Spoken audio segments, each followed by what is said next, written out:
It's James Hall again. Couldn't be anyone else because I'm the guy who gets the first word and the last word on all of our Thursday morning programs. Well, we're all ready to start. And in the jargon of the football announcers that you'll be hearing for many Saturday afternoons to come, Hall kicks off. Hal Kemp receives the ball. Kemp receives the ball on his own 20-yard line, pauses long enough to say, "Good morning, everyone. Glad to be with you." And there Kemp goes down the field, starting the day's play with "I've Got You Under My Skin" from Cole Porter's score of Born to Dance.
I've got you under my skin.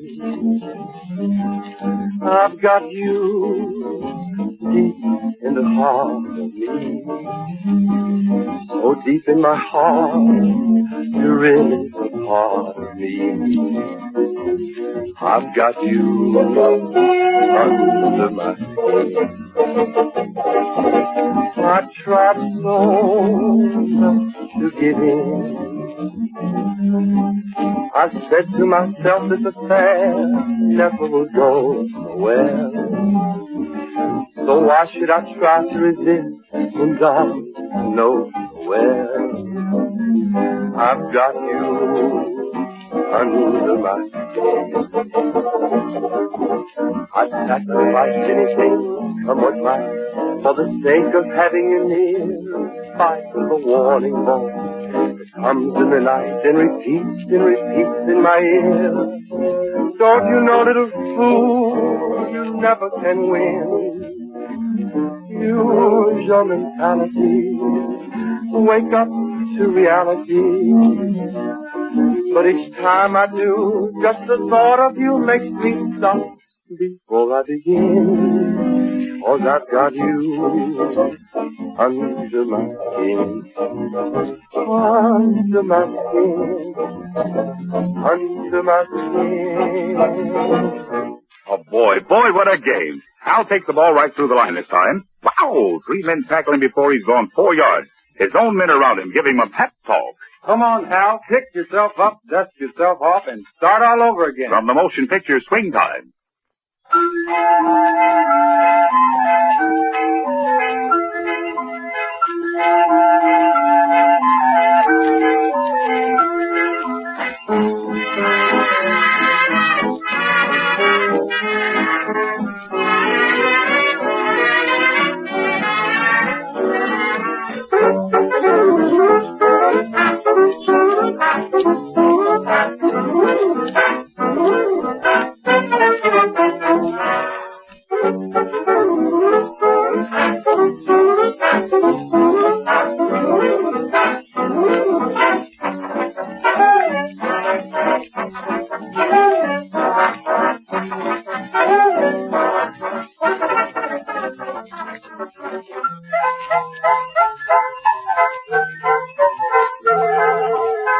We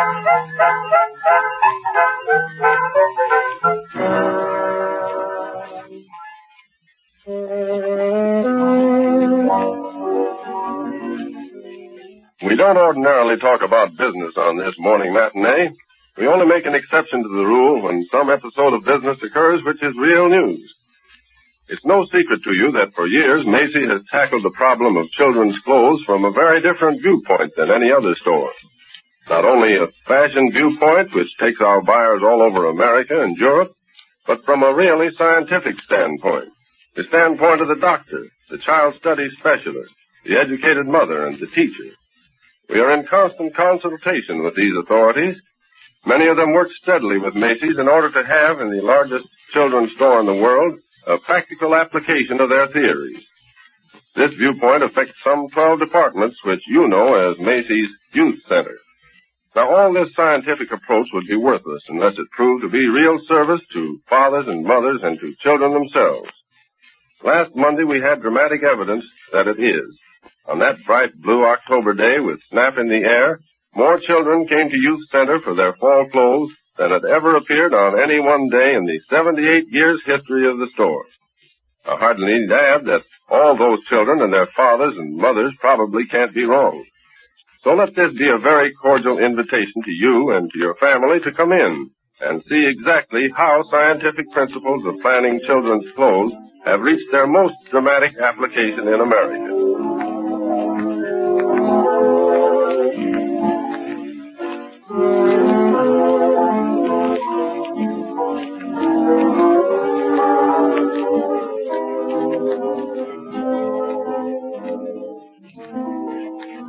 You know, love songs change. Once they dripped with sentimentality, then they became a bit hotcha, and now we have one that's subtitled A Sarcastic Love Song. It's from the score of Springtime, and it's titled A Fine Romance, and Skinny and us will give you the sarcasm.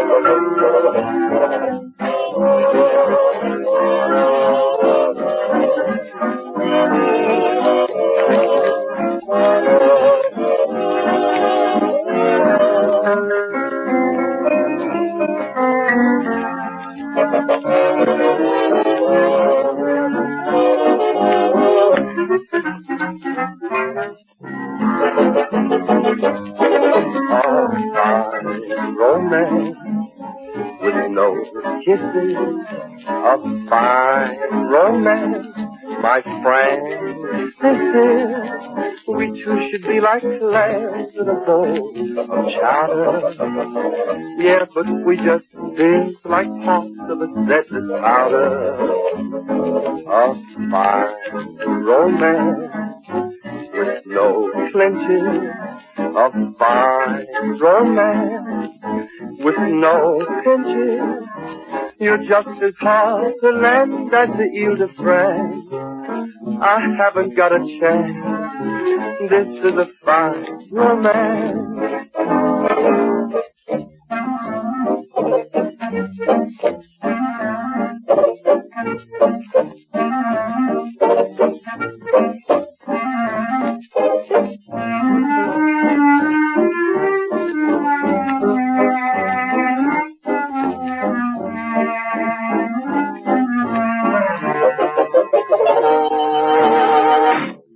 Right now, I want to tell you folks something I just learned about Hollywood. Jeanette MacDonald left Hollywood suddenly with her mother to be gone for 2 weeks' rest. She wouldn't say even to her closest friends where she was going. And also, Chico Marx laid up with a bad cold, temporarily holding up production on a day at the races. Wally Berry left the other day by plane for Boyce, Idaho.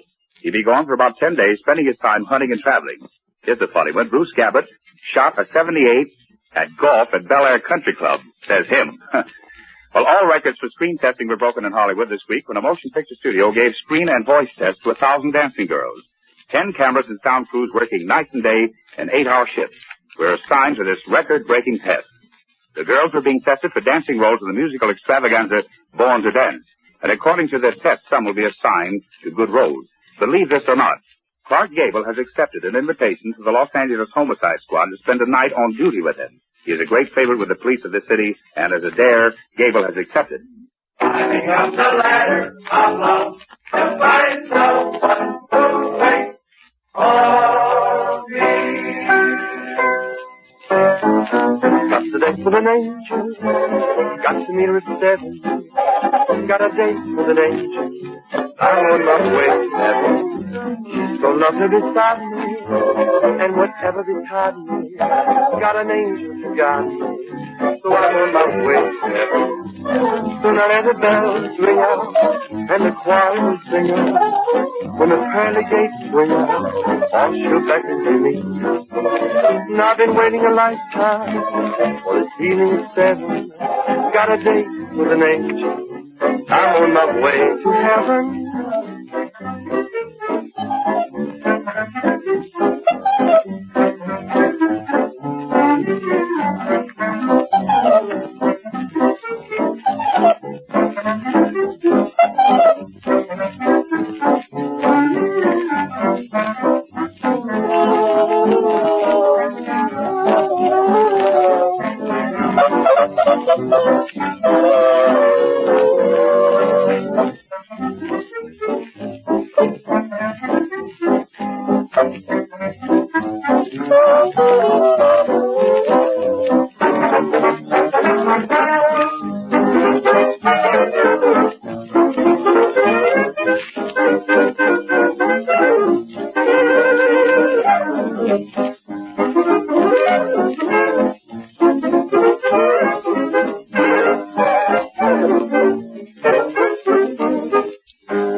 Sheffield Farms, hello?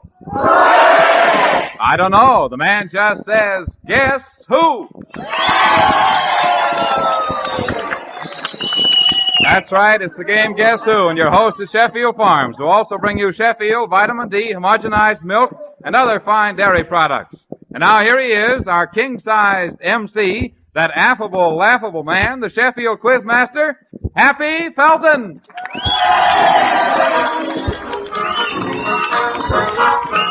I want to be happy. Yes. Thank you, Joe Ripley. And good evening, everyone. I got a little song I want to sing. Happy birthday to you. Happy birthday to you. Happy birthday, dear Marine Corps. Happy birthday to you.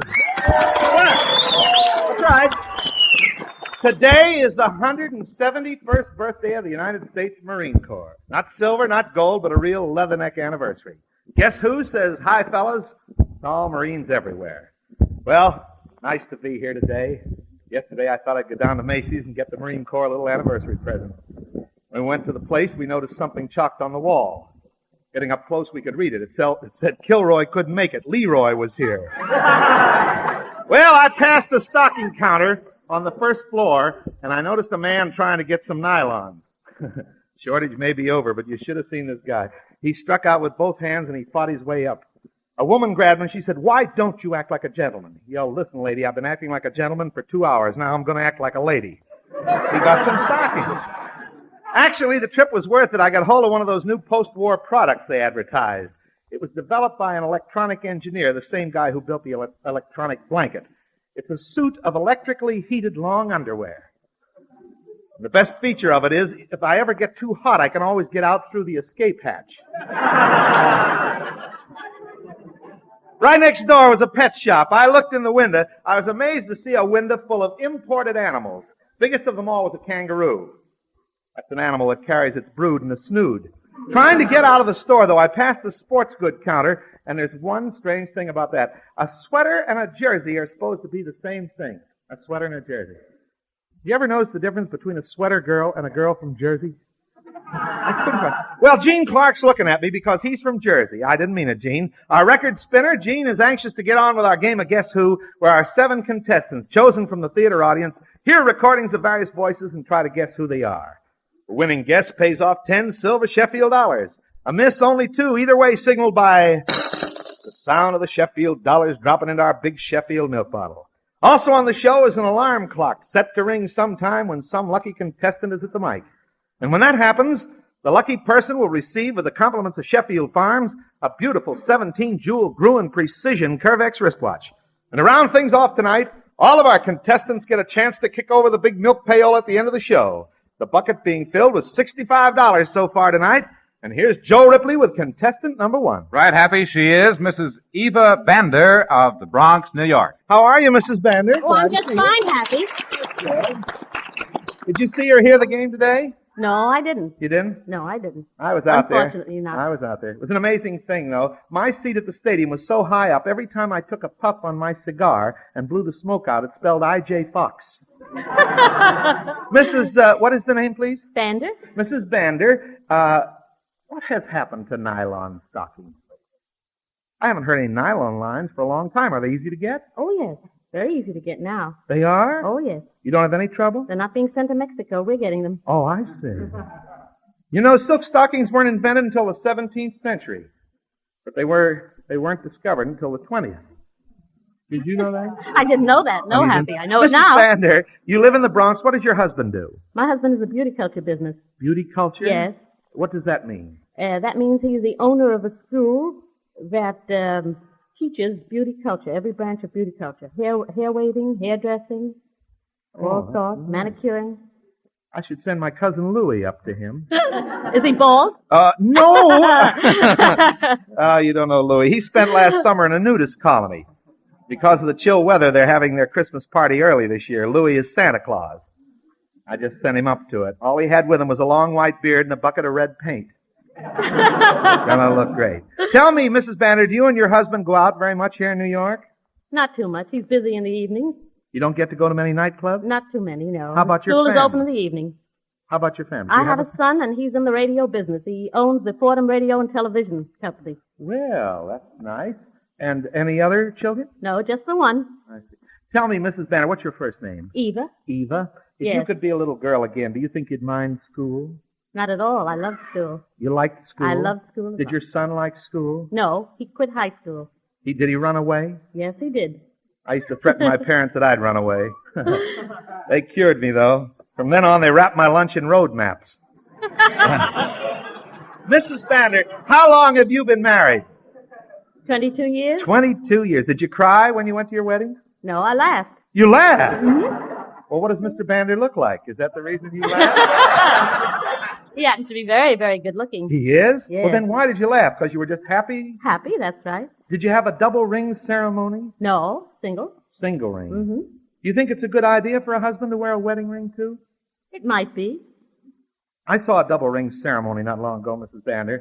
I think the groom was a pool shark, though. Just before he put on the ring, he chalked the bride's finger. Mrs. Bander, I want to tell you how nice you are to talk to. She's got a lovely Thank smile, you. a very smart hat. Thanks Mrs. a Bander, lot. we want to go along with our game and have you guess a record. Here's a group of musicians, now these are hints, who are unique in that they all play the same kind of an instrument. I won't tell you any more for now, but see if you, for 10 silver Sheffield dollars, can guess who. Here we go.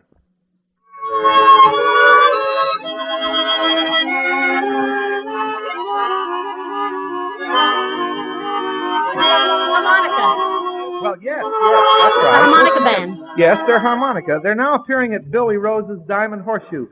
They play harmonicas. You're right on that. Yes. There are 8 or 9 fellows in this outfit. Oh, they're a pack of rascals. I'm sure you'd... They're working at Billy Rose's Diamond Horseshoe. Does this bore you? Oh, I'm gosh. It's so on the sorry. tip of my tongue. I just can't say it. Boraminovich and his Boraminovich. harmonica rascal. I'm sorry you didn't know I'm that, but awfully you sorry. get $2 for trying, and we'll add that 8 into the milk payola, and you have a chance to win that All right. a little later. Isn't she a Thank nice you very lady? much. You're quite Thanks. welcome. You're quite welcome. All right, who's next here? Soldier, come right on up here. Let's give the Army a welcome here today. Tell us where you're from and what your name is, please, sir. My name is Max Urban. Max Urban, come in a little closer to the microphone. Where are you from, Max? I'm from Topeka, Kansas. Topeka, Kansas. You stationed here in New York now? Oh, I'm stationed at Fort Monmouth. Fort Monmouth. Yeah. What is your job now? Oh, I'm a student. You're a student, Yeah. but you've been around quite a bit, I noticed. Oh, really? Presidential citation and whatnot. What is all the business with fourrage? Is that right? That's a French fourragère. Fourragère? And what is that for? It was awarded the 2nd Division. And you were with the 2nd Division. Yes. How are you, Max? Nice to have you here. Topeka, Kansas, your favorite town? It is. It is. Why? You married? No, I'm not. You got a girl back there? I guess so. Are you going to be true to New Jersey there at Fort Monmouth? Tell me, do you fellas have to learn what all those various ribbons stand for, or do you just ask like I do? I guess so. You know what most of them are? I guess so. Some fellas have the darndest ribbons. Last week I pointed at some ribbons a soldier was wearing, asked what they stood for. He said, I got this medal for destroying 2 regiments for the Foreign Legion, and this one for destroying 2 hotels for the American Legion. Tell me, do you get many letters from home, Topeka? Quite a few. You do? Yes. Did you ever write any poetry? I'm asking that for a reason. No, I'm not. You never did? Do you ever read any? No. Max, you're very modest and everything. Come in a little closer here. I'm just kidding along here, trying to get you to talk to me. I'm a poetry fiend myself. I wrote a poem because I wasn't in the Army, I guess is the reason I wrote it. A private named Timothy Black was in love with an officer Whack. But the trouble was this, when he asked for a kiss, he had to salute for a snack. Not good enough. I'll quit. Okay. Max, we want you to take a little dough back to Fort Monmouth with you here. Here is a movie star. These are hints now to help you. Here's a movie star who has been famous since he was quite a young fella. I won't tell you any more because I don't think you'll have any trouble identifying his voice. Listen now. 10 silver Sheffield dollars, and guess who? A movie star. What's that? You say you want me to judge the state finals of the bathing beauty contest? Well, make sure each girl carries the banner of her respective county. Why? Why, it's a law, son. You have to label all tomatoes.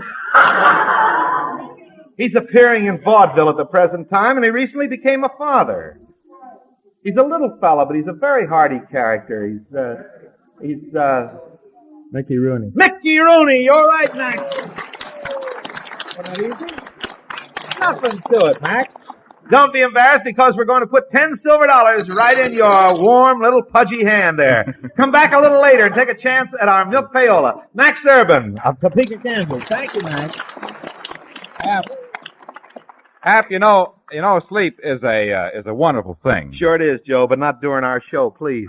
I was thinking of all the poor guys who can't get to sleep at night. I know what you mean, Joe. They count sheep, toss and turn. Next day they feel as if they'd spent the night jumping fences instead of the sheep. That's right. Now, if they just try my system, I'll bet they'd really get a good night's sleep. What's that, Joe? Well, I just heat some milk, add a little cinnamon or nutmeg, drink down this warming, relaxing nightcap, and in no time at all, I'm sleeping like a baby. Yeah, it sure can do the trick. I wonder why. Well, I can explain that. Why can't you get to sleep? Probably because you're tense and worried. You can't relax, or maybe your digestive system is acting up.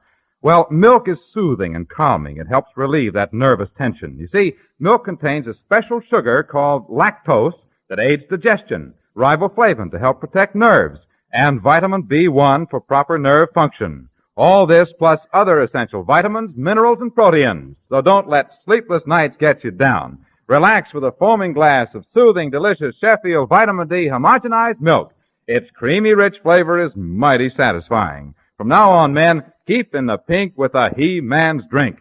Sheffield Vitamin D homogenized milk. Move over, Joe. Pretty girl right here beside you. What is your name, please? Norma Murray. Norma, where are you from? I'm originally from Providence, Rhode Island. Providence, Rhode Island. But Right. you live in New York now? My husband comes from Brooklyn. That's where we're staying. I see. What does your husband do? You hear all the Army and Navy and Notre Dame wolves down here saying, oh, the minute you mention your husband. He works for the post office. He works for the post office. And what do you do, keep house? Yes. Tell me, Norma, do your parents, did they ever embarrass you by showing your boyfriends pictures of you taken when you were a baby? No, I always destroyed them all. You did? Sure. Were you a cute baby, Norma? Oh, I was a very homely baby. You were? Very. You wouldn't believe it. When I was born, I was very cute. I was so tiny that my folks never worried about clothes for me. No. I just cut leg holes in a tea bag. Norma, were you well behaved as a youngster? I'm asking about kid things now for a reason here. Did you ever get into mischief? Once in a while. Did father or mother spank you? Oh, many a time. Many a time. I got spanked plenty too, Norma. As a matter of fact, I got spanked so much that when I sat down, I left fingerprints. Where did you meet your husband, Norma? I was working at the Naval Air Base down in Quonset, Rhode Island. Quonset, Rhode Island. I used to work in Rhode Island at the Biltmore Hotel up there. I had an orchestra. You were out in Pawtucket at one time, too, weren't you, about 4 years ago? Yes, I was. Remember that. I played a dance. Well, how are you? Doing fine. Well, now tell me, do you like the jitterbug, Norma? Sure I do. Does your husband like it too? No. He doesn't? No. You're looking out there. What's his name? Paul. Paul? Mm. What do you call him? I mean, when you like him, what's your favorite nickname for him? Hun. Hun? What does he call you? Do I have to tell? Yeah, go ahead. Norm. He calls you Norm? Or Yeah. That's all right, isn't it? Oh, my name is Norma. Every time he calls me, Norm. Look at him blushing out there. All right, that's very cute, Norma. That's good enough for me. I'm going to play your record. You like jitterbugs? The jitterbugs go for this fella. Older people like him, too. People that don't jitterbug. He's a great musician. A grand fella, and he directs one of the top dance bands of today, and he plays an instrument. Listen, see if for 10 silver Sheffield dollars you can guess who.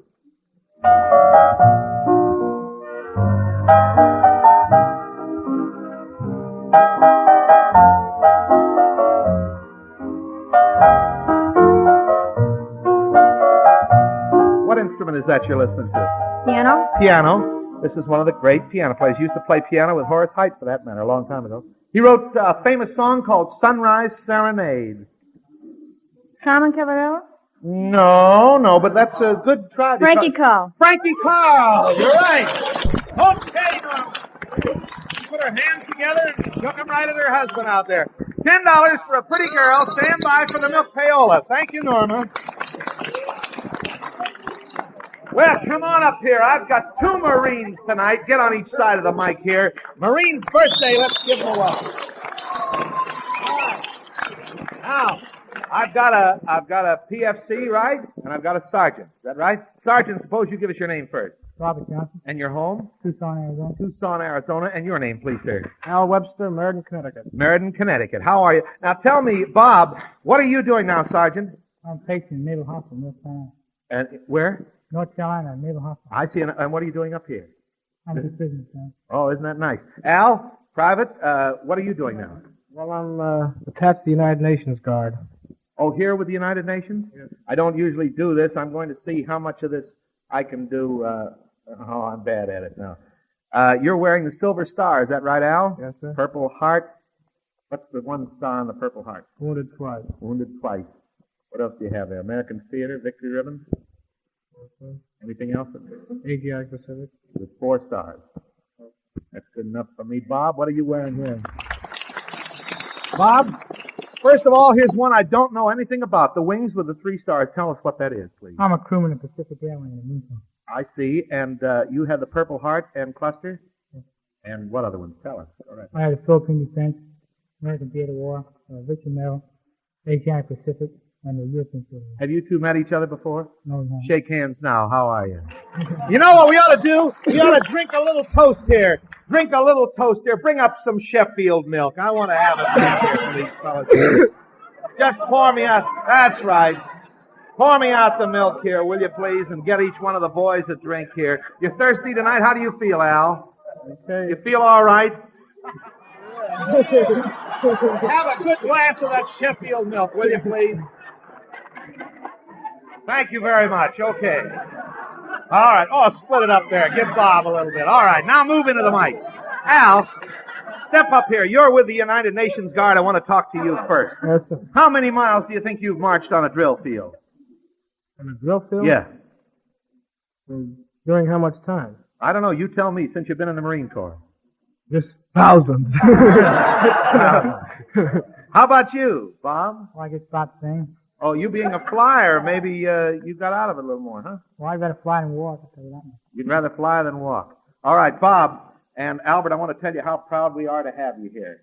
Marine Corps birthday is a big thing for everybody in the country. 171 of them. Now, we got something a little tricky for you two guys to get. It's not one band. It's really two bands. Something pretty unusual. You don't know who it is right off, and we'll try and give you a little help. But don't try to jump at conclusions. Okay, here's the first record. I want you to listen to this carefully now, fellas.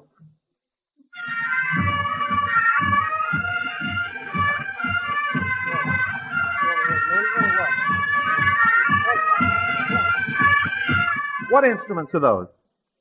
Bagpipes. Pipes. Yeah. Bagpipes, right? You both agree. Okay, now we're going to play record number 2. Now listen to this.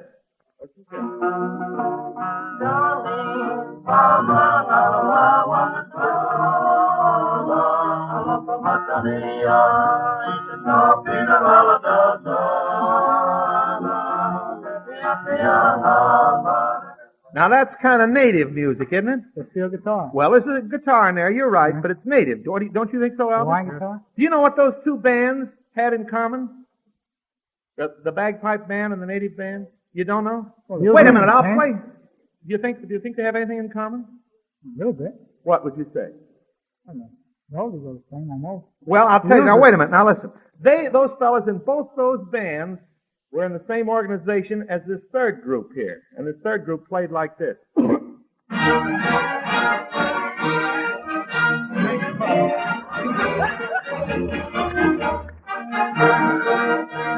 What do you think they had in common? Full fine outfit. They were all Marines. Now, let me tell you about that. In case you didn't know this, the first was a Scotch bagpipe outfit organized by Marines when they were in Ireland. And the second was a Samoan native group who enlisted in the Marines in the South Seas and used to play for them. We didn't expect you to know who they were unless you've been there with them. But I think that's amazing. 3 different types of Marine Corps bands, and we're not going to ask you to guess anymore because they were right.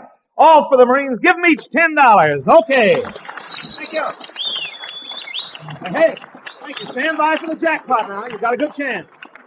Let's have the young lady come up here. Oh, it's Mrs. Doyle. Mrs. Doyle, you told me you just recently, what did you say, you were the aunt of twins? I became an aunt on Wednesday night while I was listening to the pot. Shall I say it, the pot? The pot? You've already said it, dear. Go right ahead.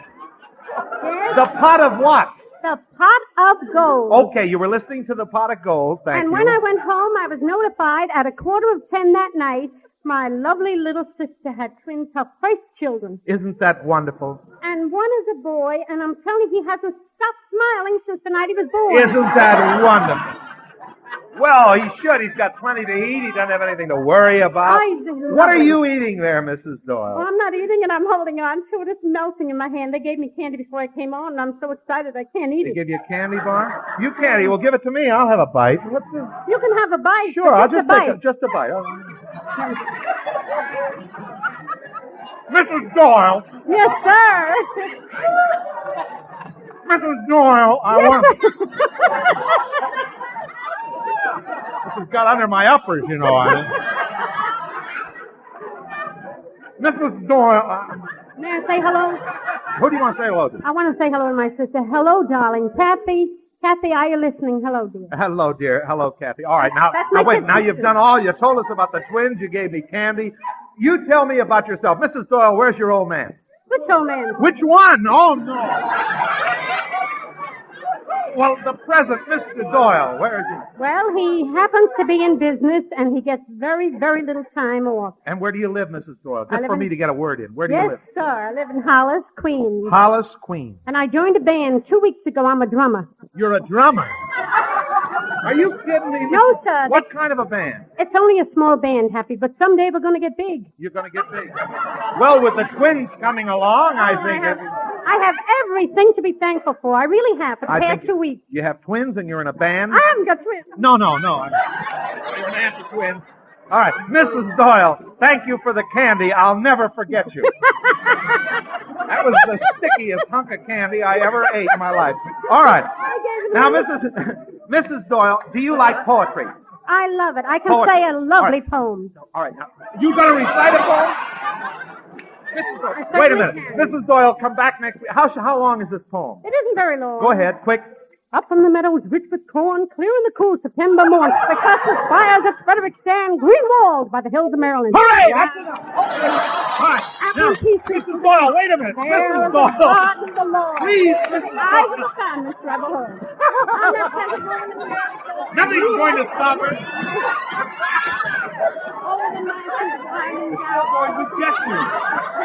That's wonderful. They love it. Now, Mrs. Doyle, listen quickly. Now, wait a minute, just a minute. Here's where you win some money. We're going to play for you a record by a man who is best known for what he writes. And in this record, he's reciting one of his own compositions. Listen, 10 silver Sheffield dollars. Guess who? Somebody said that it couldn't be done. But he, with a chuckle, replied that maybe it couldn't. One I don't know. But he'd be one who wouldn't say so till he'd tried. So he buckled right in with a lift of his chin. If he had any doubting, he hit it. He started to sing as he tackled the thing that couldn't be done. And he did it. It isn't Edgar Guest. You're exactly right. Edgar Guest. Ah, she guessed who? Here we go. 10 silver dollars, Mrs. Doyle. Stand by for our milk pail. You were very lovely. Thank you for the candy, Mrs. Doyle. Happy, can I step in just long enough to put in a plea for empty milk bottles? Well, if you do, you got to keep that Mrs. Doyle away. Joe, maybe I thought maybe with paper containers back, the milk dealers were doing all right. Well, now. I'm afraid not, Hap. There's still an urgent need for empty milk bottles. It's true there are more paper containers now, but the milk dealers must have more glass bottles so they can provide consumers with their full milk supply. So Sheffield is asking you to keep up the good work, folks. Search your basement, garage, pantry, and closets. Round up all the empties you can find. Then wherever you got them, please return them promptly to your milkman of the store. The milk dealers must have your cooperation to lick this bottle shortage problem. And I have an idea that Mrs. Doyle just swallowed the whole piece. Mrs. Doyle just almost choked on that piece of candy.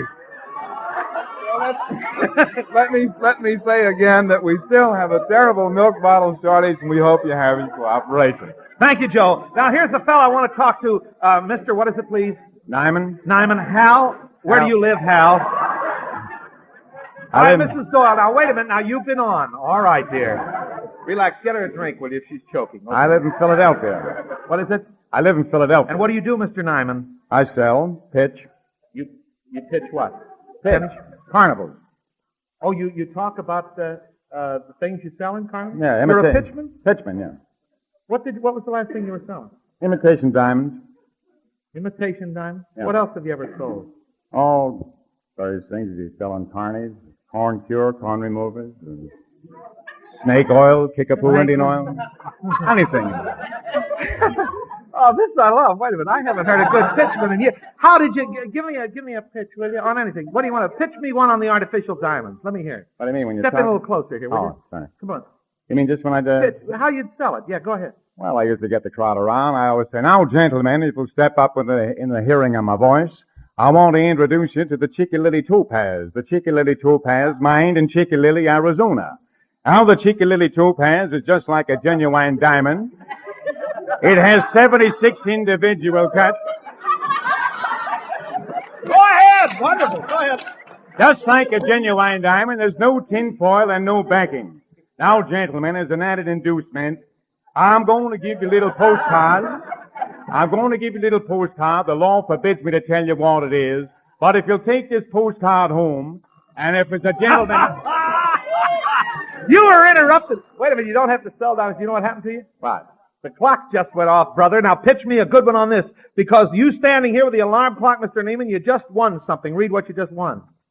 17-jewel precision Surfex wristwatch. Gruen. That's the important word. Gruen. Don't you like that watch? Jewels. Take a look at it, baby. Isn't that lovely? That was a wonderful pitch, Mr. Nyman. Quickly. Here's your record now. This is one of the first records ever made by an internationally famous musical organization, and we want to thank Mrs. Bessie Dudley of 156 West 141 Street, New York City. We're sending her $5 for letting us use her record on this show. This band, Mr. Neiman, was tops in 1923 when this record was made. They're still tops today. Listen, Guess Who for 10 Sheffield bucks.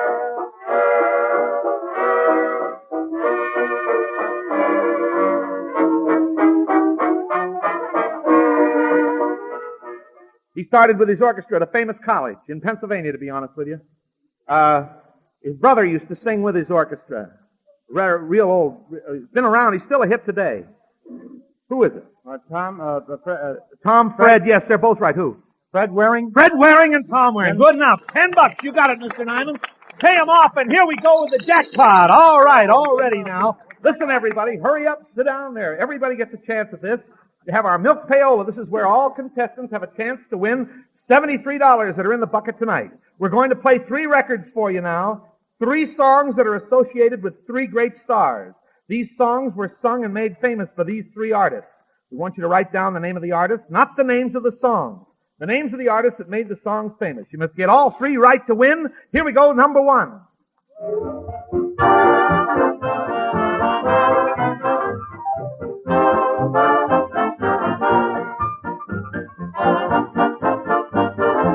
That was number 1, a famous and grand artist. Here's number 2. Put it on, Gene Clark.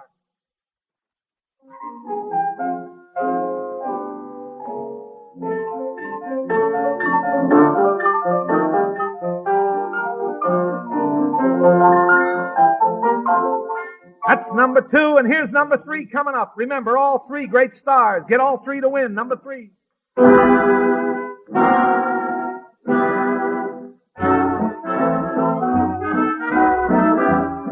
While Happy's checking on the jackpot winners, I'd like to remind you that milk is your best buy in food. See that your family gets plenty of wholesome, delicious Sheffield milk every day. For good drinking and good health, serve Sheffield Vitamin D homogenized milk. Happy, I see you're collecting more than 1 card over there. How Certainly am. You have to divide it up a little later because we've got 3 winners. I'll tell you what the numbers were first of all. First of all, of course, it was George M. Cohan, then Al Jolson, then Sophie Tucker, and the 3 winners, Mrs. Vivian Doyle, Hal Nyman, and Mrs. Elsie Wasserman, who didn't get on the show tonight. This is your milkman, Happy Felton, saying good night, everybody. This is the Mutual Broadcasting System.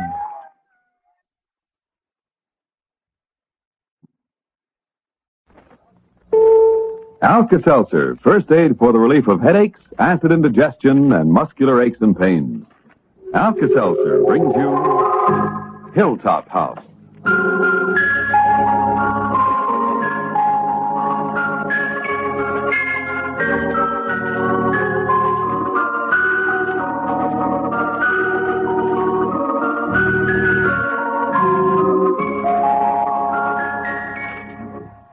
This is Sandy Becker.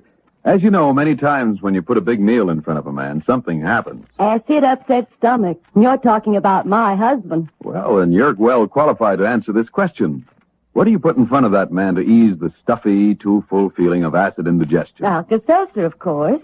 Honestly, Mr. Becker, a couple of Alka-Seltzer tablets dissolved in a glass of water seem to fix up Bill in jig time. Well, maybe you didn't know, but here's the reason Alka-Seltzer helps Bill's indigestion so quickly. Alka-Seltzer has instant alkalizing action. It reduces excess gastric acidity in a hurry.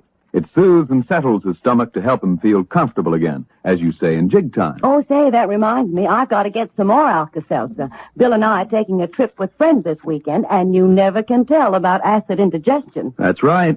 And Speedy Alka-Seltzer is a good friend to have around should upset stomach, heartburn, acid indigestion come along. Remember that, friends. Remember, Alka-Seltzer means fast, gentle, effective relief from acid indigestion. And now, Hilltop House.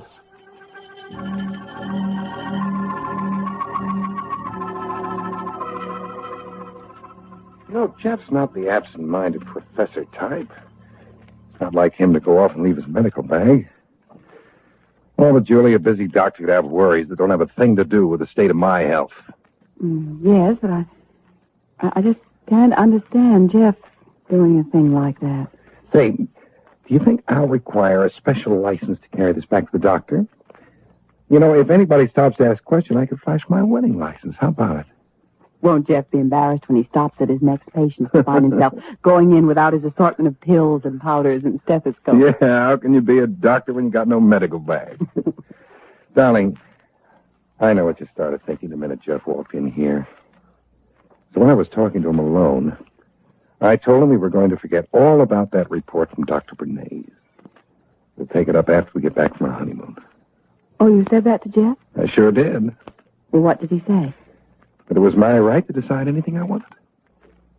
Well, did he say what he's heard so far? Well, Jeff says he's been in constant contact with Dr. Bernays right along. Oh. And he said it would be perfectly all right for us to leave, to have our honeymoon. All the doctors in the medical association couldn't keep us from having our honeymoon. Jeff said whatever I wanted was okay with him. Well, honey, don't you believe me? Yes, darling, of course I believe you, but well, it's almost too good to be true. That's why I thought, well, I'll try not to worry, darling. And if Jeff says he's in constant touch with Dr. Bernays, that explains the letter. What letter? Well, didn't Jeff tell you that he'd gotten a letter from Dr. Bernays? He didn't mention any letter. Well, I suppose he gets letters, telegrams, telephone calls if they're keeping in constant touch. Of course, that's it, darling. Well, now, what do? Toss a coin to decide who has the honor of returning the doctor's bag to the doctor? I can, dear. I'm riding back to Hilltop when I leave you. Oh, it'll take you out of your way. I'll do it. Well, I suppose Jeff comes back here for it. Yeah, it's a thought. Say, why don't I get Nino on the phone before we start going? Uh-huh.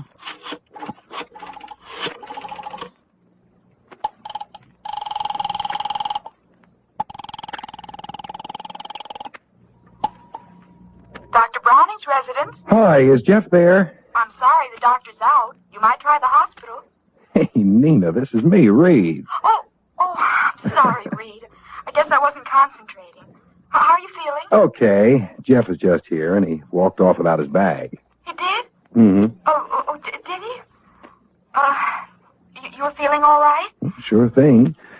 Just calling to ask if you want me to bring this over right away. Is Jeff coming back to the house? Well, I think so, but you don't have to rush over. He carries an extra bag, completely equipped, in case he should forget. But he never did before. It's the first time. Well, every day brings its own surprises. Tell me, how's every little thing with you? Okay, how's everything with you? You said you're feeling all right. Oh, sure. Julie's here. We've been talking about the wedding. Most interesting item on the agenda these days. The only one who's paying no attention is the baby. Oh, how is he? He's doing better than I am. He gained 14 ounces this week. Oh, that's good. Well, I'd get results, too, if I drank all the milk he does. Well, I'll be seeing you, Nina. Yes, we will be, Reed. Goodbye. So long. Julie. Oh, I'm out here on the porch, Reed. Oh. Moving the baby's carriage into the shade. Oh, how's that shrimp doing? Fine, he's fast asleep. What did Nina say? Not to worry. Jeff carries a spare medical bag along with him. Oh, good. Hey, don't you think that kid's homely this week? Well, he is not. I don't know. He looked better than me last week. Well, then there's something the matter with the way you're looking at him because he's a cutie. I bet you're glad now that you did adopt him, hmm? Sure, I feel kind of good knowing Tommy's kid got a home. He's a very lucky little boy. Oh, we're both lucky. I'm getting you to come into the family, darling. Oh, is he waking up? What do you think? What does that cry mean? He's lying on his hand. See? There you are, honey. Oh, that's better, isn't it? Hmm? Hi. Did you have a good nap? Oh, sure. He's saying it was a good nap, but I'm tired of all this sleeping. Can't you come up with some entertainment for a change? Ooh, you're going to have a big stretch now, hmm? Come on. That's right. Let's see how far you can reach, huh? You reach up to me? Yeah, that's right. Reed's jealous because I'm paying attention to you. Now, remember what I'm telling you, Pipsqueak. When I bring this lady home to be your mother, when she talks in one ear, you keep the other one open for me. No favorites now. I really think he's watching you. Sure, he turns his head this way and he's listening to me hard. He's very advanced for his age. Where's that rattle I brought over? Oh, here it is. Oh, Reed, look. He's smiling. He's old enough to smile. Sure. Okay. Now, it's been nice visiting with you, Thomas Reed Nixon, Jr. Go back to sleep. Goodbye, Fuzzy. Be seeing you. Me too. Oh, Reed, will you come over to Hilltop after you return Jeff's bag? Sure. And I'll take you to dinner at the country club if you like. Oh, I'd like. Very much. I'll go along now.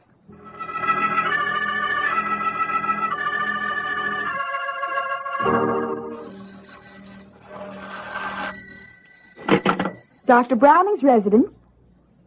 Yes, hold on. The doctor's here. Thanks, dear. Yes? Yes. Have you taken his temperature?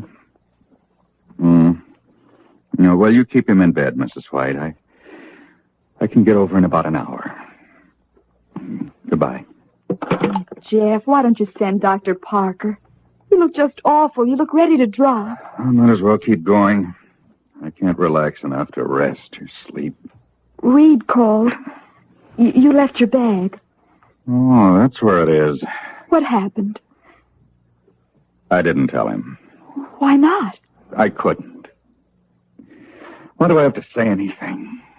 Why do we have to go into it before they get married? What do you mean? I mean that Reed gave me the answer he wants. Oh, then you did talk to him. No, I did not. But while I was there, he said, let's not worry about any medical reports. There'll be plenty of time for that after I get married. That's the way it's going to be. I'm going to take my cue from him. After all, it's his life. Why should he have this blight on his honeymoon? The truth is there. It'll always be there.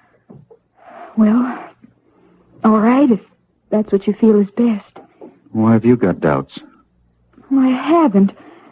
But I thought Julie should be the one to know. But if you don't tell either one, then I think this way is even better. Because the other way would be terrible for Julie. She couldn't just forget the truth.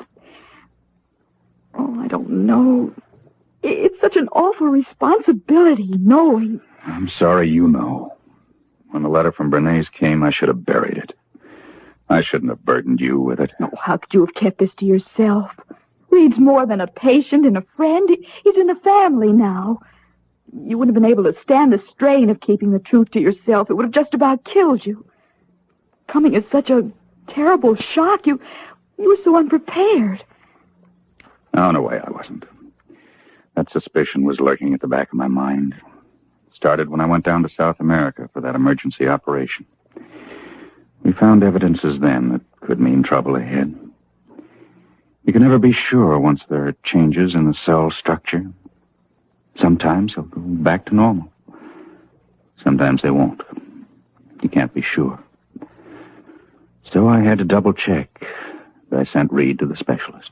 Jeff, you've done everything. You haven't missed up on a thing. You didn't let this happen. Everything medical science would do, you've done. And, you know, I've been thinking. If I had a year to live, I'd rather know my life was coming to an end. Then you can live every single minute you've got. Jeff, it's so hard to believe when you look at Reed. He looks so much better. Sure, he's a happy guy. Going to marry the girl he loves. And that's why I say everything should go as planned. Tell him he's going to die. Oh, that can wait till they get back. I'm glad I've decided this way. I'm not going to give him a wedding present of the truth. Jeff. Who's that? Reed! Reed! I got over earlier than I thought. Here's your medical bag.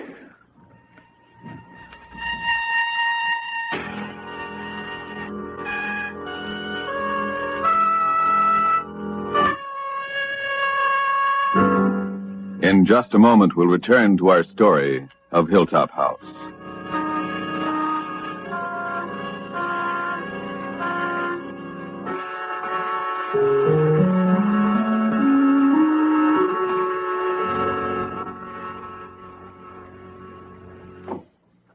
This is the weekend, friends, and whether you're going away or staying at home, don't take chances of a headache interrupting your weekend fun.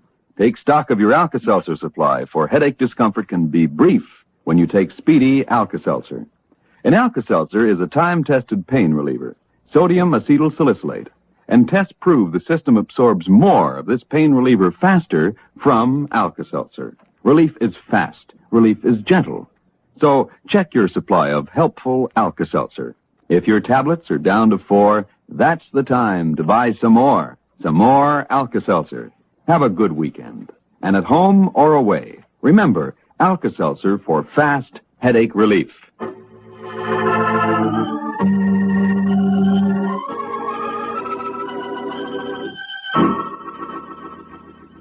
And now, we'll return to our story. There was a moment of awful stillness. Finally, Jeff spoke. Well, thanks for going to the trouble. I've got a little time to talk. Mind if I stick around?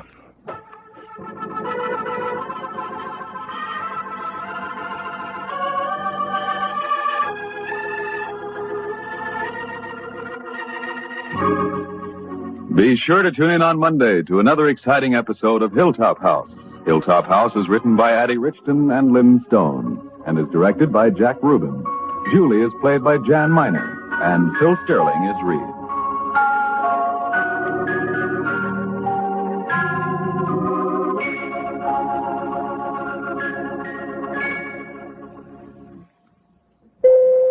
How's the vitamin situation at your house? Are you getting enough vitamins each day, or can you really tell whether your intake of vitamins is enough to prevent vitamin shortage? Vitamin shortage, you know, causes a no-pep, listless, tire-easy feeling. You can correct and prevent vitamin shortage with one-a-day brand multiple vitamin tablets. Take them regularly each day, and that way you can be sure you're getting enough vitamins every day, because one-a-day brand multiple vitamins supply all you normally need of all the vitamins proved necessary in human nutrition. And they're in tablets that are smooth-coated, easy to swallow, that leave no unpleasant aftertaste.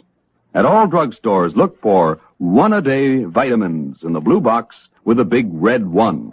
And make it every day for one-a-day brand multiple vitamin tablets, now with vitamin B12 added. Listen to Hilltop House on Monday and every day, Monday through Friday.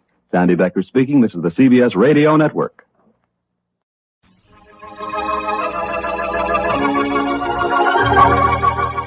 The story of Myrt and Marge.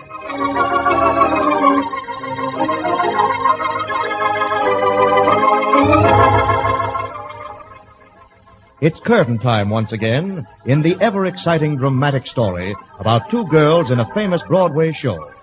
The girls, Myrtle Spear, veteran chorus captain, and sweet young Margie Mentor, whom Myrt has befriended. The show, Broadway's glamorous musical extravaganza, Hayfield's Pleasures. The last time we stepped backstage, Margie had just won a place in the line of Hayfield's celebrated precision chorus, the Chick Chicks. Now we're about to hear the newest episode in the fascinating story of Myrt and Marge.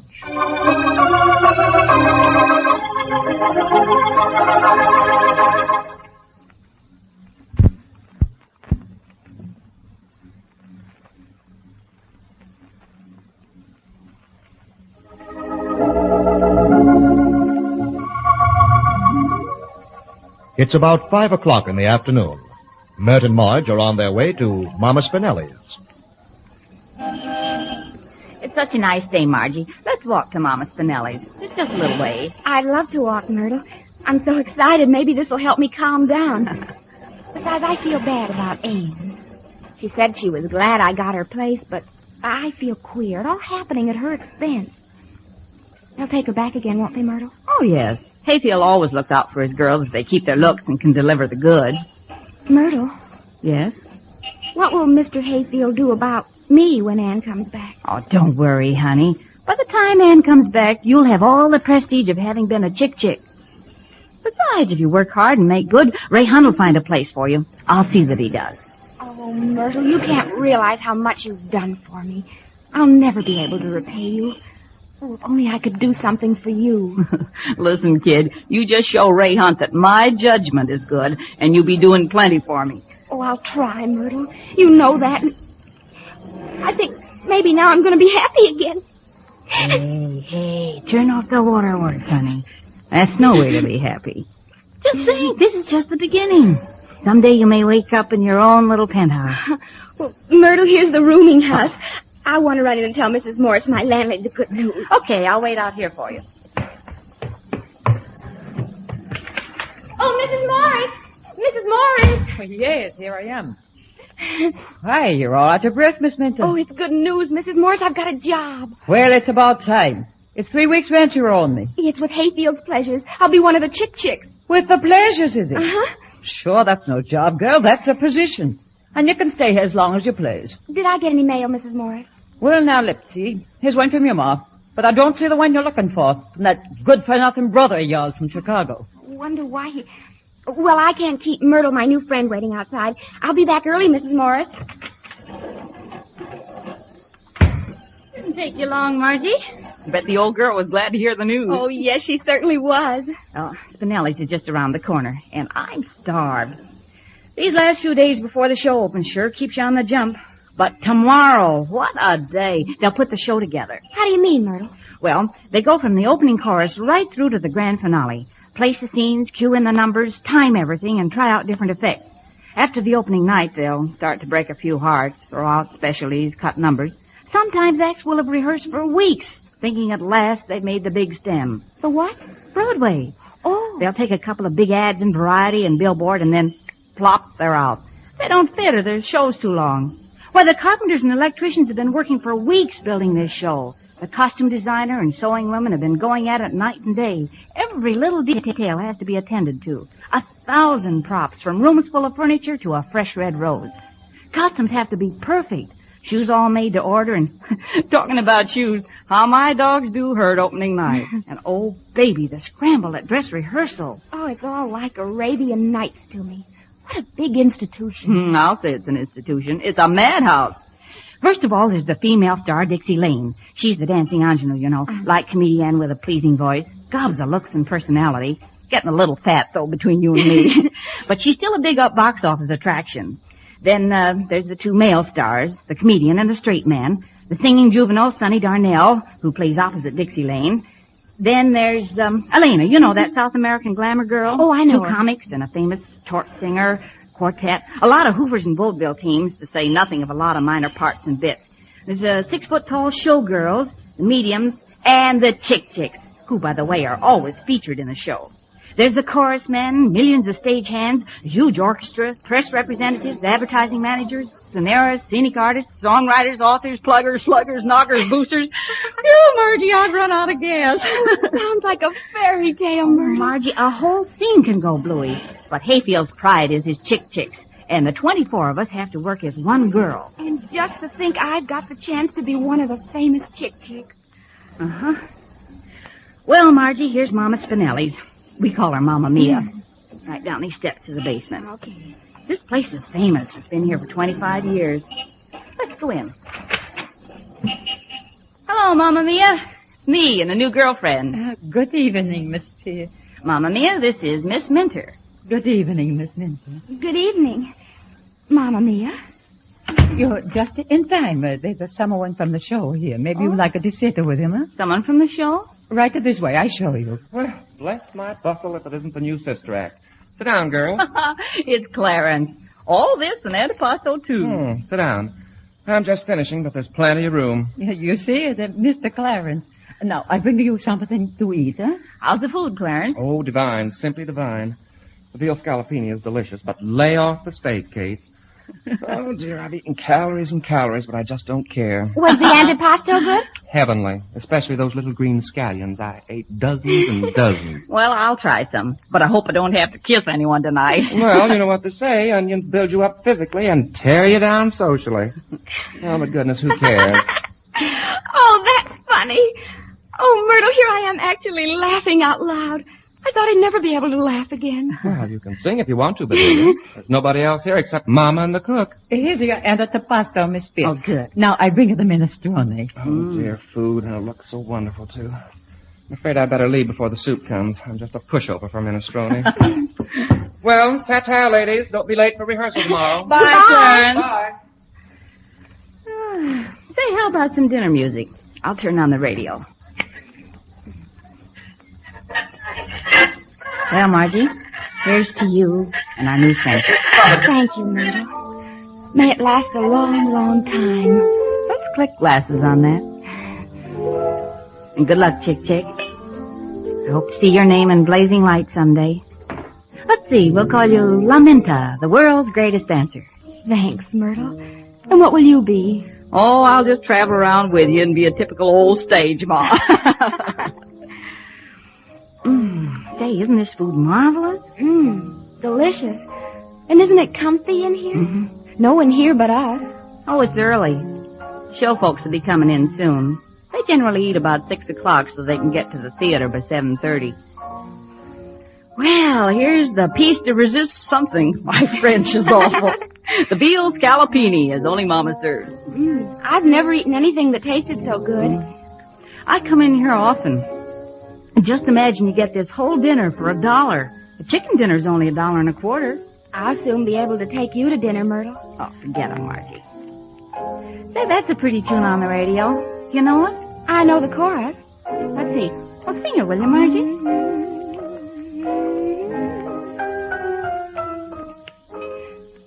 Suppose I had never met you, dear.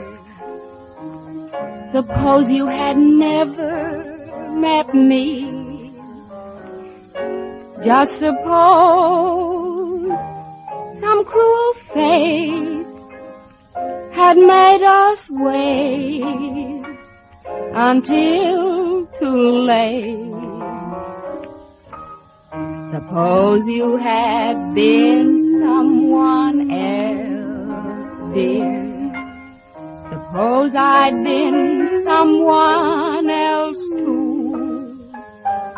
Oh, but why must we bother supposing when I'm me and you're you?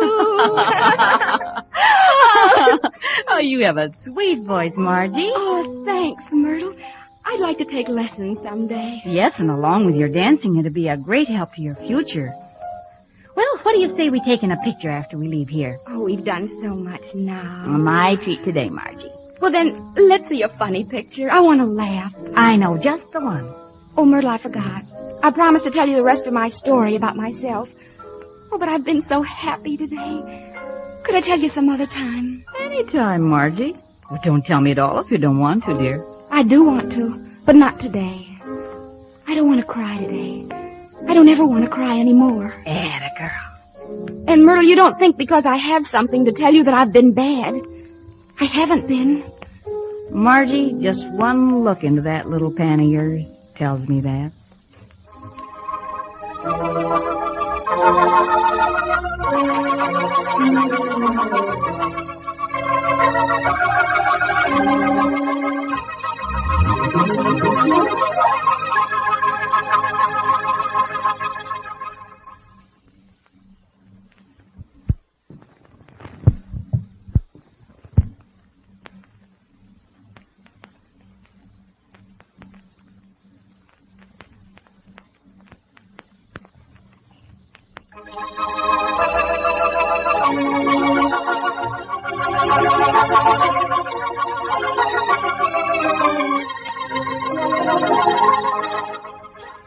Well, it seems that we'll have to wait a bit before we learn the story Marge has promised to tell.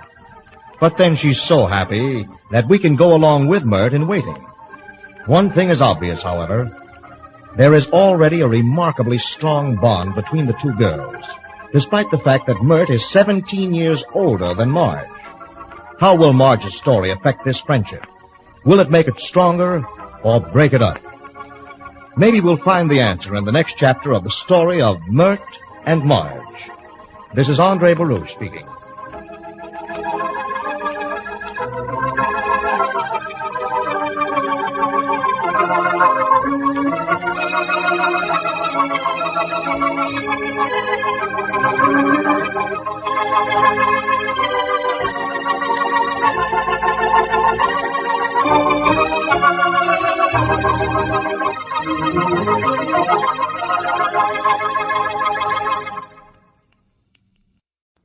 Crisco's radio newspaper with Bernardine Flynn, brought to you by Crisco, the pure all-vegetable shortening.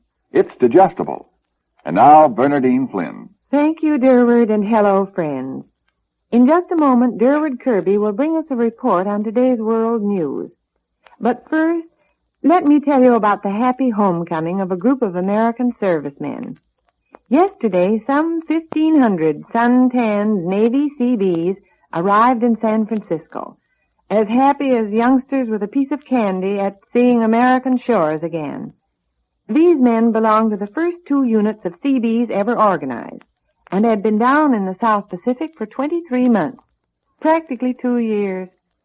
Foreign lands and customs were interesting, but the good old USA was home.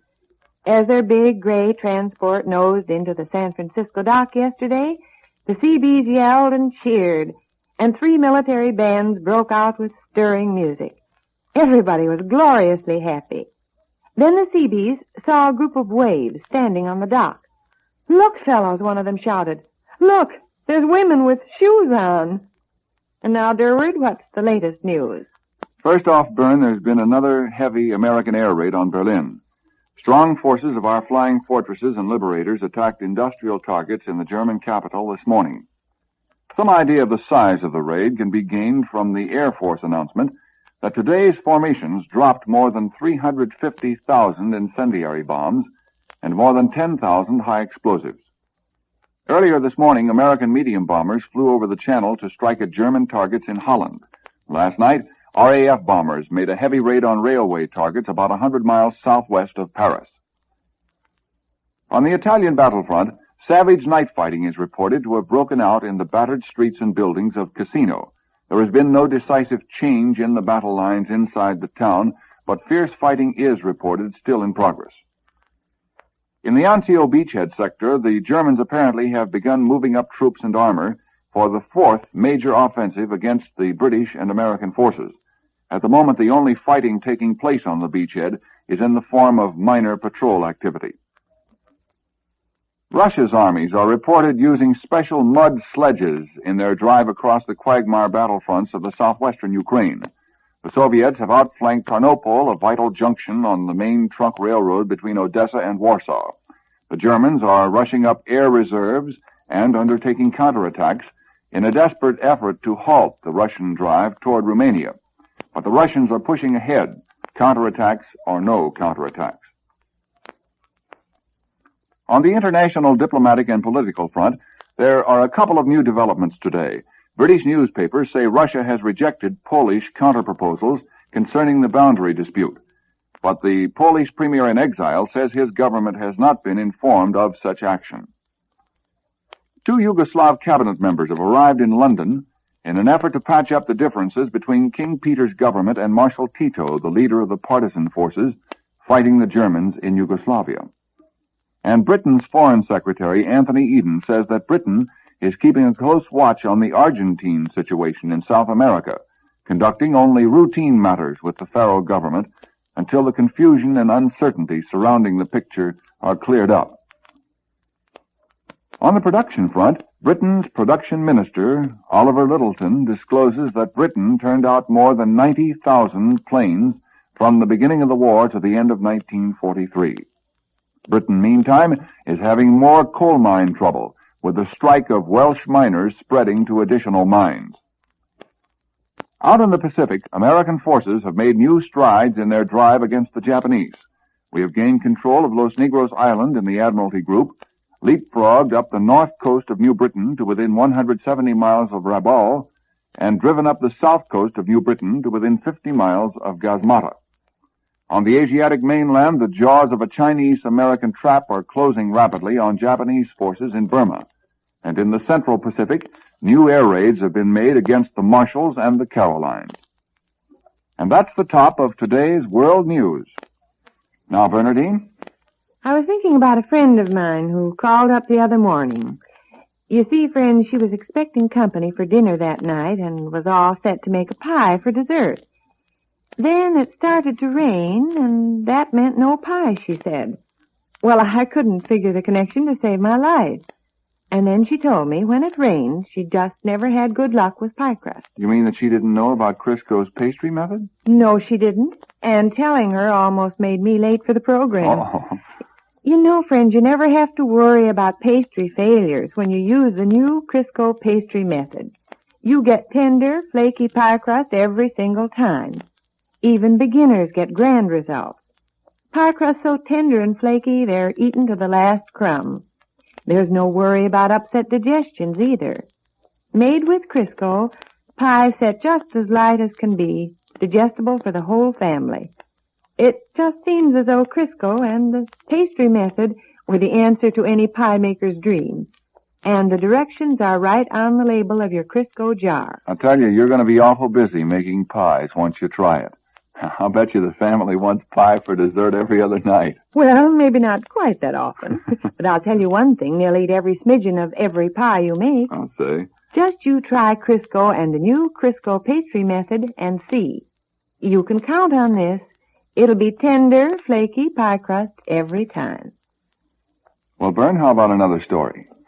Here's a story, Durward, about the people of occupied Europe. People who are past masters in the art of heckling the Germans. Probably no nation has developed this specialized science with any greater skill than Poland. But then Poland was the first to be occupied. This little story from Warsaw will show you what I mean. The other day, the Germans in Warsaw were very, very busy because suddenly official-looking posters had appeared all over the Polish capital, in shop windows, on street corners, lamp posts, and wherever people were likely to gather. The posters were supposedly signed by Wilhelm Koppa, head of the German police in Warsaw. And of all things, they ordered all German nationals to leave the city and return to the fatherland. Well, you can imagine what confusion there was among the German residents. Within an hour or two after the posters appeared, Germans were rushing all over Warsaw trying to buy railroad tickets, drawing their money out of the banks, and buying what groceries they could. While all that was going on, the German police were also as busy as cats on a tin roof. They were scurrying all around Warsaw, trying to convince their panic-stricken fellow countrymen that the posters were fake. All day long they tore down the posters, which had been distributed by the Polish underground, and replaced them with a real proclamation by Police Chief Koppa, which told of the hoax. But even then, many of the Germans didn't know whether they should go home or stay in Warsaw, for they are so used to German propaganda by now that it's pretty hard to tell them anything else, even the truth. Bern, as you know, representatives of all the occupied countries have set up exile governments in London. Well, the other day, some officials of the Dutch government had some very, very secret documents they wanted a photographer to reproduce. But they wouldn't let the photographer work on them unless he promised not to look. Well, he promised. He put on a blindfold and went to work, with the Dutch officials watching every move he made. The negatives he took were hardly dry before they were whisked into a sturdy satchel and hidden from all view. The photographer smiled to himself as he took off the blindfold and then turned to the officials. By the way, he asked, are those secret papers written in Dutch? Yes, the men replied. The photographer smiled even more. Well, he said, they might just as well have been written in double Dutch. We didn't need the blindfold because I can't read a word of your language. Oh, goodness. And now, Durward, here's a story that disproves the belief that all Army sergeants are tough and hard-boiled. The Army sea ration hardtack, as you may have heard from your soldier friends, is usually known by the more familiar name of rock. The soldiers, it seems, think that name describes the food very appropriately. Well, for a number of days, cases of that hardtack kept piling up outside of an American mess tent in Italy. Nobody wanted it, of course, as long as there was anything else to eat. In fact, few soldiers even bothered to take the hard candies which are included with all sea rations. But then, each night, Corporal John Scavetta of North Bergen, New Jersey, began appearing at the mess tent and collecting all the hardtack and candy that were left over. Corporal Scavetta is a very quiet young fellow, so you can imagine how he jumped when a burly sergeant caught him taking the food one night and gruffly asked him what he thought he was doing. The corporal shifted from one foot to the other and looked around nervously as though he were afraid someone was going to court-martial him. Then he explained, there are a lot of refugees out there in Campania. You ought to see 'em eat these biscuits. Eat 'em like they were cake. I take the candy out to the children. You ought to hear 'em holler when they see me. Of course, the corporal knew this was against regulations. What went through the sergeant's mind about Army regulations, we'll never know. Anyway, the sergeant didn't say a word, but looked cautiously over his shoulder and then dropped the hardtack he was holding into Corporal Scavetta's hand. Then he hunted through his pockets until he found several packs of candy.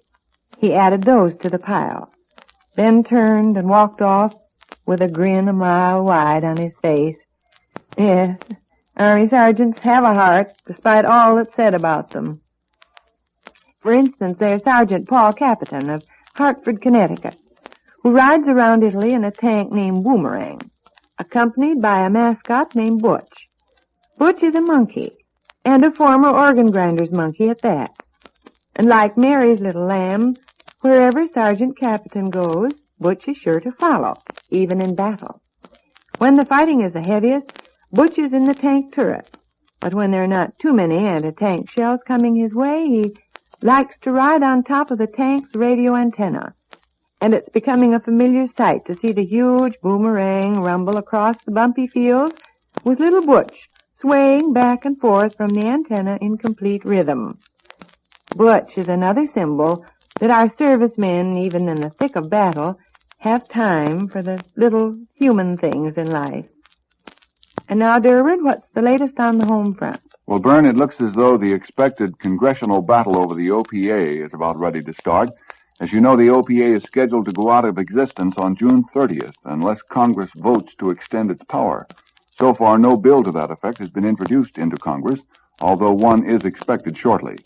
Meantime, the Price Administrator, Mr. Bowles, says that the OPA program has saved us $89 billion so far in the war.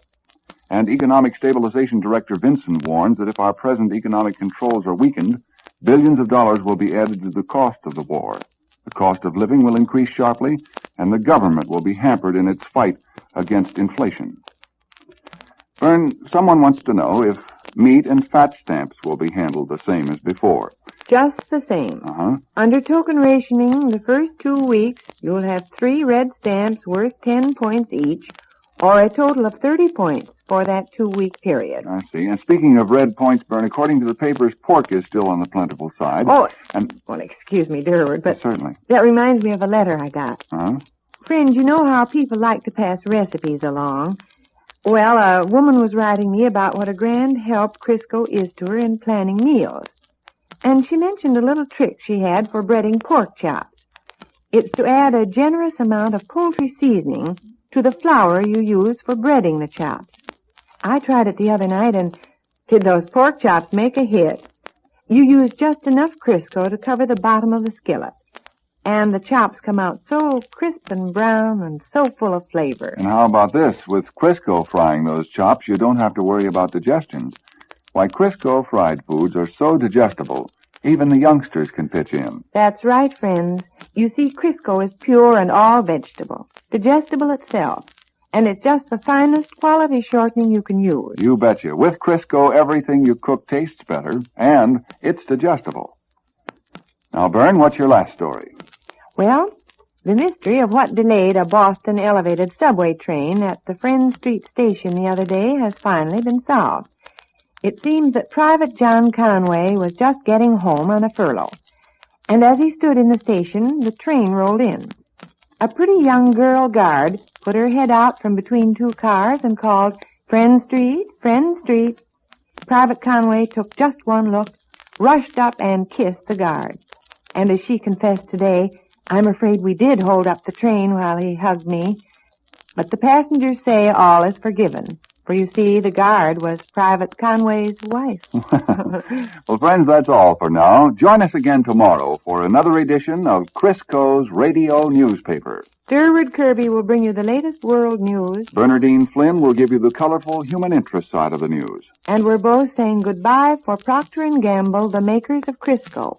It's digestible. We return you now to New York.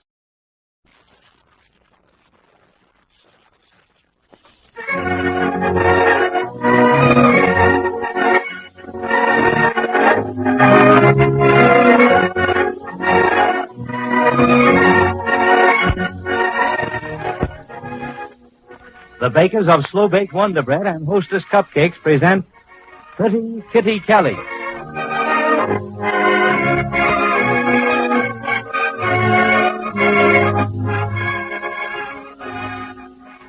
Where is Kitty Kelly? We know that she and her girlfriend, Bunny Wilson, have been captured by the mysterious Anamati and her Confederate Pablo. That they hold the girls captive in a deserted Indian village within the Everglades. And that Kitty has been drugged. Pursuing a succession of strange clues to the abandoned Indian village upon the discovery that the girls are missing, Mr. and Mrs. Welby and a party of rescuers have found Bunny bound and gagged. But the whereabouts of Kitty herself, we still do not know. In the dimly lit hut, we hear Mrs. Welby asking, But where's Kathleen? She's nowhere in here. Bunny can tell us what happened. Wait until they get that gag out of her mouth. got a knife? Can't get this knot loose at all. Oh, what have they done with Kathleen? But first, many women who are overweight often wish for some magic way that would take ugly fat off their arms and hips and legs at the rate of 1 pound or 2 a day. But your own doctor will tell you how important it is to adopt a safe, sane way to reduce. That's why I wish you would ask your physician about this sensible way of losing extra pounds. Here's a way to lose ugly fat that's so simple you'll almost laugh at it. Yet, don't laugh till you try it. See if you aren't also convinced that it is the only intelligent way to regain the slender, attractive figure that men admire. Here are the 3 things you do.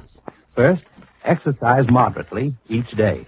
For instance, go dancing. Walk a little more. Second, avoid the richer, fattening foods. Third, avoid all weakening feelings. Keep up your stamina and energy by eating 4 to 6 slices of wheat bread a day. The exercise and the avoidance of fattening foods take the weight off. The bread keeps you feeling great. Try the kind that women everywhere are greeting with cheers. Wonder Wheat Bread. Women everywhere acclaim Wonder Wheat Bread. It hasn't the harsh, dry taste which so many women dislike in whole wheat. To the contrary, Wonder Wheat Bread brings the full, rich flavor of specially selected sun-ripened wheat, scientifically blended exclusively by us to make it light, easy to digest. Why not start regaining an attractive, slender figure today? Remember the 3 things. 1, exercise moderately. 2, avoid rich, fattening foods. 3, eat Wonder Wheat Bread to keep up your energy and pep. Ask for a loaf of Wonder Wheat Bread today.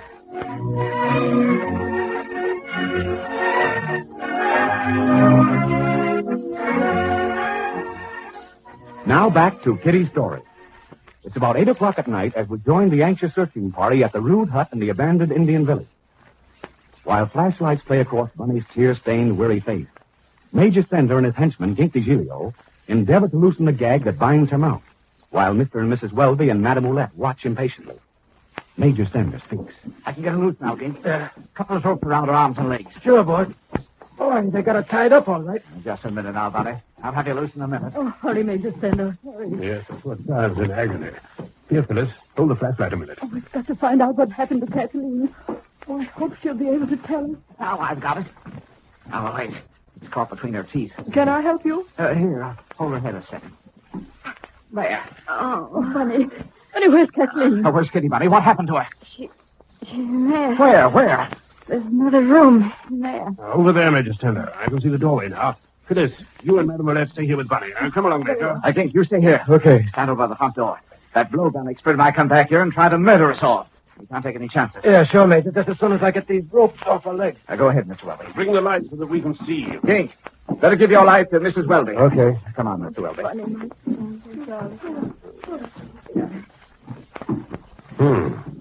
Door's open. Shine your light in here. Don't see anything in here, do you? I say. What's that long wicker hamper? Looks like a coffin. Looks much like the one they brought that man to your house in. Look, Major. There's someone in it. Kathleen. Great guns. Is she all right? Kathleen. She's unconscious. She's alive. I can feel her pulse. But she's unconscious. Good Lord, look. Look at her forehead. What's that? The circle with the 2 lines through it. The same mark that Anna has and Pablo. It's clay. Something of the sort. Look, the mark remains even when I brushed the clay away. They did this, Anna and Pablo.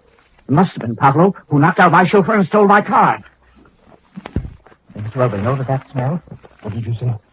Sort of a sickly, sweetish smell. Kitty has been drugged. Edward, have you found her? Yes, Phyllis, she's over here. Oh, Kathleen. Oh, Edward, she's not dead. No, she's alive. She's unconscious. I think she's been drugged, Mrs. Welby. You notice that heavy sweet smell in here? It's from some drug, I'm sure. Look, Phyllis. Look at the mark on her forehead. Oh, heavens. It's the same mark Anna has on her forehead. What does it mean? Well, I'm sure it means that Anna and this chap called Pablo are responsible for what happened to the girls today. As to what other significance it has, I know no more than you do. What's that she's in? Seems to be some kind of a hamper. There's the lid for it lying over there on the table. Now, what's that? Well, what is it, Major Stender? Well, Mr. Welby. Mrs. Welby, look at this. What is it, Major Stender? Hey, you suppose they were going to ship Kitty away? What are you talking about? Look at this label fastened on the lid of the hamper. To Mr. O.S. Cassane, Rio Claro, Essequibo County, British Guiana, South America. Now, whatever... Edward, this must be what the old Earl's warning meant. He was in British Guiana. Now, don't let your imagination run away with you. Come, let's get Kathleen out and go into the other room, Anna. Then we can see what Bunny can tell us about all this. Give me a hand, Major Stender. No, I'll pick her up and carry her out. Lovely. Here, take my flashlight. Right. All right. Wait, I want that tag off the hamper, too, just for record. Has Bunny said anything to us about what happened? She hasn't been able to talk, Edward. She's in agony. They had her tied up so tightly. Yeah, stop the circulation, probably. She'll be all right in a little while. Can I help you, Major Stender? No, I can carry her very easy. Lovely. Keep the light on the floor so that I don't stumble. Go ahead. Go ahead, Phyllis. Let's get back to the others. Watch out, Major. Doorway's narrow. How is Bunny, Mademoiselle? I've been trying to rub her arms to restore circulation. She's getting some color back in her face. I think she'll be all right. I'll be all right. Major Stender, you'd better put Kathleen out in that cot over there. Is she all right? I think she is, Bunny. Don't try to move. Hey, doctor. You better see what you can do to Kathleen, Phyllis. Edward, Bunny says they did drug Kathleen. We'll just have to wait until she awakens. Are you all right, Bunny? Can you tell us what happened? Just a minute, Mr. Welby. You'll have to wait, Mr. Welby. She's worn out. Of course. I say she should have a drink. Maybe the Major has a flask with him. Anything going out there, King? Don't hear a sound, Major. You scared him off, I guess, with the rascal. How's Bunny, Mademoiselle? She's better, Major Stender. Oh, the pins and needles all over me. That's the blood circulating again. Do you happen to have any brandy with you, Major? She needs a stimulant. No, I don't, Mr. Welby. Too bad. We should have thought of it before we started. Think you can talk now, my dear? What happened? Yeah, awfully anxious to hear. How's Kitty? Mrs. Welby's looking after her. How is Kathleen, Phyllis? I can't find anything wrong with her, Edward. No bruises or anything. She's stirring a little, too. I think she'll awake soon. Hey, boss. What is it? Wait, the chauffeur's outside. He thinks there's somebody sneaking around the place. Get him in here. Everybody must stay in here. Turn out the flashlights. We don't want them shooting any more, Doctor. Okay, I'll get him right away. Best thing we'd better do to get back to Miami right away. Depends on what Bunny has to tell us. We may want to look around here some more. There's nothing here. I'm going to put that out and maybe we'll clear out. It was Honor and that chap Pablo, wasn't it, Bunny? Yeah. He got all the Major Stender's car somehow. We didn't notice he was driving it when we got out till we was halfway out of here. He was locked in the car. Anna was waiting here for us. Tell you why she kidnapped the two of you? No. Hey, Tom. What's the matter now? It's found our car. What? Yeah, it's parked behind one of the other chaps. He's been nosing around outside. Well, get him in here. Does he want to be murdered? Well, there's no more noise out there now. Wait, thinks he heard an owl or something. Let's get back to Miami, Major Stender. I'll feel safer when we get the girls back home again. Maybe that's what we'd better do. Kathleen seems to be breathing more deeply now. I think she'll be waking soon. Oh, just one thing. This paper, Bunny. Did you see this? What is it, Mr. Welby? It's a label addressed to Mr. O.S. Cassane, Rio Claro, Essequibo County, British Guiana. I think that was the paper I seen on a print this afternoon. Yes? This afternoon. On a large wicker hamper in the next room. They had Kathleen in it. Oh. Did they say anything to give you an idea what they were going to do with her, Bunny? I don't know, Mr. Welby. They tied me up and then they just killed me. Carried her in the other room. And that big fellow with her, Pablo, didn't open that arguing, but it was all in Spanish, and I did so much screaming and yelling, they finally gagged me. I went to sleep after that, and I don't know what happened to me. When I woke up, it was dark out, and it was both gone. You'd better not try to talk any more now, Miss Wilson. Here, lean against me. Yes, sir. Save your strength, Bunny. You can tell us the whole story when we get home. Oh, Major Stender, let us stop back from Miami. I'll have Bert bring the car around. Jim can drive the other one back. Phyllis, we're going to start back to the hotel. Major Stender can take Kitty. She'll be awake soon, Everett. She's staring so much. I just said... Hey, where are you going? Gink, who is it? It's that dame, that Anna. I just saw her run back up one of the shacks. All right, Joe, let's get her and catch her if we can. Phyllis, you and Meadow, let's stay here with the girls. I'll be right back. Do you think you'll be able to walk the car, Bunny? Hey, look out! She set the shack on fire! The shack's on fire! Get those women out of there! It's glass! It'll go up like tissue paper! Phyllis, Benny, Madam Molette, the shack's on fire! Get out of there! Oh, no! Look out, Miss Welby. I'll go in and get Kitty. Turn on one of those flashlights, somebody, so that I can see. Oh, here we are, Major Stender. Get Kathleen, get Kathleen. You must try to walk, Bunny. I can't do it. I can't. Oh, help me someone. Will you get Kathleen, Major Stender? Yes, I've got it. Keep that flashlight on. Dink, Yeah? get in here and get Bunny. Okay, I'm coming, Major. Over here. All right, here, look out. Give it to me. All right. Here you go, girlie. Go on, lady, get out of here before that roof falls in on us. It's nothing but grass and twigs. Did you get Bunny? Where's Madam Molette? I'm coming, Mr. Welby. All right, I got the other one. Get away from this place. It'll be falling to pieces in another minute. Carry Bunny right over to the car. There it is. Okay. Oh, is Bunny all right? Here, I got it right here, Mrs. Welby. Look out, will you please, Major, so I can get her in the car? Oh. Oh, you'll be all right, Bunny. Just a minute. Hey, boss, look. There's that Anna again. Quick, can you get a shot at her? She won't get away this time.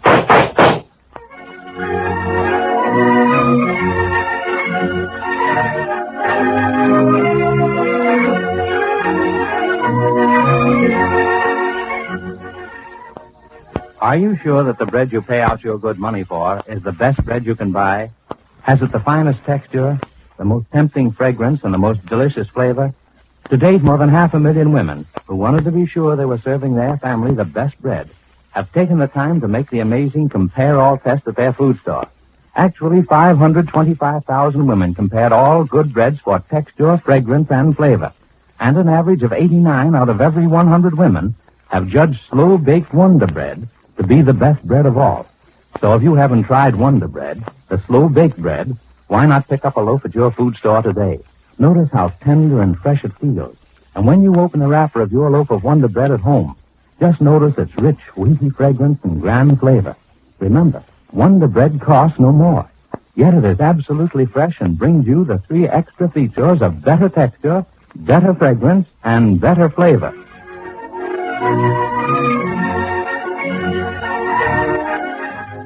Oh, Edward, what's the meaning of it all? That fire was the desperate act of a madwoman, Phyllis. Anna must realize that her schemes, whatever they are, can never succeed. Is Mr. Welby right? Has Kitty seen the last of Anna? But what of that mark on Kitty's forehead? Tomorrow, be sure to hear the next episode in the thrilling life story of the beautiful golden-haired Irish girl, Pretty Kitty Kelly.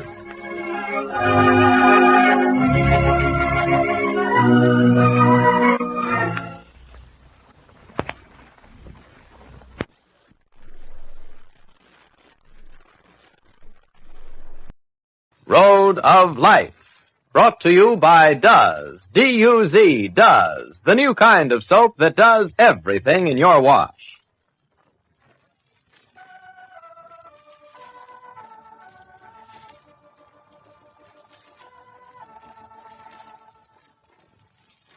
Dr. Brent, call surgery. Dr. Brent, call surgery. Dr. Brent, call surgery.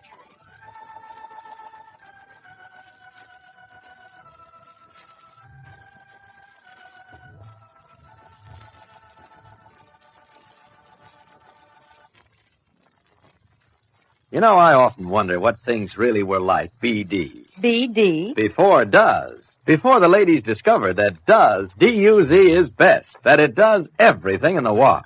Well, here's what my wash day was like, BD, before Duz. First, I used to scrub my husband's work pants till my fingers ached. Some job. Uh-huh. And my towels. It was almost impossible to get 'em white. And the nice colors in my wash. Well, they lost all their pep. That was BD, before Duz. Yes, but now things are different. Now you've changed from a lady who didn't to a lady who does. Now you know Duz does best. This new kind of soap does everything in your wash. It gives you unsurpassed whiteness for towels, unbeaten suds for cleaning work clothes, plus greater safety for colors. My wash days now are all AD. After does. What about those dirty work pants? After doesing. Clean as can be, and I don't do any hard scrubbing. No soap takes dirt out easier than does. What about your towels, AD, after doesing? They just couldn't be whiter. I'm so proud of them. No soap washes whiter than does. And how do those colored rayon slips look? Bright and fresh. They just couldn't be prettier. Well, Does is extra safe for colors, you know. Does everything. It's best. Actual comparisons with 25 different wash day soaps prove it. Does gives you the best combination of white washes, suds for cleaning, and safety for colors. So be a lady who does best. Does everything. And now we invite you to listen to Road of Life.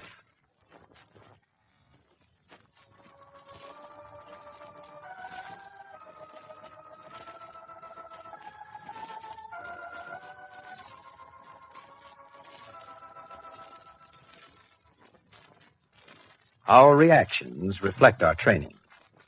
Jim Brent, schooled to face trouble in the operating room with the utmost calm, reacts the same way when difficulties of a personal nature are involved.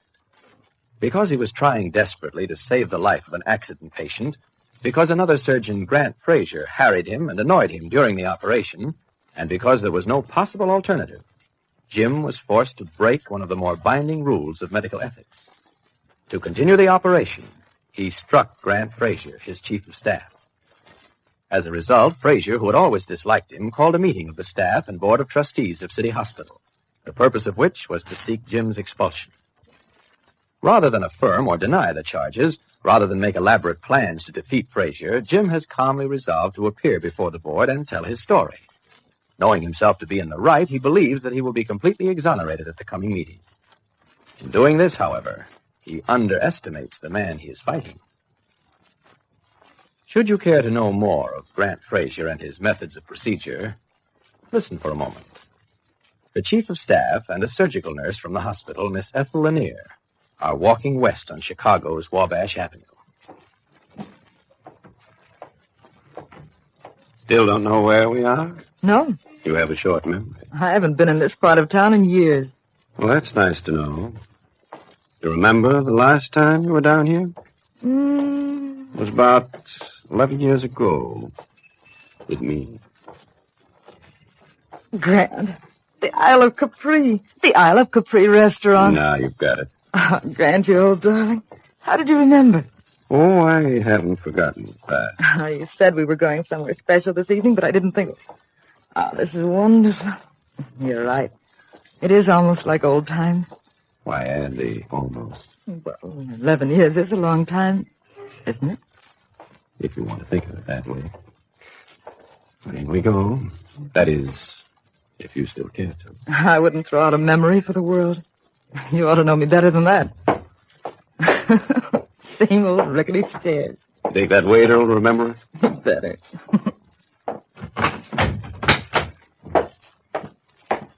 Good evening. Oh, Grant, he does remember us. A table for two, please. Si, senor. Over here in the front, no? No, we used to sit in the booth in the back. You still have it? The back of booth. Si. This way, please. Just like it used to be. Empty. I don't mind that. You? This is the booth you mean, no, senor? This is it, all right. Signorina. Thank you. Will you order now or later? Now. What did we always used to have? Minestrone soup, ravioli with mushroom and tomatoes, spumoni, and black pop. And a bottle of Chianti wine. Si. Un minestrone, two ravioli alla Capri, one bottle of Chianti, two spumoni, two coffee. It will take a few minutes more. That's all right. We're in no hurry. Si, senor. Aren't we? Aren't we what? In a hurry. Well, that depends on you. It didn't used to depend on me. It does now. I think I'm going to like this dinner. It's going to be like old times. Fun. What are you doing? Moving my chair next to yours. Do you mind? Yeah. That's better. More like it used to be. Still playing hands under the table. With you. I promise you, if you had dinner with me tonight, I'd take you back a long way. Well? Yes, darling. How's your wife? You always were a witch, weren't you? If I weren't, I wouldn't be here. How is she?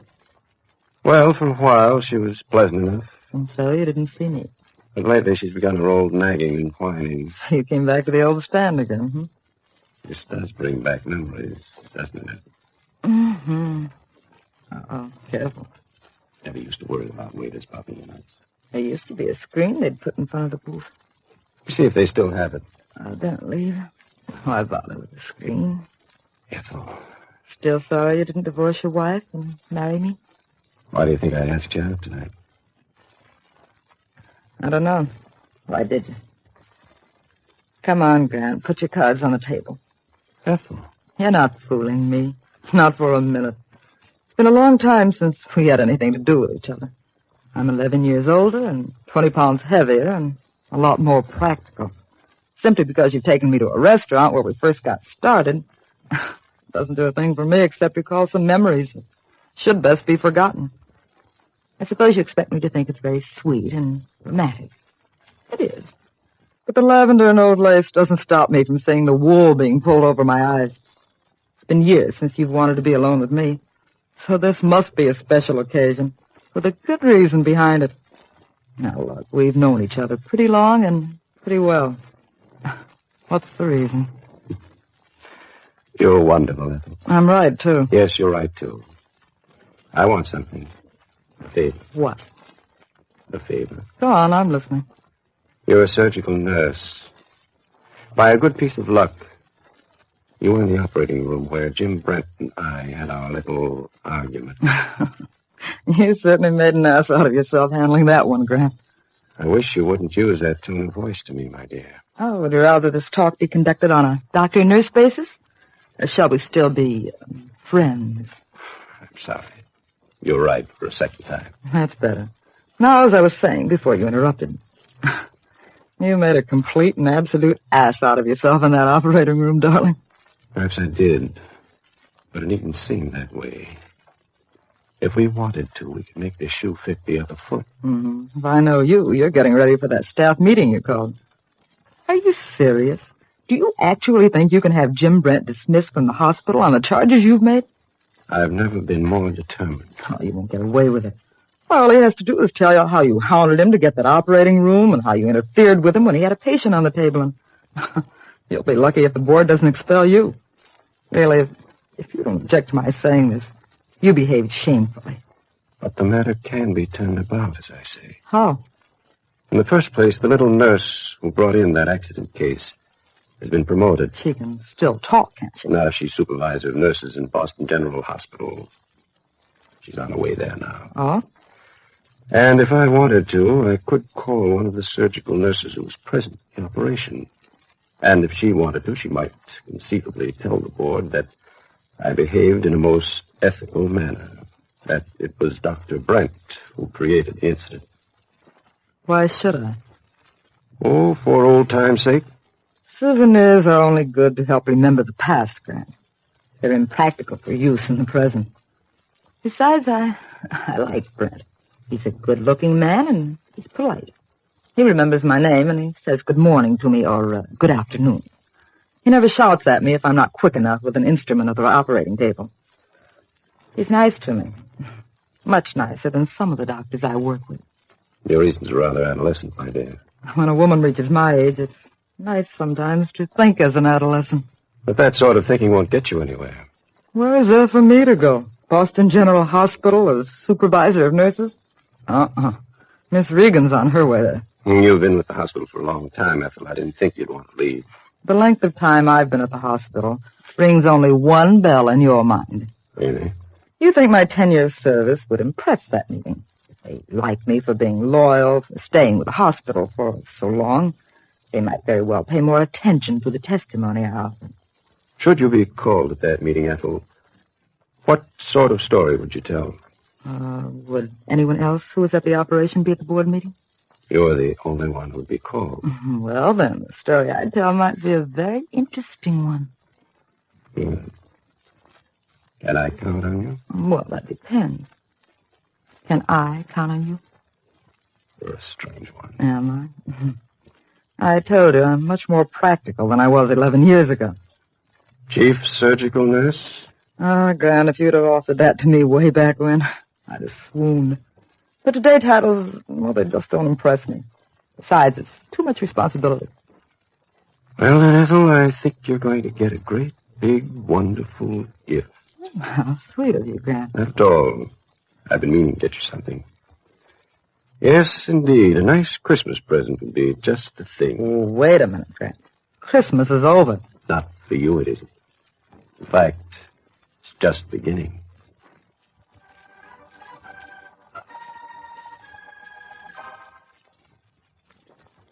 And Jim Brent thinks that all he'll have to do is tell his side of the story at the board meeting.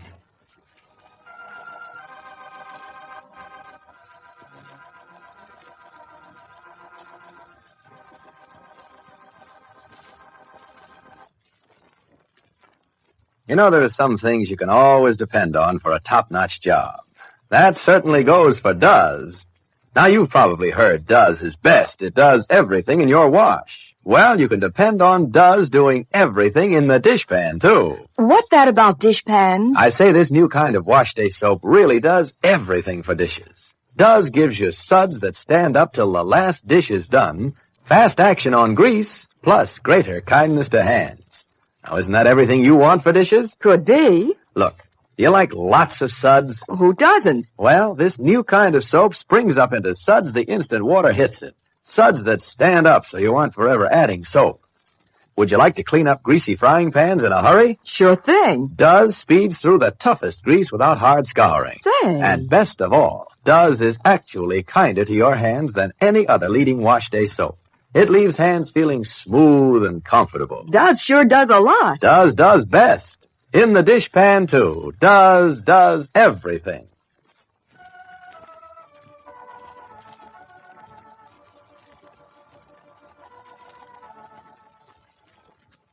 Be sure to listen tomorrow when D-U-Z Does will again bring you another absorbing episode on Road of Life.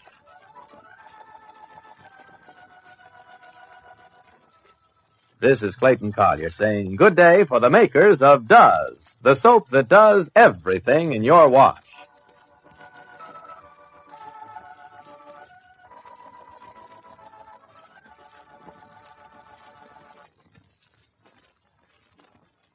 Your grocer's paper bags and cardboard cartons have gone to war, so when you shop, take your own shopping bag or basket with you.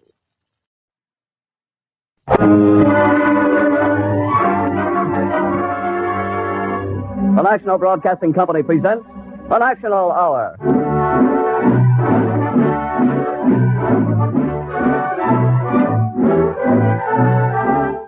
This is the mirror of public opinion, reflecting what America and the world are thinking, planning, doing. This is today's interpretation of the problems and the newsworthy milestones that we must reach and pass on the road to peace and reconstruction. Today, February 3rd, 1946, we present the 12th in the distinguished new NBC series, The National Hour.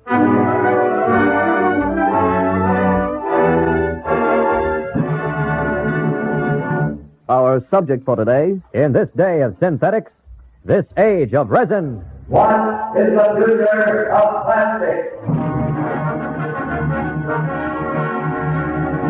This is Robert St. John in New York. If you take your dictionary's word for it, plastics are as old as the universe and as abundant as mud, as common as lard. For you see, by the dictionary's definition, mud and lard are plastics. A plastic is any material that can be molded and shaped. An important imagination-stirring new industry has risen to take a place in our future. Its raw materials not mud or lard, but organic substances. Its products molded and shaped, but with heat and under pressure. And the end result is a plastic.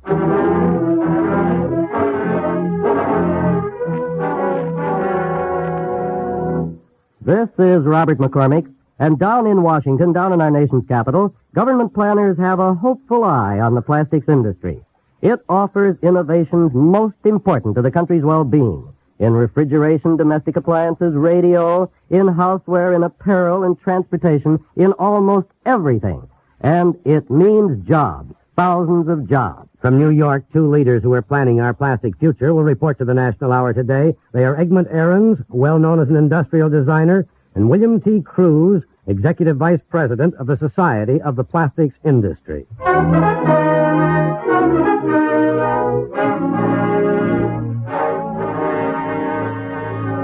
It seems there's a little of the ludicrous in all the great scientific discoveries of the ages. There was Archimedes leaping from his bath with the theory of specific gravity, and Newton cracked on the head by an apple. Well, here's how plastics came into our lives. The year is 1868, and the sound is, well, let's call it familiar. Mm-hmm.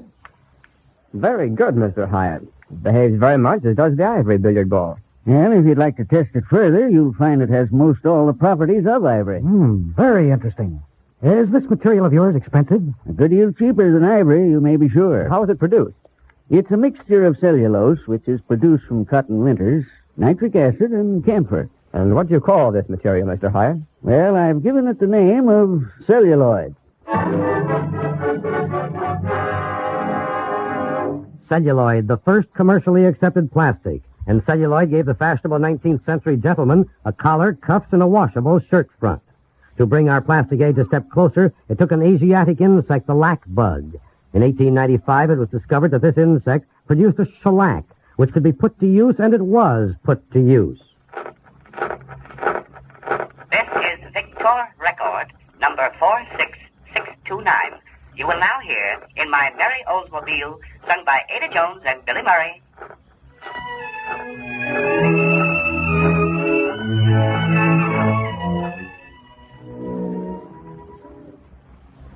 Yes, shellac brought the phonograph record. A billiard ball started it rolling, a resin-making insect kept it moving, and by 1909, a noted Belgian chemist produced a resin that could be cast to desired form, as well as compounds that could be molded under heat and pressure. Since then, plastics have come a long way, all the way from celluloid to, well, say, to polyamides. That should interest you, lady. Me? Why? Because polyamides are nylon to you.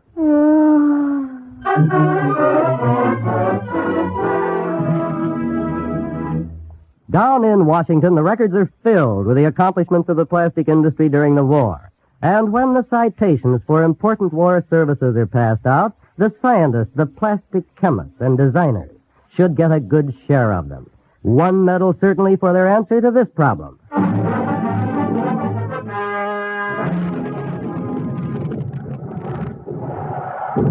The problem was first posed by a tragic incident which occurred in Germany. American officers looked over the bomb tank in which one of our generals had died. That's a bitter pill, all right. One of our own planes that got him. How could it have happened, sir? That's what I can't understand. The identification flag was on the general's tank. How could they have made that mistake? Well, it couldn't be helped. I've seen the pilot's report. He couldn't recognize the identification. The reflection of the sun washed out the flag color. Can't something be done, Major? This just can't happen again.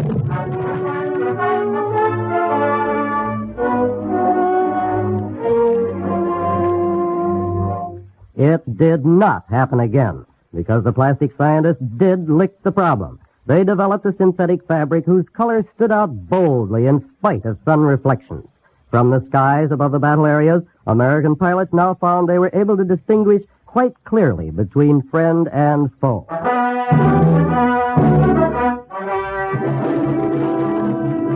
An unofficial citation, too, for the scientists who saved thousands of lives in situations such as this.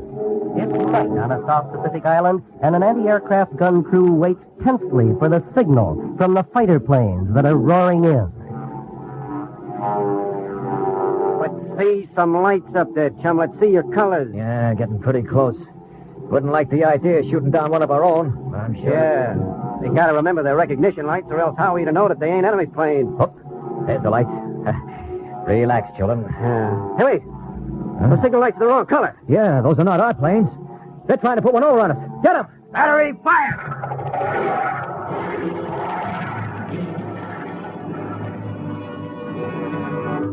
Throughout the war, the Japanese tried and failed to reproduce the colored plastic lenses of recognition lights used by our planes. American plastic development always kept a step ahead. And another citation to the men who helped make possible one of the revolutionary weapons of the war, the proximity shell. With a radar device molded into the plastic nose of the shell, it did not have to hit its target. It had only to get near it. Now, here's a roll call of other wartime uses of plastics, and as an introduction, a fanfare on a bugle made entirely of plastic. Inner soles for jungle boots, goggles, assault boats, life rafts, fuel cells, hand grenades, medical kits. All plastic binoculars, gears, bearings, antennae mats, saltwater purification stills, resin-bounded plywood for PT boats and mosquito bombers. A plastic lung to replace the heavy iron lung.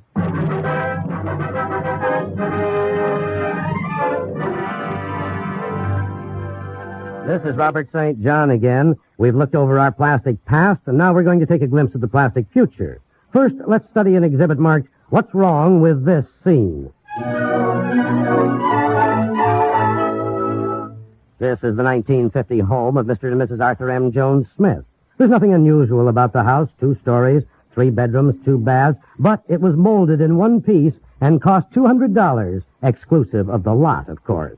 Mary Jones Smith has come into the acrylic living room to find her husband contentedly puffing on his vinylite pipe filled with achromatic ethyl cellulose. Now there's a sudden clatter on the roof. Heavens, Arthur, did you hear that? Nothing to get excited about, dear. Just our daughter. You know how she handles the helicopter. She never lands in the garage the first time. But I do wish she would quit hitting the roof. Any damage done? Oh, golly, no. The plane wings are double laminated framisan acetate. Can't hurt them. But what about the roof? Ethyl sansifrate. Can't even dent it. Oh, yes. I always forget. What's Junior doing? Oh, nothing much. He's got his axe, pretending he's chopping down the pillars on the front porch. I remember when I was a kid, I did that. That was before cortisec laminate. And I did cut the porch pillar down. Funny old days. Uh-huh. Remember how mad you used to get at me when I dented the fenders on our car? Yes. You know, if framisated carbobutyl hadn't come along, I'd still be having to pay to have the fender straightened out. You know, Arthur. Yeah? I don't want you to think I'm silly, but I sort of wish sometimes that something would break once in a while, or wear out. Oh, my sweet little old-fashioned girl. Oh, really? I always rather enjoyed breaking a dish when I got angry. Well, I'll get you some dishes made of ceramic chloride. They bounce. Oh, but please, don't you think I could have just one pair of silk hose, just to wear around the house? Oh, they're so cute when they get run. My sentimental little sweetheart. What are we having for supper, huh? Styrene copolymers with Creole sauce. Oh. Cellulate acetate butyrate with some lovely drawn vanilladine butter. Ah, swell.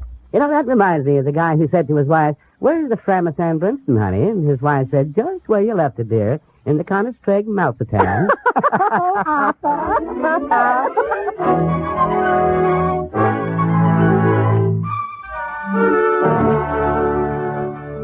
That's a plastic age joke, son. You won't catch it until a plastic age sets in, and it never will, not that plastic age.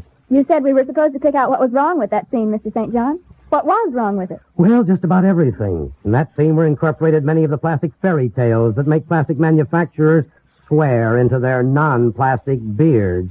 Tales that impute to plastics qualities that are both fantastic and incredible. But the plastics I've seen are wonderful. Oh, yes, indeed they are. But these streamlined dreams we have had, they won't be realized for decades, if forever. Won't we have plastic automobiles? Oh, there'll be more and more plastic materials in cars as time goes on. You know, the first cars had only celluloid side curtains. Then before the war, there were about 6 pounds of plastic material in a car. There will probably be more plastics than that in the new models. But no dent-proof bodies. Well, not for quite some time, according to the plastic industry itself. Bodies for station wagons, yes. That is being considered. What about those molded houses? They sound swell to me. Well, at present, they've managed to mold a 17-foot boat with low-pressure molding process, but it'll be quite a time before it will be possible to mold any large part of a house. You're going to tell me we won't even be able to get nylon stockings. No, you'll get your nylons, lady, or maybe even something better. Well, I'll tell you one thing. I don't think I'd like plastic meals. Mister, I can tell you with authority that even the most ardent plastics enthusiasts wouldn't look at a synthetic steak.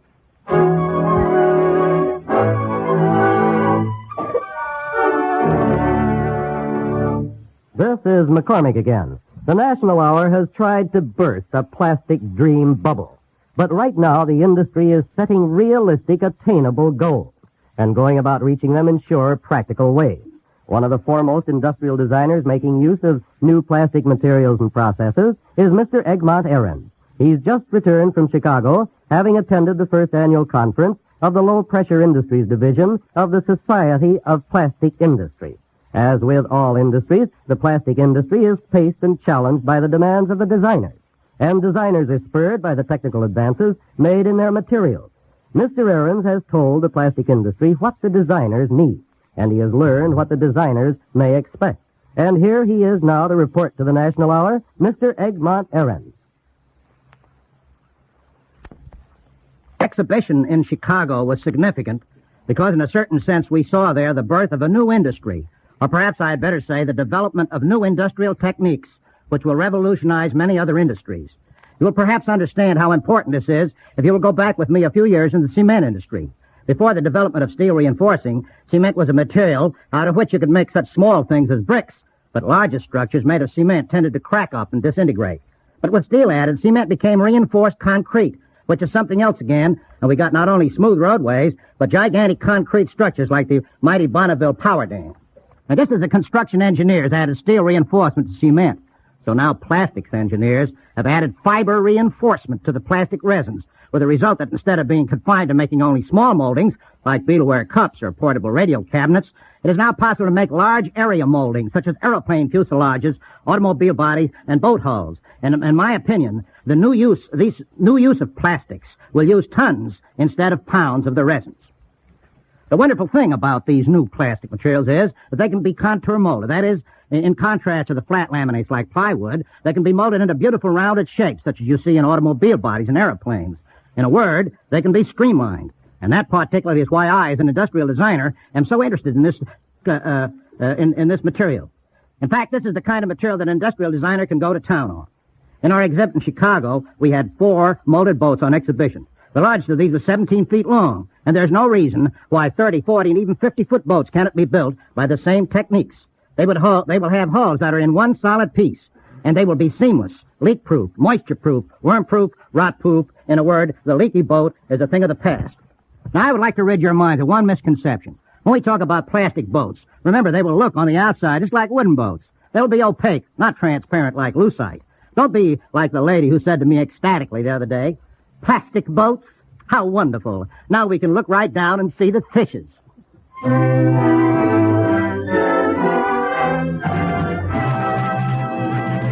This is Robert St. John again. A little earlier, we had a glimpse of the future, as it most certainly will not be. Now let's visit some factories where they make plastics and see what's going on. Hi. Hello. I'm going along, if you don't mind. Well, I don't believe we have met. Your name is... Joe Muscles. And what do you do, Joe? Well, I don't believe things. When somebody tells me something is unbreakable, I break it. Well, then come along by all means. And here's something to start with, an unbreakable drinking cup. What's it made of? Well, there's nylon in it. Now, do I have to break it with my hands? Shoot yourself. It's a freestyle event. Okay, watch me. I'll just put a little pressure on it. Hey, you can't get no grip on it. You go ahead. I'll catch up with you. All right. We'll look in first on experiments that are going on with plastics in apparel. What are you working on, sir? Testing these shoe caps. They're for children's shoes. You know how they scuff through the toes? Yes, children have been doing it for centuries. Well, they won't with these vinyl toe caps. Caps will outlast several pairs of shoes. You don't know my kid. You don't know vinyl. Come along, Joe, come along. I'm going over here where this fellow is turning a shower of water on what looks like a sheet of cellophane. Well, it's a vinyl plastic material. It'll be used in raincoats and hoods and umbrellas and things such as that. That's why it's being tested underwater, I suppose. That's right. I'm soaking it under the shower for an hour. Then I'll take it out in the hot sun for an hour. Yeah, it'll crack. It hasn't yet. Oh, by the way, this is Joe Muscles. He breaks things. Well, not professionally, mind you. Just one of me social graces. I specialize in tearing telephone directories. Yeah? Would you like to tear this sheet of vinyl plastic, Joe? Now, this is me dish. All right. Here you are.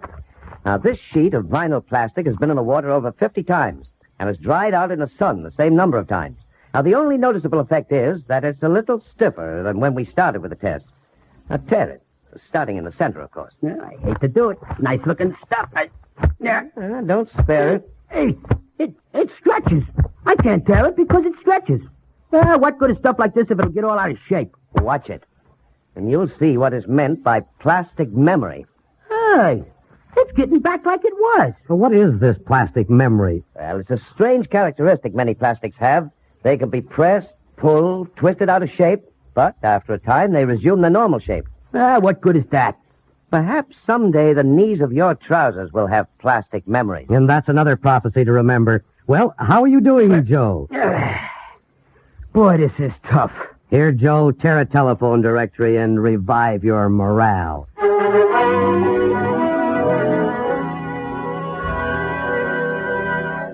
This is Robert McCormick again. Washington these days is looking to a relative, at least a first cousin to the plastics industry, for the answer to one of the nation's most pressing problems. The men who are tackling the housing problem are wondering if plywood bonded with plastics might not, in a measure, provide a solution. Now, let's pay a hypothetical visit to that branch of the plastics industry. Is that plywood you're sawing? Uh-huh. And when you're finished sawing? It's going to be the wall of that house. Will it stand the gas? Yeah, it ought to. What we didn't find out about making plywood during the war isn't worth knowing. But won't the layers separate when the plywood gets damp? No, not with the adhesives we have now. Moisture-proof, boil-proof, fungus-proof, everything-proof. And plywood boards don't have to be nailed. In fact, the adhesives we have now hold even more securely than nails and screws. Well, perhaps then plywood and plastics are going to come forward as the long-sought solution to our housing problem. At any rate, that's the sort of challenge these young plastic industries like to accept.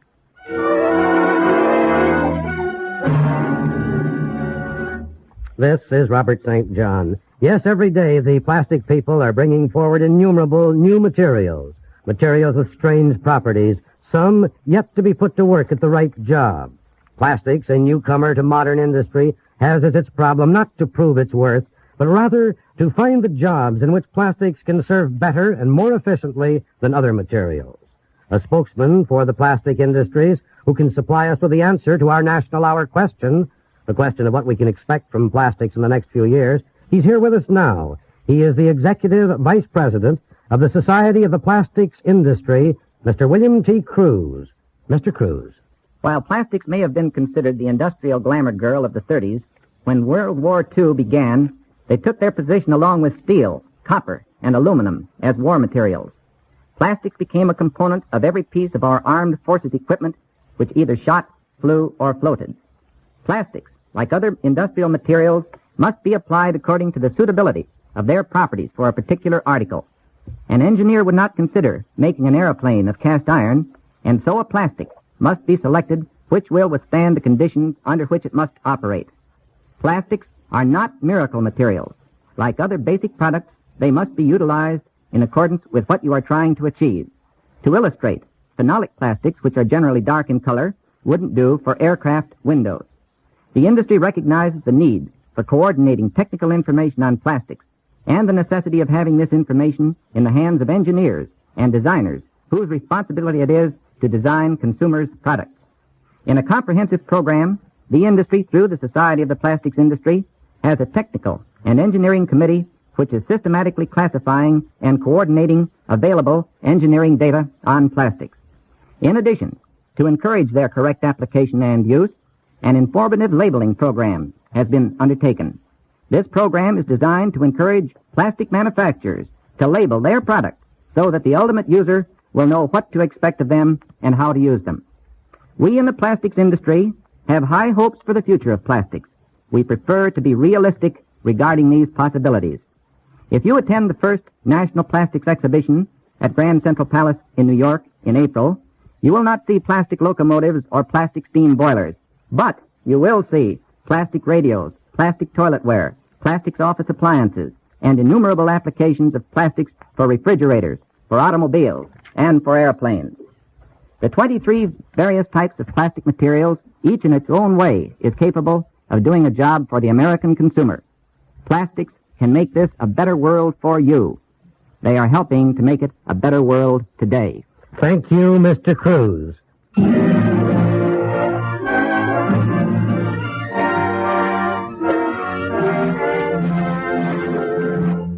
Oh, Mr. St. John. Yes? You remember my wife and me? Well, of course, you were the people in our What's Wrong with This Scene exhibit. Uh-huh.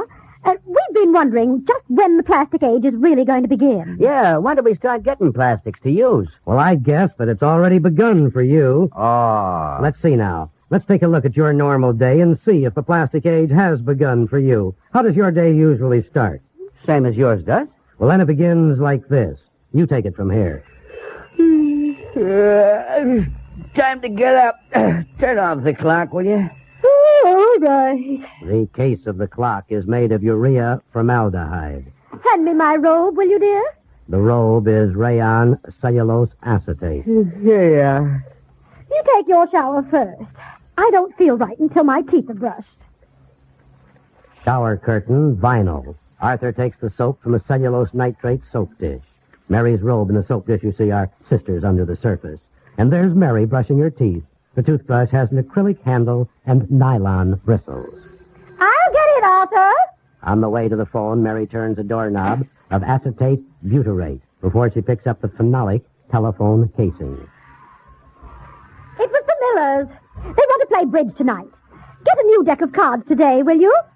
Did you hear me? I can't hear you. I'm shaving. The handle of Arthur's electric razor is urea formaldehyde. The cards he will buy will be a plastic, too, new washable acetate. And now to breakfast. Eggs about ready, Arthur. I'll be right with you. I'm putting on my socks now. And Arthur snaps on his garters. Cellulose acetate again, this time in the catches. The non-heating conducting handle of Mary's skillet is heat-resistant phenolic. And there's Mary getting her face ready to display across the breakfast table. Lipstick in a urea formaldehyde holder. Wait a minute, Mr. St. John. I think I've got the idea now. You're saying that the plastic age isn't just around the corner. That's right, Arthur. The plastic age arrived yesterday.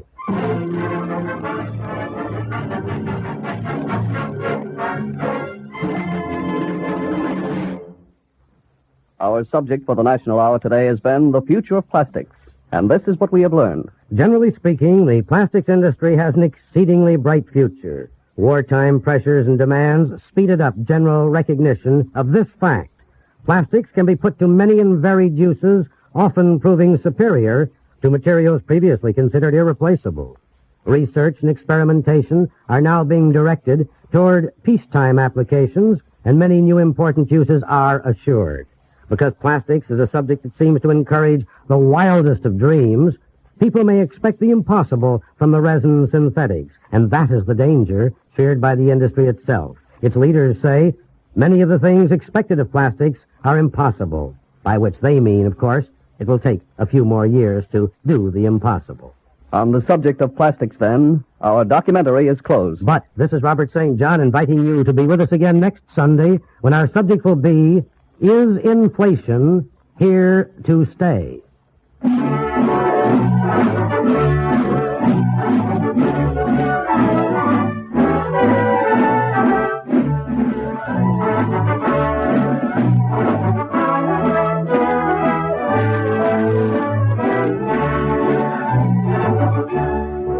This has been the National Hour.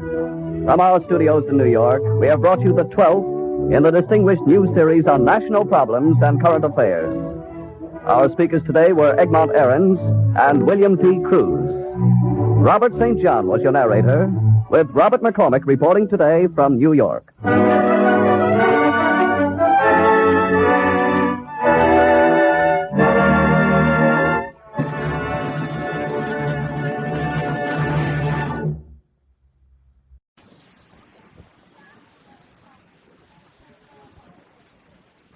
And now, the Goldbergs, radio's most lovable family, brought to you by the makers of Oxidol. But first, are you disappointed in your washing machine? You find it's not getting your clothes as really clean and white as you thought it would? Many women have this experience and usually blame the machine without reason. For remember this, even the best of machines can only agitate the clothes. Proper removal of dirt, washing out, depends largely on the soap you use. If your soap doesn't give thick, rich suds, but take all the dirt out and hold it out in the water until the washing's rinsed, the clothes come out dingy and gray. That's why women everywhere say the soap to use in washing machines is Oxidol. because it gives more and longer-lasting suds than ordinary soap. Tests show that 1 cupful of Oxidol makes as much rich, lively suds as 3 cupfuls of other soaps tested, well-known granulated soaps included. In other words, you use just 1/3 as much soap to get the same amount of suds. What's more, these Oxidol suds take out even deeply embedded dirt and hold it out. Just run your hand through the water and you'll see what I mean. You can feel the difference. You know that here's a soap that goes down into the very pores of the clothes to get at the dirt. And that never lets dirt drop back into clothes because the suds stay alive. As a result, clothes washed in Oxidol come 4 to 5 shades whiter than less energetic soaps can get them. It's the most amazing soap development of recent years, made under a patented process, which means no other single soap works exactly the way Oxidol does. Change to Oxidol today if your machine isn't living up to expectations. You'll notice how much whiter your clothes come first time you use it. Don't fail to get a box the next time you go to the store. You'll always be glad you did. And now, the Goldbergs. The townspeople of Lastonbury face a crisis today. It's their last opportunity to buy up the option of the Lastonbury Mill, and so far, they've been unable to raise the necessary money. The fund collected by the women by selling flower seeds would be enough, but the women refuse to give it up. Meanwhile, at the Goldberg home, the crisis in little Rosalie's illness has arrived. Molly and Uncle David are waiting outside. Stop, Porter. Stop. Lay down, Porter. Lay down. Fine Passover, huh, Dave? Molly, please. Where's Jake? Where's Jake? Sorry. Waiting for the doctor to come out of Rosalie's room. David, she's sick. Sicker than I know you. I'm afraid, David. Molly, please. Please.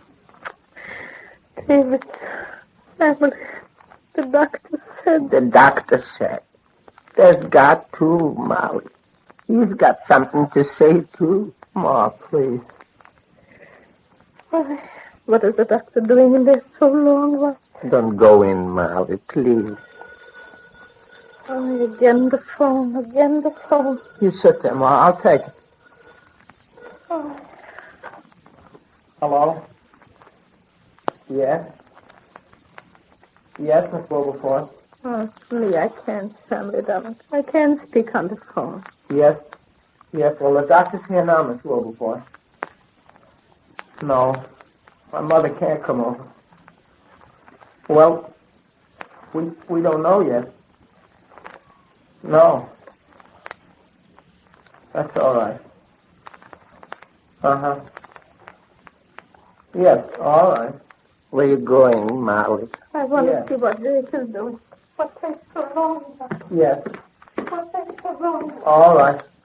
Yeah. Goodbye. What is it, Sammy? Huh? Oh, they're having a meal. All the women are over at Martha Wilberforce's house. Well, what are they going to do? Give the money from the latest fund to the mill? Well, that's what they're having the meeting about now. Well, Doctor, please come in. Don't go yet. Don't go yet, Doctor, please. I want to hear more than just one word, Doctor, please. We're waiting. Waiting for what, Doctor? Can't you do anything, Doctor? Maybe we should We're not waiting with our hands folded. We're waiting to help. Waiting to help? Yes, Mrs. Goldberg. It's the crisis. Oh. People, and that means doctors too, can only go so far. And that's as far as we did go. What do you mean, Doctor? Doctor? Oh, please. We've done everything we could do for Rosie. And now we have to wait. It's up to her. Up to her? You mean there's nothing you can do to help her? Not over this part. She's got to help herself. She's got to be strong with the desire to get better. Oh. In every man's body, there are two forces, and they're both very powerful. One of them wants to make you give in, let go, drift down and away. It's called catabolism. It's the running down of energy, the breaking up of cells in the blood and in the body. When everything moves that way. What, Doctor? But there's another force, too. It's called... I don't care what it's called, Doctor. Ma, please. What's happening to Rosie, Doctor? We have to wait. Molly, please. It's the crisis. You have to wait. Oh, no. Just as soon as we... But where's your faith, folks? I've been a doctor long enough to know that faith cuts right across science. Everything I've seen and learned in my life has taught me to trust God for everything I haven't seen and don't know. Doctor, you don't think we should... We've given Rosie the best chance we could. Now we've got to wait. I'll be back a little later. You have a very competent nurse, and she has her instructions. Goodbye. Bye. I'll take it to the door. Goodbye, Doctor. Bye.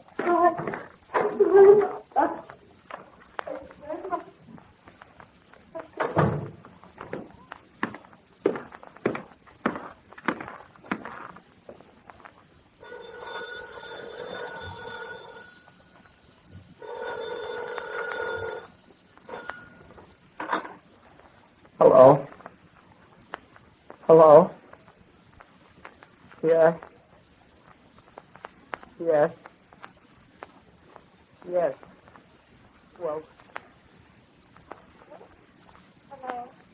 Hello, Sammy. I just saw the doctor leaving. Yes. All right. All right. Well, I hope everything's all right.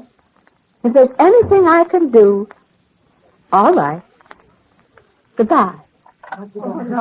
They're just waiting now. It's the crisis.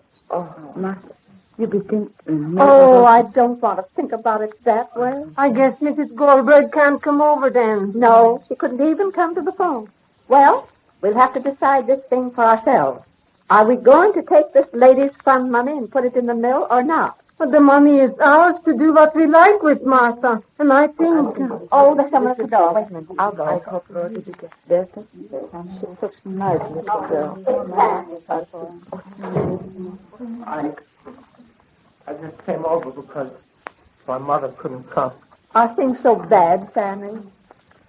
Well, we're waiting. It's the crisis. The doctor said that, well, after a certain point, no one can help her. Only herself. And we're waiting to see if she will. Oh, she will. She will. She's got to. Oh, yes. And you have to, too. You ladies, you think you're not part of this town. You think the town's one thing and you and your families are something else. Maybe I'm not the one to be saying these things, but somebody has to.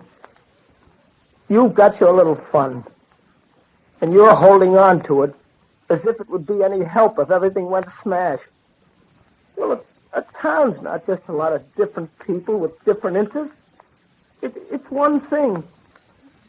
That mill doesn't open, town will go smash. So will you right along with it. It's a crisis now. And if every part of the body doesn't fight and help, then the town's going to die.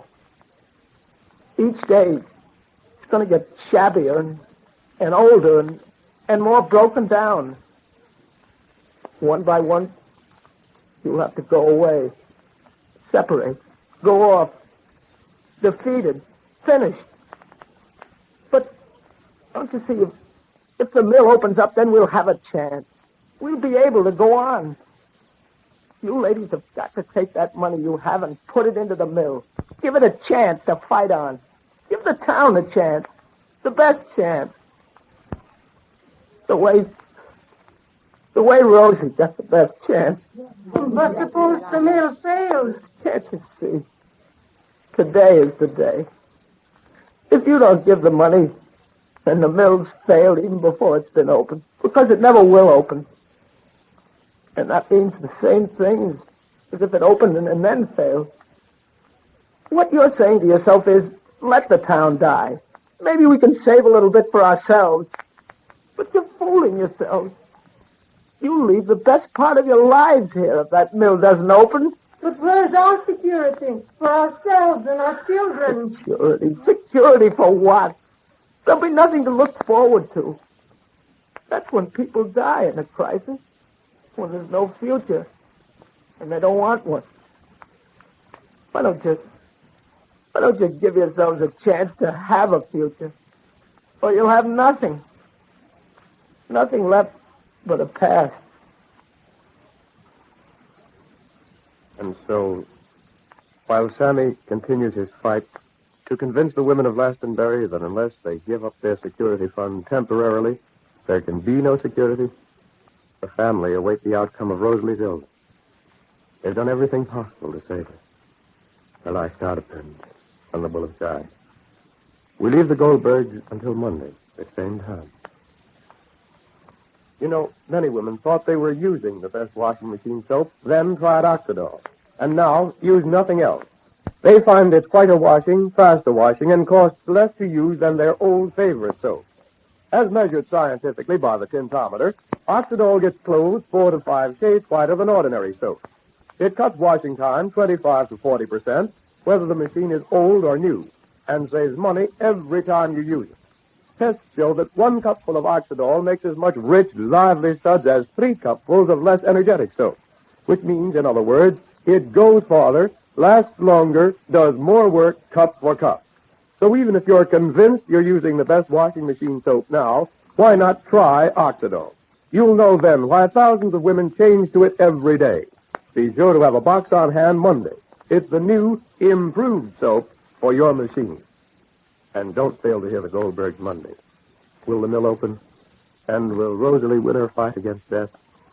Until Monday the same time, this is Ray Saunders saying goodbye for the makers of Oxidol.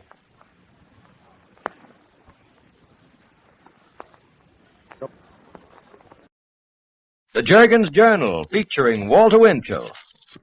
Mr. Winchell, whose famous column appears in the New York Daily Mirror and other newspapers with more than 25 million readers, is brought to you by Jergens, the lotion for soft, smooth, romantic hands. I can think of grand Christmas gifts for men, only they all cost so much. No, they don't.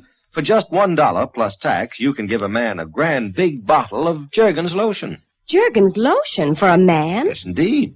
While in service, lots of men learn to use Jergens lotion, and they still do. Before and after shaving for a quick, comfortable shave. And for his hands, too. A well-groomed man doesn't want rough and chapped hands. Plenty often a man raids his wife's bottle of Jergens lotion. So give him his own. A small bottle, maybe, in the toe of his stocking, or be generous. Give him the big bottle in its bright Christmas wrapping. He'll be pleased and flattered that you gave him Jergens lotion for Christmas. Now to the editorial room of the Jergens Journal and Walter Winchell. Good evening, Mr. and Mrs. North and South American. All the ships at sea, let's go to press. Flash. Washington. 3 AFL unions have just agreed to call off their scheduled nationwide strike against Western Union. Portland, Oregon. Sam Jackson, the grandson of the founder of the Oregon Journal, was killed tonight in a helicopter owned by that newspaper. Washington. The United States has quietly arranged a loan of $300 million to Canada in an attempt to save the Canadian dollar from doing a ruble. New York. Herschel Johnson, our delegate to the United Nations, is not yet off the critical list at Lenox Hill Hospital, New York, but he is reported doing very well. New York City. Caesar Petrillo, the czar man of the Musicians Union, is now expected to pull every live musician out of radio by February. New York City. Patricia Miles, who lost her paternity case against Johnny Myers, has changed lawyers. Next stop, the appellate division. Wall Street. A merger, I hear, is in the making between the 2 biggest independent motor car companies, Packard and Nash. Recent secret attempts by Ford to buy out Packard failed. Hollywood. The funeral services for Mark Hellinger will be held on Wednesday next at 11 a.m. at Pierce Brothers, 5959 Hollywood Boulevard, Hollywood, California. Mark and his wife were seeing a new picture in their home last midnight when he was stricken. Gladys rushed him to the hospital. The end came at 2:15 this morning, California time. The Washington ticker. Federal authorities are amazed at the great number of criminal records that have popped up in the loyalty check of American government workers because someone never demanded fingerprints. Their names will eventually be made public. Following the pattern set by Adolf Hitler, Moscow money will be very conspicuous during the 1948 presidential campaign in an effort to defeat the Marshall Plan and Mr. Truman. The Justice Department, a new subversive list, is being readied for publication by U.S. Attorney General Tom Clark. Some nationally known political organizations are on this list. The White House, as of tonight, right now, the President's planned message on the State of the Union to the January Congress will be arranged on the principles of FDR's New Deal, a sizzler. New York. The communist newspaper in New York is puckering up its lips for a great big kiss from labor leader John L. Lewis, a very gruesome picture. Intimate friends of John Lewis report that Mr. Lewis is far more ill than people realize. Washington. Some folks just returned from London report that Lord Louis Mountbatten or Sir Oliver Franks may succeed Lord Inverchapel as British ambassador at Washington, and that the Anthony Edens divorce suit may involve the London correspondent of an American news magazine. Washington. Democratic headquarters are deeply concerned about Pennsylvania and New York. Attention, Mr. and Mrs. United States. Next Thursday, Christmas, is the birthday of a man who has answered many thousands of questions over many hundreds of years with a few simple answers. It is a great miracle to multiply 5 loaves of bread and 2 fish into food for 5,000. But it is a greater miracle to turn hate into love. A simple code of ethics doesn't operate by the slide rule. A square deal is measured by the spirit and not by mathematics. Blast furnaces can melt steel, but it still takes a heart to melt a heart. It is a miracle that Christ lived so long ago. It is an even greater miracle that he lives so much today. Cities may fall, machines may rust, and mountains crumble, but his great principles stand through the ages. And of all the great principles for which this man stood, the greatest are these. It is brave to be decent. It is courageous to be considerate. And it is strong to be kind. Ladies and gentlemen, Mark Hellinger, with whom I covered the Texas Guinan beat in the early 1920s, is gone. At 44. He was my closest friend until the Hollywood and Broadway coasts separated us. By distance, you see. We had a pact in 1924, away back in the good old Morris Plan days, when Mark would sign as my co-maker and I would sign as his. We promised each other then that whoever survived would write the best obit notice a guy could have written for him. Mark doesn't need any obit notice by me. His life story and the way he lived for the other fella would make it easy, journalistically, if it weren't so very difficult, personally. The lines I just spoke about another man certainly fit Mark Hellinger. It is brave to be decent. It is courageous to be considerate. And it is strong to be kind. Mark was the concrete example of the phrase, great guy. He made an art of friendship. People who hardly knew him liked him, and those who knew him loved him. No man could have a better friend than Mark, and no man had more of them. Mark Hellinger went out in the style in which he lived and in the style in which he wrote. The O. Henry magic. It was a typical Hellinger script, too. A tug at the heart, a lump in the throat, and a sudden surprise ending. New York. In a very few moments, I will announce the name of the person who submitted the best and original definition of a communist. The prize, as you know, is a mink coat, valued at $10,000. The Damon Runyon Cancer Committee thanks all of you in the 48 states for again enriching the Damon Runyon Fund by over $150,000 in $1 donations during this brief contest of skill. Thanks to the donor of the $10,000 mink coat, the Associated Fur Coat and Trimming Manufacturers, who incidentally were never consulted by me about the theme of the contest. Thanks also to the Reuben H. Donnelly Corporation, who handled everything for our committee. This very great Donnelly firm worked 20 hours a day. Thanks also to the anonymous mink coat maker, who picked the straw from a hat which elected him as the maker of the coat. He will, as agreed long ago, receive no publicity. The mink coat will be made to order to the winner's measurements. It should be ready in about 3 weeks, they tell me. Stand by, please. I'll be back in a flash with the name of the winner of the $10,000 mink coat.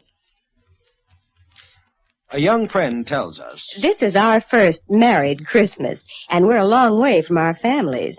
But there's no gloom where my Bill is. We're having 10 for Christmas dinner, and a gift for each. Gifts for 10. Could have stumped me, but Bill said, let's give 'em all Jergens lotion. Wasn't he smart? The girls will know Jergens lotion is the hand care the Hollywood stars use. Oh, yes, girls know the stars use Jergens lotion 7-to-1 over any other hand care in the world. And judging by my Bill, men use plenty of Jergens lotion, too. They do. It's a smart gift all around. For stocking stuffers or the main gift, 10 cents to $1 plus tax. The dollar bottle comes in a bright special holiday wrapper. They'll think you're a mind reader if you give this favorite Jergens lotion for Christmas. And now back to the editorial room of the Jergens Journal and Walter Winchell. And now for some tips of the papers. INS. Harry Revel is suing Mutual Broadcasting Company for $250,000 tomorrow. Revel and Mac Gordon composed Did You Ever See a Dream Walking, Love Thy Neighbor, and many other great song hits. Revel alleges that he sent Mutual Broadcasting an idea for a new radio program, and that Mutual turned it down and then used it under another name. A dirty trick if true. St. Louis Post-Dispatch. I am saying in the New York Mirror tonight now on the stands that True Davis Jr. and Virginia Mata, both of St. Joe, Missouri, will be married January 24th. New York Journal-American. General Eisenhower's memoirs are 2/3 finished. The price is over $500,000 for newspaper, magazine, film, and radio rights. As a general, Eisenhower prefers an outright sale, as that would give him a capital gains. He'd pay only a 25% tax. Associated Press. Babies are now considered a luxury by the United States Tax Department. Most items for infants in drugstores, baby oil, cream, borated talcum, and bags for diapers now come under the 20% tax list. Huh. To the Miami Herald. A year ago last week, from the Roney Plaza Cabana Club, the Runyon Cancer Fund was launched. On the 29th of December, we will turn over another $100,000 for cancer research in Florida. $1 million, not a penny of which was ever deducted for expenses by our committee. Allocated in the United States in 1 year. United Press.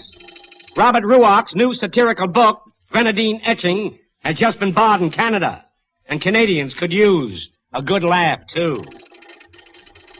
Ladies and gentlemen, Senator Vandenberg tells friends he positively will not run. Even Mr. President's closest friends are sickened at the manner General Eisenhower is being attacked for things he never said. Things, by the way, that some Republicans and Republican commentators keep putting into Eisenhower's mouth. Incidentally, foreign correspondent Cleet Roberts, just returned from Japan, reported to his papers over here that General MacArthur's closest friends doubt that MacArthur's physical condition is good enough to take on a presidential campaign. In sum, here is the situation. Wallace keeps his head in the clouds, Taft keeps his head in the sand, and Eisenhower just keeps his head. Washington. Senator Kenneth McKellar of Tennessee is again reported very ill. He is 78. Any more? Washington. One of the biggest scandals since Teapot Dome will be a proposed sale of synthetic rubber plants, one of our great strategic resources. The proposed sale, insiders tell me, would cripple national defense. Washington. Rocky Graziano, the champion, and some of his influential friends have been trying to get his complete dossier out of the U.S. Army files for what they say public view. the United States Army is doing Graziano a great big favor by refusing. New York, Donald Lamont, Margaret Rice are betrothed. She is the granddaughter of the late president of General Electric. Attention, San Francisco Examiner. Please assign a reporter at once to Mrs. D. Block of El Monte, California. Her husband, a war veteran, sent in the best definition of a communist in the opinion of the Damon Runyon Cancer Committee. Mr. Block gets the Runyon Fund's $10,000 mink coat, and in sunny California, of all places. Congratulations, Mr. Block, and a Merry Christmas to you, Mrs. B. And that, ladies and gentlemen, winds up another edition of the Jergens Journal until next Sunday night at the very same time. Until then, and with lotions of love, I remain your New York correspondent, Walter Winchell, who leaves you with Mr. Block's best definition of a communist. One who would like to divide everything, particularly these United States. Good night. Have you gone way beyond your Christmas budget? Do you still have several last-minute gifts to buy? Here's Jergens' gift suggestion to you, and it's priced surprisingly low. The Jergens gift set, called Loveliness for You, costs only $1, and here's what it contains. Nestled in a lovely star-sprinkled package are 4 popular Jergens items. A box of Jergens powder, a jar of all-purpose face cream, a bottle of romantically scented cologne, and, of course, Jergens lotion for the hands. Yes, these 4 beauty items all done up in a feminine package for Christmas gift-giving at a thrifty price, only $1. You'll find the Jergens gift set, called Loveliness for You, at all cosmetic counters. Next week, another edition of the Jergens Journal with Walter Winchell. And now be sure to remain tuned for Luella Parsons' 15-minute program featuring as guest Bing Crosby, which follows immediately. This is Ben Grauer speaking. Look sharp, feel sharp, be sharp. Use Gillette Blue Blades with the sharpest edges ever honed. Gillette's Cavalcade of Sports is on the air. From Sportsman's Park in St. Louis, Gillette presents the 15th annual All-Star Baseball game between top-ranking players of the American and National League. Hello, everybody. This is Franz Locke with Mel Allen and Jim Britt greeting you for the Gillette Safety Razor Company, maker of Gillette razors, blades, and shaving cream. Gillette is your radio host when outstanding sports events such as today's Classic, the World Series, and Kentucky Derby occur throughout the year. Now, this is the second time that the All-Star game has been played here at Sportsman's Park. You'll remember that back in 1940, the Cardinals were the host club. This year, the St. Louis Browns of the American League are the host club. And our hats are off to Mr. Muckerman and DeWitt because they have everything in tip-top shape for this afternoon's ball game. They've even managed to get in a good word with the weatherman because this morning it was raining here in St. Louis, and the weatherman forecast cloudy weather with showers. But we're happy to say that right at the moment the sun is shining very brightly. However, there is a few clouds in the sky, but we have high hopes that we'll have an ideal afternoon for this ball game. The 2 clubs have been out on the field for some time. The American League club was out first, have gone through their batting practice, and at the moment the National Leaguers are taking theirs. And the clubs, we might say, have sent quite a few souvenir baseballs into the stands, and it looks like that it's going to be a capacity crowd here this afternoon. The tickets to this All-Star game have been sold out for weeks. The only thing that you've been able to buy for the last 3 or 4 days have been standing room tickets only. So if everything turns out okay, it's going to be a packed house, and even a larger crowd than attended the All-Star game here back in 1940. You'll remember in that particular game that that's one of the few times that the National League has won in the All-Star contest, and that was the first shutout that happened in All-Star play. In the very second inning, Max West hit a home run with 2 men on, and then they went ahead to score another run along in the 8th inning, and it was 4-0 in favor of the National League. You know, this game originally was started through the efforts of Mr. Archie Ward, a sports editor of the Chicago Tribune up in Chicago, the same man who originated the idea of the All-Star football game. And it's been carried on ever since, with the exception of 1945, when the game was out due to the fact of wartime travel. And since it originally started, the American League has won 10 of these victories, with the National League only winning 4 times. There's been 2 of the All-Star games that have been played at night. One was a twilight contest. All of the others have been afternoon games. And as you reminisce and look around, you'll see that only 3 players are actually active as players today from the group that originally participated in the All-Star game way back in 1933 at Comiskey Park in Chicago. And that happens to be Joe Medwick, Archie Vaughn, and Schoolboy Rowe. Of course, there's quite a few others around that are coaches at the present time, but we mean fellows that are actually still playing baseball. We'll sort of skimp over some of the scores of the game since the All-Star League started to sort of bring you up to date. You'll remember that back in 1933, the American League team won by a score of 4-2. Then the following year, the game was moved to the Polo Grounds in New York, in which the American Leaguers again won by a score of 9-7. And that's the particular series that Lefty Hubble, Carl Hubble, gave his great exhibition of pitching when he struck out 5 of the greatest hitters in the game in a row. In fact, I believe he had 6 strikeouts in the 2 innings. And when he walked off from the mound at the Polo Grounds, the stands really rocked from the ovations that he received.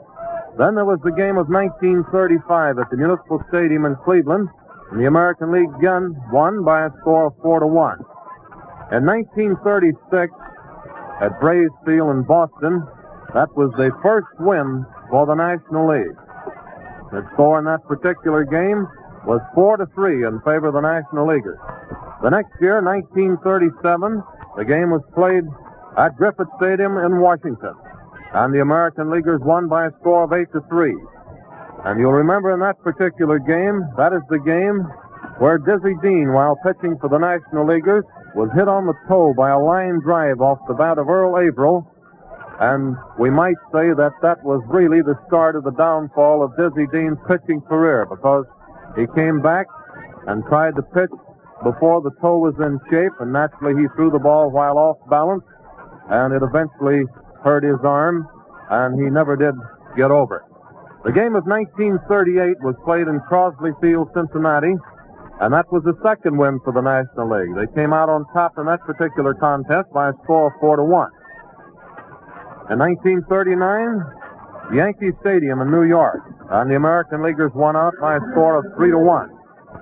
The game of 1940, as we mentioned earlier, was played right here at Sportsman's Park, and the National League won their third contest by a score of 4-0. In 1941, the game was played at Briggs Stadium in Detroit, and that was another contest that had a dramatic finish when Ted Williams hit one right at the tail end of the game to break up the contest. And then in 42 at the Polo Grounds, the American League won 3-1. A night game at Philadelphia in 43, the American Leaguers won 5-3. A night game in 44 at Forbes Field, Pittsburgh, the National League won their last contest 7-1. No game in 1945. In 1946, at Fenway Park, Boston, the American League won by a score of 12-0. And then in 1947 at Wrigley Field, the American League won by a score of 2-1. There's 28 American Junior Legion baseball players, who are graduates of Junior Legion baseball, participating in this All-Star Classic here today. I believe there's about 17 on the American League and 10 on the National League, if we remember correctly, on the dope. The groundkeepers are out now, manicuring the infield, getting the diamond in shape for this afternoon's game, and the 2 respective pitchers are starting to warm up. We'll run over the lineup hurriedly for you, and then Jim Britt, who will do the play-by-play on the first 4 1/2 innings this afternoon, will check them with you a little later on. For the National League, Richie Ashburn of Philadelphia in center field. Red Chaney of the St. Louis Cardinals, second base. Stan Musial of the Cardinals in left field. Johnny Mize of the New York Giants at first base. Amos Slaughter of the Cardinals in right field. Andy Pasco of the Chicago Cubs, third base. Walker Cooper of the New York Giants, catch. Pee Wee Reese of the Brooklyn Dodgers at short. And Ralph Branca of the Brooklyn Dodgers will be the starting pitcher. In the American League, Pat Mullen of the Detroit Tigers, right field. Tommy Hendrick of the New York Yankees, left field. Lou Boudreau of the Cleveland Indians at short. Joe Gordon of the Indians at second base. Walter Hoot Evers of the Detroit Tigers, center field. Ken Keltner of the Indians, third base. George McQuinn of the New York Yankees at first base. Buddy Rozar of the Philadelphia Athletics will be the catcher. And Walter Masterson of the Washington Senators will be the pitcher. Masterson has won 6 ball games and lost 6. Ralph Branca has won 10 and lost 6. The umpires, Charlie Berry of the American League, will be working behind the plate. Bill Stewart of the National League at first base. Paparella of the American League at second base. And Beans Reardon of the National League at third. Now, these men will alternate. That is, Berry and Reardon will alternate from after 4 1/2 innings. Berry will go down to third, and Reardon will come into the plate, the way we've been informed. And the same thing applies to the 2 umpires working at first and second, Paparella and Stewart. And now, doing the first 4 1/2 innings of the play-by-play this afternoon, a man who hardly needs any introduction to you baseball fans. Up around Boston, he does the home games of both the Boston Braves and the Boston Red Sox. I believe this is his 4th All-Star game. You've also heard him on World Series play. None other than Jim Britt. Come in, Jim. Thank you, Franz. Good afternoon, everyone. In just a moment, I suspect we shall have the national anthem, and then the baseball festivities will get really underway.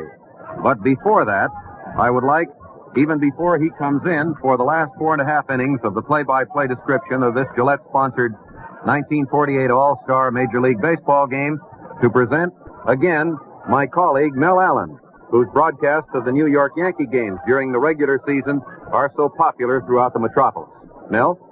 Hello there, everybody. Jim, it's real swell to be working with you again. And incidentally, we're getting ready to get underway, and I don't want to take up any more time than necessary. I'll be back a little bit later on for the last half of the game. But it is interesting to let you fans know that Commissioner Chandler made the statement. He said, even though it isn't very likely, he said, in the event the ball game is tied up and it becomes dark, he said, we're going to turn on the lights and keep playing until the ball game has reached the conclusion. So if you folks got any plans ahead for the evening, I'd suggest you kind of hold them in abeyance, because you never can tell. We'll have to play till midnight. Okay, Jim. Well, come Miss Planes or Miss Trains, this ball game is going to go to a conclusion.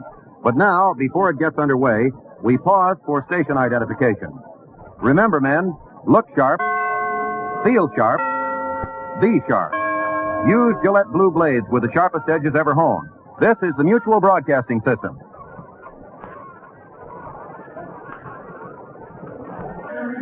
Ladies and gentlemen, the national anthem.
Before Richie Ashburn, the sensational young Philadelphia Phil center fielder, steps into the batter's box to await the first pitch of the spectacled Walter Masterson of the Washington Nationals, let me repeat for you the starting batting orders. For the National League, Ashburn of Philadelphia, center field. Shane Dean of the Cardinals, second base. Musial of the Cardinals, left field. Mize of the Giants, first base. Slaughter of St. Louis in right field. Pafko of the Cubs, third base. There goes Bert Schotten's first pitch, and it is taken by Buddy Roser. And Buddy then flips it back to Bert Schotten, who piloted the Brooklyn Dodgers to their 1947 National League Championship And Commissioner A.B. Chandler autographs the ball and insists that Burt keep it. In the National League, after Enos Slaughter, who will play right field and bat in the number 5 position, if you're scoring the game, mark down the name of third baseman Andy Pafko of the Chicago Cubs. In the number 7 position, catcher Walker Cooper of New York. At shortstop, Pee Wee Reese of Brooklyn, and the starting pitcher Ralph Branca of Brooklyn, number 13. He flaunts superstition with it and has a record of 10 victories, 6 defeats for the Bums of Ebbets Field. The Bums, of course, is a term of affection and endearment bestowed upon the Brooklyn Dodgers by one of the most rabid sets of baseball enthusiasts in the nation. Defensively, Pat Mullen will be in right field for the American Leaguers. Hoot Evers of Detroit, his teammate, will be in center field. Tommy Henrich of the Yankees in left field. And the infield will be McQuinn of New York, Gordon of Cleveland, manager Lou Boudreau of Cleveland, Keltner at third, and the battery Masterson and Rosar. Ashburn, a blonde left-hander, is up. And the first pitch is a ground ball that goes into the glove of Gordon. Gordon throws to first, can't get him. A magnificent play by Gordon, who went back to first base, made a cross-handed stab, left high off the ground, and he fired it. He went back of second base, fired to first base, but the throw was so high that McQuinn was taken off the bag, and the official scorer rules base hit. Red Shanedean, formerly of Germantown, Illinois, now of St. Louis, and is up. He's a switch batter, batting left. Foul ball, right back, strike one. Masterson tried to powder over a fastball. This is Ashburn's first All-Star game. He entered it with a batting average of .351. He is the second highest batter in the National League, and of course that is his first All-Star hit. One of many to come, I'm certain. Shanedean stands straight away. Ashburn leads off. There he digs for second base. Here's a throw from Roser to Boudreau, and it goes over second base, backed up by Gordon, and it's a steal for Ashburn. The count is ball one, strike one, and it is a stolen base for Richie Ashburn. In the National League, he just gives opposing pitchers fits. So now, third baseman Ken Keltner is laying in just a bit in the event of a bunt. Mel Ott, the manager of the New York Giants, is the first base coach. He came up under the great John McGraw. Eddie Dyer, the manager of the St. Louis Cardinals, is coaching at third. Charlie Berry, the plate umpire. Ashburn is on second base, taking a good lead. The pitch to Shanedean. There's a ground ball that goes down the third base line, an unassisted putout. The first base line, an unassisted putout is made by George McQuinn, and Ashburn moves up. Ashburn is on third with just one out. And one of the great St. Louis Cardinal stars of St. Louis baseball history, Stanley Musial, comes up with a current season's average of .403. His All-Star average is down to .182.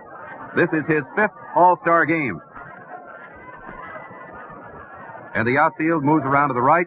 The infield pulls in to try to cut off the run. Masterson pitches.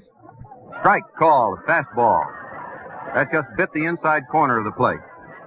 The temperature is somewhere in the upper 80s. The humidity is high, but it's the kind of a baseball day the players profess to prefer. Here it comes. Foul ball. That one caromed off the left shin guard of Buddy Roser into the first base stands. And the count is strike two. Big Johnny Mize, who is the veteran of the National League All-Stars, playing in his 8th game today, is near the on-deck circle. Ashburn takes a conservative lead off third base. The deepest of the infielders is second baseman Joe Gordon, who's playing about 20 feet to the right of second base. Masterson pitches. There goes a long drive to right center field, and that looks like a home run. It is. 2-0.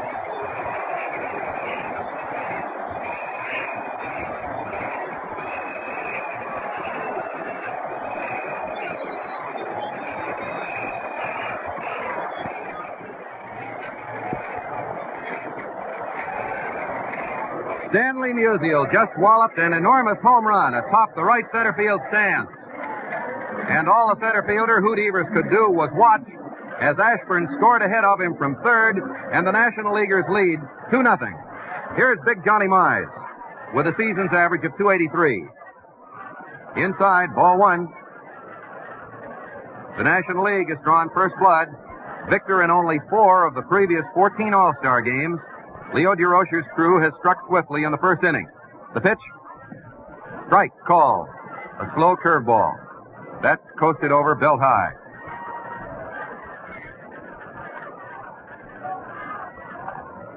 The ball was atop the right center field stands, just to the left of the 354-foot mark. Musial's drive. There's a fastball low. 2-1. Bucky Harris plans to follow Walter Masterson with Vic Raschi of the Yankees and Joe Coleman of the A's. There is no warm-up pitcher. The outfield is deep to the right, so is the infield. There's a ground ball, and that one goes right by Gordon into center field for another base hit. It was between Gordon and second base, and Mize has the 3rd National League hit. That will enhance his batting average in the All-Star game, which had been only 176. The enthusiastic welcome was for one of the great players of National League history, Enos Slaughter of the St. Louis Cardinals. He's playing right field in this batting order and has a batting average for the season of .314, an All-Star game average of .250, and this is his 5th appearance in All-Star Spangles. The outfield a little to the right of straightaway, the left side of the infield in. And there is a curveball right over the outside corner to a left-handed batter for strike one. Country Slaughter, as he's better known. And his throw will forever be remembered to cut off a Red Sox run in the World Series of 1946, as will his mad dash from first to score on Walker's single. Ball, 1-1. Slaughter was one of the heroes of that 1946 World Series, as was Harry the Cat Brackeen, who won 3 ball games. Masterson stretches. Mize leads off. There's one in the dirt. It gets by Roser. Mize goes to second base. And we're awaiting the decision of the official scorer. Wild pitch or pass ball. A pass ball is the ruling. So Roser is charged with a battery error. And for the 3rd time, the National Leaguers have a runner on second base. Now the left side of the infield goes back just a little. The right side, with Joe Gordon, the second baseman, deep, waits for the pitch. Slaughter digs in, and it's low and outside to make it 3-1. And there, hustling out to the bullpen, is Yogi Berra. He may be sent out to warm up Joe Dobson of the Boston Red Sox.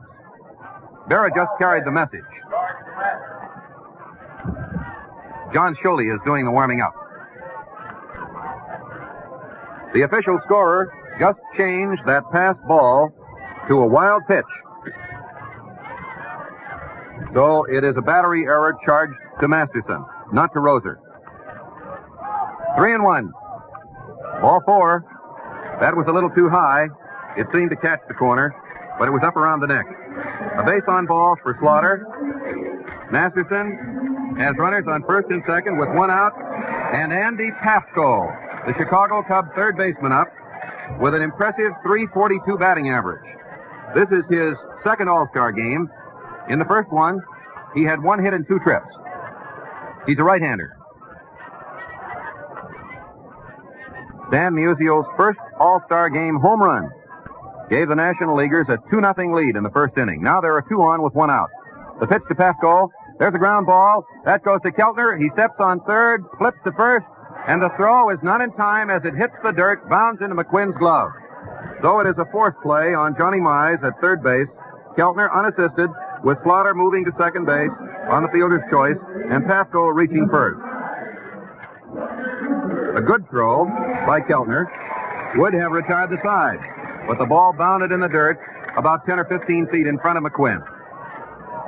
Walker Cooper of the New York Giants, the catcher and the number 7 batter for the National Leaguers in the first inning, comes up. He has a season's average of .257, but an impressive .385 All-Star mark.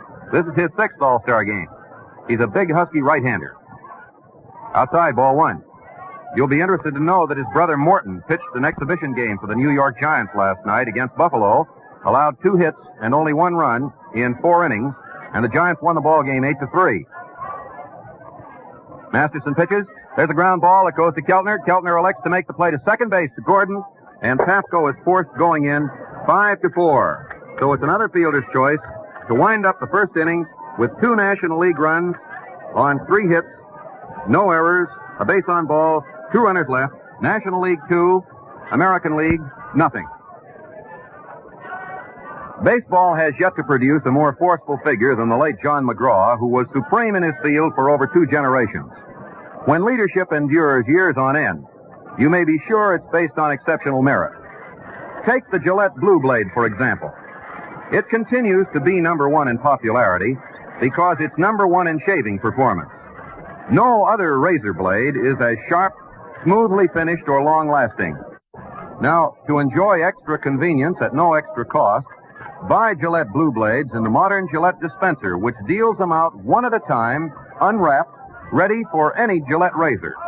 The dispenser holds 20 blades, 40 superlative shaving edges. You pay only 98 cents, price of the blades alone. Look sharp, feel sharp, be sharp. Use Gillette Blue Blades with the sharpest edges ever honed. The score is National League All-Stars 2, American League All-Stars nothing.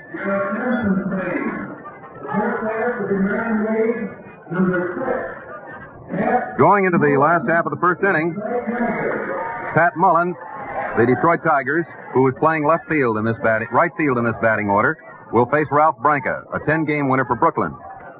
Thanks to Ashburn's single, stolen base, and infield out, and Musial's first All-Star Game home run, the National Leaguers lead 2-0. Branca gets set. Mullen's batting average for the year is .297. Outside, ball 1. This is his first All-Star Game, by the way. The coaches are Charlie Dressen and Red Corridon of New York. Dressen at third base, Corridon at first base. Branca pitches. Swing and a miss. Branca fired a fastball. It was belt high. At third base for the National League, Andy Pafko, shortstop Pee Wee Reese, second base Red Schoendienst. He injured himself, slid a few times before today's game, indicated his readiness to play, and the first baseman is Big John Mize. The outfield, Musial, Ashburn, and Slaughter. The pitch. High outside, a fastball. 2-1. Every seat is sold out here at Sportsman's Park, and the weatherman has been good enough to cooperate to the extent of giving extremely hot weather, but rainless. Here it comes. Foul ball. Almost in the booth to our left. And then it rattled right down into the first base stands. The count, 2 balls, 2 strikes. This is old home week, so to speak, for baseball.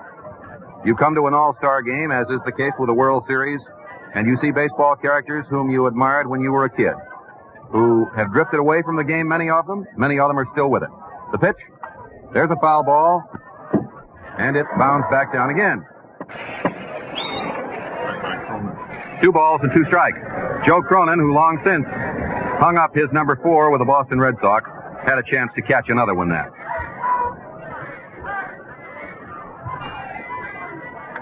2-2 the count. Third baseman Pafko is playing close. Strike 3, swinging. A fast curveball was thrown by Ralph Branca, and he strikes out Pat Mullen to open the ball game. The second batter is one of baseball's most underrated performers, in the opinion of many baseball experts. Tommy Henrich of Massillon, Ohio, on the New York Yankees. This is his third All-Star game. His All-Star batting average is .200, his season's mark .250.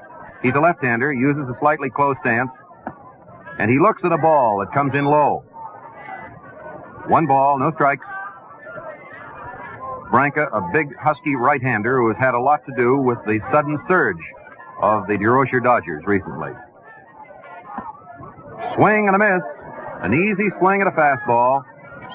It was difficult to determine whether Henrich tried to stop his swing or was intent upon swinging easily in order to loft the ball over the heads of the infielders. The outfield plays him to the right. 1-1 the count. The National League leads 2-0. Last of the first. None on, 1 out. High and wide. 2-1. It's 310 feet down the right field foul line to the stands, 351 down the left field line, and 423 to the flagpole in dead center field. Branca pitches. High. 3-1. Waiting his turn in the on-deck circle is the great manager of the Cleveland Indians.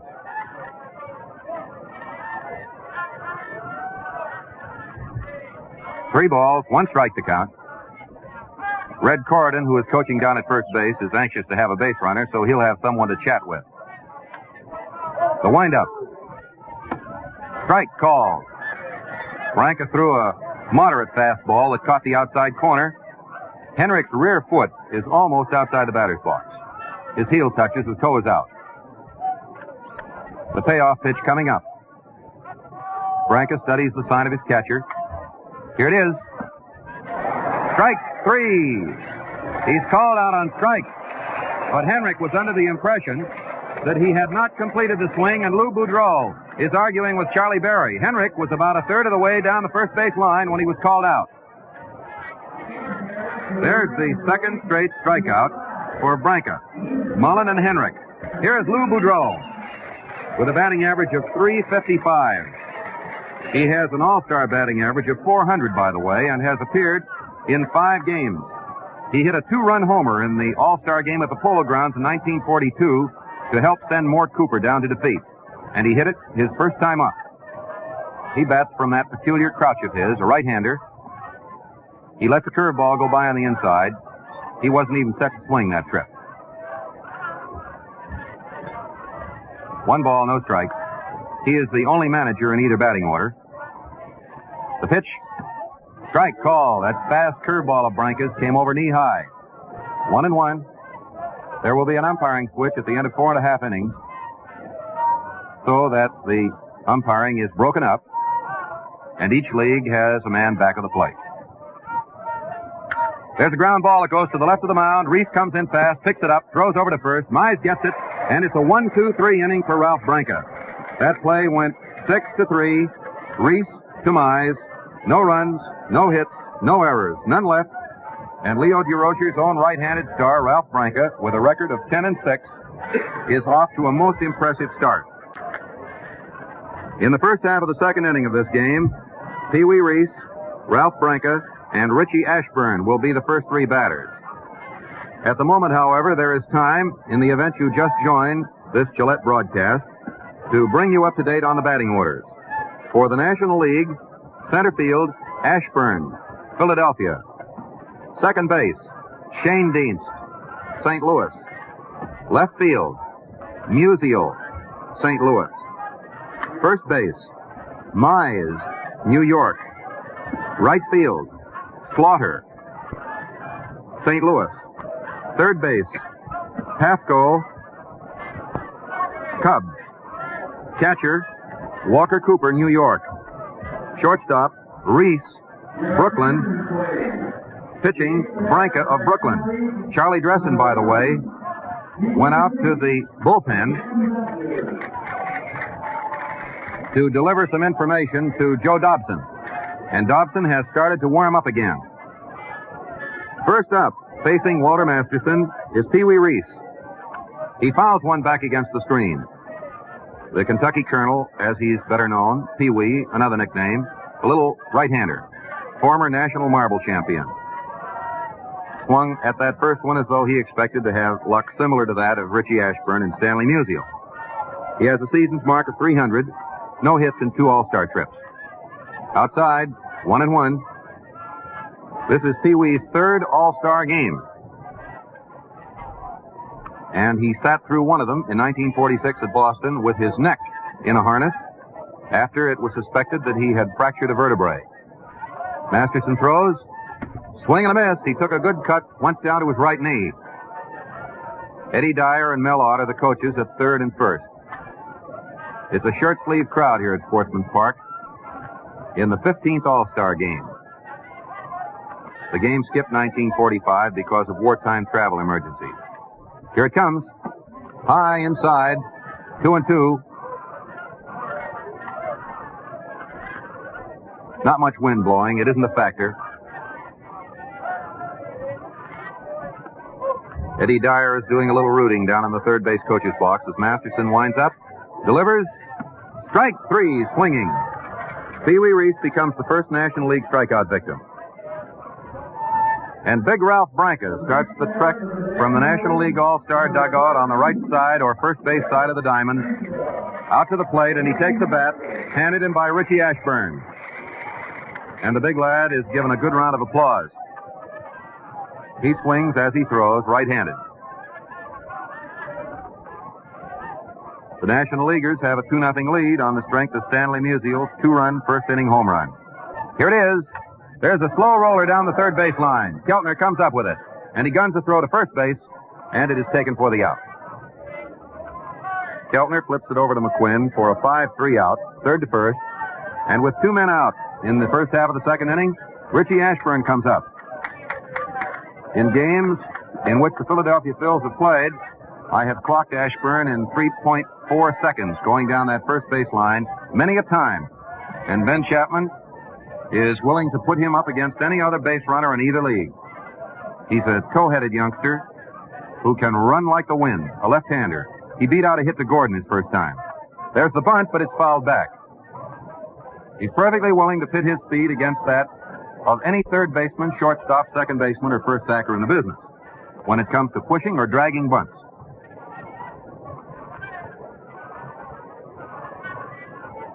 He already owns the game's first stolen base and has had an impressive All-Star game debut. Masterson pitches.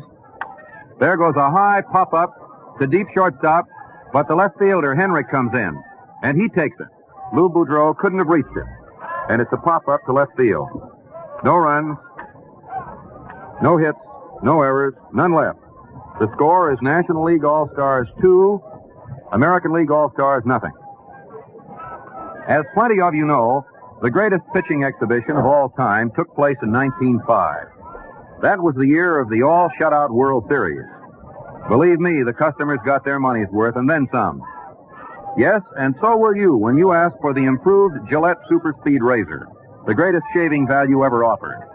With this razor, you change blades instantly. Twist, it opens. Zip, it's loaded. Twist again, and you're ready to shave. To clean, simply loosen the handle, rinse, and shake. Make no mistake, this is a precision instrument, not a gadget. There's nothing to fit together, nothing to jam or clog. You save time, save fuss, and enjoy the swellest shaves ever. Ask for the improved Gillette Super Speed Razor with 10-blade Gillette dispenser. It's a big $1.50 value for only $1. Now we pause for station identification. This is the Mutual Broadcasting System. Number 4, Joe Gordon. Going into the last half of the second inning with second baseman Joe Gordon, the cleanup batter, leading off for the American League. The National League All-Stars lead 2-0. Gordon is a right-handed batter with a .260 season's average, appearing in his 7th All-Star game. The outfield plays him to the left. Branca has 2 strikeouts so far and has faced only 3 batters. There goes a high fly ball towards left center field. Musial is over calling for it. And he takes it about 315 or 20 feet out. Gordon flies to left to open the second inning. Hoot Evers of the Detroit Tigers, the center fielder, up. He's playing the position that the fans wanted to see filled by the great Joe DiMaggio of the New York Yankees, but DiMaggio is injured to the extent that he will see limited service, if any. Evers has a season's average of .329, and this is his first All-Star game. He's a right-hander. A fastball inside, ball 1.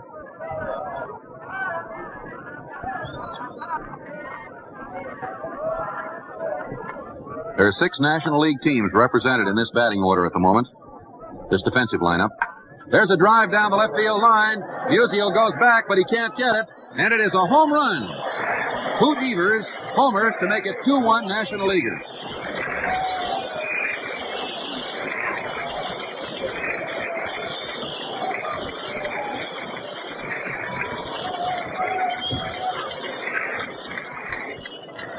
The records don't indicate whether any other American leaguer ever hit a home run his first time up. In an All-Star game, We're checking to determine whether or not the information is available, but Evers broke in with a bang. And it is 2-1 National Leaguers with 1 out in the second inning, and Ken Keltner, another right-hander, up. This is his 7th All-Star game. Ball 1, high inside. Keltner is one of the big reasons why the Cleveland Indians are in first place in the American League currently. His All-Star game average is .214. The pitch, high for ball 2, 2-0. Branca and Cooper, a Dodger and a Giant. 2 balls and no strikes. That drive was just to the left of the 358 mark. There's a foul ball that's drifting into the first base stands, and the count is 2-1. 2-1 the count. High, 3-1. 3 balls, 1 strike. This is the sort of a baseball game where no one will be required to go the distance. The 2 managers will try to give as many of the fans' representatives an opportunity to play as they can. Here's the pitch. There's ball 4. Fastball inside and low. And Branca now is in a situation with another base runner.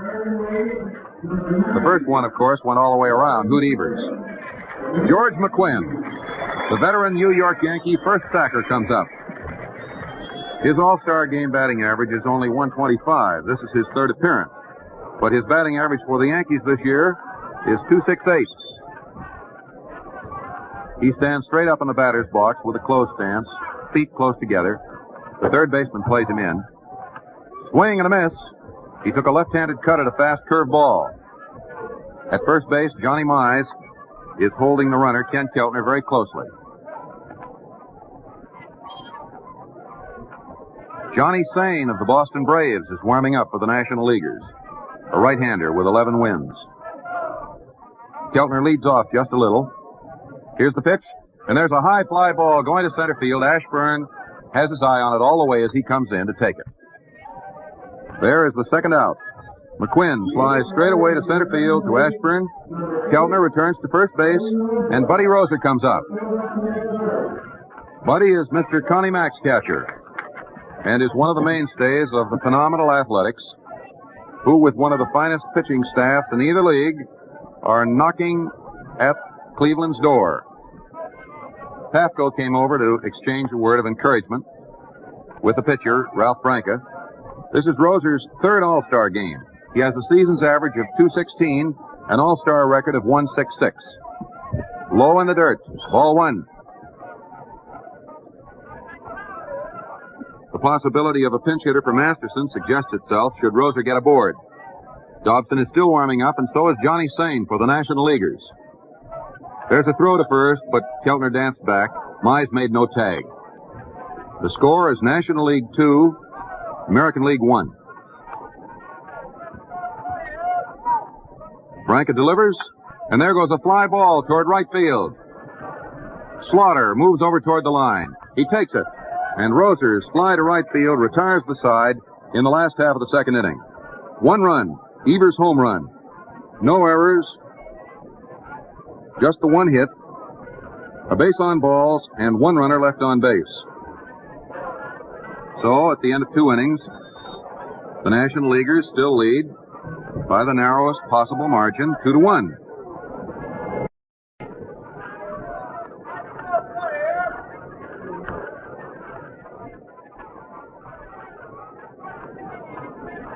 The first 3 men up in the 3rd inning for the National Leaguers will be Red Shaindean, Stan Musial, and Johnny Mize. Mel, did you suspect that it was going to be the National League that would unleash its power so quickly to take a lead, as has been the case? Well, in an all-star game, when you get so many glittering performers together, you never can tell what's going to happen. And in this instance, and this is not any sort of an alibi, because in our position we see all teams, it doesn't make a great deal of difference. It's the outcome of the game. But the American League's power pitchers are not in action. Walter Masterson is one of the best. He worked Saturday, however, and was knocked out of the box after several innings, and perhaps wasn't in the best of shape for the game. Maybe didn't warm up enough, as you indicated. But incidentally, Jim, I just ran upstairs to the press box to check, and they're working further. Hoot Evers who is Joe DiMaggio's substitute in this game, hit as many home runs in one time at bat as DiMaggio had hit in 8 previous All-Star games, but it may not be the first time that a first man ever hit a home run the first time up. Max West did it in 39. Here is Red Schoendienst leading off in the third, and he fouls that first one away for strike one. Well, one thing certain, Hoot Evers' debut in an All-Star game uniform will go down in the record books as one of the more memorable. Schoendienst grounded out to first baseman George McQuinn his first time up. Masterson winds up, fires it, and that's a curveball. Outside, 1-1. And now Vic Raschi is warming up for the American Leaguers. Dobson was to have been used in the event Masterson got into trouble, apparently. Walter pitches, and there's a high pop-up to the right side. A foul ball being chased by McQuinn. He goes through the coach's box, and he makes the catch directly in front of the National League dugout. Schoendienst fouls out to first baseman George McQuinn. 1 out in the third inning for the National Leaguers, who lead 2-1. And the applause is, as you might suspect, for Stanley Musial of Donora, Pennsylvania. One of the most popular baseball players ever to come down Major League Pike. His season's batting average of .403 is the only Major League mark at the moment above .400. Masterson lost control of the ball. He held it, slipped off the rubber, I believe. Didn't seem to have injured himself and never did deliver the pitch. If you were looking for a perfect balk, that would have been it had there been runners on. Now he throws. Outside, ball one. That was an oddity, but as far as the play of the game is concerned, it meant nothing, except that the crowd seemed to be delighted by it. Here it comes. There goes a drive to center field. It's sinking fast. The bat is broken, and it's in there for a base hit. That bat broke completely in half. He held the handle going down the first base line, and the rest of the bat flew out into the infield halfway between first base and the pitcher's mound for Musial's second hit and the 4th National League hit of the ball game. A single to center for Stam. He's on first, and Big Johnny Mize comes up. Mize single to center his last time.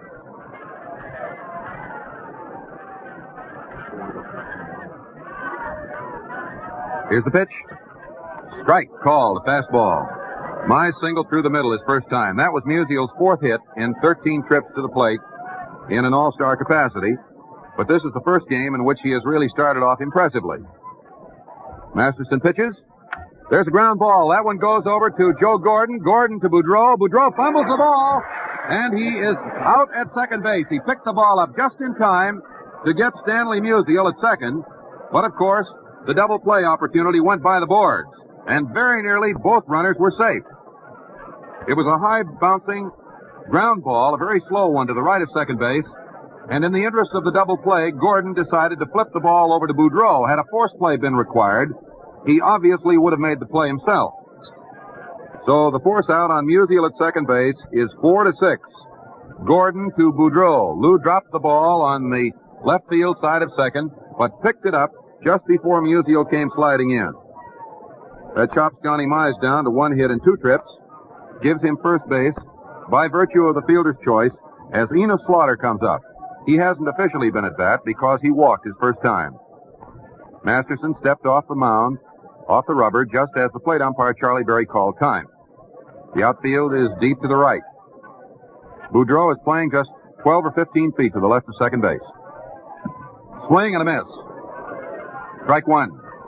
You may recall last year in the All-Star game at Wrigley Field that one of the great plays of the contest was a position play by Lou Boudreau at the expense of Slaughter. Left-handed Johnny Schmitz of the Cubs is warming up for the National Leaguers. A curveball outside, 1-1. It was indicated to me prior to the game by Eddie Dyer that Schmitz might be the second starter, the second pitcher, but he at that time wasn't certain. Masterson throws one, a fastball way outside, and the count is 2-1. The score, National League All-Stars 2, American League All-Stars 1. But it's in the early stages of a game that must go at least 9 innings. The weather looks good. Little prospect of rain. Here's the pitch. There's a ground ball that goes slowly down the third base line, and it is going to be an infield hit. Keltner had to let the ball roll. It rolled 90 feet right next to the bag. Mize went to second and was long since there, and Slaughter raced over first base down the right field line with a lazy little infield roller. Runners on first and second, and that is hit number 5 off the delivery of Walter Masterson. Keltner had no alternative because he never could hope to catch Slaughter at first. Dobson runs back out to the bullpen as Pafko steps in. He grounded into a force out his last time. He's a right-hander. Inside, ball 1. Last time at bat, with Slaughter on second base, Pafko forced Mize at third. Mize on second base, rather, and Slaughter on first. Here's the pitch. Outside, and it's 2-0. Rashi continues to warm up. Dobson did not go out there for the purpose of replacing him. He had made a trip to the dugout and took a Turkish towel back out, which is a very useful implement on a day like this. Schmitz, a left-hander, still warming up for the National Leaguers. Masterson throws. There's a ground ball that goes to Gordon. Gordon flips to Boudreau, and the force on Slaughter winds up the inning. That one went 4-6. And in the third inning, no runs, 2 more National League hits, no errors, 2 runners left. The score is National League All-Stars 2, American League All-Stars 1. During his career with the Washington Senators, Walter Johnson pitched 7 opening day shutouts, a record no other pitcher has ever come close to matching. Unequal performance also explains the worldwide popularity of today's Gillette Blue Blade. No other blade on earth is as easy shaving or long-lasting. Now, folks, for extra convenience at no extra cost, buy Gillette Blue Blades in the handy Gillette dispenser. This puts 20 blades, 40 shaving edges right at your fingertips. There's an unwrapped blade for any Gillette razor. These blades reach you factory sharp and stay that way until used. You pay only 98 cents, the regular price of 20 blades. Look sharp, feel sharp, be sharp. Use Gillette Blue Blades with the sharpest edges ever honed. The statistician in the press box has completed his checking and has found that Hoot Evers is the first American League All-Star ever to hit a home run his first time up. It was done previously by Max West of the National League All-Stars.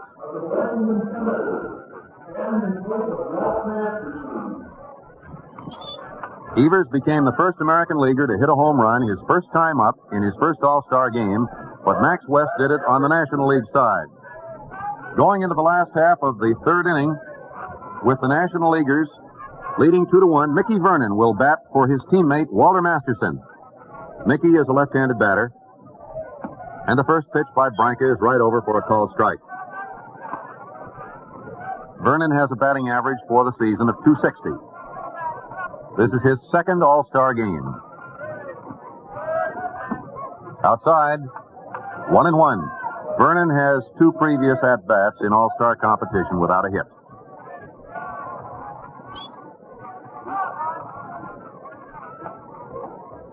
Branca starts his windup, throws, and it's a half swing, but Mickey checked it and took one low. 2-1. Musial's 2-run homer accounts for both National League runs and Evers' home run for the lone American League tally. There's a foul ball off to the left. The count now is even up, 2-2. Meantime, Johnny Schmitz, Chicago Cubs southpaw, is bearing down in a warm-up capacity for the National Leaguers. This will doubtless be Ralph Branca's last inning on the mound, and Vic Rashi will replace Walter Masterson come the start of the fourth. Vernon waits. Outside, 3-2. And the count has been run out again.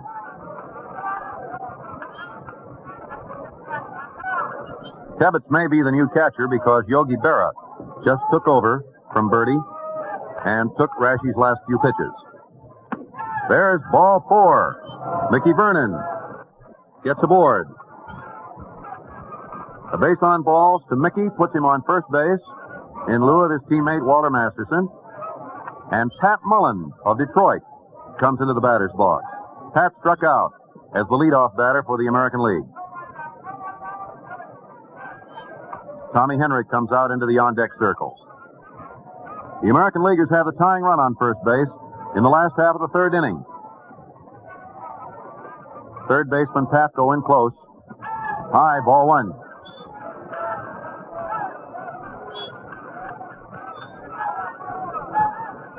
The National Leaguers are probably not certain of the tactics that will be used by Bucky Harris, but third baseman Patko is playing close in the event of a bunt. There's the stretch. Ball two outside. It looked that time as though Mullen was just about to swing on it. 2-0.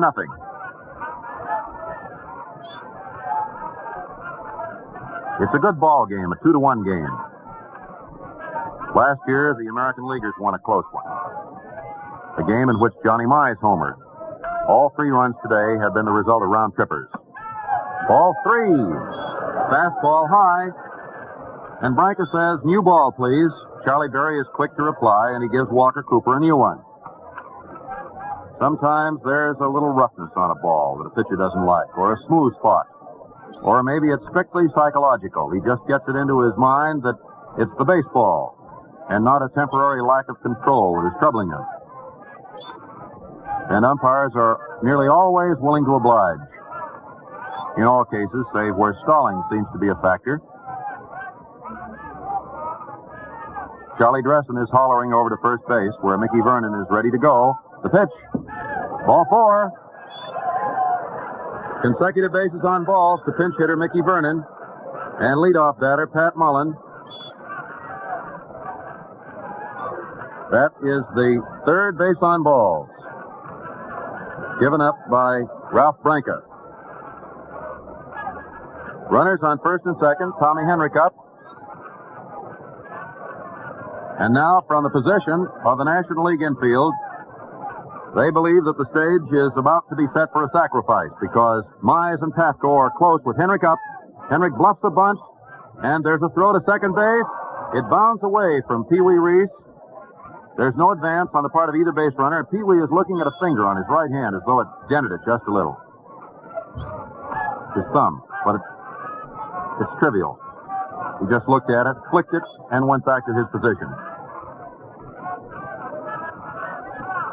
Branca has his back turned to the batter and seems to be working with his glove. He is soaking wet. It's a muggy day, excessively warm. Patko is sneaking in toward the plate a little. Inside, ball 2, 2-0. Johnny Sane is warming up again. A moment ago, it was Johnny Schmitz, the southpaw. But either Leo Durocher has changed his mind, or he believes Sane is going to be a better fireman. He probably has earmarked Sane for a relief role. Strike called, a fastball over the inside corner. This is the first inning in which Branca has found himself in anything approaching serious trouble. He's pitching behind a 2-1 lead. And his previous only bad pitch was a home run ball by Evers.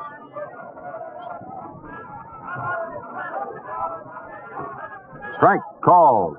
That caught the outside corner, and the count is 2-2.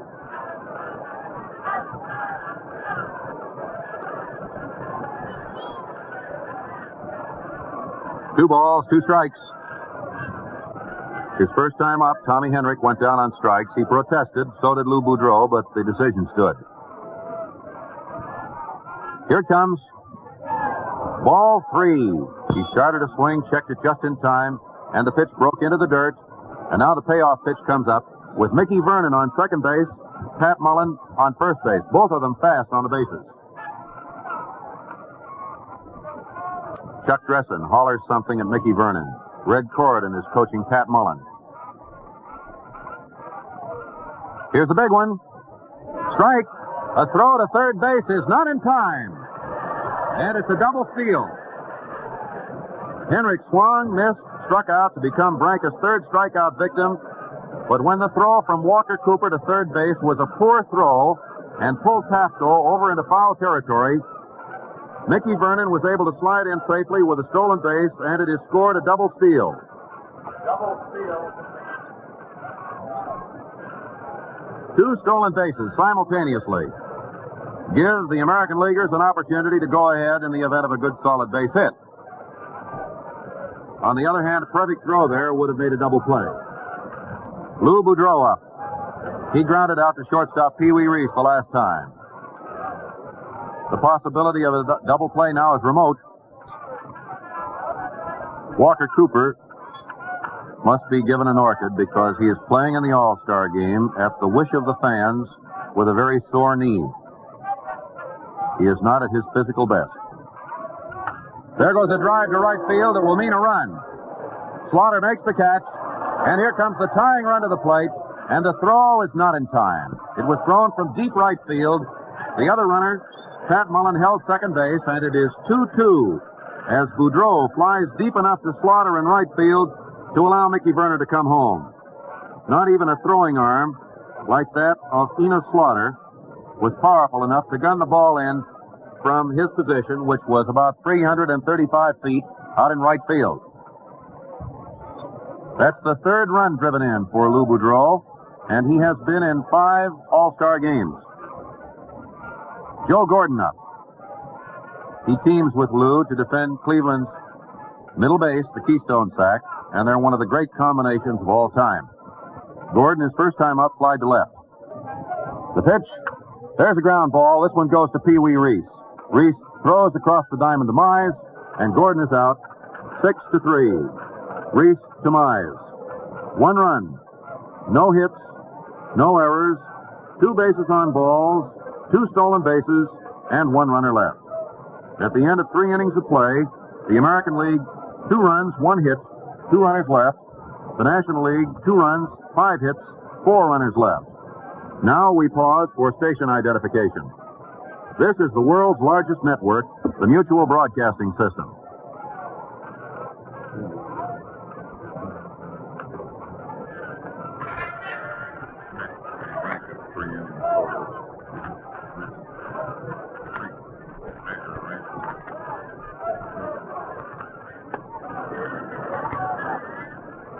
We of the broadcast crew are deeply indebted to the great hospitality of Sid Keener, the veteran sports editor of the St. Louis Star-Times, for the excellence of his cooperation and the thoroughness of his assignment of facilities for both the AM broadcast and the television coverage of this event. And incidentally, since the last time you and I were here, Mel Allen, for a game such as this, Sportsman's Park has had its facelifted and has been rebuilt to the point where now it takes its place among the finest baseball parks in the land. Don't you agree? I'm with you 100% there, Jim. And the people here in St. Louis, both the Cardinal and Brown representatives, do all they can for the visiting firemen, and it's deeply appreciated. We're going to have some changes in the American League roster. Vic Raschi is now doing the pitching for the American Leaguers. And Bertie Tebbetts has gone in to do the catching. The first man up will be Walker Cooper of the New York Giants. Raschi's record is 10-3. He's a right-hander, and his first pitch is a curved ball that breaks inside to a right-hand batter. Raschi is from Conesus, New York. 190 pounds, 6 feet 1, 28 years old. A big, husky right-hander. Low outside. Ball 2, 2-0. Cooper, his first time up, forced Patco with a ground ball to third baseman Ken Keltner. The new battery, Raschi of New York, Tebbetts of Boston. Here it comes. There's a foul tip right into Bertie's glove, and the count is 2-1. Tebbetts is a native of Nashua, New Hampshire, and a graduate of Providence College. Eddie Dyer continues to coach at third base. His son was working out, by the way, just before the ball game, Eddie Jr. Swing and a miss. Cooper went all the way down in the batter's box as he took a savage cut at a Raschi fastball. 2-2. For the while, at least, this will be Raschi's ball game since it's a tie score. There's a ground ball that goes to Keltner. He takes it down on a big hop, guns it across to McQuinn for the out. Walker Cooper goes out. Keltner to McQuinn. Third to first. Pee Wee Reese is waiting to bat. His first time up, he struck out. This is his third All-Star game. Reese is one of the most likable characters in baseball. He's from Louisville, Kentucky. He was born in Akron, Kentucky. Strike call. That was a fastball right down the middle. One man out on the top of the fourth. The National and American Leaguers tied 2-2. Brashy delivers. There's a ground ball that goes to Keltner, and he takes a vicious grounder, throws to first for the out. McQuinn came up with a nice stop on a low throw. That was one of the harder hit balls of the game. But Reese goes out. Keltner to McQuinn. Two men are out, and we now have a pinch hitter, Frank Gustine of Pittsburgh. He has a batting average of .303 for the year. He's from Hoopstown, Illinois originally, but is a Pittsburgher now. Brashy's first pitch is low and away, ball one. This is Gustine's third All-Star game. He hasn't had a hit in 3 times at bat, but he has a season's average of .303.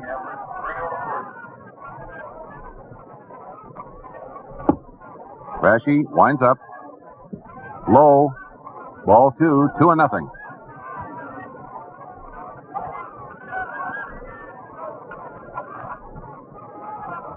Gustine is one of the reasons why the Pittsburgh Pirates will continue to be a pennant contender this year. The pitch. Strike called. Curveball. 2-1. Currently, Pittsburgh is in second place. 5.5 games back of the Boston Braves. The outfield plays Gustine deep and slightly to the left. The infield straight away. He uses an open stance. Swing and a miss. 2-2. Brashy is a strong, powerful right-hander with a good fastball, a good curve, and a very conscientious workman. Gustine gets set for the 2-2 pitch. Strike 3, down in the dirt. Tebbetts throws to first base, and McQuinn gets the putout on the play. It's a strikeout, but he had to be thrown out. 2-3, Tebbetts to McQuinn.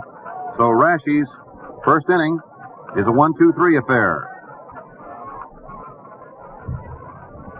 At the end of 3.5 innings, the score is National League All-Stars 2, American League All-Stars 2. In baseball slang, as you know, a fast pitch that grazes a batter's whiskers is commonly called a Gillette. Do you know, however, that fast-acting Gillette shaving creams now contain K34, an amazing facial antiseptic? K34 does what no amount of scrubbing with ordinary soap and water can do. It destroys from 85 to 99% of dangerous bacteria on and beneath outer layers of the skin. What's more, the bacteria count stays down. The protection lasts from one day's shave until the next.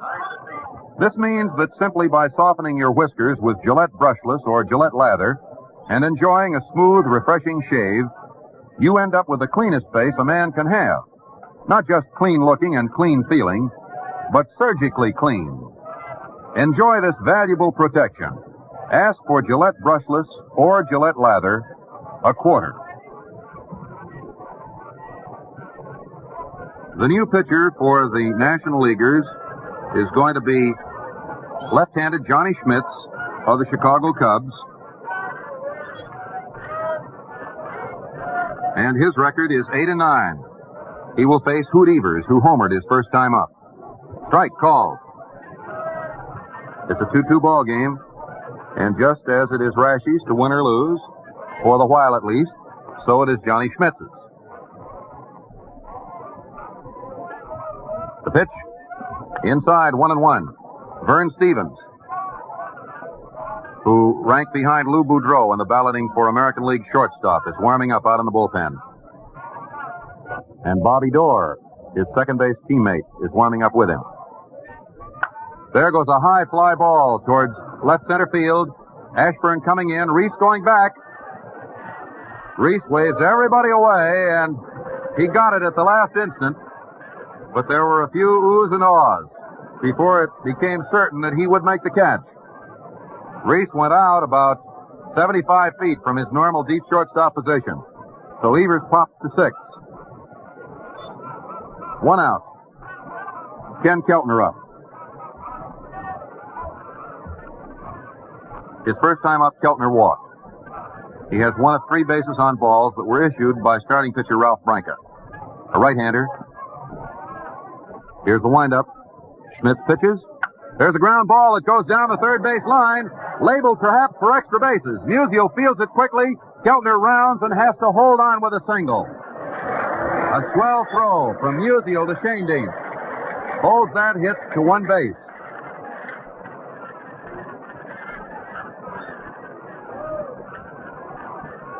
That's the second American League hit. And with any less quick fielding on the part of Stanley Musial, it would have been an easy double. George McQuinn up. He flied to center. That's the 4th All-Star game hit for Keltner, playing in his 7th. McQuinn is a left-hander. Schmitz steps back off the rubber, and that's the signal for Keltner to go back to first. That gives Ken 1 hit and 1 trip. He walked his first time up. It's a 2-2 game in the 4th inning. Fastball low. Ball 1.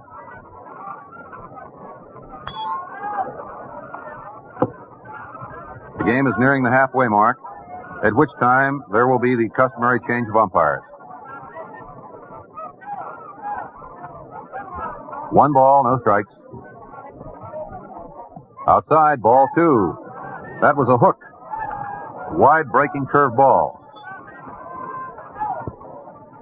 The second base combination, Shane Dienst and Reese of the Cardinals and the Dodgers, is playing in a little, hopeful of a double play. Third baseman Patko is in fairly close with a left-hander up. McQuinn waits for the pitch. There's a drive that goes into center field for a base hit.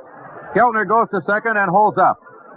Ashburn's throw is cut off by Reese, and the American Leaguer's third hit by George McQuinn puts runners on first and second with Bertie Tebbetts coming up.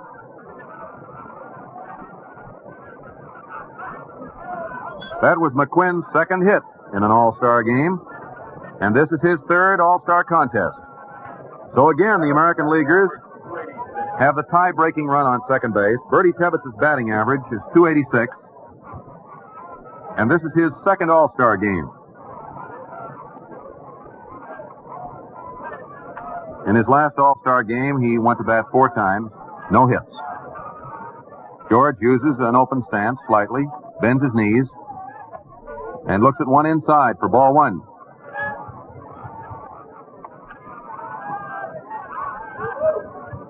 Keltner on second, McQuinn on first. Smith is having less luck in his first inning than Branca did in his. The game is tied 2-2. Here it comes. Inside. Ball 2, 2-0. Keltner goes back and tags up at second in routine fashion. Red Shane Dienst is playing fairly deep at second base, and Johnny Sane of the Boston Braves is warming up again.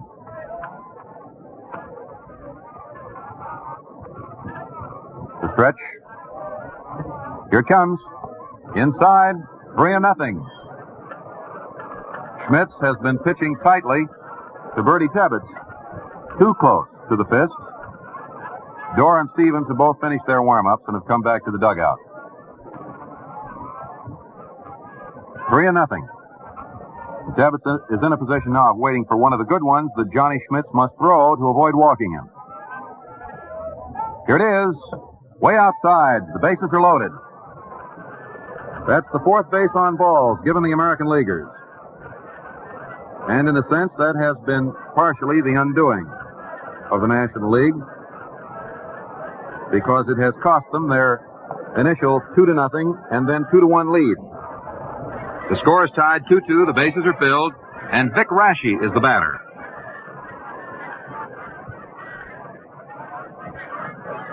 Raschi is very workmanlike. He gives you the impression of quiet, modest, confident efficiency when he steps into the batter's box. Pee Wee Reese just had a word with Johnny Schmitz. They're opponents every other day of the year, but not today when the National League gets together in an attempt to upset the American League apple cart. There's a drive to left field for a base hit.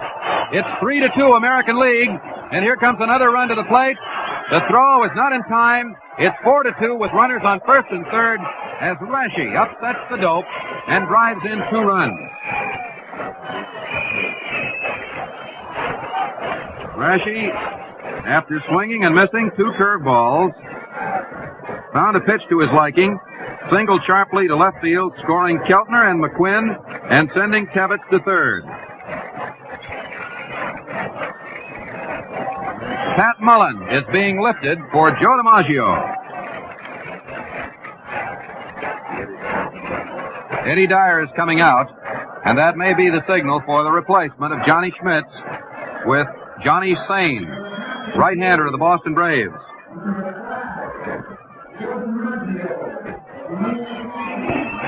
There's the announcement, and that is the signal for a fresh burst of applause. And Johnny Sane is being called in for the National Leaguers. After hitting a line drive foul and then taking another ball, Rashi straightened out that foul ball that he had hit previously and hit a sharp line drive right over the head of third baseman Andy Papko. Now there's a neat little mound of National Leaguers out on the mound. Red Schoendienst and Johnny Mize are the only 2 who are not currently sharing in it. Reese comes strolling down off the edge, and John Sane is coming in from the bullpen. Sane has an 11-6 record for the Boston Braves.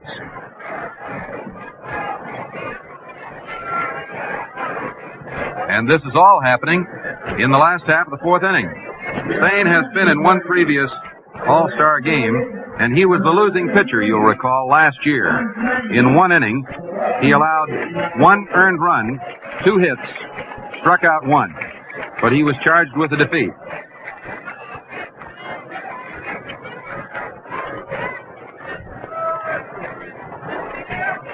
This is the 9th active appearance in an All-Star game uniform for Joe DiMaggio. He was chosen 10 times, but did not appear 1 time. This, of course, is his 10th season in baseball. He has been chosen every time. Johnny Schmitz has fared the worst of all the pitchers in the contest so far because there's just 1 man out, and the last 4 have reached. He got Hoot Evers on a pop-up. He quieted that home run bat of his. But then Keltner banged a single to left field. McQuinn followed with a single through the middle. Bertie Tebbets got a base on balls. And then Vic Rashi hit a 2-2 pitch into left field to score Keltner from third base, McQuinn from second base, and send Bertie Tebbets all the way around to third. This is the kind of a day, incidentally, when a pitcher needs no jacket at first base. What he really would like, in all probability, is a nice air cooling system that could be installed in his uniform to cool him down as he runs around. Joe DiMaggio gets sets. The big fellow has a .302 batting average for the season so far. He has a .219 All-Star game average, 7 hits, and 1 home run. He's driven in 2 runs previously. He's suffering from sore heels and sore knees, so could not see a 2 active service. Johnny Sane broke his position on the mound, and Walker Cooper is going out to have a chat with him.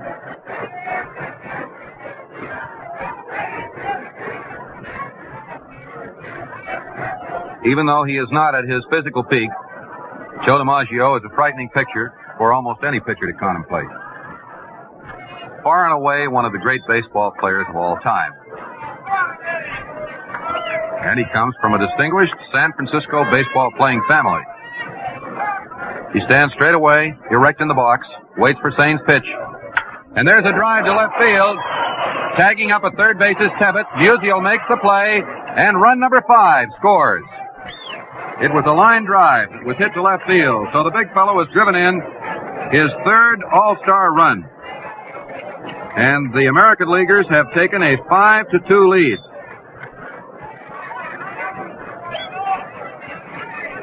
Two men out. Tommy Henrik up.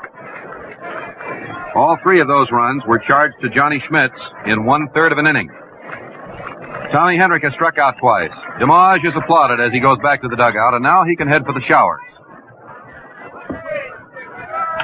There's a drive down the right field line that is going to be close to fair territory.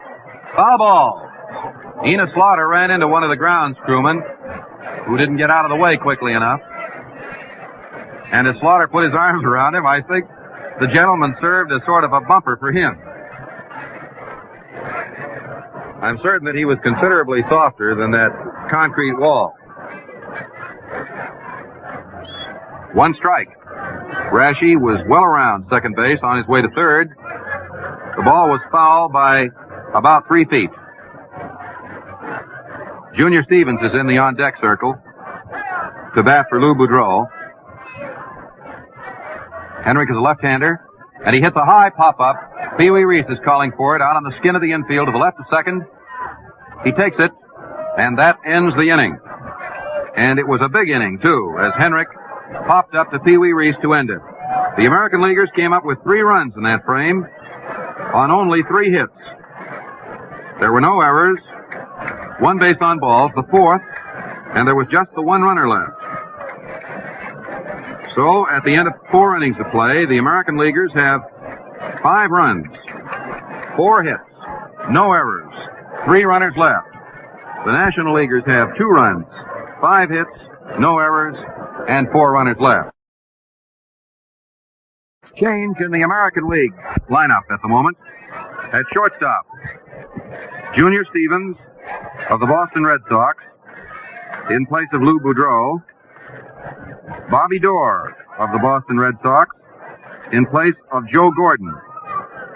And there will have to be a replacement in right field. Al Zarilla of the St. Louis Browns in place of Pat Mullen of the Detroit Tigers. Those 3 replacements swell to a total of 5, the American League replacements of the past inning. The American League batting order now: Zarilla, right field; Henrik, left field; Stevens, shortstop; Dorr, second base; Evers in center; Keltner at third; McQuinn still at first; Tebbetts catching; and Vic Rashi of the Yankees doing the pitching.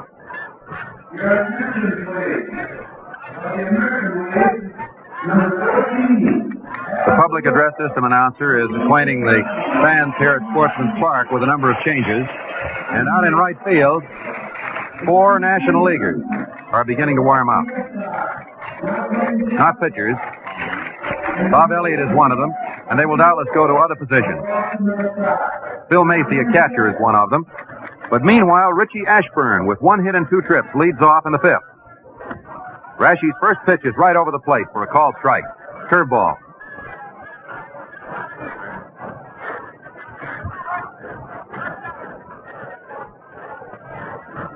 Rashi pitches. Strike 2. A called curveball. The American League leads 5-2 at the end of 4 innings of play. Clyde McCullough is another of the National Leaguers warming up. Buddy Kerr of the Giants is the other. The windup. High. 1 ball, 2 strikes the count. Eddie Dyer still coaching at third base, and Mel Ott doing the coaching at first base for the National Leaguers. The outfield is playing Ashburn a little to the left.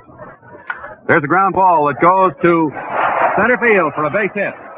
It went by Junior Stevens as he streaked over to try to knock it down, and Ashburn gets his second hit. That is the 6th hit for the National Leaguers. A single to center by little Richie Ashburn of the Philadelphia Phils, one of the rookie sensations of the year. Shane Dietz, the second baseman, up.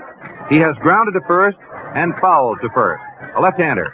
There's a ground ball that goes foul down the right field line. And Buddy Kerr of the Giants turns around and fields that one. Flips it back to first base umpire Bill Stewart. 1 strike to count.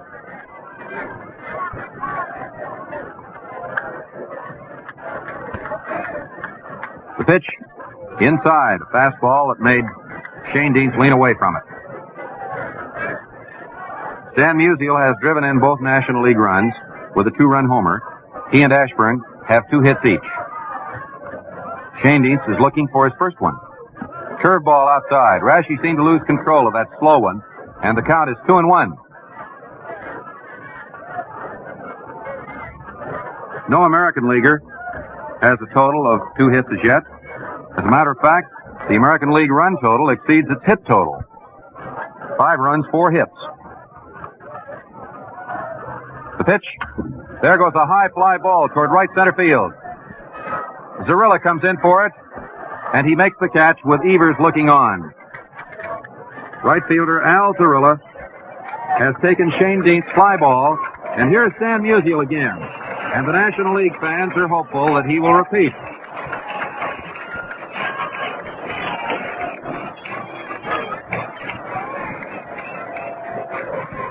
Hal Newhouser ran out to the bullpen in left field for the American Leaguers, but probably to take a message.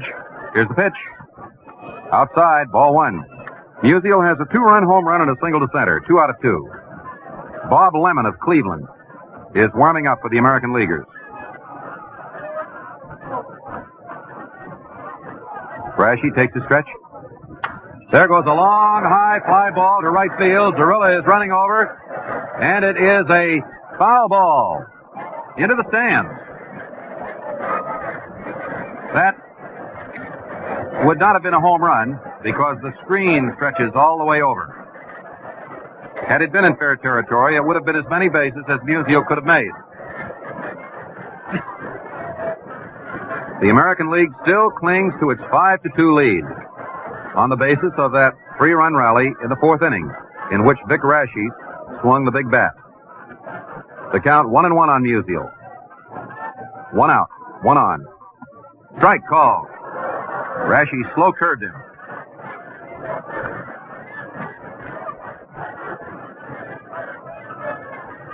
One ball, 2 strikes the count. Johnny Shuley is warming up Bob Lemon of no hit, no run fame. Musial crouches, swings and misses. Strike 3. Pulled the string and threw a slow curveball that broke right down in the dirt. That is the 3rd National League strikeout. It's the first time Musial's big bat has been silenced. Johnny Mize up. Johnny hit a home run in last year's game. He has 1 hit and 2 trips in this. He singled through the middle in the 1st inning, and in the 3rd inning, his roller to Joe Gordon forced Musial. He's a big left-hander. The outfield moves deep. Outside, ball 1. Ashburn, in 2 leadoff capacities, has reached base safely, each time with hits.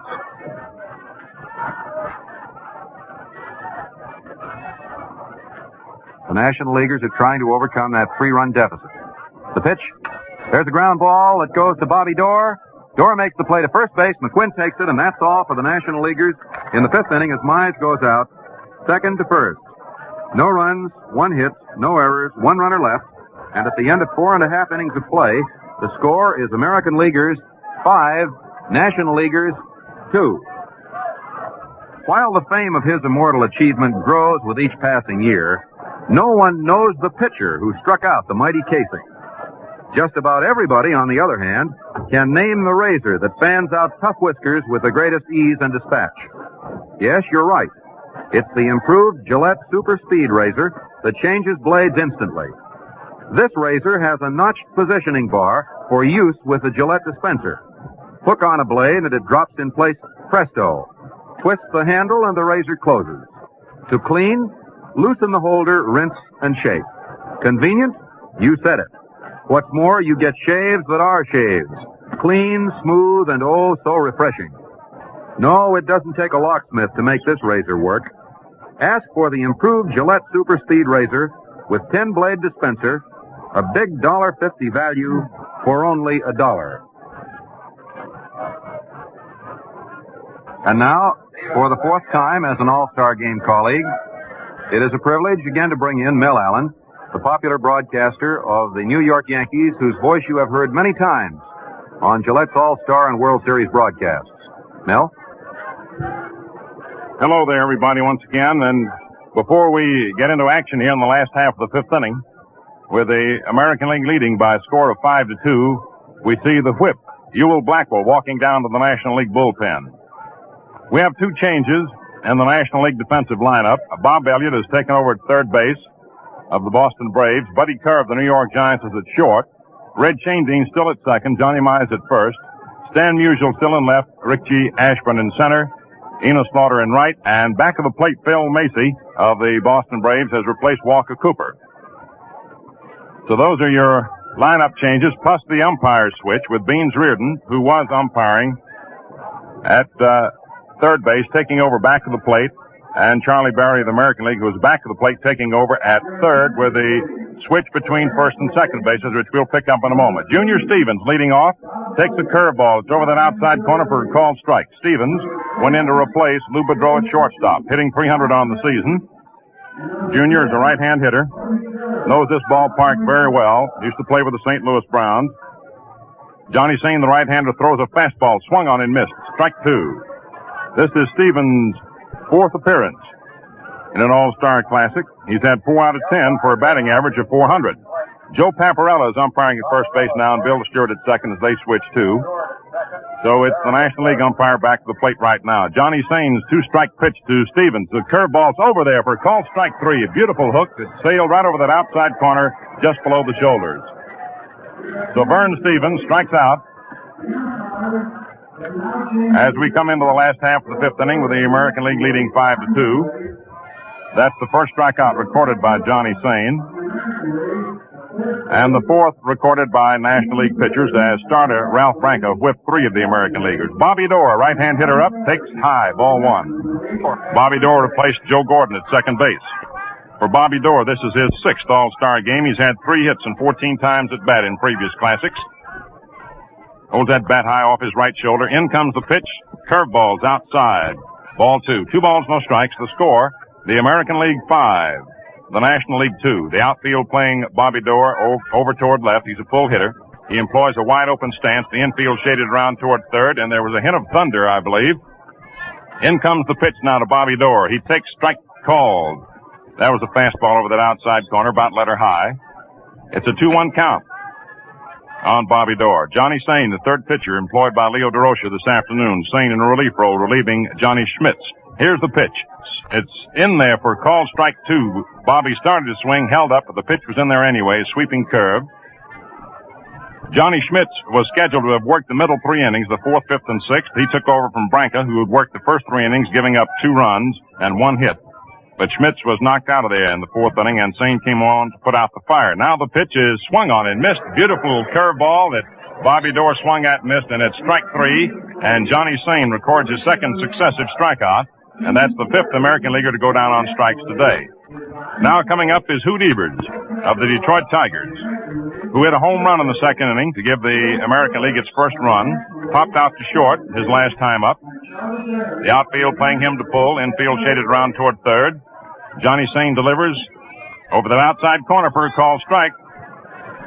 And the big Boston Brave right-hander is showing some of the neatest pitching of the afternoon thus far. The American League out in front 5-2, last half of the 5th inning. Johnny ready, delivers, pitch that's just outside for a ball. Hoot Evers started off at it, held up, and plate umpire Beans Reardon called it a ball, and the count is 1-1. 1 ball, 1 strike, 2 outs, nobody on. Last half of the 5th inning, 5-2, favor the American League. The right-hander delivers. Here's a fastball that's over that outside corner for called strike 2. Johnny Sane, who was charged with the defeat in the 1947 All-Star game, coming on to do some wonderful pitching thus far. Bob Elliott at third, close to that line, halfway back. Sane ready. Here's the 1-2 pitch to Hoot Evers. Curveball's in there for called strike 3, and he strikes out the side.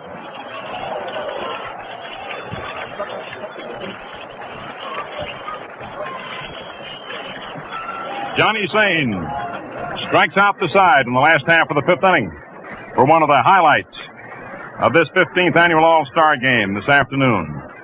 And at the end of 5 innings of play, the score remains the American League 5, the National League 2. The American League 5 inning totals 5 runs, 4 hits, no errors, 3 left on. The National League 2 runs, 6 hits, no errors, and 5 men left on base. Before we go into the top half of the sixth inning, ladies and gentlemen, we pause for station identification. This is the Mutual Broadcasting System.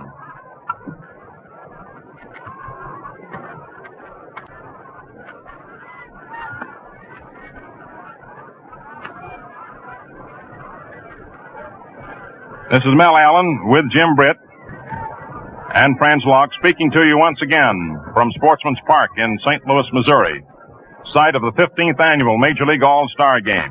The sun is shining brightly. We're ready to move into the top half of the sixth inning, with the American League leading by a score of 5-2. Celebrities galore from among the Major League Baseball executives here. As we sweep around very rapidly, we can see Mr. Ford Frick and Mr. Will Harridge, the National American League presidents. Mr. Bill Beck and Hank Greenberg of the Cleveland Indians, Dan Topping, and George Weiss of the New York Yankees, Joe Cronin of the Boston Red Sox. And now we're ready for the sixth inning. Enos Slaughter takes a pitch in there for a called strike. Top half of the sixth. Slaughter walked and singled in his two previous appearances. Left-hand batter. Vic Raschi, a right-hander, throws. Pitch, fastball inside. And the count is 1-1. Kenny Keltner's at third, in on the grass in the event of a bunt. Junior Stevens at short. Bobby Dorr second. George McQuinn first. Henrik is in left. Evers in center. Zarilla in right. In comes the pitch. And it's right down the middle. A fastball for called strike 2. Eddie Dyer coaching at third base. Mel Ott coaching at first. Joe Coleman of the Philadelphia Athletics, a right-hander, warming up in the bullpen with Yogi Berra catching him for the American League. 1 ball, 2 strikes, the count on Slaughter. They play him to pull to right. Vic Raschi delivers. Slaughter swings and sends a little dribbler out to the mound. Raschi comes in, fields the ball near the first baseline, throws over to McQuinn in time, and there's one away for the National League in the first half of the sixth inning. Slaughter topping the pitch, saying little dribbler out toward the mound, which Raschi converted into the putout by way of George McQuinn. And now we have Bob Elliott stepping in to hit for the first time in the ball game, having replaced Andy Papko at third base. Member of the Boston Braves, a right-hand hitter. Won the Most Valuable Player award of the National League in 1947. Elliott has been in 3 All-Star games with a batting average of 200. Right-hand batter, the pitch. Curveball way outside for ball 1. Bob's had 1 out of 5 in All-Star game competition. The score, American League 5, the National League 2, first half of the sixth inning. Outfield playing him to pull. Around toward left. Raschi delivers. Fastball is just off that outside corner. Just missed it for ball 2. Vic Raschi came on to do the pitching for the American League after Walt Masterson had hurled the first 3 innings, walking 1, striking out 1, giving up 5 hits and 2 runs. Raschi struck out 2 thus far and has given up 1 hit. Hasn't issued any passes. It was a year ago that Frank Shea got credit for the American League victory. In comes the pitch.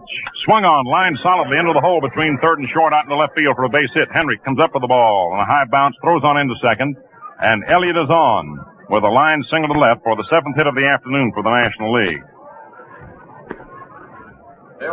Coming up to bat now, another member of the Boston Braves, Phil Macy, who replaced Walker Cooper back of the plate. Macy, right-hand batter. He's been in 2 previous All-Star games, hasn't hit them 2 times at bat. Vic Raschi takes the stretch, 1 away. Elliott leads off first. Here's your pitch. Curveball outside, ball 1. We started to say a moment ago that Frank Shea was credited with the American League victory last year, a member of the New York Yankees, and at the moment, Vic Raschi is in position to be credited with the victory representing the New York Yankees again this year. Simply a matter of rotation of pitchers and situation of a ball game. Here's your delivery. Curveball is way outside. Bertie Tebbets blocked it beautifully to keep from being a wild pitch. And the count now on Phil Macy, a right-hand batter, 2 balls, no strikes. Ewell Blackwell of the Cincinnati Reds is throwing in the bullpen. Tommy Holmes of the Boston Braves is warming up out there. We'll see action shortly. Bob Elliott leads away from first base, 1 out. 5-2 favor the American League sixth inning. There's a pitch that's lined out into center field for a base hit. Taken on 1 hop by Hoot Evers. Holding up at second is Elliott as Evers fires that throw into third, cut off by Stevens at short. And the National League is beginning to stir here in the sixth inning as they come up with their 8th hit of the ball game. They've out-hit the American League now 8-4, but the American League leads by a score of 5-2, capitalizing on wildness in the 4th inning on the part of Johnny Schmitz, together with 3 solid base hits. Now Buddy Kerr steps up, batting in place of Pee Wee Reese, for whom he substituted at short. Buddy Kerr of the New York Giants, another right-hand hitter.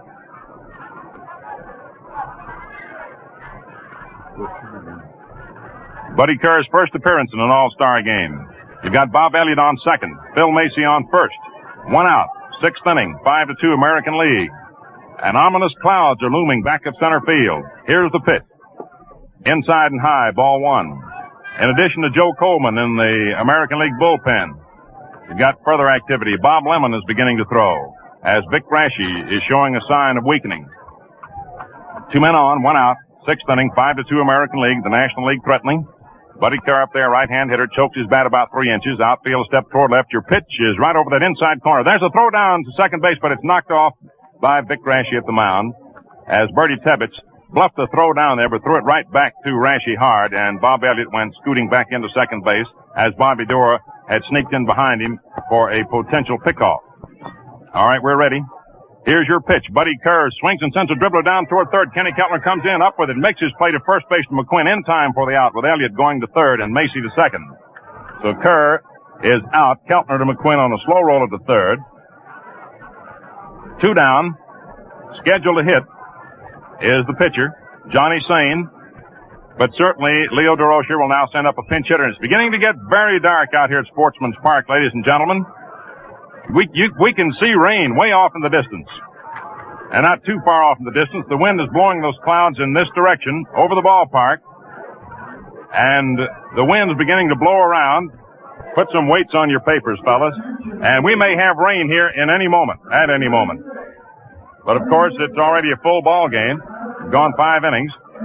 We're going to have a pinch hitter for Johnny Sane. It's going to be Ed Waitkus of the Chicago Cubs, making his first appearance in an All-Star game, a left-hand hitter. Eddie Waitkus coming up. Left-hand batter with 2 men on, runners on second and third. Waitkus, a boy from Cambridge, Massachusetts. Elliott on third, Macy on second, and rain in the offing. Rain, go away, come back another day. Here's the pitch. Waitkus takes outside and high, ball 1. So the American League is being disturbed by the National League at the moment, though the American League leads 5-2 top of the 6th, and everybody's being disturbed by the threat of rain. Now the pitch comes in to Waitkus. He takes outside, ball 2. The wind is blowing in toward home plate. And it is definitely raining about a half a mile from here. We can see it. And it's moving this way. Let's hope it holds away. Vic Raschi looks in to get the sign from Bertie Tebbetts. Elliott leads off third, Macy off second. 2 out, 6th inning, 5-2. Favor of the American League. Raschi gets the sign. Pinch hitter Ed Waitkus up there at the plate, a left-hand batter. Here's the delivery. And curveball inside for ball 3, and the wind is blowing hard and blowing those rain clouds this way. And the fans are stirring in their seats. And they're beginning to move from the bleachers to shelter. And the Sportsman's Park groundkeepers are getting ready to roll that tarpaulin. Vic Raschi into the windup. The 3-0 pitch to Waitkus. In there for a called strike. And what was a beautiful day up until this moment, or a couple of moments ago, is being turned into stormy weather on the banks of the Mississippi. 3 balls, 1 strike. Runners on second and third, 2 outs. Here's your pitch. Waitkus takes strike 2 call. A fastball that zipped over that outside corner above the knees. Now the pinch hitter steps out of the batter's box, rubs his hands together, moves back in hitting position. Elliott on third, Macy on second, 2 out, 6th inning, 5-2 American League. Here's the payoff pitch. Eddie Waitkus swings and fouls it off to the left of the plate, out of play into the lower stands. And the count holds at 3-2. Richie Ashburn, leadoff man, is on deck. Oh, Mr. Rain, please don't come this way. Hold off for at least another hour or so. Now the payoff pitch. Waitkus takes high, ball 4 in the National League. Got him loaded.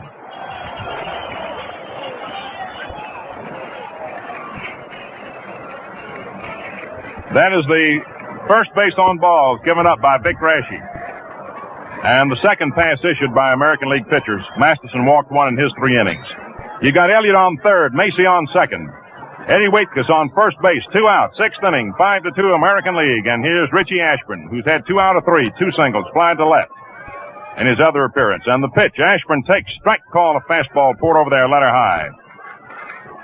Vic Raschi in a bit of a jam, goes to the rosin bag, gives a little touch. Activity in both bullpens, Lemon and Coleman warming up in the American League bullpen. Blackwell for the National League. Bases loaded. Rain is on its way. The pitch. High outside. Almost a wild pitch. Bertie Tebbets had to go far off to his left, reach way over his head to keep that one from being a wild pitch. Bertie calls time and walks out toward the mound to try and settle Vic Raschi down. The William and Mary boy, who was born in West Springfield, Massachusetts, now lives at Conesus Lake, New York.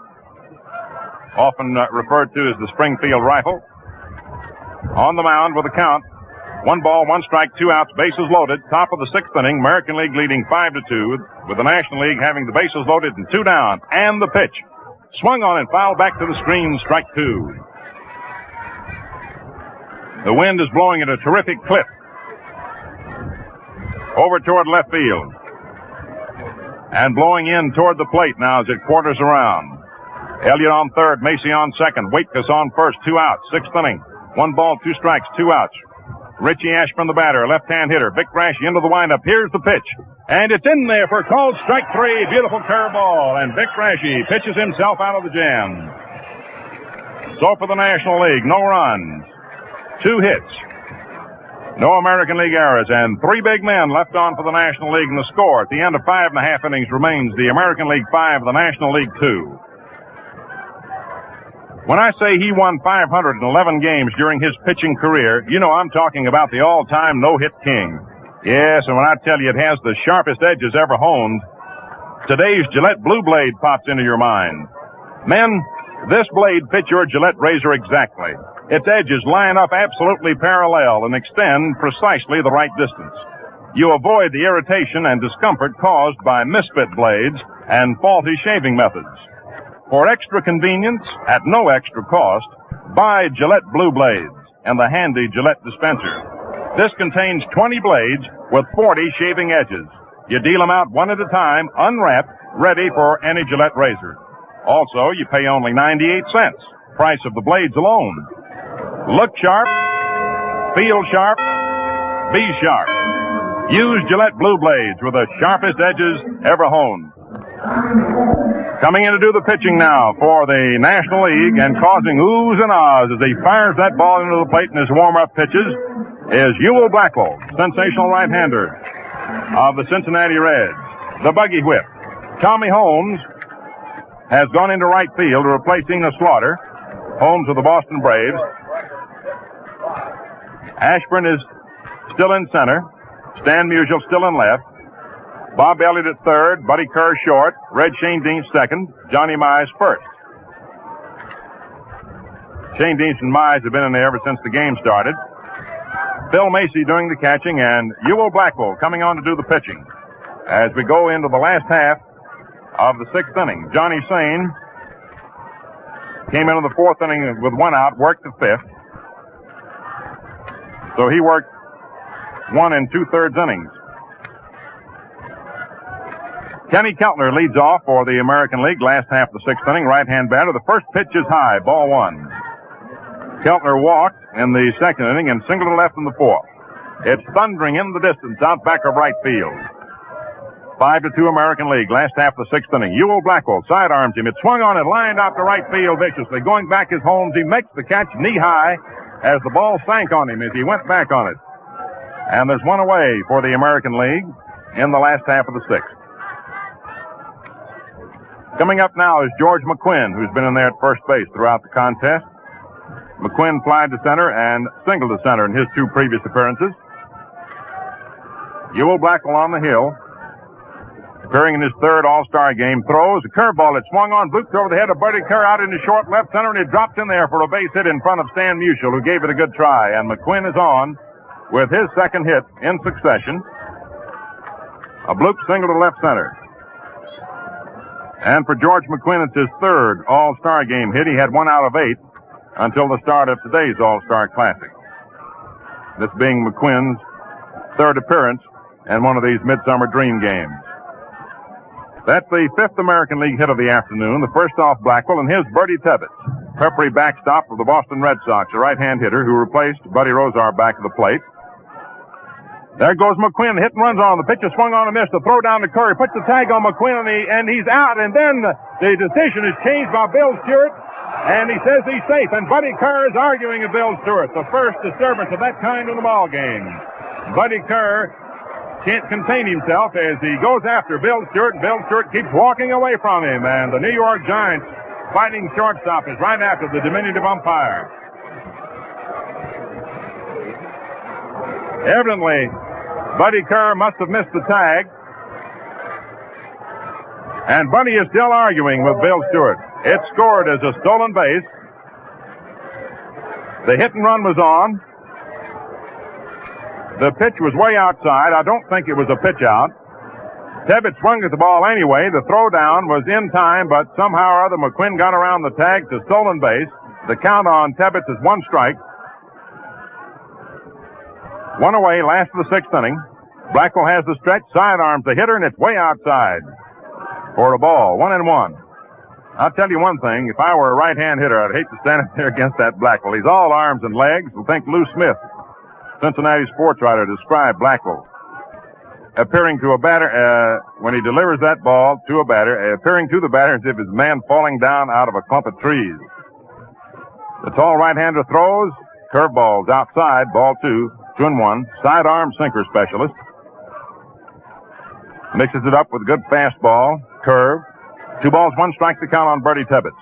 George McQuinn on second base. 1 out. Last half of the 6th inning. The American League 5, the National League 2. Stan Musial homered in the first inning with 1 on to give the National League a temporary 2-0 lead. Now Ewell Blackwell delivers. Fastball swung on and missed. Tebbetts went all the way around. The count is 2-2. The outfield is playing Tebbetts just about straight away. Perhaps a step toward left in center and left, straight away in right. A lot of room in right center. Bob Elliott laying halfway back at third, about 4 feet off the line. Buddy Kerr normal short in the step. Red Shane Dienst over near second. Johnny Mize about 10 feet off the first baseline and back. McQuinn leads away from second. Ewell Blackwell ready. The stretch, a look back at second. Here's the pitch to Tebbetts. He takes high for ball 3. So we have a full count on Bertie, 3-2. Beans Reardon umpiring back to the plate now. Joe Paparella at first base. Bill Stewart at second. Charlie Berry at third. Berry umpired back to the plate. The first 4.5 innings. Ready for that payoff pitch to Bertie Tebbetts. 1 down. McQuinn leads off second. Here it is. It's swung on and bloop foul. Back of first. Johnny Mize digs after the ball, but he can't get it. It's out of play into the lower stands to the right of the National League dugout, which is located back of first base. And now just popping his head out of the American League dugout is one of the greatest ball players you've ever seen. He's been injured, and yet he appeared here in a uniform today. Ted Williams. He's got a bat in his hands, and Ted can't sit on a bench and be idle. He's got to be doing something. He's got a bat in his hands, and that's what he likes to have whenever he's around the ballpark. All right, Bertie Tebbetts awaiting that payoff pitch once again. Here it is. It's strike 3 call. A sidearm fastball on the outside corner, and Bertie Tebbetts gets mad at Beans Reardon. He got red in the face and hollered at Beans, and Beans took his mask off and went right back at Bertie, and they're standing there face to face at home plate. And now Bertie is leaving. And so the second disturbance between the players and the umpires. And I want you to know that proves that these two ball clubs are out for business. And Ted Williams is going to use that bat, ladies and gentlemen. He comes out of the dugout, and he's going to pinch hit. He's going to pinch hit for Vic Rasche. Bertie Tebbetts strikes out, and Ted Williams, listen to the roar.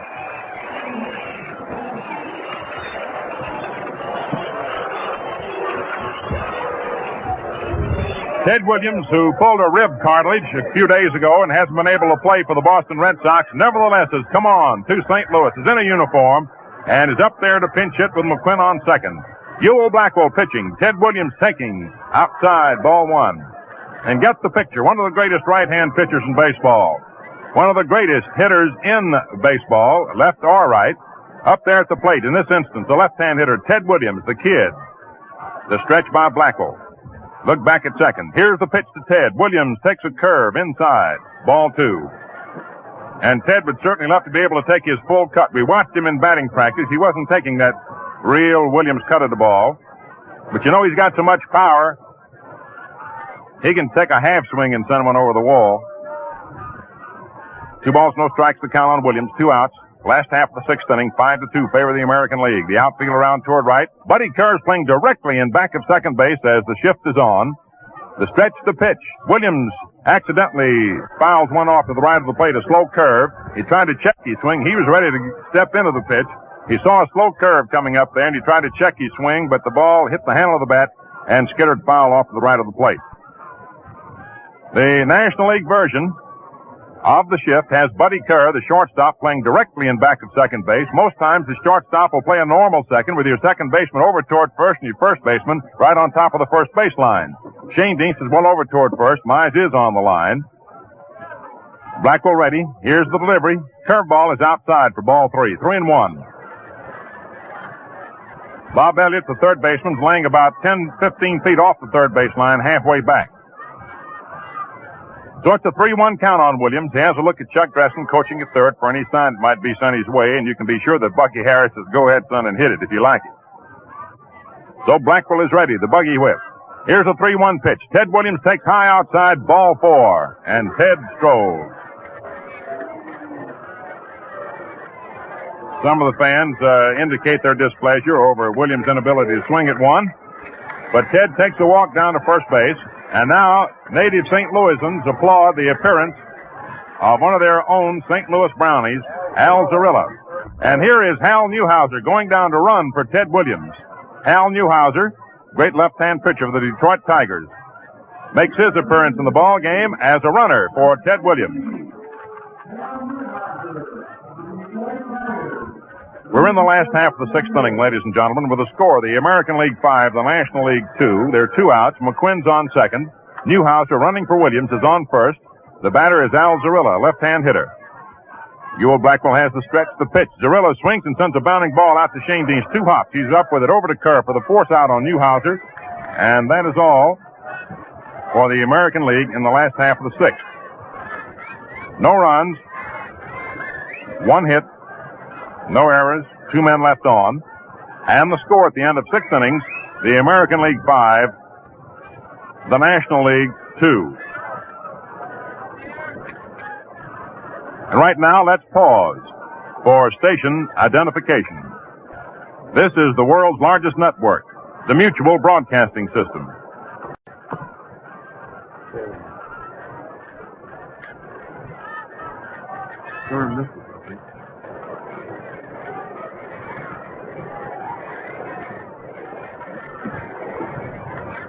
Ladies and gentlemen, speaking to you once again from Sportsman's Park in St. Louis, the appearance of Ted Williams gives occasion to utter the thoughts of the baseball commissioner, Commissioner A.B. Chandler, who authorized us to make this statement to you baseball fans of America.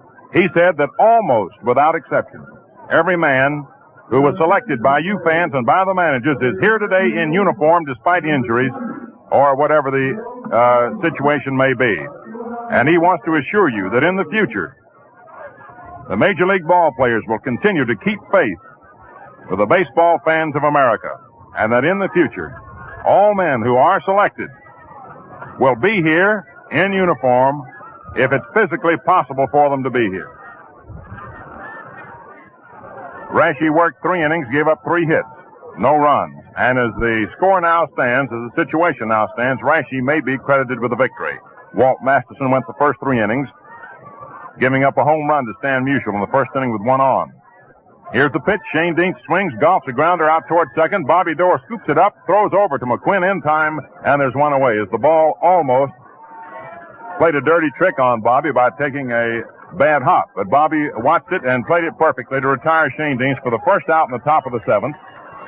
And here is Stan Musial, who hit a home run in the first inning with 1 on. Richie Ashburn led off and got himself an infield hit.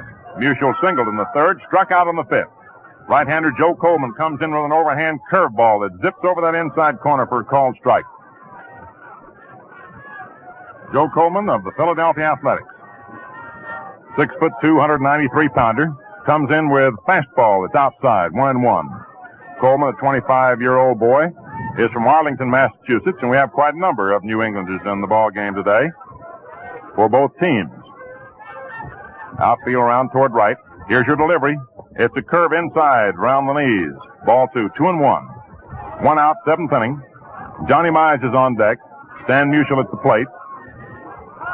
And Ralph Kiner is throwing out the bullpen. He may see some action shortly. Here's your pitch. Musial takes outside. Ball 3, 3-1. Joe Coleman, you know, is the boy that was discovered by Father Gilbert, who discovered Babe Ruth. Now the pitch to Stan. Inside, ball 4. And one of the great hitters in baseball gets the base on balls here in the 7th inning.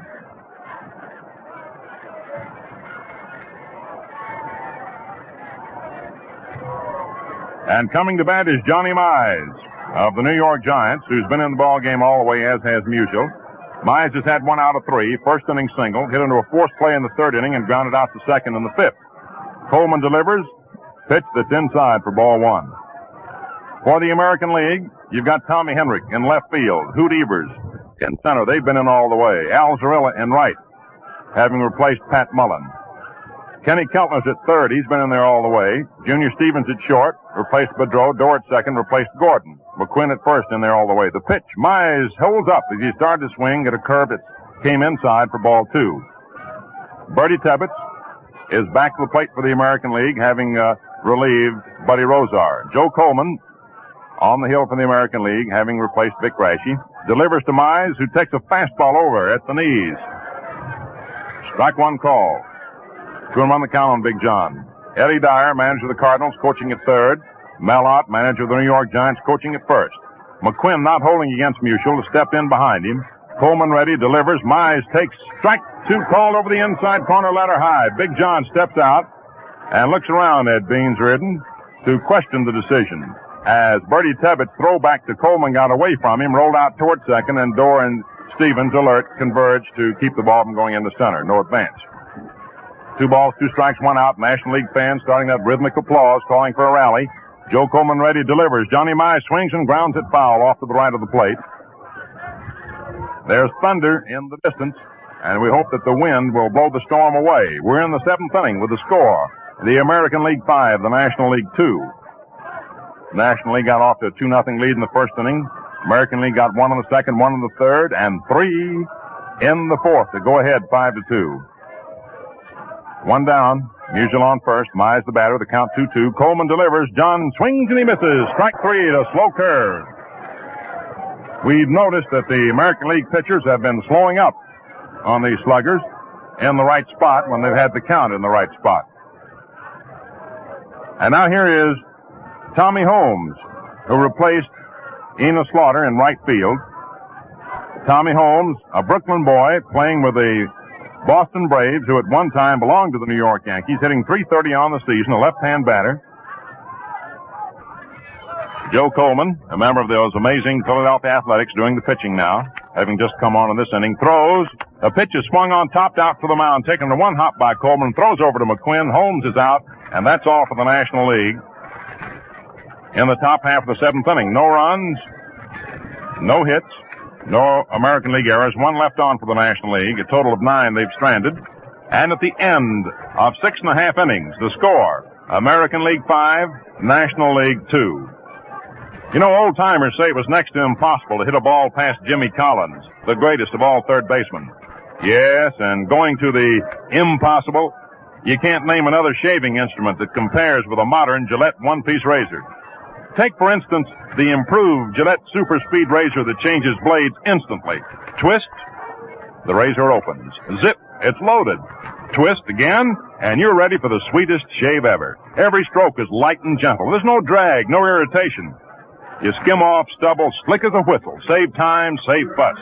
To clean, loosen the holder, rinse, and shake. Here's a precision instrument, not a gadget. There's nothing to fit together, nothing to jam or clog.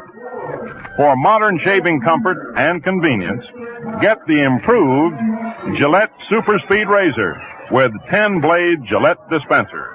A big $1.50 value for only $1. Coming into the last half of the 7th inning, changes in the National League lineup. Replacing Al Schoendienst at second base is Bill Rigney of the New York Giants. Stan Musial has moved over to center field, and Ralph Kiner of the Pittsburgh Pirates has taken over in left field. So make those changes, if you will. Put Musial in Richie Ashburn's place in center and put Ralph Kiner in left field. Tommy Henrik leading off last of the seventh. Ewell Blackwell throws a curve that's outside for ball one. Put Bill Rigney in there at second base in place of Red Schoendienst.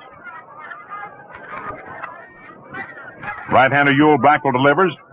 Tommy Henrik takes right in there for a call strike fastball. It zipped over there about letter high. It's a 5-2 ball game, favor of the American League, last half of the seventh inning. Henrik's been in the all the way. He struck out twice, popped out to short once. Blackwell throws. Fastball is swung on, drilled foul down the left field line and out of play as it goes into the stands. 1-2 strikes the count on Tommy. A boy from Massillon, Ohio. Considered by many to be one of the most underrated baseball players in the major leagues. 1-2 strikes the count. Blackwell has a look over into the National League dugout. Evidently, Leo DeRocha must have hollered at him to throw a certain kind of a pitch, but anyway, here it comes, and it's high. Ball 2, 2-2 the count. This is Henrik's third All-Star game. He came in today's Classic with 1 out of 5. He hasn't hit today in 3 appearances. 2-2 strikes. Ewell Blackwell delivers. Curveball swung on and fouled off again back at third base into the upper deck. Count holds at 2-2. We are indebted for the official scoring on doubtful plays to Mr. Ed Burns, Bob Burns, and Sid Keener of the Fourth Estate. Now the 2-2 pitch on its way. Tommy Henrik swings and fouls another one off to the left of the plate into the upper deck as the thunder breaks loose with an ominous warning, and we hope that's all it will be, is just a warning. We'll be nice and gentle and quiet if you just let the rain hold off for a little while longer. 5-2, American League last the seventh. Again, the pitch to Henrik. Tommy takes outside, fastball, ball 3, and the string is run out to 3-2. Blackwell has won 6 and lost 5 this year. A sore arm took charge of him shortly after the season got underway, and he has not been able to establish the sensational record this year that he did last year. Now the payoff pitch to Tommy Henrik. Swung on, popped up in the air down the left field line, going foul and out of play into the lower stands as Ralph Kiner started digging over for it. Bob Elliott and Buddy Kerr both started to move, but they saw it was foul and held up. Elliott third, Kerr short, Rigney second, Mize first, Macy catching, Kiner left, Musial center, Holmes right. Blackwell pitching to Tommy Henrik, and the 3-2 delivery. Fastball is inside, ball 4, and Henrik gets a base on balls to lead off for the American League in the last half of the seventh inning. That is the 6th base on balls given up by National League pitchers today.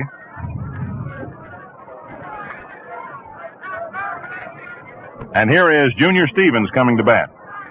Vern Stevens, who replaced Lou Boudreau at short. Stevens struck out in the 5th inning in his first time at bat today. Blackwell ready. Sidearm Stevens, and the pitch is outside, ball 1.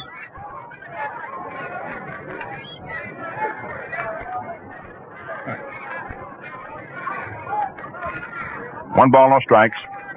Stevens has been a great help to those Red Sox, particularly in the last couple of weeks. He's really been banging the ball. Takes the pitch inside now for ball 2. He's been challenging Ted Williams and Joe DiMaggio for runs batted in honors in the American League and home run honors as well. 2 balls, no strikes to count. Outfield toward left. Stevens is a full hitter. Nobody out. Henrik on first. Johnny Mize holding against him. Blackwell taking his time, looks in and got the sign from Phil Macy. Thundering again. Henrik leads off first. Blackwell ready. A look around. Here's your pitch. Swung on, hit into the hole between third and short out in the left field for a base hit. Kiner takes the ball on the hop, throws toward third, holding Henrik at second base. So Vern Stevens singles to left field to send Henrik down to second. And there's renewed activity now in the National League bullpen. Looks like Elmer Riddle. Elmer Riddle of the Pittsburgh Pirates, who first gained fame as a member of the Cincinnati Reds, is beginning to warm up the bullpen, and we see a flash of lightning off back of right field. And there's the thunder that follows. And here is Bobby Dorr at the plate. with runners on first and second. The stretch by Blackwell. Here's the pitch. Bobby shortens up, misses an attempted bunt. A throw down to Buddy Kerr, and Henrik is safe at second base. As the tag was put on, he slid in underneath it. Bill Stewart called it. Bobby Dorr missed an attempted bunt. The runners were way off their respective bases, ready to move. Phil Macy cut loose with a beautiful throw down on the bag, which Buddy Kerr came over and took on the run, put the tag on Henrik sliding in, but Henrik beat the tag. Elliott's in close at third. Mize in close at first to look for the bunt. Elliott will try to anchor at third in the event Blackwell or Mize can handle the bunt, or Macy the catcher. Now the pitch is bunted, popped up in the air. Mize comes in fast, grabs it in the air for the out, and the runners alert, streak back to their respective bases, one away. So Bobby Dorr, attempting to sacrifice, pops out to Johnny Mize halfway between home plate and first base. And now coming to bat is Hoot Evers, who's been in there all the way. The Detroit Tiger outfielder hit a home run in the second inning for the first American League run. Popped to short in the fourth and looked to the third strike in the fifth inning. Bats him right-handed. 5-2 American League, last of the seventh. One out, runners on first and second. Ewell Blackwell delivers. Hoot Evers swings and fouls a curve off back of first base, out of play against the upper deck steel girder, sometimes known as a facade. One strike to count. One out. Evers, a right-hand hitter, the batter of the outfield toward left. Henrik is on second. Vern Stevens on first. Infield shaded around toward third with Bob Elliott laying halfway back at third and about 3-4 feet off the line. Blackwell all set. Looks back at second and then steps off the rubber, bluffs a throw, and bluffs Henrik back towards second. Nobody was over to take the throw in any event. Once again, we're ready to stretch by Blackwell. Runners dance away. Here's a crossfire that's outside. Ball one to Hoot Evers. 1 ball, 1 strike. A young man who came to the Tigers touted as a potential great and who was stymied for a couple of years by injuries. So far this season, he's doing nicely, thank you. Blackwell throws, curve that swung on and missed. Strike 2. I'm telling you, that sidearm stuff of Blackwell's is murder on a right-hand hitter. 1 ball, 2 strikes to count. Hoot Evers the batter. Tommy Henrik eases off second base. Stevens off first. Johnny Mize not holding against Stevens, of course. He's laying back deep at first, about 10 feet off the line. Blackwell again prepares to work. Takes the stretch, looks back at second base. Here's the 1-2 pitch. High outside. The ball bounces out of the mid of Macy. No advance. And the count becomes 2-2. Jimmy Britt has seen Ewell Blackwell work many a ball game. He looks awful rough even from a radio broadcasting booth, doesn't he, Jim? I wouldn't want to stand up there with a bat that short, Mel. 2 balls, 2 strikes. 1 out. Blackwell sets once again, looks back at second. Here's his pitch. Swung on and fouled off back of first. Out of play, going into the lower stands as another clap of thunder bursts overhead. A short-sleeved crowd, and they have long since gathered their belongings, preparing to make a mad dash to the nearest shelter in the event the ominous-looking clouds overhead should let their wrath down upon those who've been kind enough to come out to see this all-star game. Ewell Blackwell throws. Pitch is swung on, foul tipped, and gets away from Phil, and the count holds at 2-2. It's a 5-2 ball game, ladies and gentlemen. Last half of the 7th inning. Favor the American League. The broadcast coming to you, the best wishes of the Gillette Safety Razor Company from Sportsman's Park in St. Louis. Ewell Blackwell, 4th pitcher used by the National League today, on the hill, pitching to Hoot Evers with Tommy Henrik, who walked on second base, and Vern Stevens, who singled on first. And there's 1 out. Now the 2-2 pitch. Swung on, foul off again to the right of the plate as Evers keeps trying to get hold of it. Ball's out of play. Phil Macy gets a new ball from plate umpire Beans Reardon, tosses out to Blackwell. Meantime, Elmer Riddle continues to work in the bullpen for the National League.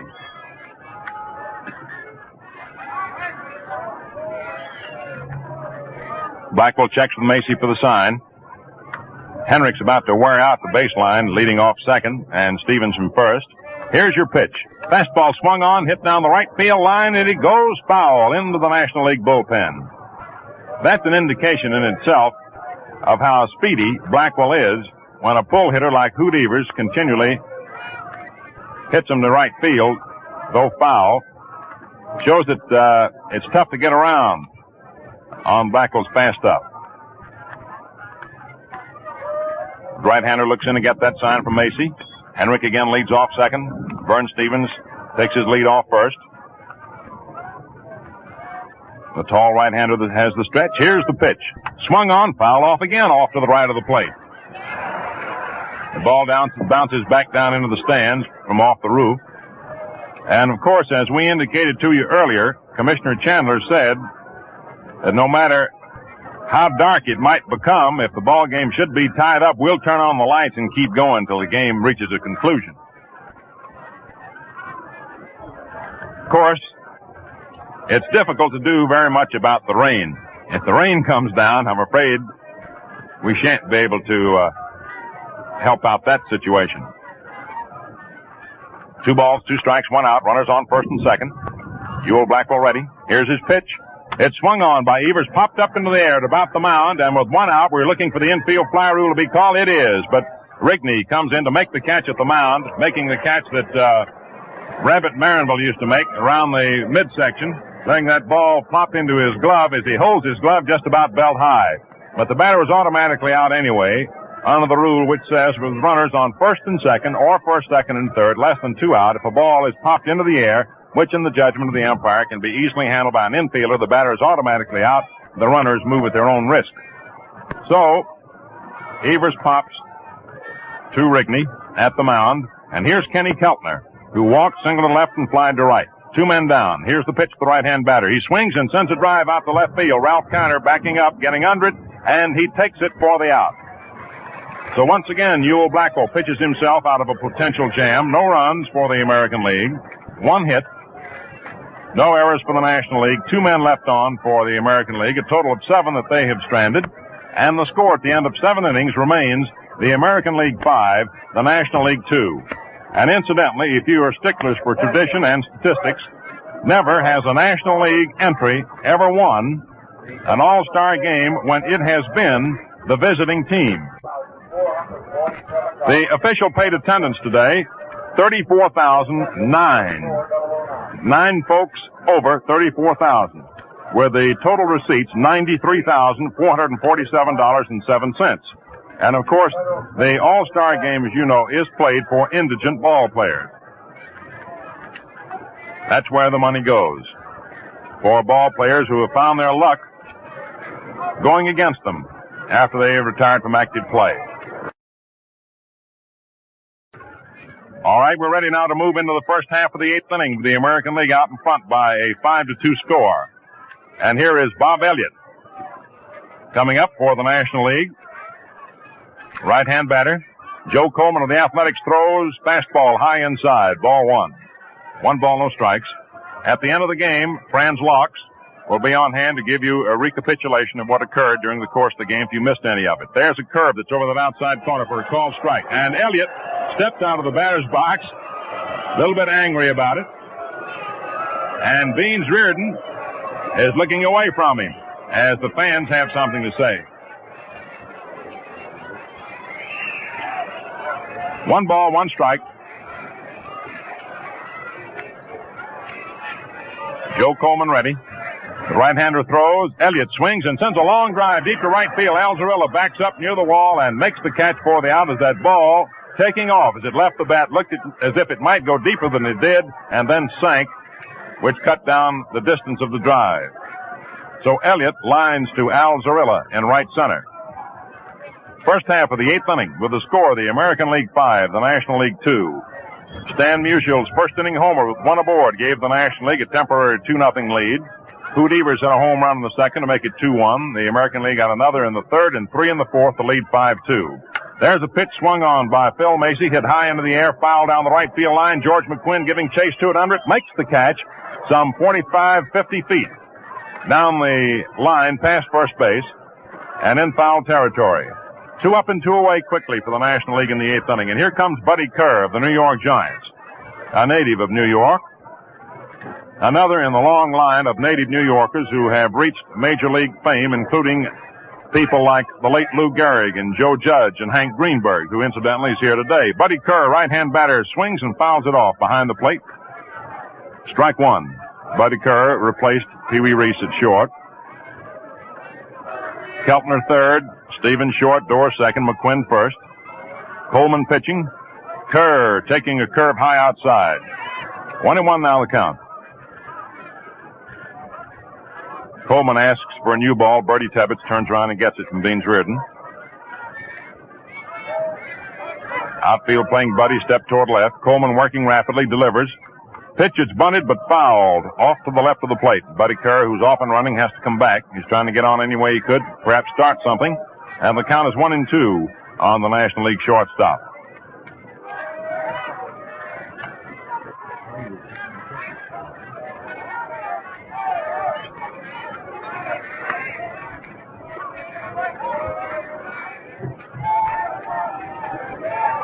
Now your delivery is outside, ball two. 2-2 the count. 2 balls, 2 strikes, 2 outs. 8th inning, 5-2, American League. Coleman getting the sign from Bertie Tebbetts. Leans forward into the windup. Around comes the right arm. The pitch, curveball, just outside for ball 3. Coleman started to take that walk off the mound toward the dugout, but Beans Reardon said no, ball 3. So we have a full count on Buddy Kerr with 2 outs here in the 8th. And the payoff pitch is strike 3 called, a curveball. It got the outside corner as Buddy started to take a walk. He stops at home plate to argue with Beans Reardon, but to no avail. No runs for the National League, no hits. No errors for the American League, nobody left on for the National League. And at the end of 7.5 innings, the score, American League 5, National League 2. Fans, you'll never know what modern shaving speed and ease are like until you use the improved Gillette Super Speed Razor that changes blades instantly. This razor has a notched positioning bar for use with the Gillette Blue Blade dispenser. You just hook on a blade and it falls in place, presto. Then twist the handle and you're ready for the smoothest, most refreshing shave you ever had. Now, men, it doesn't take a locksmith to make this combination click. No, sir. There's nothing to fit together, nothing to jam or clog. Cleaning is no trick either. Simply loosen the razor, rinse, and shake. Why not enjoy this extra shaving comfort and convenience? Ask for the improved Gillette Super Speed Razor with 10-blade Gillette dispenser. Get this regular $1.50 value for only $1. Ready now for the last half of the 8th inning. It'll be George McQuinn, Bertie Tebbetts. First 2 men up for the American League. And then Joe Coleman is scheduled to follow. Ewell Blackwell delivers to the left-hand hitter. McQuinn swings and he misses. Strike 1. McQuinn's been in there all the way. He's had 2 out of 3, singling his last 2 times up. The Cincinnati right-hander throws. Fastball that backs McQuinn away. Ball 1.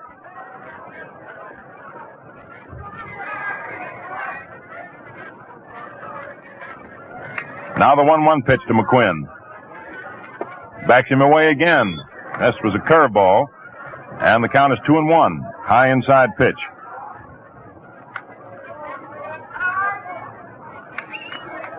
Outfield playing toward right and center and right, straightaway and left, the big hole in left center. Here's your pitch. McQuinn swings and sends a ground ball down the first baseline. Johnny Mize eats it up, a race to the bag. Mize wins it. McQuinn is out. And there's one away in the last half of the 8th inning for the American League. And now Bertie Tebbetts strolls to the plate. Ewell Blackwell is one of the few sidearm sinker specialists, right-handers, who is almost equally as tough on left-hand hitters as he is on the right-hand hitters.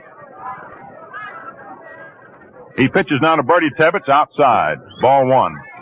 You see, Blackwell is a very tall fellow, and he takes a step out toward that third base line.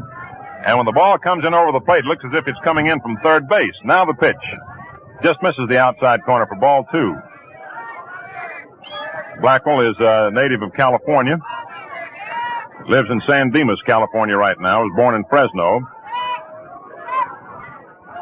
The 2-0 delivery.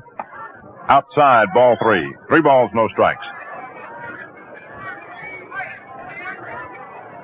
3-0 to count on Bertie Tebbets. Blackwell's father is out here today to watch his son in action. We had the pleasure of meeting him as folks stirred around about St. Louis last evening, all agog about the All-Star game. Now the pitch is over the inside corner for a call strike. Tebbets started to take a walk, and Baines Reardon hollered out strike. Perhaps you may have heard it in the background over these microphones. And, of course, that stirred some excitement from the fans. 5-2 American League. Last half of the eighth inning, 1 out, nobody on. The 3-1 pitch to Tebbets. Outside, ball 4, and Bertie walks. That's the 7th base on balls issued by National League pitchers today. And Blackwell walks in toward the plate to argue with Baines Reardon. Not too vehemently, but he's a little bit irked. And he starts back toward the mound and stops and turns around and hollers something else back to Baines. To all intents and purposes, he's merely saying, as Jim Britt and I often hear the ball players talk, he's merely asking Baines to give him a break on the corners. All right, here's Joe Coleman up there to hit for himself, right-hander. Bertie Tebbets on first, 1 out, last the eighth inning, 5-2 American League. Ewell Blackwell ready to work the stretch. Here's the pitch. Coleman bunts and fouls it off to the right of the plate. Strike 1. It was quite a nice gesture on the part of the baseball commissioner to allow Bert Schotten to throw out the first ball today. Bert Schotten, who directed the Brooklyn Dodgers to the 1947 National League pennant. Everybody seemed very pleased with it. Now the pitch to Coleman. He takes a fastball low. Ball 1, 1-1. Bert Schotten was a guest of the National League at the game today.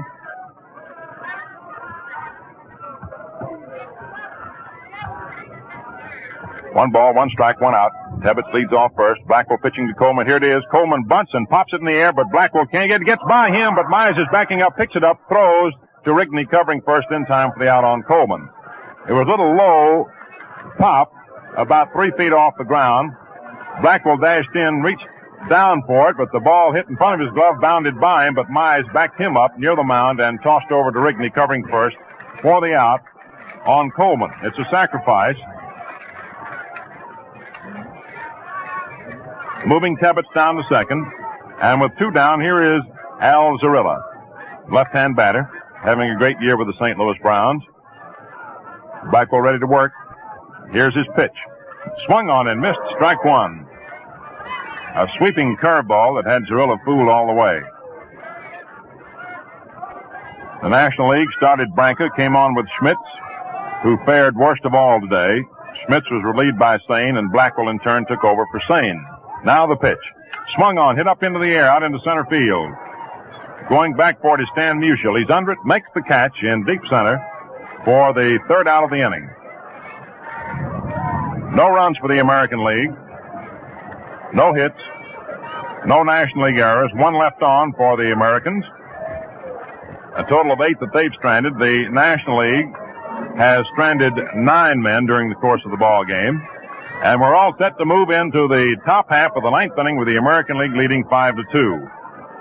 As we indicated to you, ladies and gentlemen, Franz Laux will be on at the conclusion of this game to give you a recapitulation on how the runs were scored, so we shan't bother you with those details at the present time. They'll be given to you very shortly. At the moment, we pause for station identification. This is the Mutual Broadcasting System.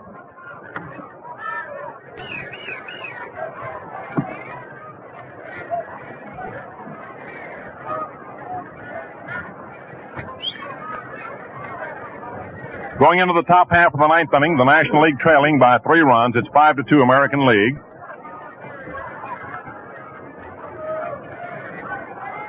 And we're going to have a pinch hitter for Ewell Blackwell.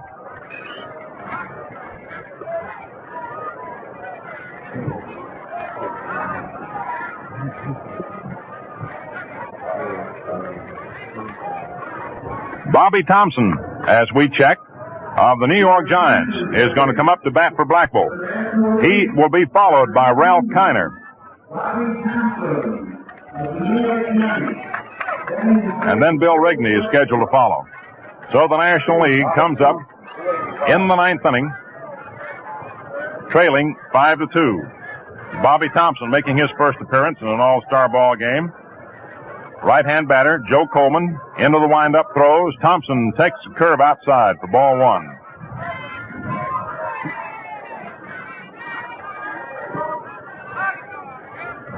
Bobby's one of the few Major League ball players that was born in a foreign country. He swings and fouls it off onto the screen. Strike one.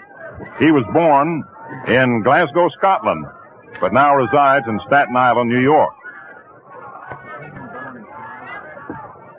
Of course, he came over here when he was quite young and learned the American game and learned it well. The right-hand hitter swings and fouls it off. Strike two.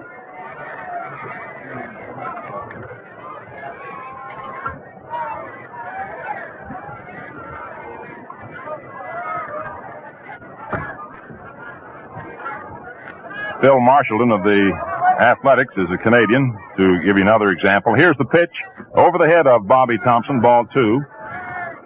Elmer Vallow of the Philadelphia A's was born in Rybnik, Czechoslovakia, to add another as we quickly search our memory. 2 balls, 2 strikes the count on Bobby Thompson, pinch hitting for Ewell Blackwell, ninth inning, 5-2 American League. And here comes the rain, and the folks are scattering out of the boxes. Coleman delivers.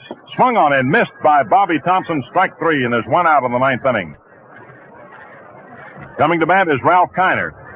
And the rain, kind enough to hold off till the ninth inning here with 1 out, begins to come down at Sportsman's Park in St. Louis. And Ralph Kiner steps to the plate for the first time in the ball game. Joe Coleman's into the windup. Here's the pitch. Kiner swings and sends a ground ball wide of third. Keltner in front of Stevens, up with it over to McQuinn in time for out number 2. So they're 2 away from the National League in the ninth inning. And here's Bill Rigney of the New York Giants coming to bat with a score of 5-2 in favor of the American League. And the rain is beginning to come down, and perhaps our prayerful remarks over the past few innings, asking the rain to stay away, were heeded, at least up until this point, with 2 outs in the top of the ninth inning, with Joe Coleman into the windup, pitching to the right-hand batter, and it's high inside for ball 1. 1 ball, no strikes. 5-2 American League, ninth inning. Joe Coleman delivers. Pitch is low. Ball 2. 2 balls, no strikes, and the rain is really beginning to pour down hard, and the umpires are hopeful, to a degree, that the game will be able to be concluded in its entirety before the rains pour down too hard. There are 2 outs here in the ninth inning. 2 balls, no strikes on Rigney. The rain pouring, and the pitch is inside for ball 3. 3 balls, no strikes. And ladies and gentlemen, with everybody scattering out of the field boxes, remaining and taking his soaking is Commissioner Chandler. The pitch is high, ball 4, Rigney walks. Commissioner Chandler refuses to budge out of his seat, along with his 2 boys, Ben and Sam. And he's sitting right out there in it. His sentiments being, I'm the commissioner of baseball. Baseball is my game, and I'm going to stick with it, rain or no rain. Here is Dan Musial. Bats him left-handed. And the pitch. Musial takes in there for a call strike. Rigney got a base on balls. 2 outs, ninth inning. 5-2, favor the American League. The stretch by Coleman, pitching to Musial. The left-hand batter takes outside now for ball 1, 1-1. Stan hit a home run in the first inning, single to center in the third, struck out in the 5th, and walked in the 7th. Coleman all set again. Checks his runner. Here's the pitch. Musial swings and sends a ground ball out to Bobby Dorr, up with it. There's the throw over to George McQuinn in time for the out, and the ball game is over. And the American League defeats the National League by a score of 5-2 to become victorious for the 11th time in 15 games. And so, ladies and gentlemen, we come to the end of this 15th annual All-Star Classic, brought to you with the best wishes and compliments of the Gillette Safety Razor Company in another of its cavalcade of sport. We hope that you enjoyed the play-by-play description of this game, and it was a real pleasure to once again have been associated with Jim Britt, who brought you the first 4.5 innings, and Franz Laux, who will give you the summary. And this is Mel Allen thanking you very much for tuning us in this afternoon, and we hope to see you again soon. And now, here is Franz Locks. Thank you very much, Mel. And first, I want to compliment you and Jim Britt on doing a splendid job here this afternoon and giving the fans a play-by-play description of this game. A little rundown on actually what happened and how it happened. The totals on the game for the National League show 2 runs, 8 hits, no errors. For the American League, 5 runs, 6 hits, and no errors. The National being 2 up on hits, but they were a little bit down on runs.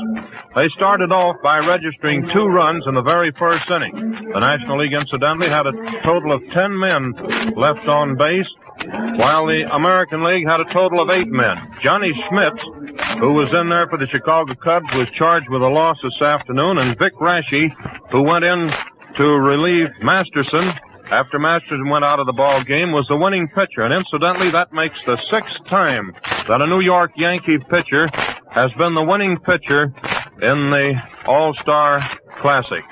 Last year, it was Shea of the New York Yankees. And then in 1942, it was Spud Chandler. And Gomez had 3 of them to his credit in 1933, again in 1935, and in 1937. So the Yankees really have a monopoly on the winning pitchers in the All-Star game. The game started off in the first inning with Masterson on the mound for the Washington Senators, and it looked like the National League was really going to go to town. When Richie Ashburn smashed one down through the box, Joe Gordon made a great stop over back of second base, but his throw was a little bit high, and it was an infield hit for Ashburn.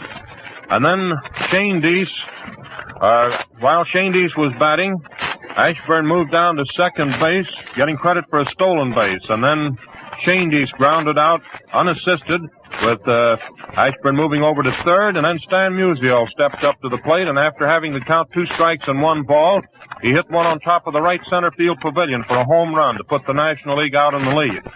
And that's the only runs that they scored for the day. Johnny Mize followed up with a single, and then Enos Slaughter walked, but they couldn't produce any more hits there in the first inning to get any more runs. The American League came up with their first run in the second inning after 1 away when Hoot Evers sent a line drive into the left field seats. The American Leaguers came back to tie the ball game in the last half of the third without the assistance of a hit. 2 walks and a double steal resulted in the damage there in that inning. Vic Raschi, who happened to be the first batter up, walked. And then Pat Mullen also walked on 4 straight pitches. Then Hendricks struck out, was called out on strikes. And while he was batting, they worked the double steal on the 3rd strike with Raschi moving over to third and Mullen down to second base. And then Lou Boudreau sent a fly ball out to Slaughter in right field, and the runner scored with the run that tied up the ball game. Then their final 3 runs came in the 4th inning after 1 away on a neat play by Pee Wee Reese, who took care of a fly ball by Hoot Evers. It looked like it was going to fall in there for a Texas leaguer. And then 2 singles, a walk, and another single. And that single, incidentally, was by the pitcher Raschi. Drove in 2 of the runs. Another one scored on an outfield fly. And that produced the margin of the scoring for the afternoon. For the rest of the way out in the ball game, it was an even struggle, you might say. Although Blackwell, the whip who was on there, was in a jam a couple times, he still managed to come out without any damage. So this is a 15th annual All-Star Classic. The American League has now won 11. The National League 4 of these games. So fans, the story of another great All-Star game goes into the record book. But Gillette's cavalcade of sports carries on. Thursday night, Gillette presents a special sports program with guest boxing experts from cities around the fistic circuit. Plan to be at your radio and enjoy the fun. Consult your newspaper for local time and station. This is Franz Locks with Mel Allen and Jim Britt saying smooth sailing, smooth shaving, and good afternoon for your radio host, the Gillette Safety Razor Company. This broadcast came to you from Sportsman's Park in St. Louis. Checkerboard Jamboree, sponsored by the Ralston Purina Company, was canceled today only because of the broadcast just concluded. Stay tuned now for Queen for a Day, which follows over most of these stations in just a moment. This is the Mutual Broadcasting System. AFRS Sports Reel.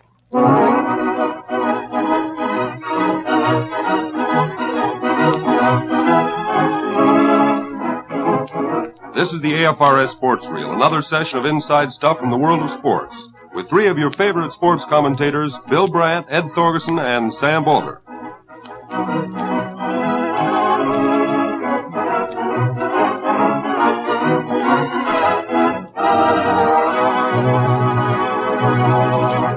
Here, kicking off with an incident from the gridiron, is Sam Bolter.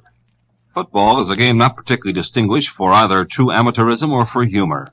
That's why it has always seemed to me that the football team which represents the Arkansas A&M College at Monticello, Arkansas, is one which can be classified as one for the book. In the season of 1941, for example, the slightly zany Ball Weevils of Monticello took another typical trip, a road trip to make all other gridiron excursions seem like a visit to the corner drugstore. The wandering Weevils, whose travels in unorthodox style have brought them lots of fun, no little renown, and precious few victories, were gone from the campus 32 days, traveled approximately 8,000 miles, and incidentally appeared in 6 games, and if memory serves me correctly, lost them all, although nobody kept particular account of such a minor detail. They were far prouder this time of their new uniforms, treating the opposition, which has often been surprised in the past by what the Weevils call their offense, to a display that could be produced only by lightning striking a rainbow. It seemed that the brand-new jerseys not only were more colorful, but more economical. They were what is known to the trade as samples, and no two of them were of the same color or pattern. The coach of this team, Stuart Ferguson, a serious little Scotsman, became coach at Arkansas A&M with the understanding that he would not be paid a cent as such, that he wouldn't have to conduct organized practice, and that he would not be expected to win a game. The boys take care of the game strategy themselves, work out their own plays, and of course they come up with some marvelous flights of theoretical fancy, which on the gridiron turn out to be difficult to apply, but they try them anyway. Their first game on this particular trip was against Bradley Tech at Peoria, and the Arkies lost 67-0 and described the contest as one of their best games of the year. And so it went right through the excursion, against Moravian and Uppsala and all the rest. But the Arkies were happy, indulging themselves in their surprises, as they called them. Once, by some accident, no doubt, they got down to the opponent's 1-yard line. First down, goal to go. They called a quick kick and punted the ball over the end zone seats and out of the park. The opposition was surprised. The Arkies rolled on the turf in hilarity. Another time, they concocted a play wherein the quarterback received the ball from center, and the other 10 lads broke into an Indian war dance around him. It lost yards. So what? The terpsichore was on the study curriculum. Against Davis and Elkins, the Arkies came up with a real dazzler, the multiple backward pass. This involved 16 backward passes from the opposition's 10-yard line until a safety had been scored. Again, the opposition was surprised. One other time, an Arkie halfback somehow broke free. Nobody between him and the goal except the official running alongside. On his way to the touchdown, the halfback handed the ball to the official with a pantomime that he was tired now, and here, you carry it the rest of the way. And so go the delightful and happy football warriors of the Arkansas Agricultural and Mining College of Monticello, a refreshing team of pure amateurs and fun makers in a sport noted particularly for its commercialism and its grimness. A team thus eminently qualified, I believe, is one for the book.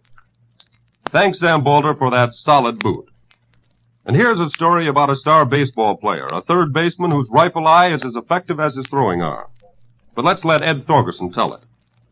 When old Father Time finally caught up with Pie Trainer and toppled him from his throne as King Hot Corner Guardian of the National League, a young fellow who was ready, willing, and able stepped right in.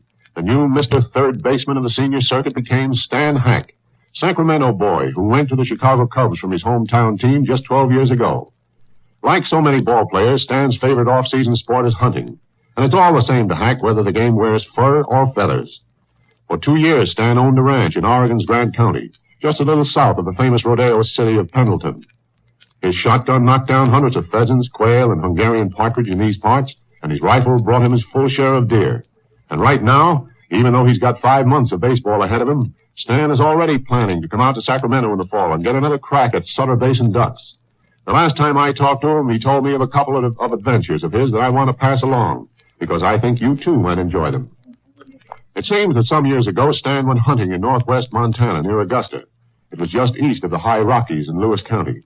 The prize of the trip was a magnificent elk with a huge rack of horns. And naturally, Stan went to considerable trouble to have that great head mounted. Well, all was well until he returned to his home in Sacramento.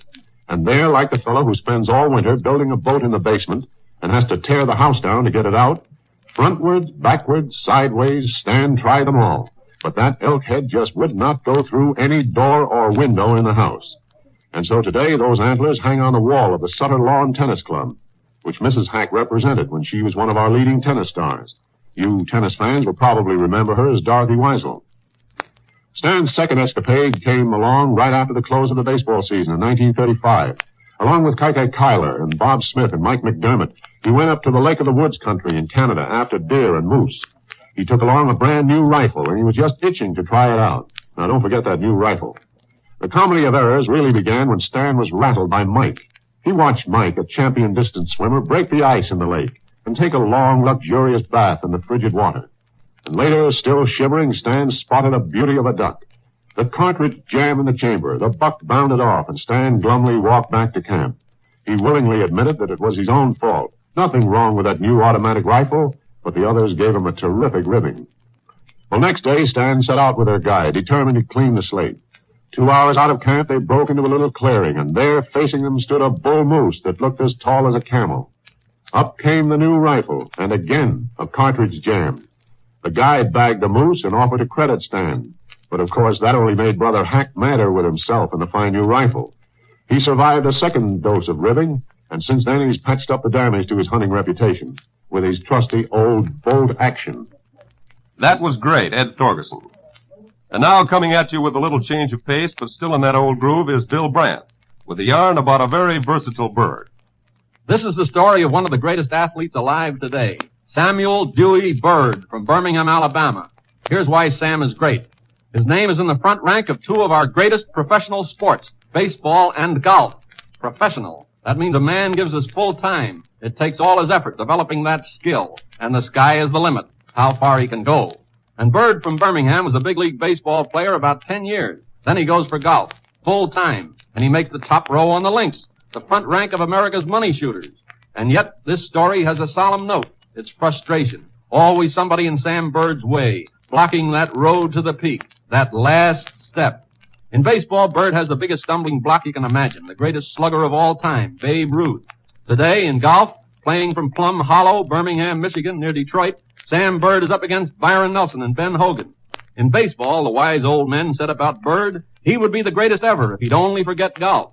In golf today, the wise men say, Bird would be our greatest golfer of all time if he hadn't wasted all those years in baseball. And there you are. And 20 years ago, there was Bird. Dewey Bird, they call him down home in Birmingham. At the crossroads, what to do, baseball or golf? He can hit a ball a mile with a bat at home plate or with a driver on a golf tee. It's big money either way. Dewey Bird has to work for a living, so he chooses both. Baseball in summer, golf in winter. And the golfers tell him, give up baseball, stick to golf. And every fall, Samuel Dewey Bird decides to do that, give up baseball. But he hits .331 for Knoxville in 1927. He's bought by the New York Yankees. The Yanks farm him out to Albany, New York. He hits .371 in the Eastern League. How can you quit baseball hitting .371? And a chance with the Yanks coming up next spring.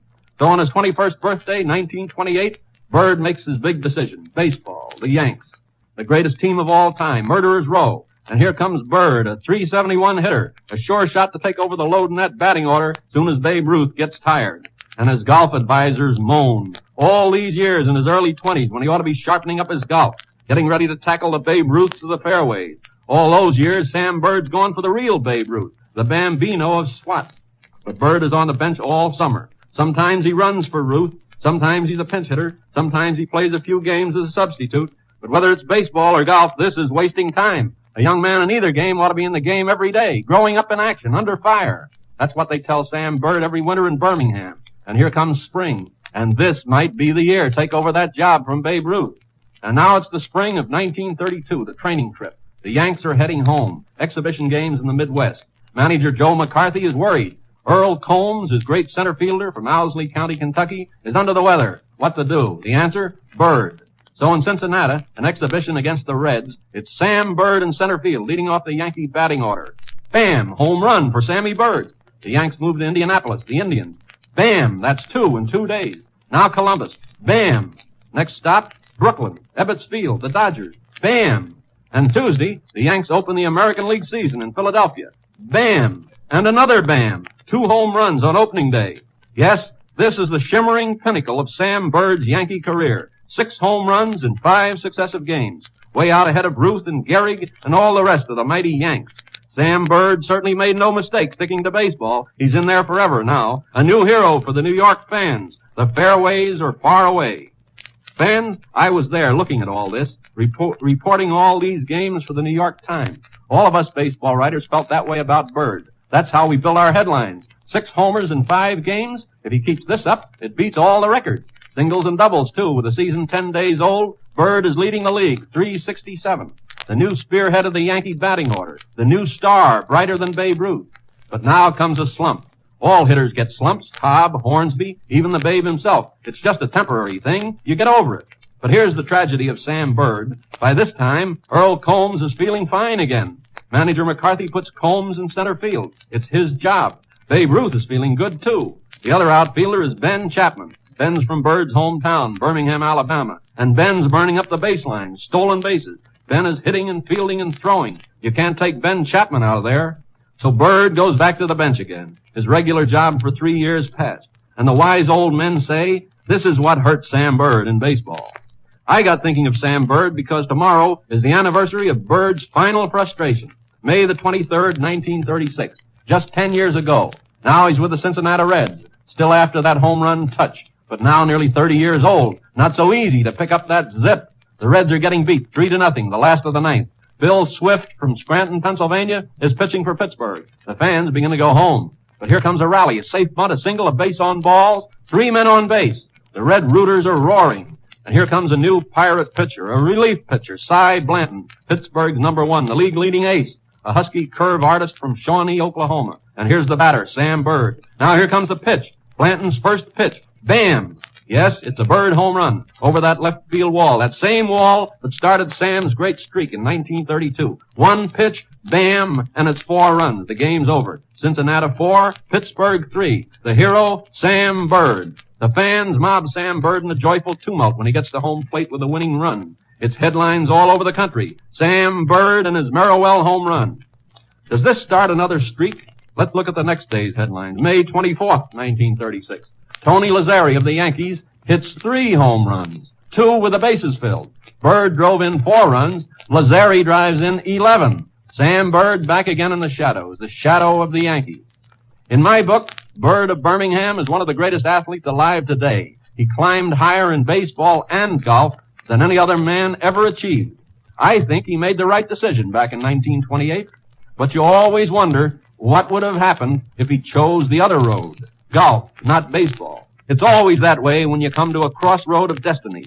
That decision you have to make once in a lifetime. Thanks, Bill Brandt. And that winds up another AFRS sports reel.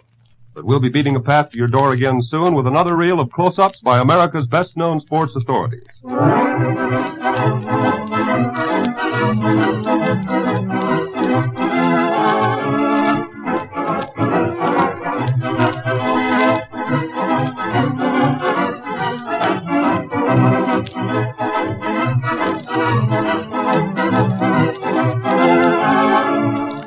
This is the Armed Forces Radio Service.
For years, this hour and this music has meant to millions of Americans a welcome visit from two beloved personalities.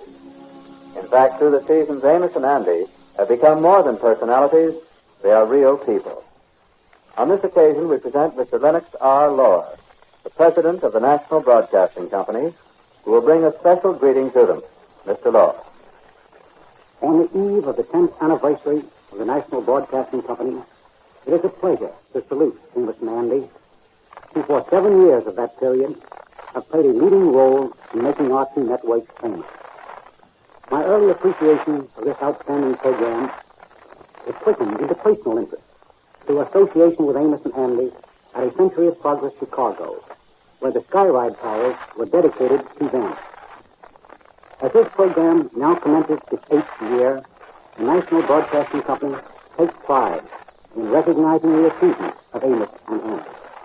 It is to these pioneers and friends of long standing that we give our congratulations tonight, and our appreciation of the many pleasant hours we have spent together. It takes me now to Amos and Andy in Hollywood, with the hope that this program tonight is only an early milestone on a long road of happy birthdays ahead. Today, Amos and Andy drove their taxicab up in the mountains to Lake Arrowhead. They decided to explore that section of the country. After driving for almost an hour, they found themselves lost. By mistake, they turned on a narrow dirt road, and unfortunately, the car stopped out of gasoline. As the scene opens now, we find the boys walking down the road about 100 yards from their taxicab, headed for a modest farmhouse to use the telephone.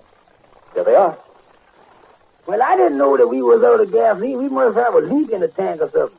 Yeah, where in the world is we? Well, I don't know where we is. We is somewhere up near Lake Arrowhead, up in the mountains. That's all I know. Well, how did we ever get on this road we is on? Well, you was the one that told me to turn down this road. This ain't a mess. I don't know.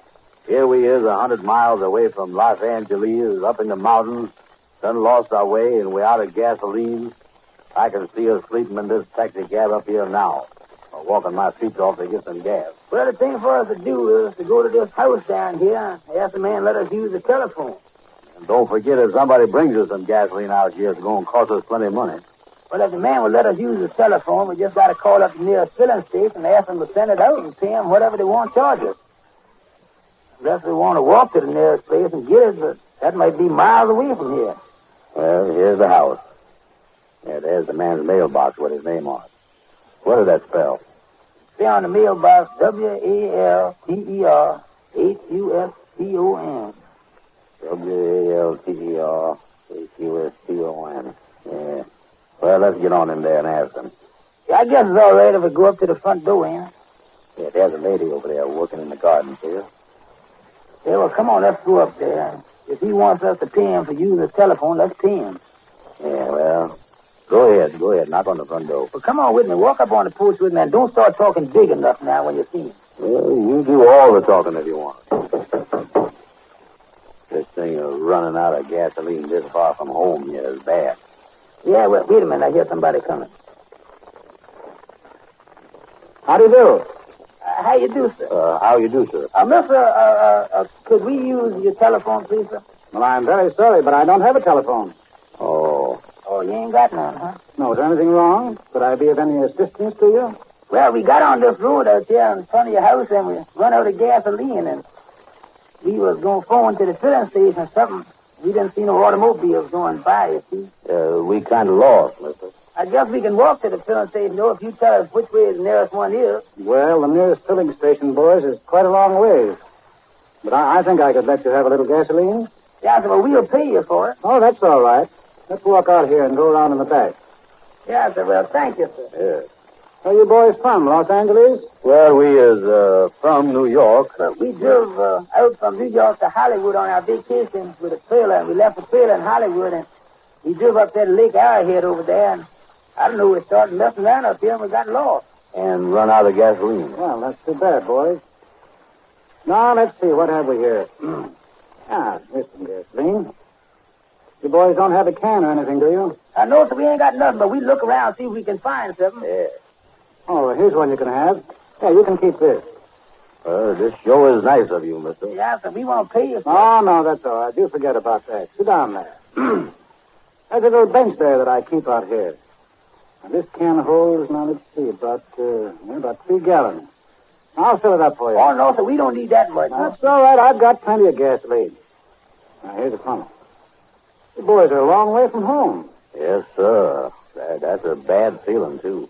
How would you like to have a sandwich before you go? Well, No, thank you, sir. We just had something to eat a while ago. Oh, that's plenty of gasoline there. Ain't no use filling. No, that's all right. I might just as well fill it up. It sure is nice, sir. We didn't want to bother you.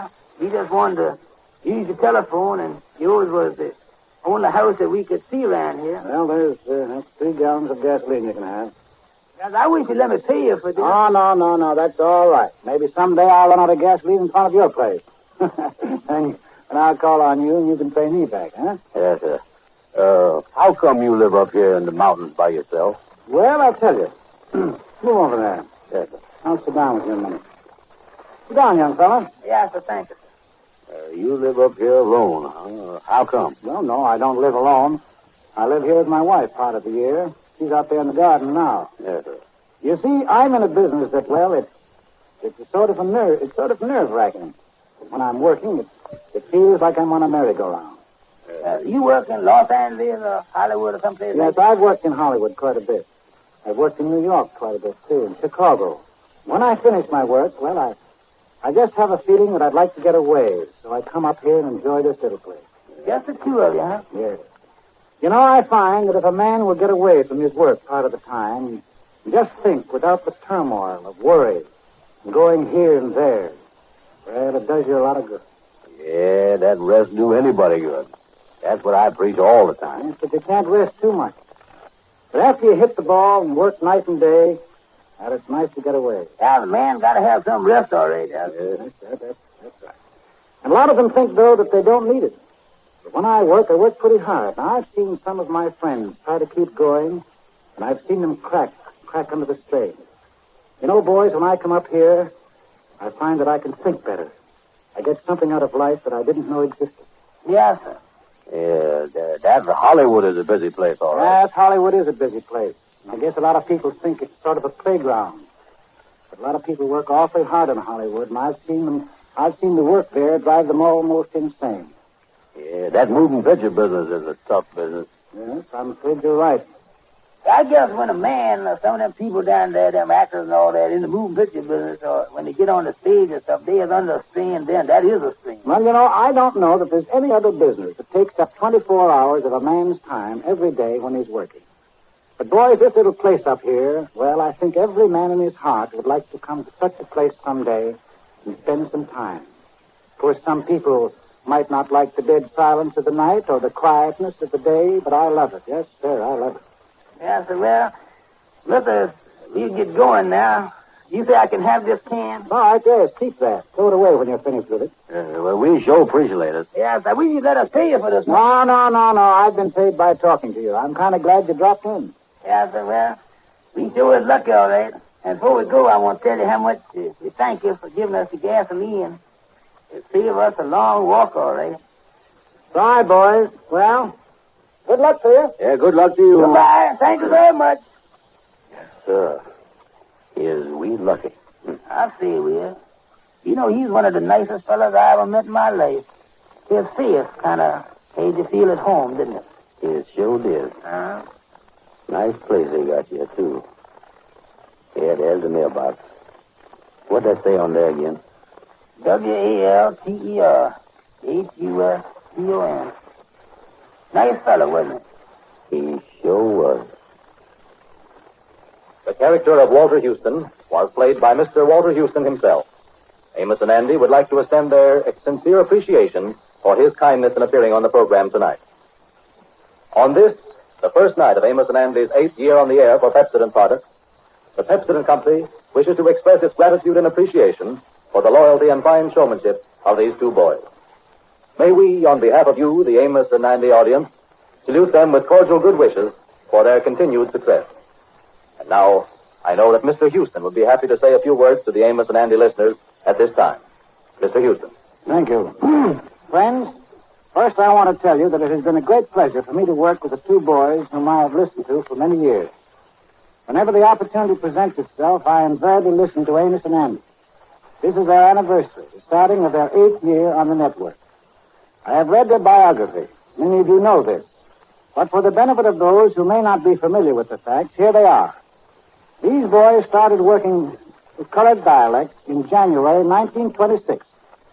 Under the name of Sam and Henry, this program, which was similar to Amos and Andy, was broadcast in the early days of radio over WGN in Chicago. After 2 years of Sam and Henry, the boys changed their names to Amos and Andy. In other words, Amos and Andy was actually started in March 1928. They broadcast at that time over station WMAQ in Chicago, with additional stations added by means of electrical transcription. But it was 7 years ago tonight that they started on what might be called the big time. As you all know, they have established a record in radio broadcasting. They have received today many congratulatory messages from people in every walk of life. They deserve it. Tonight's episode, in which I had the pleasure of participating, was their 2,395th day of broadcast. As you know, the boys broadcast twice each day. I think these boys should be congratulated on their long record of daily broadcasting of these episodes, which carries with it a streak of not only human interest, but of philosophy, which I have often enjoyed myself. Their humorous episodes have been a joy to many people for an awful long time. I congratulate these boys not only upon their ability to impersonate these characters, all which they do themselves, but for writing this material each day. They are seated by me now, squirming in their chairs, and I'm going to ask them to say just a few words. It has been a pleasure to have had the opportunity of talking to you. I thank you. And here they are, Amos and Andy. Well, that's very nice of you, Mr. Houston, and it's certainly nice of you to say all those sweet things. Yeah, even me, I was blushing. It ain't nobody ever heard me blush on the radio. Well, our program is almost up. We just want to tell our listeners how grateful we are to have passed another milestone in radio broadcasting. We've been grateful to the cooperation we've received here in Hollywood.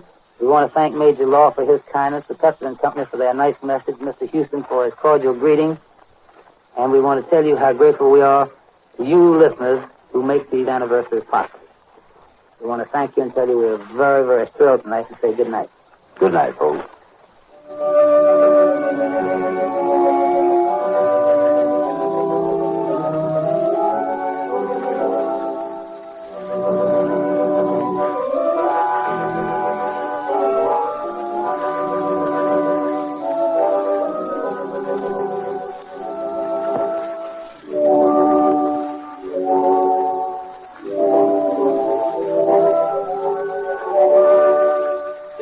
Has come to you through the National Broadcasting Company.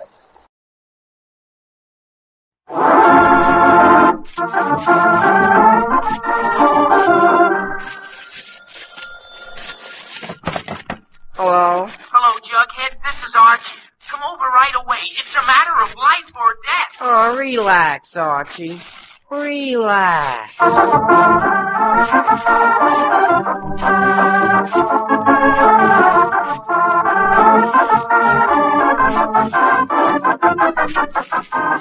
Yes, and you relax too, folks, if you can, because here he is again, right out of the pages of Archie Comics magazine with all his gang, Archie Andrew.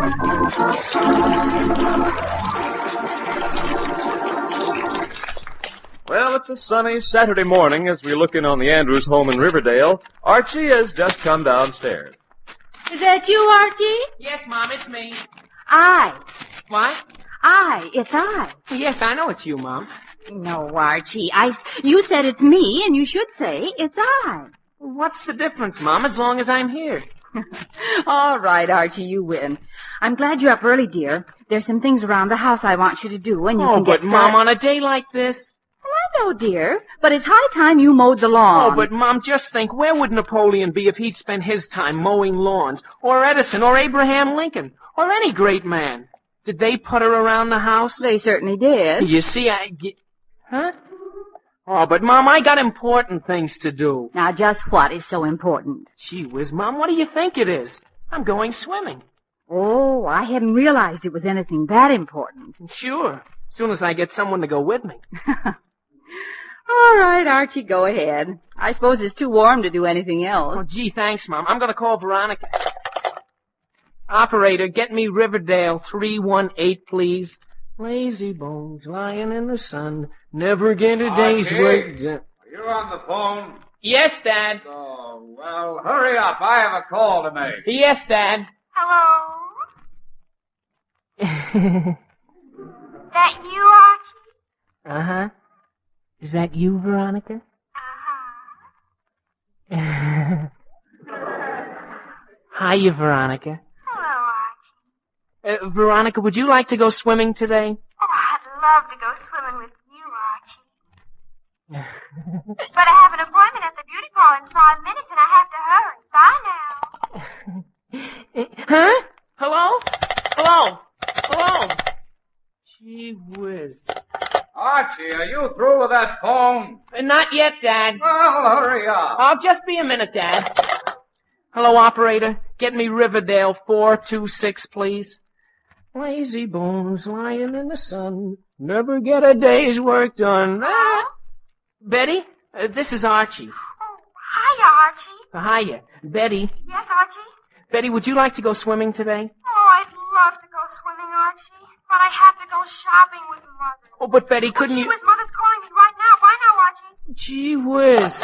Archie, are you through yet? Not yet, Dad. I just gotta make one more call. Oh, Archie, for God's sake. This'll just take a second, Dad. Operator, Riverdale 783, in a hurry, please. Lazy bones lying in the sun, never get a day's work done. That way. Hello, Jug. Yeah, Archie. Jug, come over right away. Why? We're going swimming. Not me. I'm not. Gee whiz, Jug, why not? I got a bad sunburn. Gee whiz, on a swell day like this. My sunburn doesn't know what kind of day this is. But, Jug, you just gotta come swimming. We'll go down to the... Nothing doing. I'd look like an embarrassed lobster now. Oh, gee whiz. I guess I don't go swimming today. Well, come on over anyway, Jug. We'll do something. Okay, bye. Archie, are you through with that phone yet? Yes, Dad. Yeah. Oh, well, good. Well, now, what nonsense are you up to today, son? Nonsense? Why, Dad, you know I'm never up to any nonsense. No? Of course not, Dad. As a matter of fact, I plan to spend the entire day working around the house. See you later, Dad. Goodbye, son. Working around the house. Working around the house? What, Mary? Oh, Mary! Yes, dear? Is there anything wrong with Archie?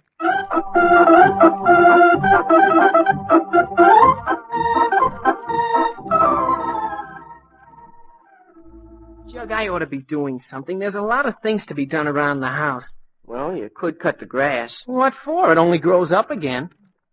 You could paint the front fence. Well, what for? It'll only get dirty again. You could fix that broken screen door. What for? It'll only break again. Give me a piece of that candy, Jug. What for? You'd only get hungry again.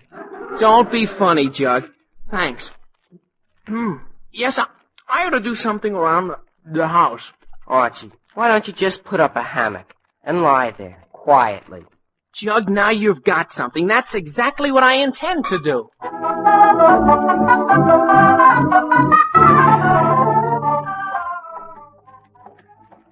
Yes, sir, I can see me now, just lying in the shade, swinging gently back and forth. Ah, that's the life. You haven't even got the hammock up yet. Oh, it won't take a minute, Jug. Soon as we buy one, I'll string it between those two shady trees on the left side of the house. Come on, here's the hardware store. Well, hello, Archie. What can I do for you today? Hello, Mr. Higgins. I want to buy How about a new lawnmower, Archie? Just got a beauty in, special at $14.95. No, thanks. We have a lawnmower. All I want is a How nice... about a mop? Or brooms or pails, huh? No, thanks. Just a nice some small... screws, tacks, or nails? No, all I want is You one... care for some batteries, knives, or pans? No, thank you. I just want a nice... How about some paint or turpentine and cans? Mr. Higgins, I don't want any paint or turpentine or batteries or pails, nails or snails. Well, what do you want? I forgot. A hammock, remember? Oh, yeah, that's right. A hammock, Mr. Higgins. Well, why didn't you say so? Why didn't you say so? Well, I've been trying to for about Say, 5 minutes. Here's a dandy hammock made by the Swing Low Sweet Chariot Company. Only $5, this one. Oh, mark down, half $5. Gee whiz. I think it's the last hammock I have, too. Well, okay, I'll take it. Here you are. Thank you. Bye now. Yeah, you sure you don't need a garden hose? No, no hose, thanks. How about some oil or a hammer? No, no hammer. You need a lawn sprinkler? No, thanks a lot. Or a rake or some grass seed? No, no, thanks. Oh, wow. I thought we'd never get out of there. He's a real salesman, that guy. Yeah. Archie Andrews, I was just looking for you. Gee, Veronica, well, what are you doing here? Well, I decided it was much too hot to go to the beauty parlor, so I canceled my appointment. You did? Uh-huh. And I'd love to go swimming with you. Gee whiz, I can't go now. Well, why not? I just spent my last cent on this hammock. Oh, really? Gee whiz. Jug, why did you have to suggest my putting up a hammock in the first place? But, Archie, all I said Wait a minute. Maybe Mr. Higgins will take it back and give me my money. Oh, do you think he will? Of course he will. After all, I bought it just a minute ago. It hasn't even been used yet. You wait right here and I'll be right back. Oh, gee, Jug, I hope he gets it. I'd certainly love to go swimming. Yeah. It's a lovely day for swimming. Yeah. Oh, well, here comes Archie. Did he give you your money back, Archie? Give me my money back? Veronica, he sold me a cushion to go with the hammock.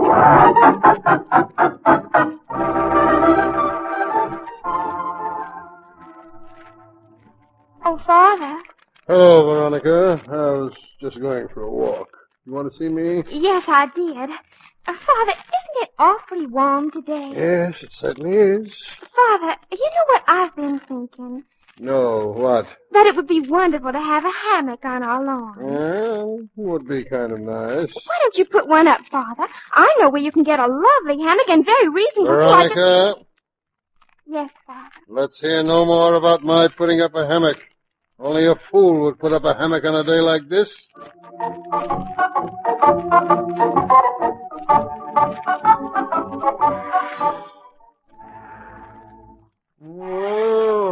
Lazy bones lying in the sun. Never seem to get a day.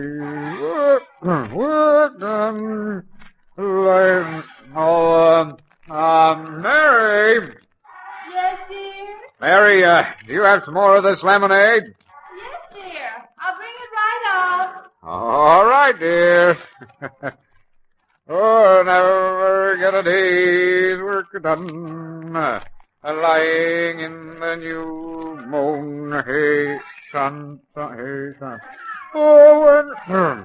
Oh, when you go fishing, I'll bet you keep wishing. Hi there, Lodge. Yes. Well, I'm comfortable. Come on up here in the shade. All right. Thanks. Don't mind if I do. Well, where are you going? No place special. Just a little stroll. You know, I believe your porch has better ventilation than mine. Oh, does it? Yeah, it's real comfortable here. Yes, it is. Of course, there is one thing you need on your property. Oh, really? What's that? A hammock. A hammock? Yeah. There's nothing more comfortable than lying in a hammock in the shade. You know, Lodge, you've got... Yes, you're right. You could put it over right on the right side of your house. Yeah, that would be a nice place for it. Why don't you do it right now? Now? No, I don't know. It's a little too hot for that, I think. Oh, of course, if you're not handy with tools... Not handy? Lodge, I'll have you know I can do anything around this house. Anything. In fact, I tell you what. Yeah? If you will give me a hand, I'll go right down and get a hammock at Higgins' hardware store.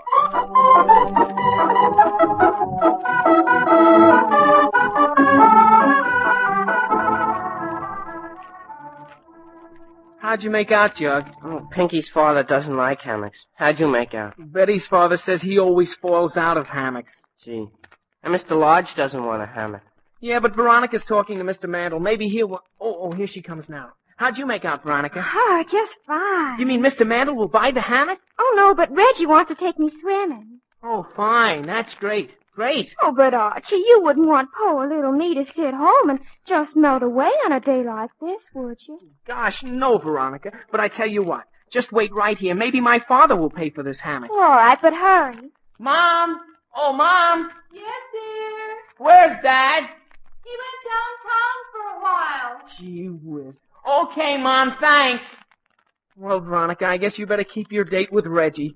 My father probably wouldn't want a hammock anyway.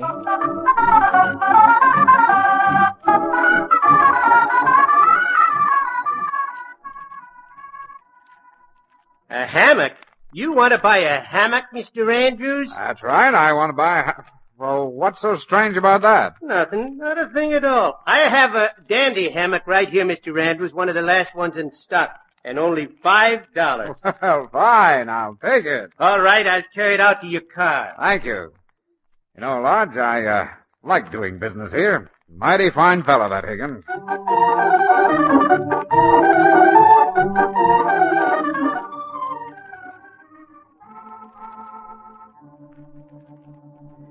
Well, Jug, as long as I'm stuck with a hammock, I might as well lie in it.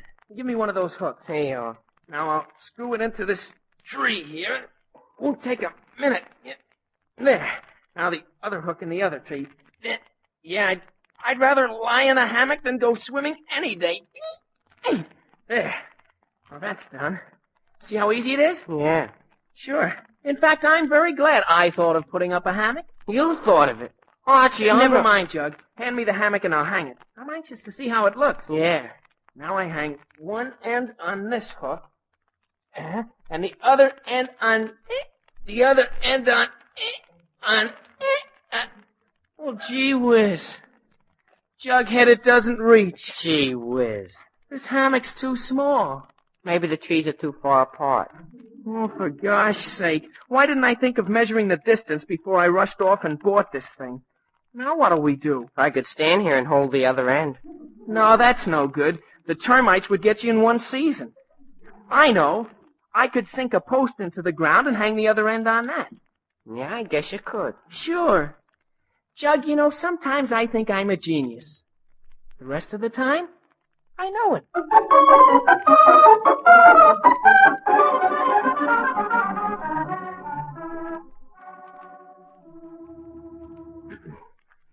You see, Andrews, that's all there is to it. Now that you got the two hooks in, you just hang the hammock on it. Yes, Lodge, I sort of figured that out for myself.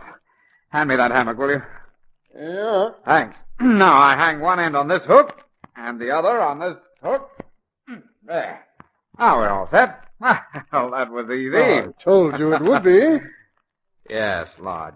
Well, now for the test flight. I'll hop right into it and... What happened? I hit bottom. Oh, my gosh, it's resting right on the ground. That's because the trees are too close together. Yes, Lodge, I could tell. Fine thing. Now what'll I do? Why, you could plant another tree. Please, Lodge, don't be funny. I know. I'll just sink a post into the ground and hang the hammock on that. Andrews, if you study hard, you're going to be a genius. Never mind, Lodge. Oh, Mary. Mary! Yes, dear? Mary, would you bring up my saw? Your what? My saw! But Archie's using it, dear. Oh, well, tell him I need it for a few minutes. All right. Archie! Archie! Yes, Mom? Archie, your father wants the saw. Gee whiz, Mom, I'm using it. Archie, your father needs it. Okay, where is he? On the other side of the house. Okay, I'll send Jug over with it. All right. Fred, Yes? Jughead's bringing the saw. Okay. Now let's see. I had some 2x4s right here. They should make fine posts. And wait a minute. That's funny. They're gone. What? Mary! Yes? Have you seen those old 2x4s that were alongside the house? Yes, dear. Where are they? Archie has them. Now what in the world is he doing with them? I haven't any idea. Well, tell him I need a couple of them.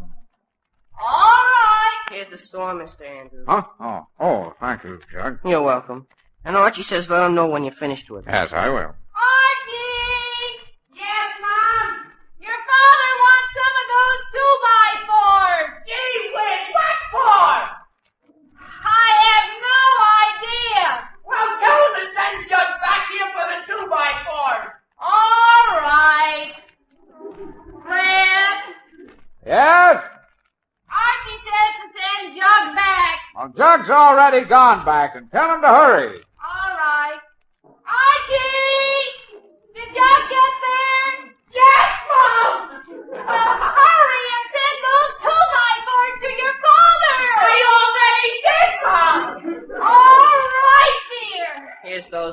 2x4s, Mr. Andrews. Oh, fine. That's fine, Jug. And Mr. Andrews, Yes? Archie says if you need anything else, just holler.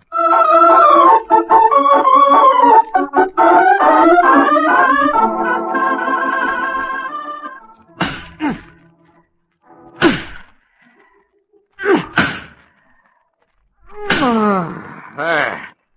Well, I guess that post is quite solid now. Well, I don't know. Got to be real strong, you know. Lodge, I said that post is solid now. All right, Andrews. If you think it's solid, I won't contradict you. Okay. After all, it doesn't matter to me if your hammock falls down. Lodge, for gosh sakes, it's too hot to argue. Hot? That's funny. I don't feel hot. Well, if I was just drinking cold lemonade by the gallon and standing in the shade looking important, well, I wouldn't be, Lodge, what is the shade doing over where you are? I never touched it. Good grief, the sun's moved. You can't hang a hammock right in the sun. No, not if you want it in the shade. Oh, well, for gosh sakes, I guess there's only one thing to do. I'll have to move the hammock to the front lawn. It's always shady there. Good idea. Well, I'm certainly glad you approve. Yes, I guess it's the only thing to do. And as for these few holes I made in the lawn, why, they won't matter. They won't matter at all. Will they?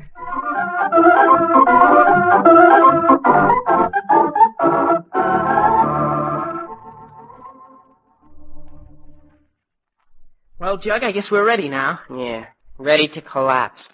What are you tired about? You think it's easy running back and forth between you and your father? What's he doing anyway? I don't know. Well, he'll be surprised when I show him this... Gee whiz. What's the matter? Jug, the shade is gone. Gee, so it is. Jughead, do you know what happened? What? The sun moved.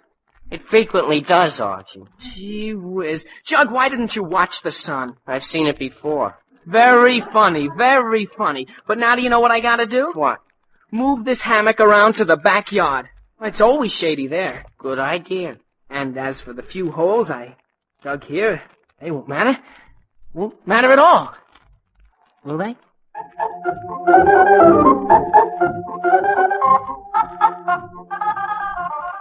Bring that shovel, Lodge. I am. Bring that saw, Jug. I am. Well, hello, son. Still working? Yes, Dad. You too? Yes, but I'm almost finished. Me too. Well, see you later, Dad. Yeah, see you later, son.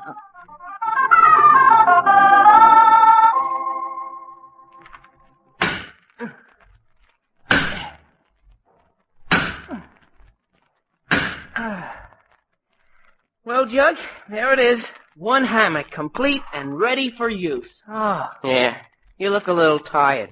A little. Jug rigor mortis has already set in. The next time I decide to put up a hammock, put me in a straitjacket, will you? Okay. That's nice of you, thanks. But anyway, the job is done now, and I'm just... Hello, Archie. Oh, hi, Betty. Hello, Betty. Hi, Jug. Well, was it fun, Archie? Was what fun? Swimming at the lake? Oh, that. I never went swimming. Why not? I decided to put up this hammock instead. Fool that I am. A hammock? You decided to put up a hammock? Well, yes. What's so strange about that? See, here it is. A work of art, if I do say so myself. Well, yes, but... And it took plenty of blood, sweat, and tears, too, Betty. From now on, if anyone asks you, you tell them for me. Putting up a hammock is about the most difficult job in the world. Yes, but But it's finished now, and I intend to spend many a comfortable hour in it. And you can use it, too, Betty. Anytime it's empty, you can come right over and swing in this hammock. Yes, Archie, but why do you need two hammocks? Oh, because everybody needs to. Two hammocks? Betty, what are you talking about? You mean you don't know that your father just finished putting up a hammock on the front lawn? Oh, my goodness, he's fainted. Yeah, and not everybody can faint right into a hammock. Oh, Archie, are you all right? Where am I? In your hammock. Oh, don't say that word again, Jug. Betty, tell me, is it true what you said? My dad put up a hammock on the front lawn? Yes, it is, Archie. Oh, well, we certainly don't need two hammocks. Jug, hand me that sledgehammer. But, Archie, you don't know Jug, what... give me the hammer. Thanks. Now...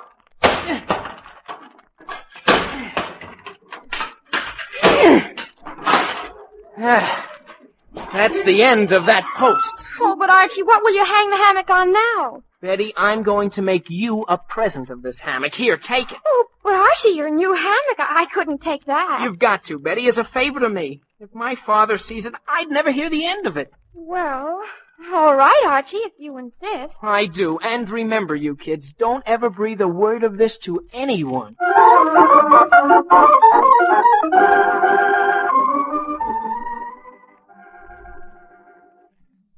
Well, Lodge, finally up. There it is. A hammock. Yes, we did a good job. Even if I do have to say so myself. We? Lodge, how did you get into this? Well, now, you will admit, Andrews, that it was all my idea. Now, listen, Lodge, if you think you can claim all the credit, why, you've got enough... Hello, Mr. Andrews. Hello, Veronica. Hello, dear. What are you doing here, Father? Oh, just showing Mr. Andrews how to put up a hammock, dear. A hammock? Lodge, for the last time, quit trying to take all the Did you credit. say a hammock? Andrews, I still insist. Without my help, you couldn't have put it up in a million years. But I thought Archie was going to put up the hammock. He was. Lodge, you didn't do a darn thing to help me, and you... Veronica, what did you say? I said Archie was putting up a hammock, wasn't he? Was he? Oh, my gosh, I'll bet that's why I couldn't get the... oh, my gosh, did he? Oh, I'm sure he did. Oh, no. Oh, yeah. Well, Andrews, I guess you now have 2 hammocks. 2 hammocks? Who needs 2 hammocks? Well, Lodge, there's only one thing to do. Hand me that axe. This one? Yes, that one. Thank you. If I never hear the word hammock again, it'll be too soon. There. That settles that. Andrews, you've chopped the post down. Now what are you going to hang the hammock on? Lodge, I am making you a present of this hammock for your invaluable assistance. But I don't want to... Take it, Lodge, with my blessing. Oh, yes, Father. I'd love to have a hammock on our lawn. Well, all right. Thanks a lot, Andrews. Don't mention it, please. And, I have just one favor to ask of you and Veronica. Yes? Don't ever say a word about this to my family. I never live it down. Oh, don't worry, Andrews. Don't worry. You can trust us. Well, let's go, Veronica. Bye, Mr. Andrews. Goodbye. Goodbye. Oh, Dad. No, Archie. Hello, son. Oh, hello, Jughead. Hello, Mr. Andrews. Are you finished with your hammock, Dad? Why, yes, I did. Hammock? Did you say hammock? Uh-huh. Why, what hammock? The one Betty said you were putting up. Oh, well, she must have been mistaken. You can see there's no hammock here. She must have meant your hammock. My hammock? Oh, but you must be mistaken, Dad. I haven't any hammock. Now. What? Archie, tell me the truth. Did you or did you not put up a hammock? Well, I don't have a hammock now. Archie, answer my question. Yes, Dad. And you didn't... Archie, did you tear that hammock down? Yes, Dad. Oh, how do these things happen to me? Of all the idiotic, imbecilic things I ever heard, both of us working all afternoon, spending all kinds of money, and then both tearing down the hammocks. Archie, Now, gee whiz, Dad, it's not my fault. You bought a hammock, too, It most certainly is your fault. Well, maybe it isn't entirely your fault. No. Of course it isn't. Look, son, I tell you what. Suppose we just forget the whole thing. Forget it? Yeah, just pretend the whole thing never happened. And above all, let's not say a word to your mother about this. We'd never hear the end of it. Okay with me. You hear that, Jug? Yes, Mr. Andrews. And one thing more. I never want to hear the word hammock again. Me too, Dad. Fred. Oh, hello, Mary. Where have you been? Out shopping. Hello, dear. Hi, Mom. Well, did you two finish your work? Work? Oh, yes, we did, Mary. Good. Well, I have a wonderful surprise for both of you. Surprise? Yes, I got it at Higgins' hardware store. I'm sure you'll just love it. It has an iron stand, and it's portable, and you can put it almost anywhere you Mary, want. just what has an iron stand and is portable? Why, a hammock, dear. A portable hammock.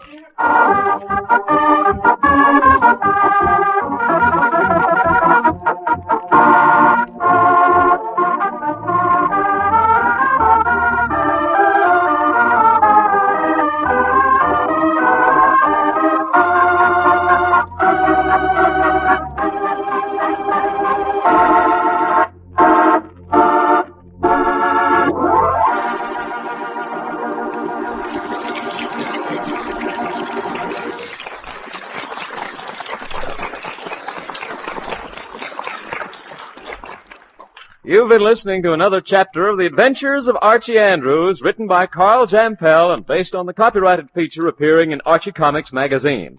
Archie is played by Bob Hastings, Jughead by Harlan Stone. Others in the cast include Alice Uhrman, Ian Martin, Gloria Mann, and Rosemary Rice. Felix McGuire at the organ. Production was under the direction of Charles Urquhart. And now back to the Andrews.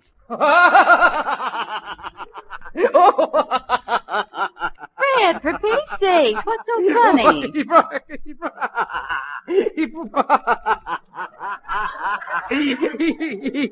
broke his arm. Oh, my. Fell right out of the hammock and that broke his arm. Fred, I don't see anything funny about that. Who broke his arm? Mr. Higgins, Mary. Mr. Higgins of the hardware store.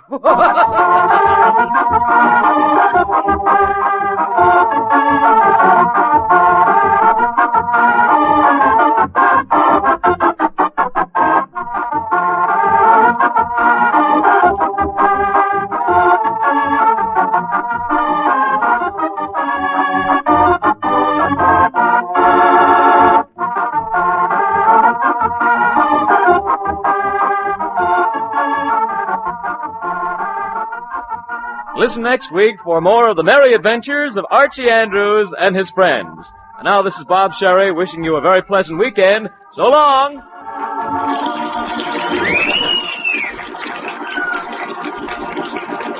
This is NBC, the National Broadcasting Company.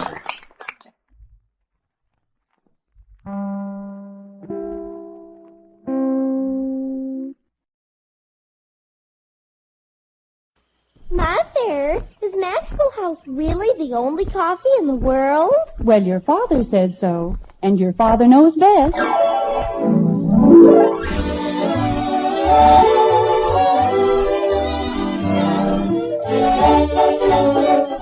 Yes, it's Father Knows Best, transcribed in Hollywood, starring Robert Young as father. A half-hour visit with your neighbors, the Andersons, brought to you by America's favorite coffee, Maxwell House. The coffee that's always good to the last drop.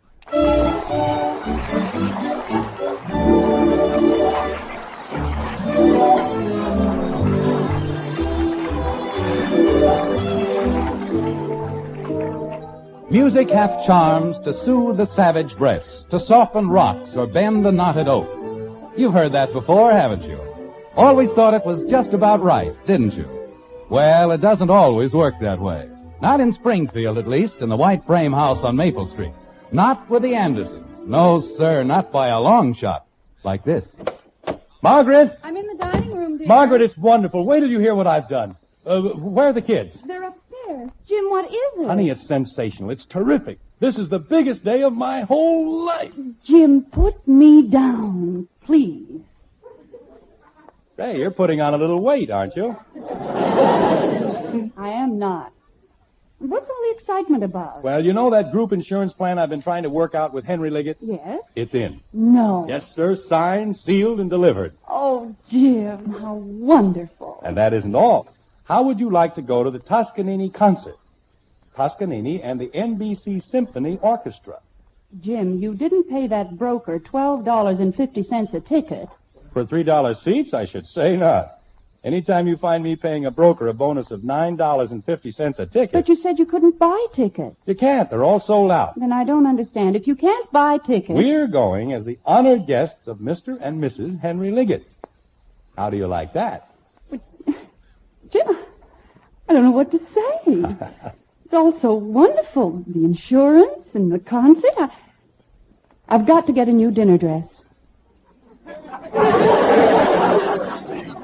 I just can't go anywhere in that old one. You don't mind, do you, dear? Of course not. Go get 2 dinner dresses. What do I care? Oh, I'll go downtown first thing in the morning and... Oh, dear, I wonder if there'll be time. When is the concert? You'll have lots of time, honey. It isn't until next Thursday. Good. Then I can go to Gorman's? Jim, it can't be Thursday. Why not? We're having the Gribbles for dinner on Thursday, and then we're going dancing at the townhouse. I made the date just 2 days ago. I told you. Not for Thursday? Margaret, no. You couldn't. But I did. Oh. Mrs. Gribble wanted to make it Tuesday, but we couldn't because the Smiths are coming on Tuesday. You said we didn't have anything else to do on Thursday anyway, so we made it then. Margaret, how could you have done a thing like that? How could you? Jim Anderson, don't you dare blame this on me. You were the one who suggested Thursday. Oh, honey, what are we going to do? There's only one thing we can do. You've got to call Henry Liggett and tell him we're sorry. Margaret, I can't. It's a big theater party, and I just sold the man $500,000 worth of insurance. Now, how can I insult him that way? Well, would you rather insult Mr. Gribble? Of course not. I'm still trying to sell him on the group insurance deal. Jim, it's an accepted fact that no one can be in two places at the same time. Well, let's not get excited. Let's sit down and see if we can't figure something out. If it were only the Smiths, at least they'd understand. That's it, the Smiths. I don't mind insulting them. Jim! I mean, well, I can explain to Heck, and they can come over here for dinner some other time. I think you're forgetting one thing, Jim. We're having the Smiths for dinner because Elizabeth's cousin Maud is in town. When we were visiting the Bakers in Lakeside... He was very nice to us, I know. But that's still no reason why they can't make it some other night. Hiya, Dad. I didn't know you were home. I'll explain the whole thing to Heck. Then we can have them for dinner on, say, Wednesday. There's nothing wrong with that, is there? No, I suppose not. Hiya, Dad. I didn't know you were home. Then I can call Gribble and change their date to Tuesday. Now, you see how simple it is? Jim, I think Bud wants to say something. What is it, Bud? Hiya, Dad. I didn't know you were home. Now, there's an interesting observation. Are there any other vital pronouncements you'd like to make before we continue? Well, just about next Thursday. What about next Thursday? Is it all right if I take the car before dinner instead of after dinner? You see, I promised Joe Phillips... But I meant to tell you, Thursday is out. You can't have the car at all. I can't. But it's Thursday. It's my day. I'm very sorry, Eleanor, but it's out. I'll explain the whole thing to you some other time. But I always get the car on Thursday. I made a date. Well, this will teach you not to make dates on Thursday. They're nothing but trouble. What is it, Betty? Is Father home? Yes, dear. I'll be right down. Don't do me any favors. Stay where you are. Hi, Daddy. You too. If I can't have the car on Thursday, when can I have it? I don't know, but I have a great many things on my mind. But you said I could have it on Thursday. That's why I made the date. Your father made 2 dates. He did? Father, do you... No. What? I said no. Whatever it is, no. Oh, thank you, Father. Thank you. You're just the sweetest father in the whole world. What?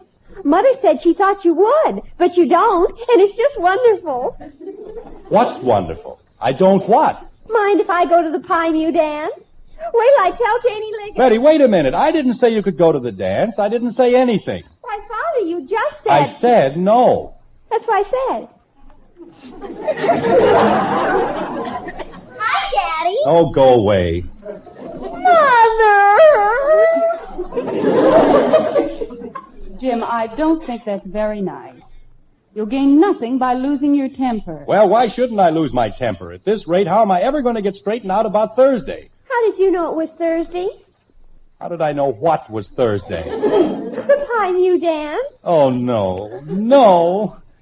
This was such a nice day. Everything was going so well. Betty, your father and I have a very difficult problem to work out. So why don't you and Bud and Kathy go back upstairs? I'll call you when dinner's ready. He said I could have the car every Thursday. Why should he change his mind now? Go ahead, Bud. Father. Not now, Betty. But, Mother. I said not now. Jumping creepers. What are you kicking about? I can't even have the car. Daddy. What is it, Kathy? I don't have any place to go on Thursday. That's fine, baby, fine. But when I get to be a big girl... Never mind, Kathy. Just go upstairs. But I wanted to tell him. Go upstairs. Gee whiz. You know, Margaret, I've been thinking, what if Hector says they won't change the date? I don't see any reason why he should. No, but what if he does? Then what am I going to do? What are you going to do now? I'm going to call him, and if he says no, so help me, I'll never speak to him again. Turn a man down when he asks a simple thing like that. After all the things I've done for him. A fine friend he turned out to be. Jim, he hasn't said no. Well, he'd better not. Hello, Heck. This is Jim Anderson. Now look, Heck. What? Oh, no, Heck. I'm not upset about anything. I just, well, look, Heck, I'm in an awful spot. Yes, you see, we've got dates with the Gribbles and the Liggetts for the same night, and, well, we didn't do it on purpose. Look, Heck, is it all right with you if we make our date for a different night next week? Well, then I can switch the date with the Gribbles over to Tuesday, and I'll be in the clear.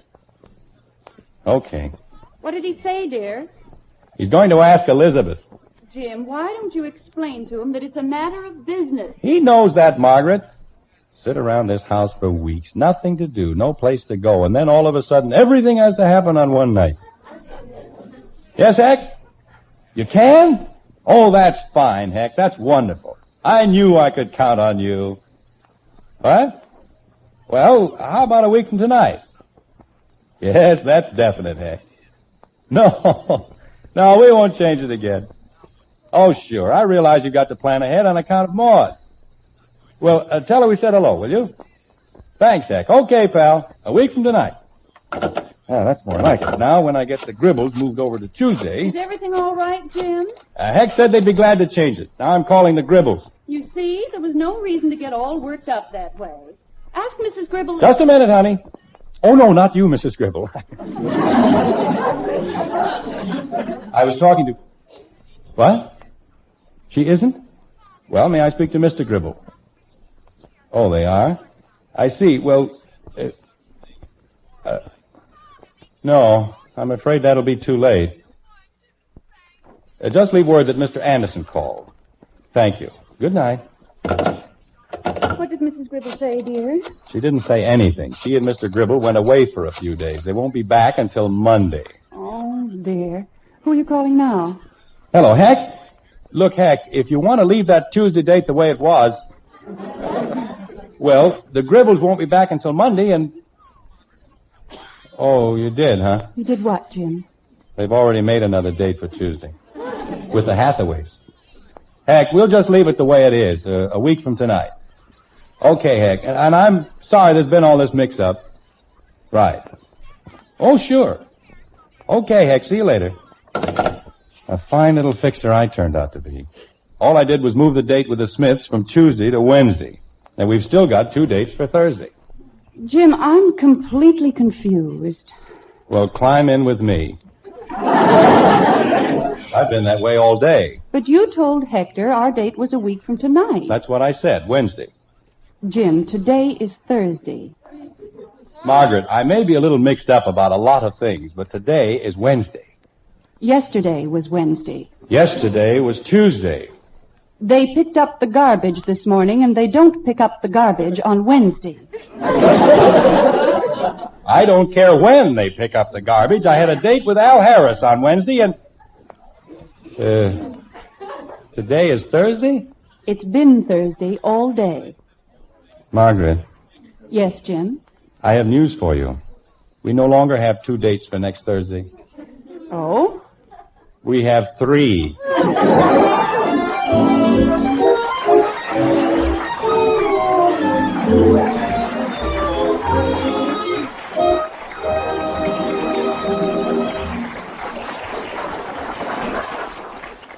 Well, that's really no news to Mother. She knew Father was getting things in a stir. You know, he needs to remember something most of us have found out one time or another. It pays to stop and think a little before you do most anything. I'd say even before you buy a pound of coffee. Think about what you want in that coffee. Its flavor, the most in flavor for your money. And right there you'll see the reason why day after day more people buy and enjoy our Maxwell House coffee than any other brand. That wonderful good to the last drop flavor. Why, you just can't get enough of it. You won't find that famous flavor in any other coffee, you know. No coffee but Maxwell House. And here's why. We have a recipe, and a mighty important recipe it is, because it calls for certain special varieties of coffees to be blended together a special way. It's the one way, the one recipe for that wonderful good to the last drop flavor. That's why our Maxwell House coffee spells so much more pleasure in every cup, so much more flavor in every pound. So, for your money's worth and more, in real enjoyment, open up a pound of Maxwell House coffee. Always good to the last drop.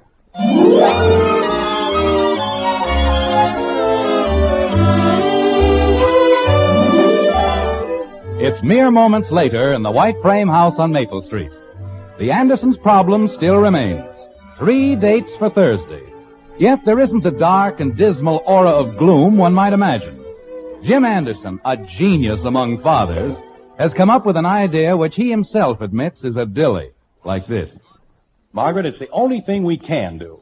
Would you rather see Henry Liggett cancel the whole deal? Of course not. All right. And what's more natural than telling him we'd rather let Betty and Bud have the pleasure of going to the concert? Well, it just seems so hypocritical. Honey, this is not the time to think of ethics. We're in a jam, and we've got to get out of it. Now, will you call them, or do you want me to? I think you'd better call. All right. In a case like this, you have to take extreme measures, like an operation or something. Well, I suppose there's nothing else we can do. But if you'd only asked me before you made the date... Well, I didn't, Margaret, so let's forget about it. Let's just hope I can sell Henry Liggett on the idea, and we'll be all right.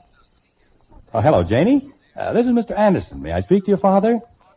Thank you. Jim, something just occurred to me. Hmm? If Betty and Bud go to the concert and we go out with the Gribbles, what are we going to do with Kathy? Oh, we'll rent a cage for her at the zoo.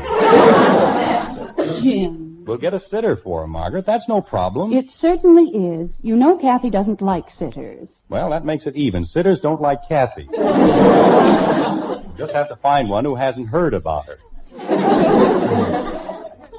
Jim, it's not that bad. Kathy may be a little exuberant at times. Hello, Henry. Jim Anderson. Well, just fine, thank you. Say, Henry, I've been talking to Margaret about this Toscanini concert, and I wonder if you'd mind very much if we let Betty and Bud go in our place. Oh, no, it's just that, well, we've heard Toscanini, and Betty and Bud haven't, and, oh, it really isn't anything much, Henry. Just something that any parent would do. Of course. You see, I explained to Margaret... Jim. That is, Margaret and I talked it over, and we both thought that Betty and Bud would gain so much by hearing the concert, and this is going to be his only appearance in Springfield, and, well, it's nice of you to say that, Henry, but you know how it is when you have children. Jim, of all... Thank you very much, Henry. Well, I wish we could, too, but we'll have to make it some other time. Thanks again, and good night. Jim Anderson, in my whole life, I have never heard anything quite like that. If you don't mind, I'd rather not discuss it. There are things that women just don't understand. And this is one of them. It's power politics on a local scale, that's all. Well, let's just not discuss it. Betty! Betty! Jim, dinner isn't nearly ready. I know. Did you call me, Father? Come on downstairs. And tell Bud I want him. Okay. Don't you think you ought to call the Smith? I'll call Hector first thing in the morning and get the whole thing straightened out. I'll be able to do more with him if he doesn't have Elizabeth around. You won't forget. Of course I won't forget. Dinner's ready, huh? No, dinner isn't ready, huh? But Betty said... I didn't say anything about dinner. I merely said Father wanted you. Don't you want me too, Daddy? Oh, Angel, this is something your father has to discuss with Betty and Bud. Can't I even listen? Of course you can listen. But listen. Yes, Daddy. Betty? Yes, Father. Bud? It's time dinner was ready. Bud. Oh, yes, Dad? I've got good news for you, for both of you. I just made arrangements for you to go to the Toscanini concert with the Liggets. Now, what do you think of that? What time will dinner be ready? Bud. Well, I just wanted to know. Bud, when are you going to learn that there are other things just as important as food? Like candy. Kathy, please be quiet. Yes, Mommy. Is that all you wanted to tell us, Father? Not quite. This concert is a very important event in Springfield, and I'll expect you to act sensibly and with dignity. Yes, Father. I don't want to hear that either you or Bud went whooping around the lobby or did anything to disgrace the name of Anderson. Yes, Father. We want to be proud of you. And I think it might be a very good idea, Bud, if you had your hair cut before next Thursday. Okay, Dad. Thursday? Father, the concert isn't Thursday. That's the night of the time you dance. Hey, I have a date, too. Betty, I explained to you... I don't want to go to the concert. Biggest dance of the whole year, and you want me to go to a concert. What are you talking about? They're having a nice baseball game in Middletown, and I promised Wait a minute. Bud, Betty, don't you understand? This isn't just any concert. This is Toscanini. I wouldn't care if it was Roy Bargate. Betty, how can you say that? I'd rather go to the dance. I'll go to the concert. Look, Mr. Liggett is giving a tremendous theater party. Janie Liggett's going to the dance. It's her own father's party, and he isn't making her go to any old concert. It isn't a question of making anyone go anywhere. It's a privilege to hear Toscanini. They're charging $12.50 a ticket. People are fighting to get in. They don't have to fight with me.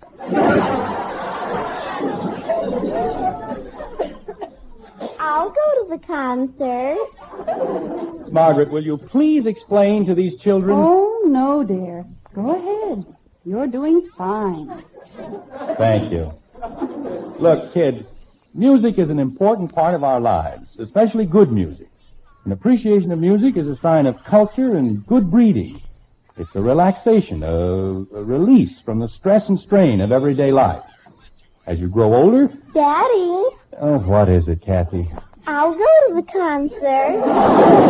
You'll stay home where you belong. I want to go to the concert. Kathleen, be quiet. Jim. Margaret, I'm trying to explain to the children... Jim, I may not know very much about power politics or business, but I do know Betty and Bud. And you're not going about this the right way. Oh? You have something better in mind? Yes. The truth. Margaret, this is no time... Betty, Bud, your father and I find ourselves in a very embarrassing position. Margaret, well, go ahead. We made dates with two different couples. To go to the concert with the Leggetts and to have dinner with Mr. and Mrs. Gribble. All on the same night. Boy, who did that? Never mind who did it. Just listen to your mother. And Kathy. Yes, Daddy. Blow your nose. Yes, Daddy.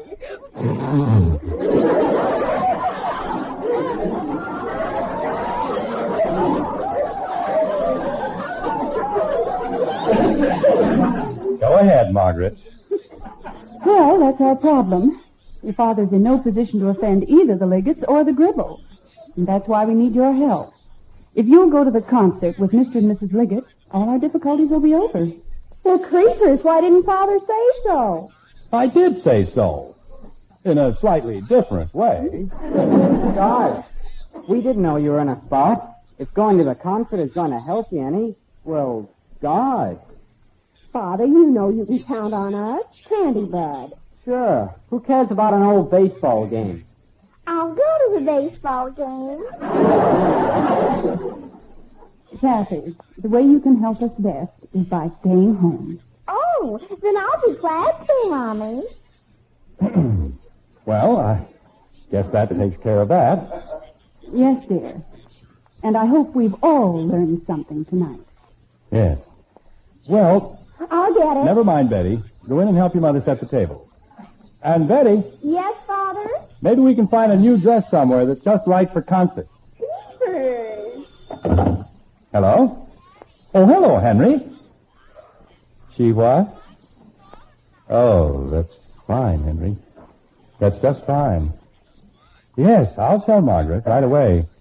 She'll be very happy. Thank you very much, Henry. Yes, we'll be seeing you. Good night. Who was that, dear? That was Henry Liggett, and he was so happy about everything. Jim, nothing's gone wrong with the insurance deal, has it? Oh, no, everything's fine. Just great. Why, Jim, what is it? Mrs. Liggett thinks we're wonderful, the most thoughtful parents she's ever known. So she wants us to have something she dug up this afternoon. 2 more tickets for the concert.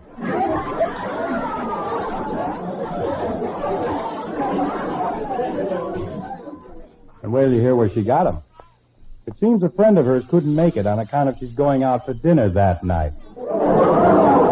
Jim, not... Uh-huh.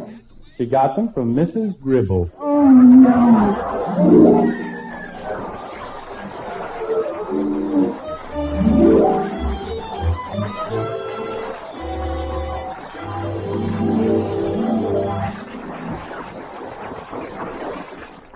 And Father thought he had everything all straightened out, too.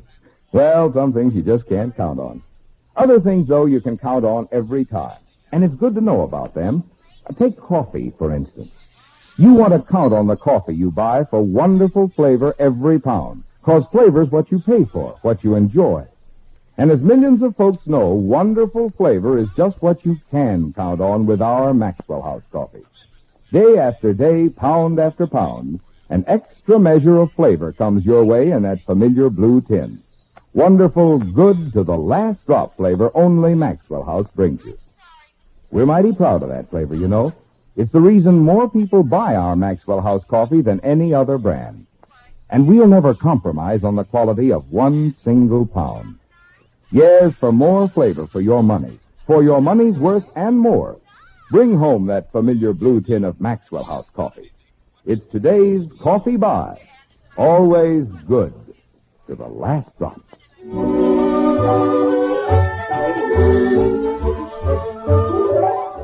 A week's gone by, and it's Thursday again. Springfield, in its best bib and tucker, is pouring into the local opera house for the highlight of the social year, the Toscanini concert. Inside, the orchestra is tuning up. But in the lobby, last-minute arrivals are still making their way into the auditorium, like this. Betty, go inside and tell Mr. Liggett we'll be in as soon as I get the Smiths and the Gribbles straightened out. Okay, Father. And take Bud with you. Come on, Bud. Hurry up. I can't. Everybody's pushing me. Now, where did they go? Hector! Jim, please don't shout. Well, they can't get in. I've got all the tickets. I don't know. When the Smiths showed up for dinner, too, I thought I'd die. Just die.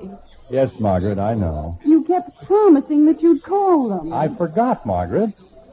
I just as soon you forgot. How can I ever forget all that good food in the icebox going to waste? I still think there was enough. For the Smiths and the Gribbles?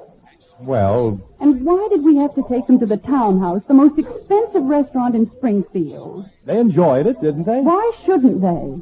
At the end of this month, our budget is going to look like a Swiss cheese. Tickets, please. Kindly show your tickets at the door. $12.50 apiece for 5 tickets. Margaret. And dinner for the Gribbles and the Smiths. Margaret, there was nothing else we could do. Do you realize that tonight is costing us almost $100? There they are. We're over here, Hector. Tickets, please. Kindly show your tickets at the door. Mrs. Gribble, here we are. Toscanini, $100. And less than 2 months ago, it only cost us $5 to hear Spike Jones.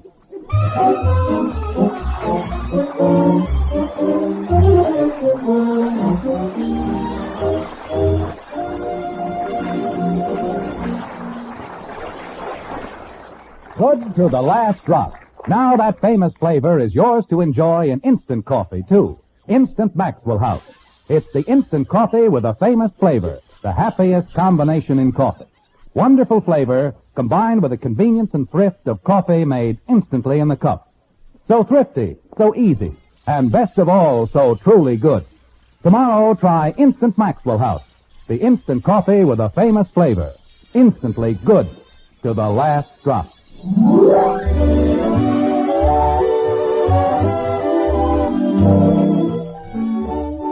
Join us again next week when we'll be back with Father Knows Best, starring Robert Young as Jim Anderson, with Roy Boggy and the Maxwell House Orchestra, and yours truly, Bill Foreman. Bill, is it all right if I step in here for a minute? Well, of course, Bob. What's on your mind? Well, there's a long 4th of July weekend coming up, and I'd like to say a few words to the members of our Good Drivers Club. I've been looking at the figures compiled by the National Safety Council. 579 deaths over the Memorial Day weekend. And I'd like to remind our members once more of their pledge to drive safely and carefully. Look at the 8 safe driving rules again. Talk them over with your parents. Explain them to others who may not have yet joined the club. Let's see if we can't save a few lives. Let's see if we can't make this the safest, sanest, and healthiest 4th on record. Let's just take it easy. Good night.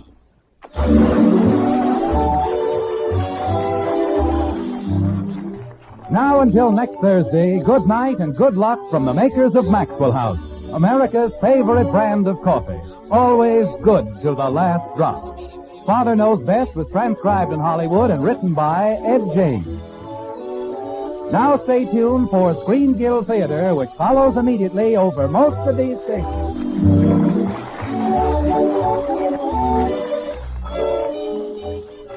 This is NBC, the national broadcasting company.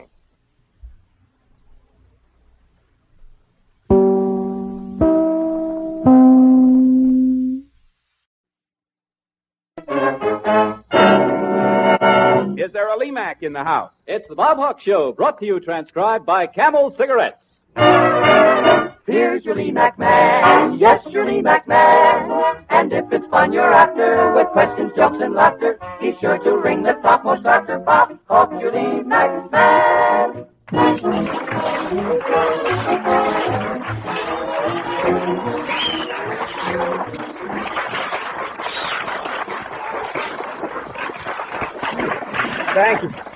Thank you, and good evening, ladies and gentlemen. Welcome to our Camel Quiz. Tonight, there's a prize of $250 for the Lee-Mac of the week. Lee-Mac is camel spelled backwards. I'll tell you more about that later. How mild can a cigarette be? Smoke camels and see. Yes, prove for yourself how mild camels are. In a recent coast-to-coast test of hundreds of men and women who smoked camels and only camels for 30 days, noted throat specialists reported not one single case of throat irritation due to smoking camel.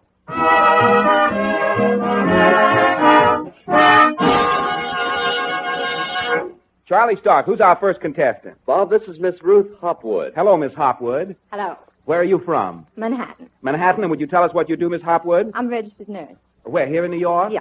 Which hospital? No hospital, a surgeon's office. Oh, a surgeon's office Yeah. here in New York. You are a registered nurse. Fine, I'm Mhm. glad to have you here. You prefer being a nurse to men or to women? Which are the easier the patients? Are you kidding? I'm not kidding, no. Why? I prefer the men. Why? Could you tell me? They're more cooperative, and besides, they're men. I see. And they may take a sudden turn for the nurse. I know that one, too. All right. I've got to avoid that. Well, it was a little old, though. I was reading the other day about a man who swallowed a spoon. He never stirred again. They didn't know. They didn't know what to do with it. Okay. Now, my uncle just had an operation, but it was not very dangerous. It cost him $40, and you can't buy a dangerous operation for $40. That's what they tell me. That's what they can have. Now, Miss Ruth Hopwood it is. Is that right? Hopwood. Were you born here in New York? Mostly.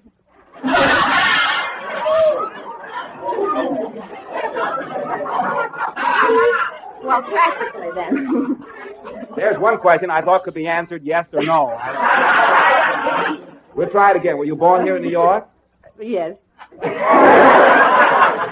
Why, is there a doubt in your mind, Miss Hopwood? Well, I mean, not in Manhattan. In Greater New York, is it? Oh, Greater New York. I see. Not right here in New York. I thought maybe you were born on the borderline between the Bronx and Manhattan or something. You couldn't quite understand. All right, Miss Hopwood, and you're a registered nurse. I'm going to give you an opportunity of lighting up a camel tonight. I'll give you a series of questions which can light up the camel. If you get them all right, you'll get a seat in the Lee-Mac box. You'll get the chance later to win $250 and become the Lee-Mac of the week. Is that fair enough? That's fair enough. Let's give you a chance to start tonight. Here are a group of questions on a subject which we call letters. I'll show you what I mean. The postman, this is very difficult. The postman is always known as the letter what, starting with the letter C? Carrier. The letter carrier.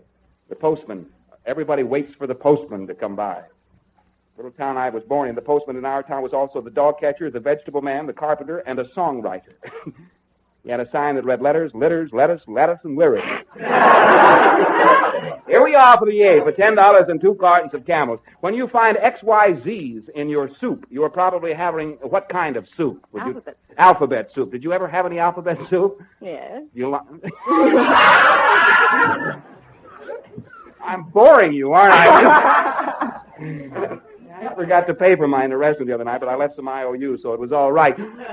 Here we are for the A, for the M, for $15 and 3 cartons of Camels. In most tall buildings, there is a what on each floor starting with the letter M. Can you think of it? In most tall buildings, there is a what on each floor. Remember, we were talking about letters to start with. Mm-hmm. So in most tall buildings, what is there on each floor starting with the letter M that has to do with letters? Could you tell me? Yes, but...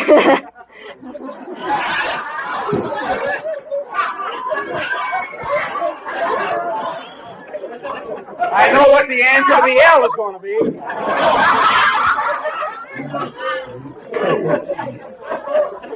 Now, this has to do with letters. This has to do with letters. People are going out and mailing letters all the time, aren't they? A mailbox. A mailbox. Well, a mail chute. Well, we got out of that one all right. Oh, that's right. It's a mail chute. Okay. You have lit up the M. I know what I think of those answers before I ask those questions. You lit up the M for $15 and 3 cartons of Camels. Now, another word for a formal or an elegant letter is a what, starting with the letter E? Can you tell me? People might write a very formal letter, starting with the letter E. What would an elegant word for that be? For example, you might study about it in school, very formal letters. An essay? Well, an essay is not a letter, no. But they might write a very formal letter starting with the letter. Epistle, An epistle, that's right. That's very difficult, and you did very well with it. Okay. You got it, didn't you? Okay. All right, here we... Like, for example, if someone writes a formal letter of acceptance or a formal letter of thanks, that's an epistle. Like some friends of mine got married, and they were writing their formal letters of acceptance of their wedding gifts. I got a letter from them that said, "Dear Robert, our little one-room apartment is so small and so cozy and so cute, but it would have never been complete without your St. Bernard dog." Here we are for the L, for $25 and 5 cartons of Camels. A famous newspaper column to which letters are sent is known as advice to the what? Lover. You have lit up the Camels. Thank you. Yes, Miss Hapwood has $25, 5 cartons of Camels, and now... You're a smarty, what a smarty. Take your seat in the Lemac box.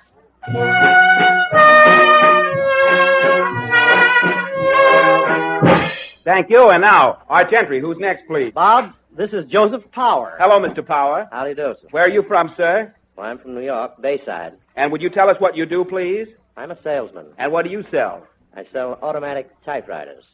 Oh, what do you mean by automatic typewriters, sir? Well, they're called autotypists, and they're a piece of office equipment which is attached to a typewriter and works from a record roll like I play a piano. Oh. So the girl just puts the letterhead into the typewriter and presses a button, and the thing goes like crazy.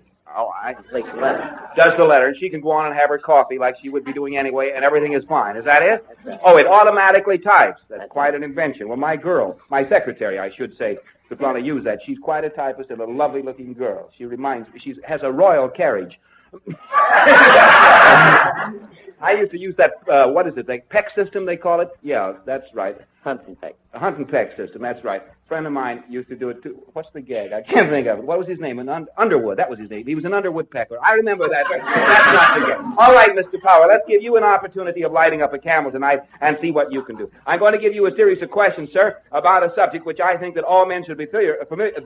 I think you'll know this one. This is about men. These questions are all related to men. Edward Everett Hale wrote a story in 1863 about the man without a what, starting with the letter C. Can you tell me, sir? The man without a what? Country. The man without a country. Here we are for the A. An officer of any legislative body who helps in keeping order is called a sergeant at what, starting with the letter A? Arms. Sergeant at arms, like they have at a convention, for example, a sergeant at arms. Do you know what a delegate at large is? Someone just told me. A delegate at large is the one who doesn't have to bring his wife to the convention. Here we are for the M, for $15 and 3 cartons of Camels. A well-to-do man is often called a man of what, starting with the letter M? Can you tell me, sir? Man of means. A man of means, and here we are for the E. No minstrel show could get along with 2 what kind of men, starting with the letter E? Can you tell me? Remember when you used to go to minstrel shows? They had two men. What would they be called? Endmen. Endmen, that's right. They always say Mr. Bones, or the interlocutor. That's the guy in the middle, isn't it? He says, Mr. Bones, is it true that pigskins make the best shoes? Mr. Bones says, I don't know, Mr. Interlocutor, but banana skins make the best slippers. Yuck, yuck, yuck, yuck. Here we are for the L. A learned man is also known as a man of what, starting with the letter L? And of letters. You have lit up a camel. Thank you. C-A-M-E-L. Yes. Mr. Power, you had $25, 5 cartons of camels, and now... You're a smarty, what a smarty. Take your seats in the Limac box.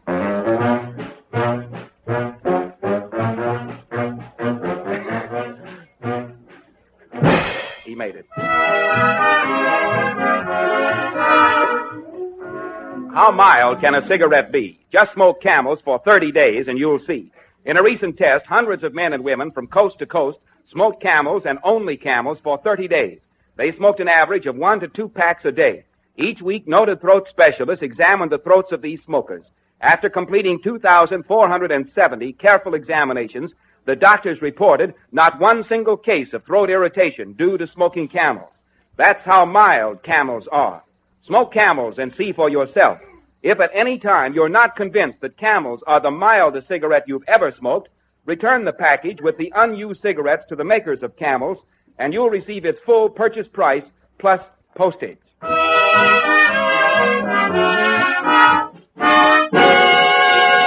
Okay, Charlie Stark. Bob, this is Mrs. Irene Pepper. Hello, Mrs. Pepper. Hello. Where are you from? St. Louis, Missouri. It's a lovely hat you're wearing. I hope you don't mind my saying so. A little closer to the microphone. What do you do, Mrs. Pepper? Oh, I'm a comptometer operator in the daytime and a housewife by night. A housewife by night and a comptometer operator by daytime. How you go over figures during the daytime? Is that right? That's right. So does my brother. He's a rubber in a Turkish bath. He goes over figures in the daytime.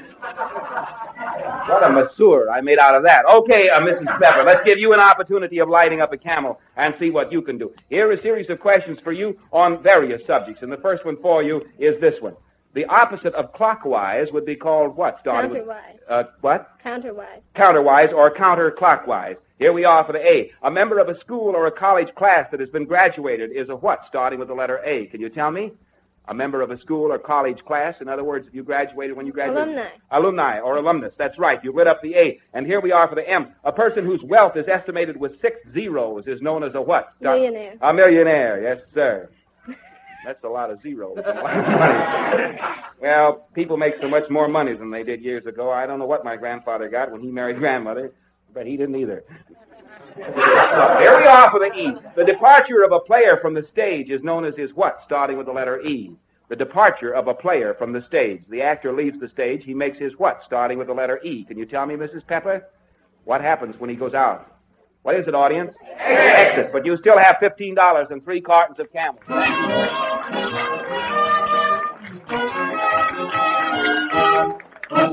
Okay, Art Gentry. Bob, this is Mr. Newbold. Hello, Mr. Newbold. Hello, Bob. Where are you from, sir? Brooklyn, New York. And what do you do, Mr. Newbold? I'm unemployed at present. And what did you do before that? Milkman. A milkman? You That's delivered right. milk here in New York? That's right. I see, sir. What, in the early morning hours, is that That's right. Did you like those hours? Yeah, I did it for 32 years. Is that right? What, climbing steps, I Climbing suppose? stairs, and in alleys, and dumbwaiters, and what have you. Do you, did the customers ever ask for unusual requests that you had to do, or did you just... Well, no, the usual routine. I see. I knew a midget who used to deliver condensed milk all the time. No good. All right. Mr. Newbold, let's give you an opportunity for lighting up a Camel tonight and see what you can do. Here are a group of questions for you, which we call, well, they're on the various subjects, too. And here is the first one for you, sir. The point where 2 sides meet in a room is called the what, starting with the letter C? If the 2 points meet in a room, what is it called, starting with the letter C? Can you tell me, sir? 2 points in a room. Yes. The corner? The corner, that's right. And here we are for the A. When you're up in the mountains, you're generally spoken as being up in the high what, starting with the letter A? Area. High area? I was thinking of altitudes, but yours is good enough, isn't it? Okay. And here we are for the M. The sign indicating subtraction is called the what, starting with the letter M? In other words, if you're taking one number from another number and you write it down on your figures, what is the sign that indicates subtraction? Can you tell me? Minus sign. The minus sign. And here we are for the E. What is the exclamation that means I have found it? It's the motto of the state of California. Can you tell me? What is it? the motto of the state of California. It's a word used by a Greek philosopher, I think, when he lost the soap in the bathroom, and then he found it. I found it. What was it? You know? What is it, audience? Eureka, but you still have $15 and 3 cartons of Camels.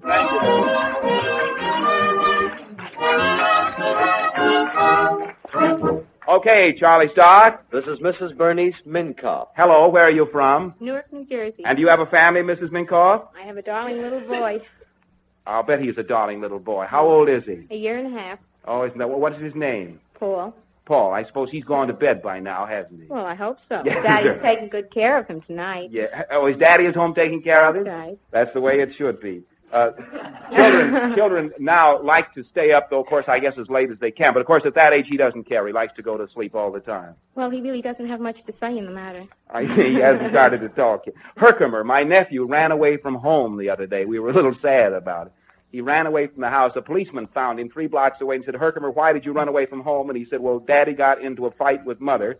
Daddy said she was spending too much money and that he couldn't afford to pay the mortgage and he wasn't going to be stuck with it, so he was going to leave. And Mother said, well, I'm not going to pay the mortgage, so she left. So Herkimer said, you don't think I'm going to stay there and be stuck with that mortgage?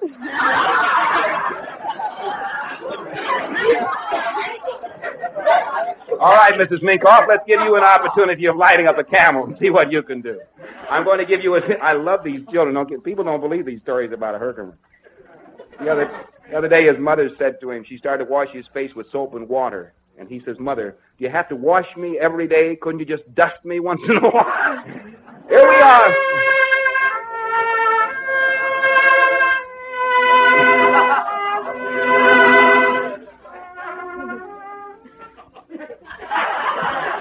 Thank you, Clyde McCoy. Now, Mrs. Minkoff, let's give you an opportunity of lighting up a Camel tonight. There's a series of questions which we call the number game. A 4 in hand is drawn by 4 horses. And what is a 4 in hand is a what drawn by 4 horses? It was used in the early days, a 4 in hand. In other words, 4 horses, and it was called a 4 in hand. What is another name for it, starting with the letter C? Can you tell me? It was a form of a carriage, but what particular type of a carriage would it be called, starting with the letter C? No coaching. I'm not sure. Caravan? What? No. No, I want no coaching. It's a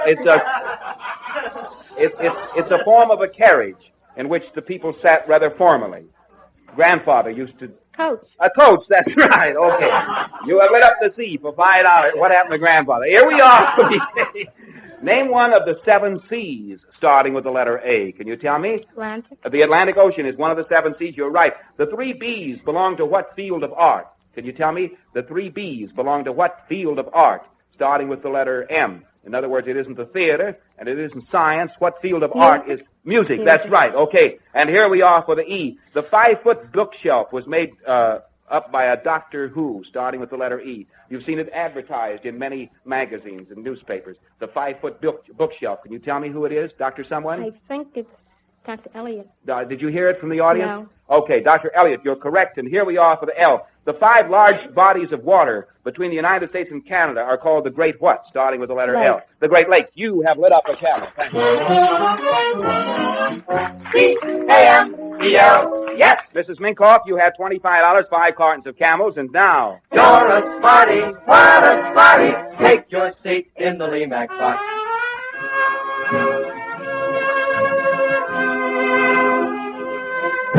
Thank you. Okay, Arch Entry, who's next, please? Bob, this is Mr. Dodd. Hello, Mr. Dodd. Hello, Bob. What do you do, sir? Well, I'm in the transportation department of a company. The transportation department of a company? Yes. A company here in New York? Yes. And what is the company? Do you mind telling I us? don't suppose you heard of it, the A&P. Oh. Heard of it. I've walked those wagons through. Well, I've been with them for 34 years, which I got used to it now. Expect they're going to throw me out soon. Oh, I don't think so. You've been with the A&P for 34 years? And I hadn't expected to be up here tonight, only I guess you saw the bow tie. I was at the back there, and kind of out of place up here. You feel out of place? Yes. I don't see why, sir. You look it's very the much... first time in my life I've been on the stage. Well, that's fine.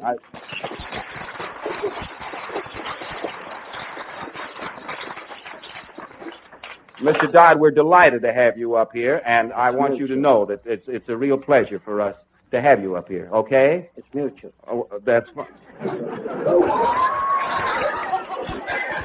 No, it's Columbia.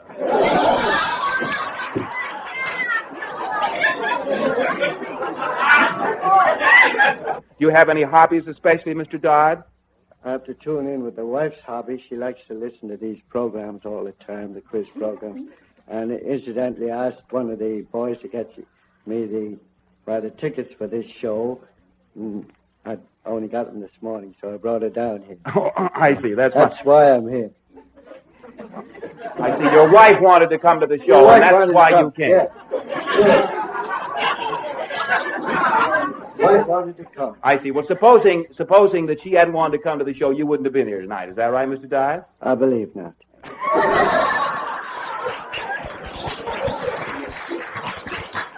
I'd have been listening, though. Oh, that's fine. You got out of that one all right. Okay, Mr. Dodd, I think it's all right. As a matter of fact, I don't blame you in the slightest. I really don't. Mr. Dodd, do you have any children, any family? Yes, I have, you see, 3, and I have a grandchild. And what do your children do? Are they in the same line of business? Well, there's a boy, he's with the eldest boy, he's married, he was in the Navy 4 years, he's with the New Jersey thing. There's a daughter at the back there, she has a husband with him, he wears a uniform in the daytime and a gun in his back. And What does he do? What does he do? Well, he's an officer of the law, a gendarme. Oh, other daughter. Go ahead. Yes. No, the other baby you wanted to hear, she's in the convent. I see. She's in the convent, and your son-in-law is an officer of the law here in New York? Yes. I see, sir. Okay, I think... It's getting time. It's getting...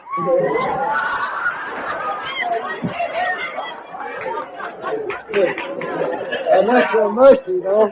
What do you mean, time for you to go home, or for me to go home, or for both of us to go? Anything you want, I'm here, I'm on this spot here. Oh, well, that's all right. Mr. Dodd, we're enjoying every hour of it. We really are.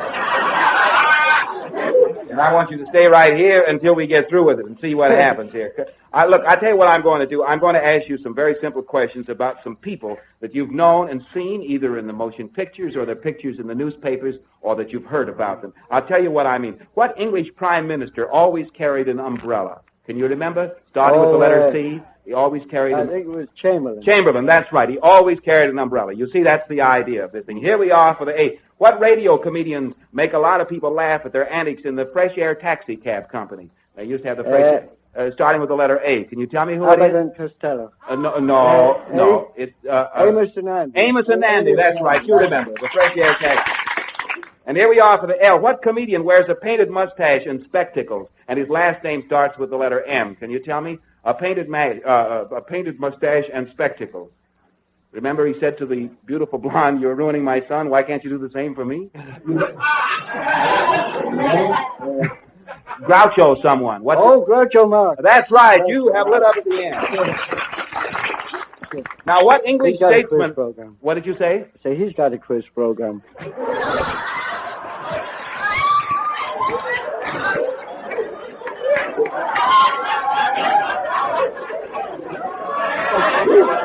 What's this, a hot dog stand? He's not only got a quiz program, he's got one of the best quiz programs. Okay, sir. What English statesman always wears a Homburg hat starting with the letter E? Can you tell me that, sir? Eden. Anthony Eden. Okay. And here we are for the L. What old-time movie comedian, I don't think he has a quiz program, what old-time movie comedian always wore horn-rimmed glasses? His last name starting with the letter L. Can you tell me, sir? His first name was Harold. Can you tell me what it is? Harold Lloyd. Harold Lloyd. C-A-M-E-L. Yes, Mr. Dodd has $25, 5 cartons of Camels, and now... You're a smarty, what a smarty. Take your seat in the Lee-Mac box. And now it's time to see if we can find the Lee-Mac of the Week. Tonight there's a prize of $250 for the Lee-Mac of the Week. You people in the Lee-Mac box have been given cards with the letters L-E-M-A-C printed on them. You must write only one answer for each letter. If no one gets all the right answers, $250 more will be added. And next week there'll be a prize of $500 for the Lee-Mac of the Week. Only those in the Lemac box are eligible to win this prize, but you people at home get your papers and pencils while Hank Silburn and his orchestra are playing Love Walked In, and see what you could have done with the Lemac question. Now, here's the question. Listen closely, because I cannot repeat it. Your answers to this question will be checked with the latest international edition of the Rand McNally World Atlas. Portland starts with the letter P and ends with land, L-A-N-D. You are to give me any city, town, or village in the United States that ends with L-A-N-D and starts with each of the letters L-E-M-A-C. Are you a Lemac? You have a minute and a half.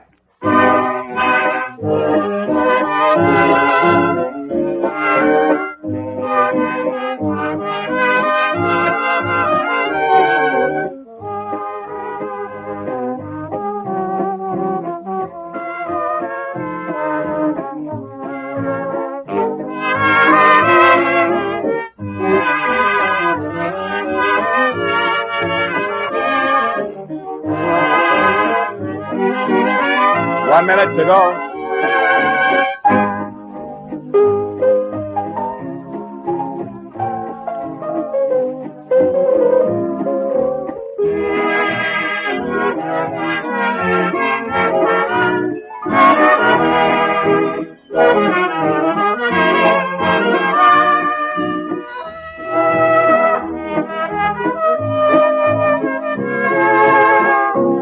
Seconds left to work.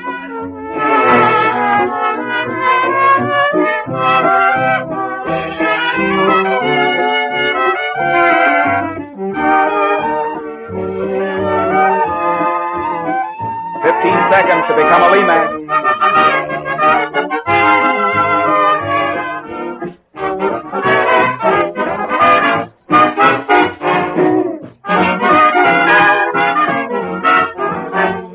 Time is up. Now, while Art Gentry and Charlie Stark are collecting the Lemac answers from the contestants, we'd like to remind you that each week the makers of Camel cigarettes send free Camels to servicemen's hospitals from coast to coast. This week the Camels go to Veterans Hospital, Coatesville, Pennsylvania, U.S. AAF Station Hospital, Selfridge Field, Michigan, U.S. Naval Hospital, Portsmouth, New Hampshire, U.S. Marine Hospital, San Francisco, California, Veterans Hospital, Bay Pines, Florida. That makes a total of more than 187 million cigarettes that the Camel people have sent to servicemen, servicewomen, and veterans. How mild can a cigarette be? Make the Camel 30-day test, and you'll see. Smoke Camels and see. For the best in popular music, listen every Saturday night over most of these CBS stations when the makers of Camel cigarettes present the Camel Caravan, starring Vaughn Monroe. And now, here again is Bob Hawke. As we told you, you are to give me any city, town, or village in the United States that ends with L-A-N-D and starts with each of the letters L-E-M-A-C. Several of the contestants did not fill out all of the answers. Mr. Joseph Power has filled out all the answers. For L, he has Leland, correct. For E, Eastland, correct. For M, Moreland, correct. For A, Ashland, correct. For C, Cortland, correct. You are a very smart person, Mr. Power. You've won $250. You are the Lemac of the week. You're a Lemac now. Yes, the Lemac now. $250. You're up among the scholars. Bob Hawke will pay you as he hollers. Yes, you're a Lemac now. Congratulations, Mr. Power. You have $250. You are a salesman, sir, of typewriters. Is that right? Now, what do you expect to do with the $250? Well, gotta buy an Easter bonnet for the wife, a little something for the mother-in-law, one or two things for the kids. I see. I get the cigarettes. And you get the cigarettes. Okay, Mr. Power, it's a lovely gesture, and if you didn't think of it, your wife would have probably thought of it anyway. Congratulations to you. Thank you.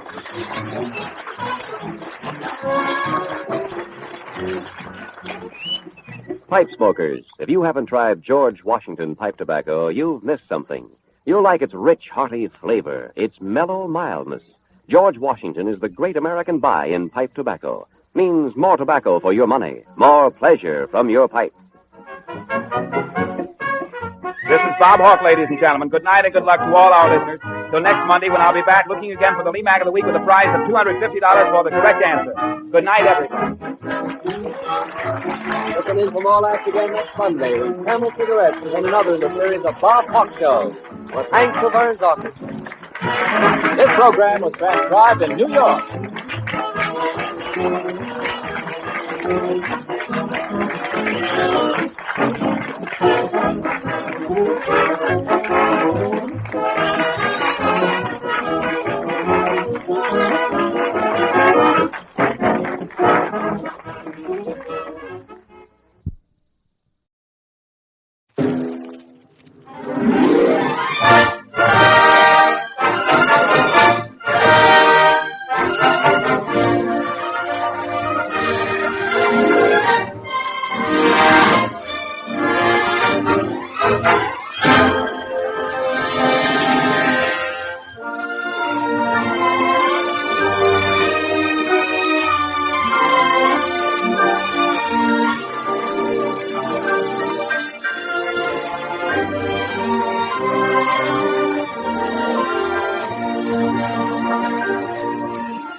Personal notice. Danger's my stock and trade.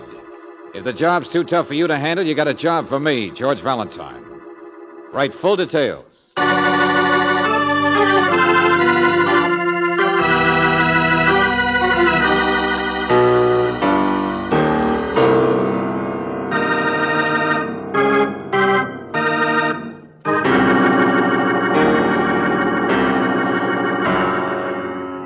Standard Oil Company of California, on behalf of independent Chevron gas stations and standard stations throughout the West, invites you to Let George Do It.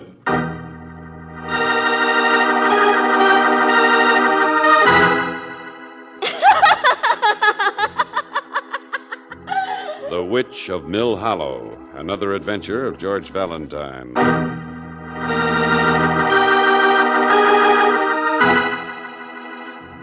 My dear Mr. Valentine, my name is Silas Orrick, and from my experience as editor of a small-town weekly newspaper, I know that I'll have to say but a few words in order to attract your attention.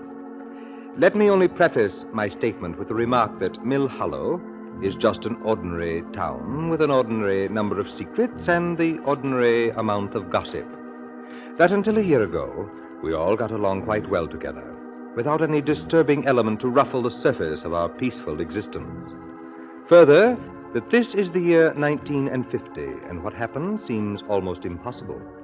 What happened it did. And yet now, as of this morning, our town is once more peaceful. The disturbing element is no more. And why? Because, Mr. Valentine, last night there was a fire. And in that fire, the witch was burned.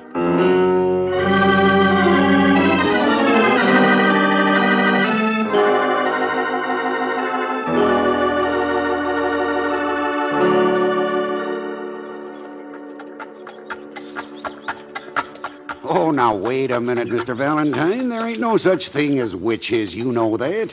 I don't care what Cy Orrick wrote you. He's sort of a windbag anyway. But we wanted your opinion, Mr. Stearns. He ought to be back in his office over there pretty soon.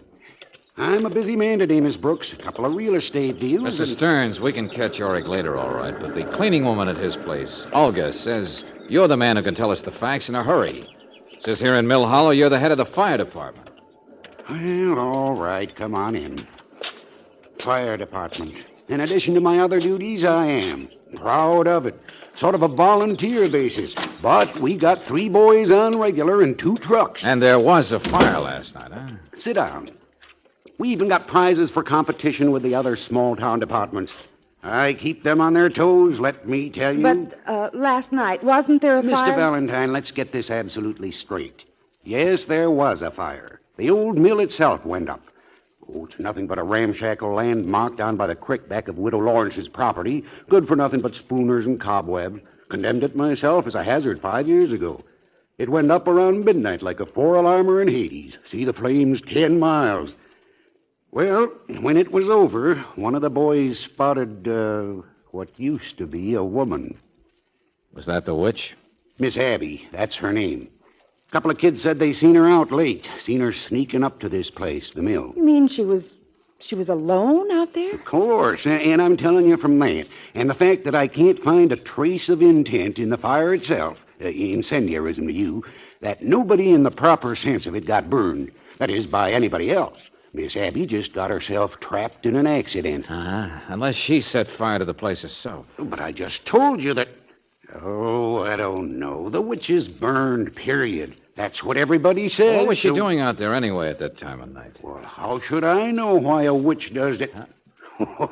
Yes, you were the one who said there aren't any such things as witches. Well, she wasn't one, the way I remember her. I never had any trouble with Miss Abby.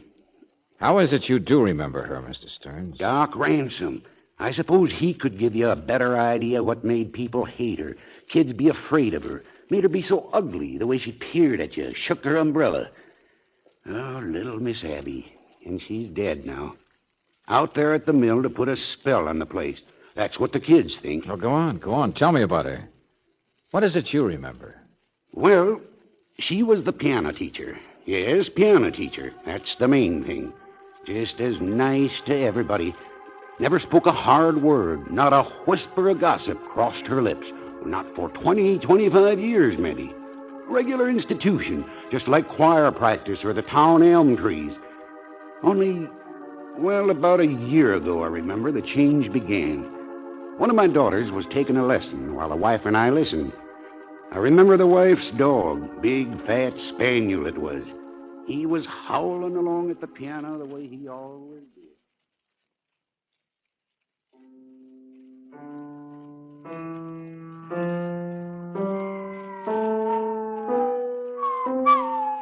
One, two, three. Some under faster, some under faster. And start again. 1, 2, 3. Keep your wrist up. That's better. 4, 5, 6, 7, He doesn't 8. bother you, does he, Miss Abby? The dog doing that, I mean. The dog? Oh, my lands, no. Wrist. 1, 2. Be dead soon anyway. Let him enjoy himself. Wrist up. 1, 2, What? 3. What was that? Faster. Miss No, Abby. no. Miss Abby, what did you say? Wrist up. That's it. Lance, I don't know. About the dog. The dog. The dog. Why, just that he'll be dead. The big fat nuisance won't whine anymore. He'll be dead very soon. Miss Abby! I just... Oh. Mrs. Stearns, what's the matter? What did I say?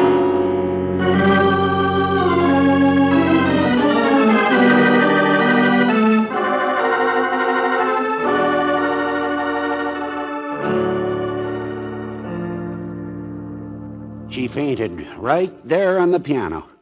I remember she came to and said it was just the heat. Nobody mentioned the dog again, of course. Oh, now look, Doc Ransom, he can tell you more than I can. I don't know how a reputation gets started. I'd warned my wife myself about that spaniel.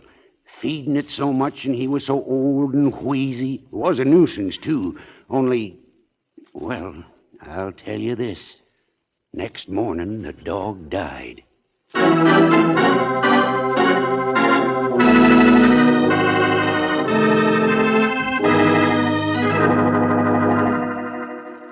Fred Stearns is a fool.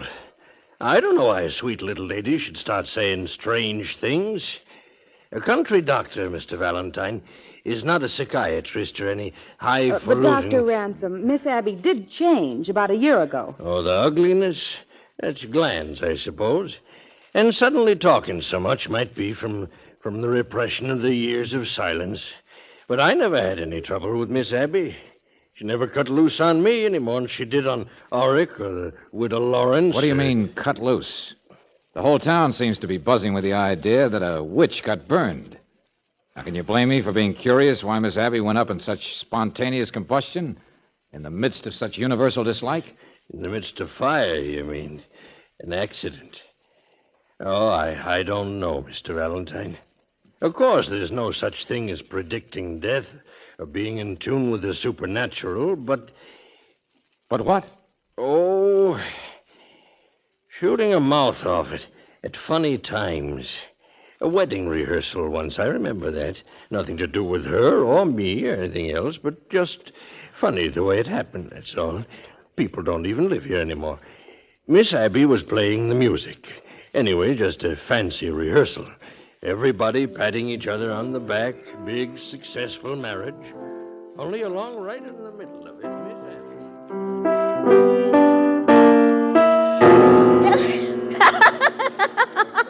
No, my lands, what am I playing this for?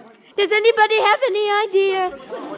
Why play for rehearsal of a wedding that's never going to happen? Doesn't anybody else know there's not going to be a wedding? Doesn't anybody else know there just isn't going to be any wedding tomorrow? Because there isn't, you know. There isn't. There just isn't.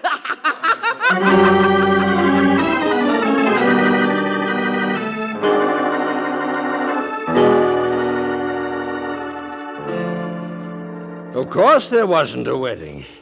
But don't get the idea Miss Abby predicted it or put a hex on it. Well, the bride. Seems she was mixed up with some other boy, married him instead later on. But the point is the old lady liked to spill secrets, is that it? I don't know how she could have known. Or maybe she didn't even know she was doing it, or why. Yes, it seems to me Miss Abby was just A little crazy, eh? A lot of people thought that. There was even a growing move on to put her away. Everybody had always been so fond of her before, but I tell you, I wouldn't have wanted to sign the papers, Mr. Valentine. Yes, I might as well admit. It always seemed to me there was, maybe some method in her madness.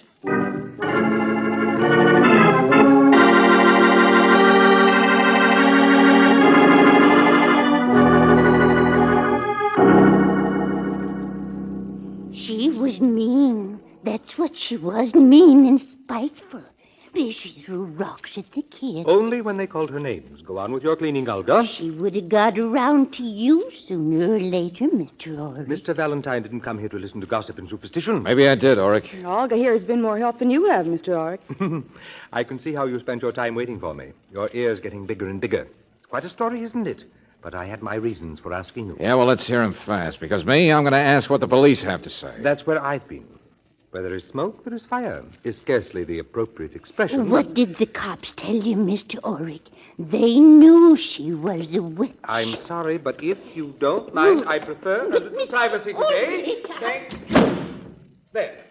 The police said nothing. They're investigating. Uh-huh. And do you think they should investigate? Well, Miss Abby got so she almost couldn't keep her mouth closed. Every secret she'd ever heard. Every little thing the town was unwilling to face. Of course, from my standpoint, it made a good news source for the paper. Her shoutings and Naturally, she never attacked you, did she, Mr. Ulrich? What? Oh, nothing. Just that everyone we talk to seems to be an exception. Oh. Well, it wasn't only the people she'd offended, or the ones she began to pry about, spy upon. And it wasn't just the ignorant reaction like Olga there, like the unkind children who told stories. No, even the nicer people began to lose patience. I was present one night at the school board meeting when we'd found it necessary to explain to Miss Abby that her services as teacher of our little music appreciation class were no longer desired. It was really quite Gosh sakes, you explain it to her, can't you, Doc? No, leave me out of it, Fred. My lands, I don't see why you want to discharge me. I certainly don't drink like the chemistry teacher does every night or give poker parties like that man. Now, Miss Abby, never mind. Is it because I can't stop talking? Is that it? For 20 years, I've never said a word. I've never raised my voice. But the things I've seen and the things I know inside me about people. Yes, every one of you. Whether I'm a witch or not, you'll never know. But I'll get you. Yes, I will. And you'll see whether I can be got rid of. Laughed at, pointed to. I'll get you, Dr. Ransom, and you, Fred Stearns, and you, Widow Lawrence, and even you, Cy Ulrich, with your sweet little newspaper. All of you who are afraid of me, every one!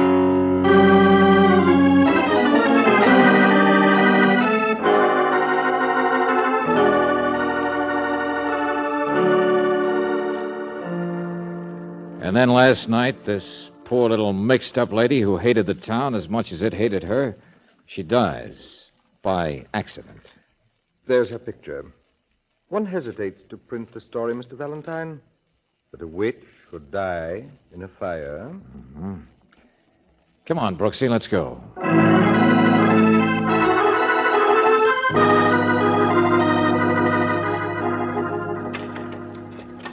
George, here's another place. Sure. Charred at the base of the wall, just like the other one. A woman could get trapped in a place like this very easily. None of these burn spots tell the story. Besides, what was she doing out here at the mill? Hey, look, there's another one, see it? Oh, by the door foundation. It's blacker than the rest, isn't it? Yeah. 3 places burned worse than the rest. You know what that means, don't you? Well, most accidental fires only start in one place. Brooksy, it wasn't an accident. I'd be willing to bet on that. Miss Abby was hated and feared by the whole town. And last night she was in here and somebody set fire to her. Last night somebody murdered her. Why? Oh, hello, Mr. Valentine. I'm Dudley at the sheriff's office. Oh. I didn't know you were out here. Yes, I got us nosing around. I didn't notice those burn spots, but... Oh, here. Dug this out of the floor. It's a bullet. Mm-hmm. Fired from a .38 revolver, I'd say. I dug it out of the floor right here. Yeah, about the same place where what was left of the witch was found. So maybe somebody shot her and then set fire to the building to destroy the evidence. Enough people around here hated Miss Abby, I guess. Yeah, the wicked little lady who dug into their secrets, then shouted what she knew, even about the nice people, like Oric and Stearns and Ransom and... Say, Mr. Dudley, I've kept hearing about the name Widow Lawrence. That's so?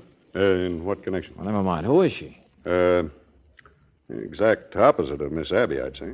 Keeps to herself pretty much. Straight-laced. I'd never talk about other people. Richest woman in town, too, I suppose. Yeah. Always was loudest to say Miss Abby should be put away. That enough? Uh-huh. Enough to make me want to see the Widow Lawrence right now.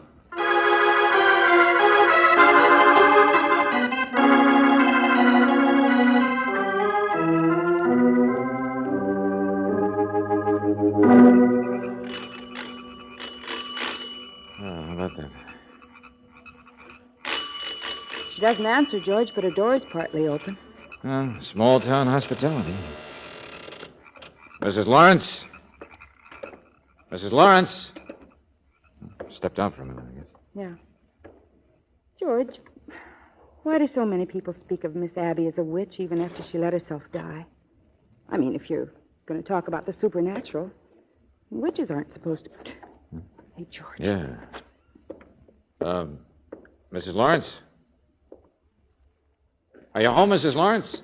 Are you... In here, I think, George. Look out! Get out of my way. Huh? My land is no place a woman can... Don't touch me! Don't touch me! I'll get you! I'll get every one of you! George, did you see... That wasn't the Widow Lawrence. The witch, George. Miss Abby, it was she, the witch.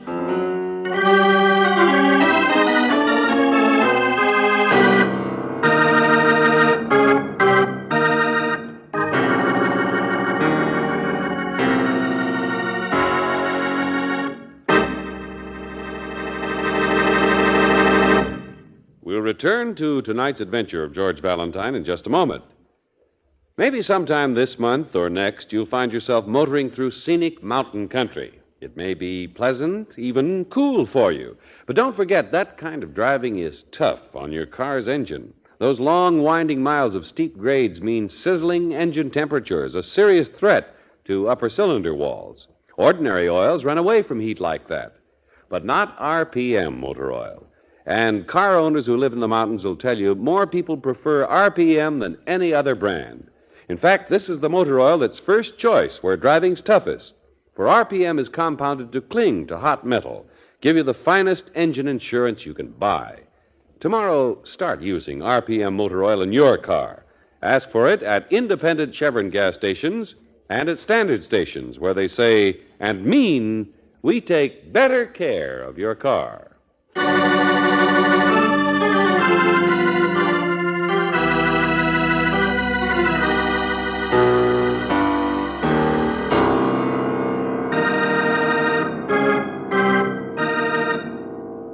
Now back to tonight's adventure of George Valentine. The Witch of Mill Hollow, Miss Abby, who for 20 years was only a shy, retiring piano teacher, and who then suddenly became a vindictive, spiteful woman. Or a witch. Which is it? Yes, just what is Miss Abby? Because if your name is George Valentine, you came to Mill Hollow on the report that the witch had been burned. Yet you've just seen her, heard her scream as she ran to get away from you, to run outside in the dark. She went this way. Listen. No, she didn't. Go quick around here. I don't see anything now, do you? So dark, so many trees. But she couldn't just fly away on her broomstick. Well, it looks George. like she did, Angel. Oh, stop it. She's alive. That was she in the flesh. Of course it was, Brooksy. And don't worry, we'll find her, too. Come on back to the house. But George, come on.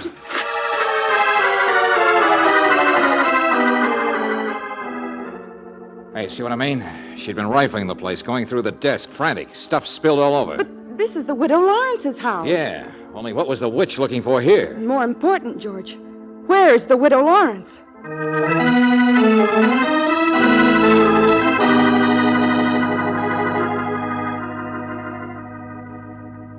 Well, Doctor, you re-examined the body? It's the Widow Lawrence, all right. It was her body at the mill, not Miss Abby's. Uh-huh. Well, Mr. Oric, now who'd want to murder the Widow Lawrence, richest woman in town, exact opposite of the witch?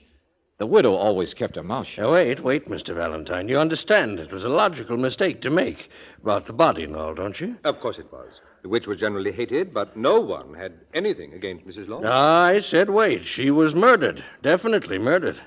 I found where that bullet had scraped the bone. Well, what do you think, Mr. Orick? I don't know. Isn't it possible that in the dark... Oh, a person doesn't get hit by a bullet by mistake. No, of course not. No. It wasn't that somebody thought it was Miss Abby. But the children, they saw Miss Abby last night. Add it up. Don't you see what I'm driving at? We have exactly one suspect for the murder of the widow Lawrence. Yes. The only person in town who might have done such an irrational thing as to... Hey, the witch! I saw her! Huh? What's that, Fred? The witch, outside, ran up into her house. Her own place? Well, come on.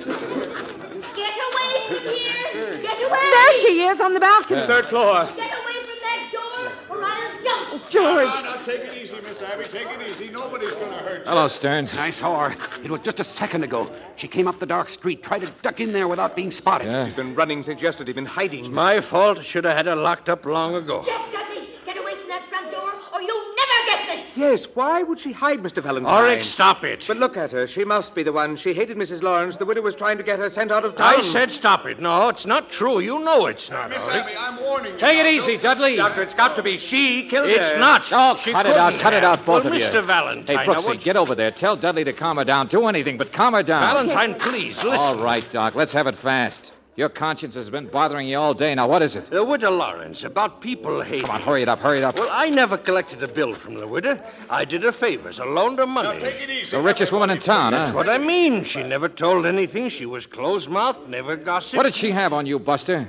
What were you hiding? Oh, nothing much, just about some gambling when I was younger. But do you see, if people knew my Never mind, you practice- said enough, friend.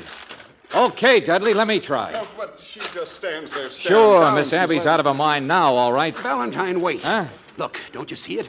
That's why she came back here. That's why she won't let anybody near. That's smoke. Smoke. Oh, hey, Call Stearns, for we the better- engine. I'll get her myself. George. She set fire to her own house. Oh, George, she'll jump. No, she won't, Angel. We got to take a chance. We're the ones who are going to get the witch.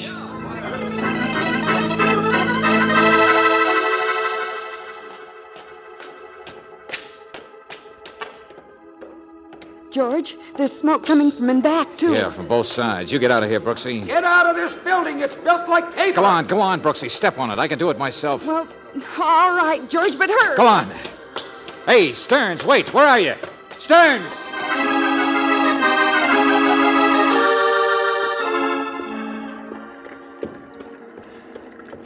Oh, you crazy idiot. I know what I'm doing in a place like this. You don't. Shut up. Where is she, Stearns? We're both crazy. Out there. Ought to be able to see her from the... Hey, wait a minute. Stearns! Hey, let go of me. Stand still. If she sees us, she will jump. So what? The batty old banshee. Listen to her. I'll get you, every one of you! Don't touch me! Take it easy, lady.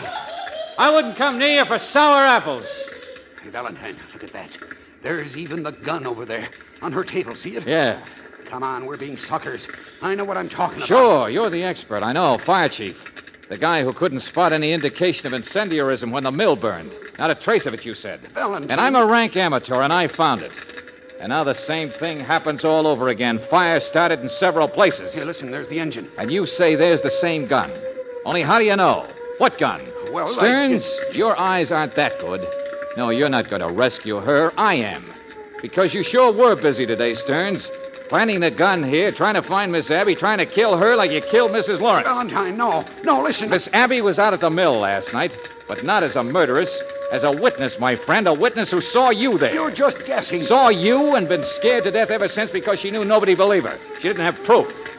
And if you think I'm wrong, Mr. Stearns, just look at the way her eyes pop every time you move a muscle. I'm not staying here. That's the one thing you're going to do, Buster.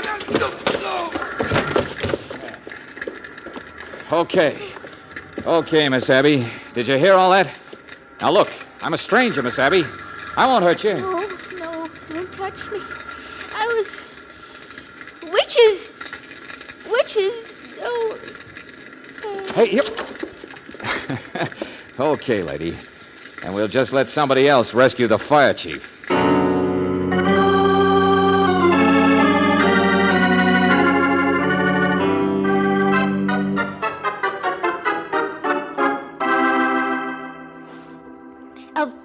Miss Brooks, that's the way it was. I saw them out there that night at the mill. They were having a fight, the widow and Mr. Stern. Only he saw you, too. Is that right, Miss Abby? Sure, Brooksy. He admitted it. Tell me something, Miss Abby. Let me ask you what you were doing out there. Was midnight a deserted place? Well, I was spying on them, naturally. Oh, I see. They were up to no good, I could tell.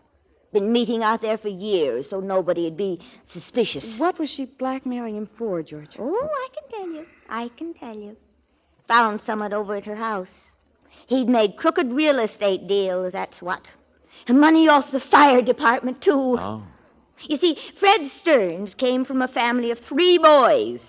And every one of them has a piece of scandal that you could cut with a... Look, please, never mind that. Well, don't you want to hear about it? And about the other nice ones, too. Mr. Silas Orick and Dr. Miss Ransom. Abby, I'm only interested in putting together a crime. Well... Yeah. Stearns fought with a widow and killed her. In passion, he claims. Then he was terrified with a witness running loose. Even if it was a witch... excuse me, I'm sorry. He got his one feeble chance at you when you came back to your own house blind with fear. He knew he'd be caught if he just plain murdered you, so he set your house on fire and set up the alarm, knowing that as fire chief, he'd have first crack at you. He could perform your rescue in the most ungentlemanly manner. Well, of course. Now, let me tell you about Cy Orick and Dr. Miss Ransom. Abby, really? What they did wasn't very important. Miss Abby, look, please, can't you understand that everybody has little secrets? Oh, sure, the widow Lawrence, she capitalized on them in a small town, but... 20 years I kept quiet. Never said anything. Besides, every word I said is true. But look, you overstate it. It gets so that you hate the world as much as it hates you. Oh, I'm sorry. No, why should you be? I see things, that's all. Now, like you, Miss Brooks. I've noticed that between you and Mr. Valentine... Now you're doing it again. Stop it. All right. I don't really want to be the witch of Mill Hollow.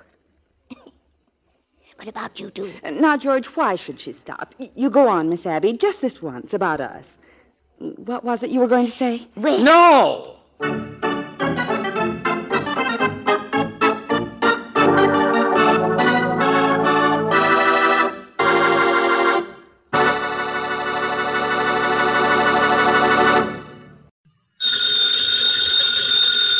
Ladies and gentlemen, that phone bell means adventure.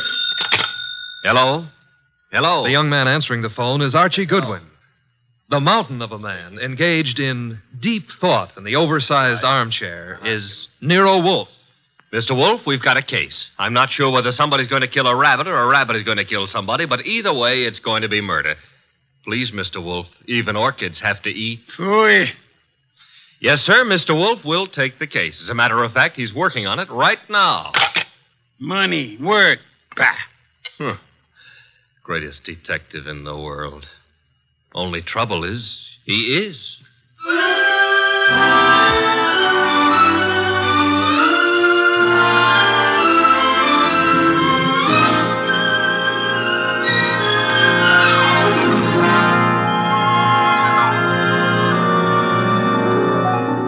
Yes, ladies and gentlemen, Archie is right. Nero Wolfe is the greatest detective in the world, and the fattest, and the least energetic. Nero Wolfe, created by Rex Stout, and brought to you over this NBC network in a new series of adventures by Mr. Sidney Greenstreet.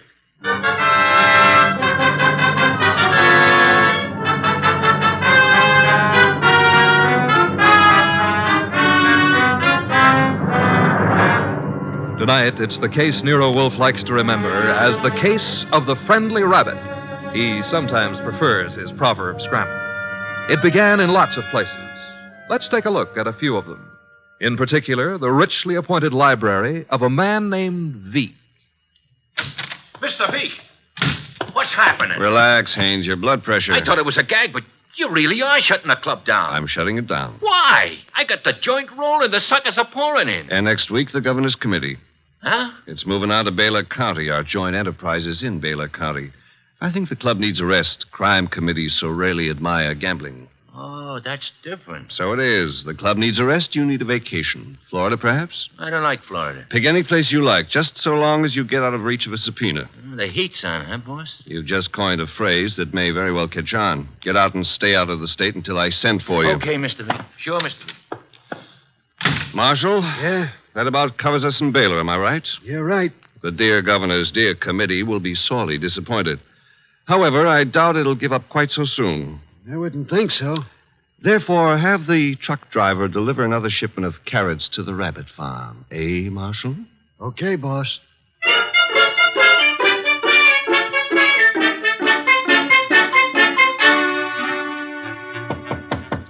Come in, Williams.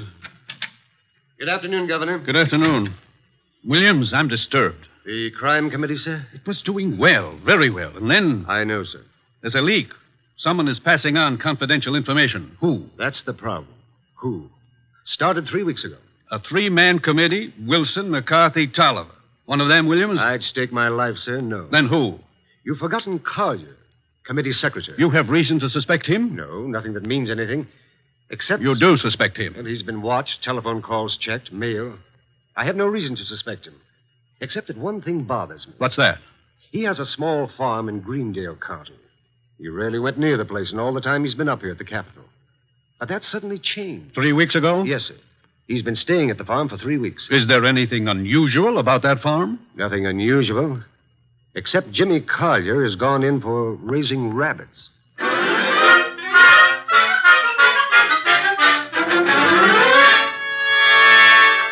Jimmy, Who is... Oh, hello, Claire. you've been hiding from me.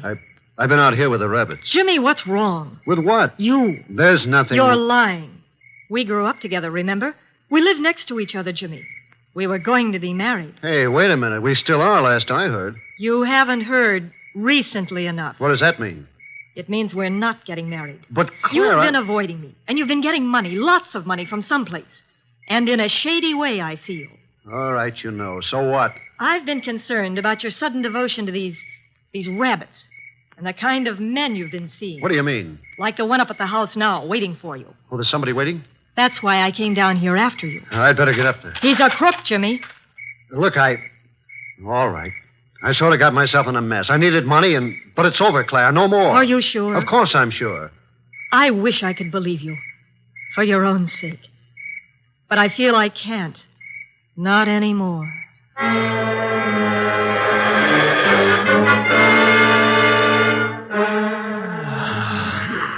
Archie. Yes, Mr. Wolfe. Either stop breathing so heavily or... Take the evening off? Stop breathing. Old Dr. Tidmouse wouldn't approve of that. Who in blue and assorted blazes is old Dr. Tidmouse? My family doctor. Mavis keeps your puny mind, but you don't have a family. Answer the phone. Oh, but it might be a case. It might be very important.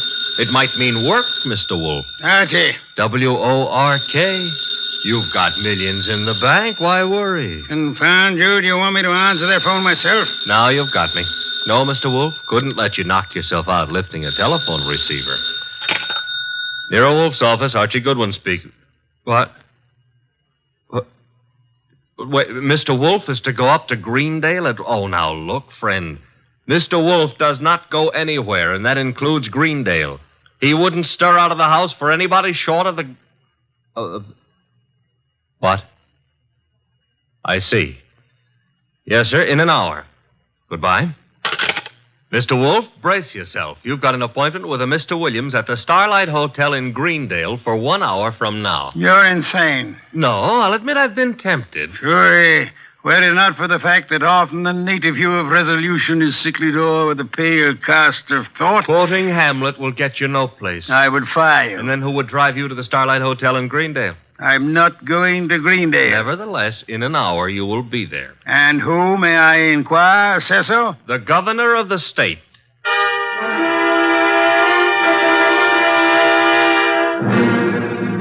Is that all, Mr. Williams? That, Mr. Wolfe, is all anyone knows about the situation. Except the guilty man, of course. An admirably clear summary, Mr. Williams. Obviously, our meeting here at the hotel was necessary. I couldn't be seen entering your house, nor would it have been advisable for you to visit the governor. I can appreciate that.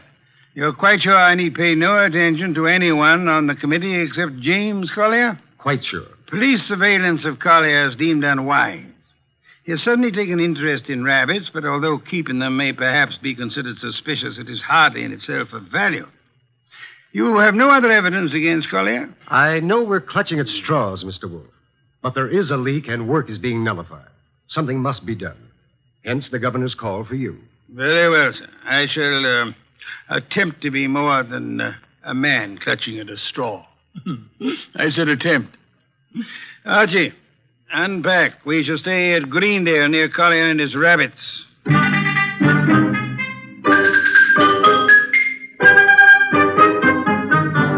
Mr. Wolfe? Mr. Wolfe?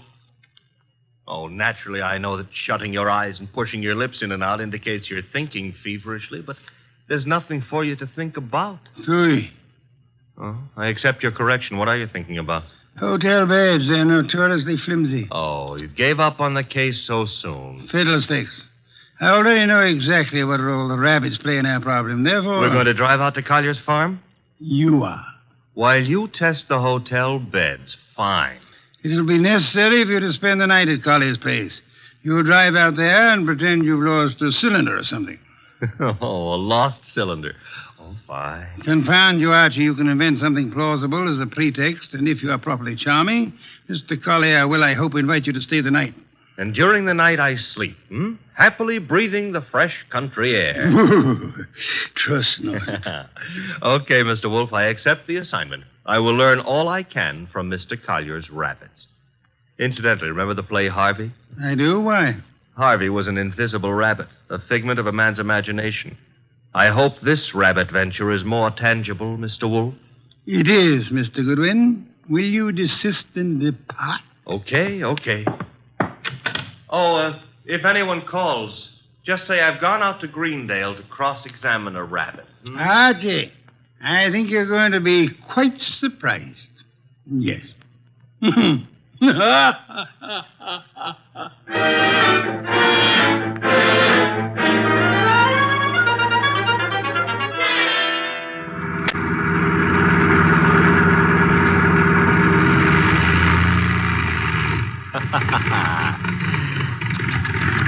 Running out of gas, and me such a big boy.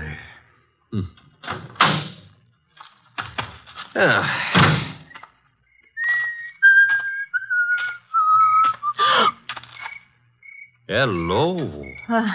Hello? That tree a friend of yours? The tree? Yeah, the one you're clutching. Oh, I was leaning against it. It's an idea, but not a good one. Trees are notoriously skittish. The instant you really need one, they're out sowing wild oaks or something. You sound as if you know a lot about trees. Oh, I do. I was brought up in one. Look, now, if you really have to lean, I can recommend... No, thanks. Huh? I tried.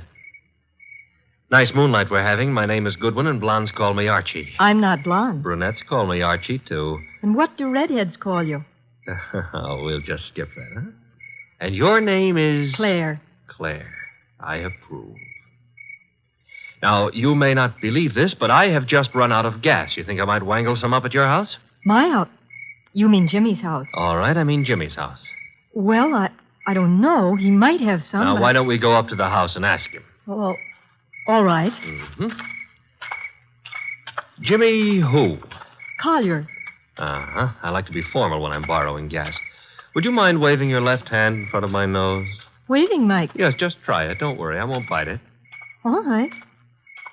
I did. And very gracefully, too.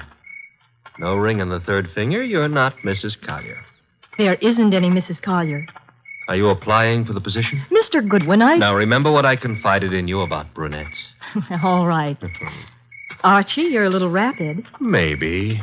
But I always remember what old Dr. Titmouse said. What did he say? Gather ye rosebuds while ye may. Old time is still a-flying. Robert Herrick wrote that. He did? Dr. Titmouse is a liar.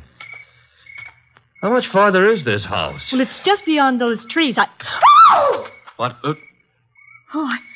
There was something ran across the path. It brushed my legs. It frightened me so. Must have been a rabbit. I guess it was. Oh, I'm sorry. That was silly of me. Oh. Don't worry about it. Also, you will have noticed how much more satisfactory I am than a tree. For clutching at moments of stress, I mean. Archie. Mm-hmm. But you'd better let go now. What And we'll get on to the house. See, I don't need a haircut, and you're not the right type for Delilah anyway. You mean something by that. Something nasty. Well, that depends. What I meant is you've already signaled whoever you're supposed to signal. Nothing frightened you back there. Why? That scream had a lot of carrying power. Oh, that's the house, huh? Looks peaceful enough. Archie, Who were you supposed to warn if anyone came up the path to the house? For no one. Something did frighten me. Honey, I've been lied to by experts, and you're not one. Oh. Think I ought to knock? No, we don't think I ought to knock. Dark inside, except for a handful of moonlight filtering in through the windows. Kind of early for Collier to turn in, isn't it? I wouldn't know. Let's go find out. Now, relax. Grandpa's making with the chimes. Time is, 10 o'clock. Oh, it's getting late. Come on. This would be the living room. Filled with early American furniture. The early Americans would be pleased. Nothing here. What's that door lead to? I don't know. Or won't tell? Smaller room. Dark as...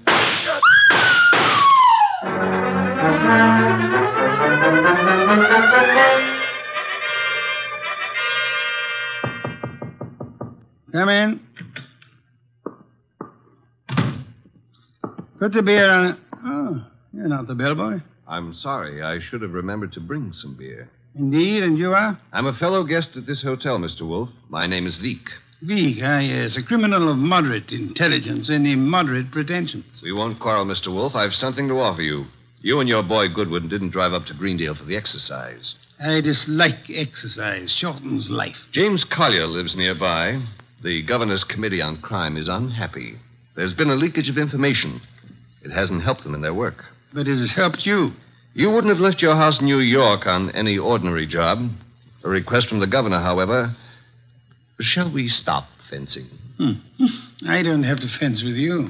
The committee's work doesn't particularly bother me. I've already made my arrangements for retiring from active business, shall I say. However, I don't want you messing around in the meantime. Indeed. In your effort to discover how the committee's information leaked out, you might also discover a number of things about me that I prefer to remain undiscovered. No one has employed me to do anything about you, sir? Not directly, but indirectly you might have to. I want to insure myself against any such possibility. I want to make a deal with you. I'm ready to supply you with the name of the man responsible for the leak and papers proving his guilt. I have them here. In return for which you expect? A quick conclusion to your activities and your return to New York, leaving my name out of your reports. I'm neither a public official nor a philanthropist. I should do nothing about you unless it becomes necessary. You may remove your hand from your pocket. You wouldn't dare shoot me. Now then, the name of the man. James Collier. Proof of his guilt? These. A series of reports on the committee's meetings in Collier's handwriting. Thank you. Good night, sir. Good night. And I hope for your sake that we do not meet again. Phew. Archie, answer the... Oh. Hello? Mr. Wolfe? Yes, Archie. I'm at the Collier place. Since it takes only 10 minutes to get there, may I congratulate you on your speed? I've been at the Collier place for nearly an hour. Doing what? Oh, meeting Claire for one thing, discussing rosebuds. Your delay has been explained. Good night. And for another, I was being around when someone got murdered. Ah, you laid hands on the murderer? No, the room was dark. By the time I got Claire untangled from me and started looking for somebody with a gun, he'd left. I see. And the dead man, of course, is James Collier. No, sorry. Found it had to be. Who was he? Total stranger. Archie. I'm not being difficult. There was no identification on him. Strange. A description. Early 30s, height maybe 5'10", weight around 175 pounds. Blonde hair, blue eyes, a very natty dresser. Suit custom tailored with a built-in shoulder holster. Don Juan shirts. Manicured but very dirty fingernails. And he... Company. The police? Mm-hmm. Very well, you tell them whatever you think proper, without mentioning the governor's committee, of course. You'll then bid them farewell and come to the hotel. Can't I say goodbye to Claire, too? You cannot. Confound you, Archie. Do you think I want to wait up all night?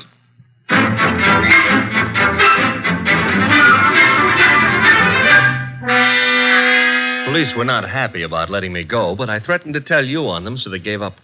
You have told me the entire story of what occurred at the Collier farm, Archie? Mm-hmm. All details.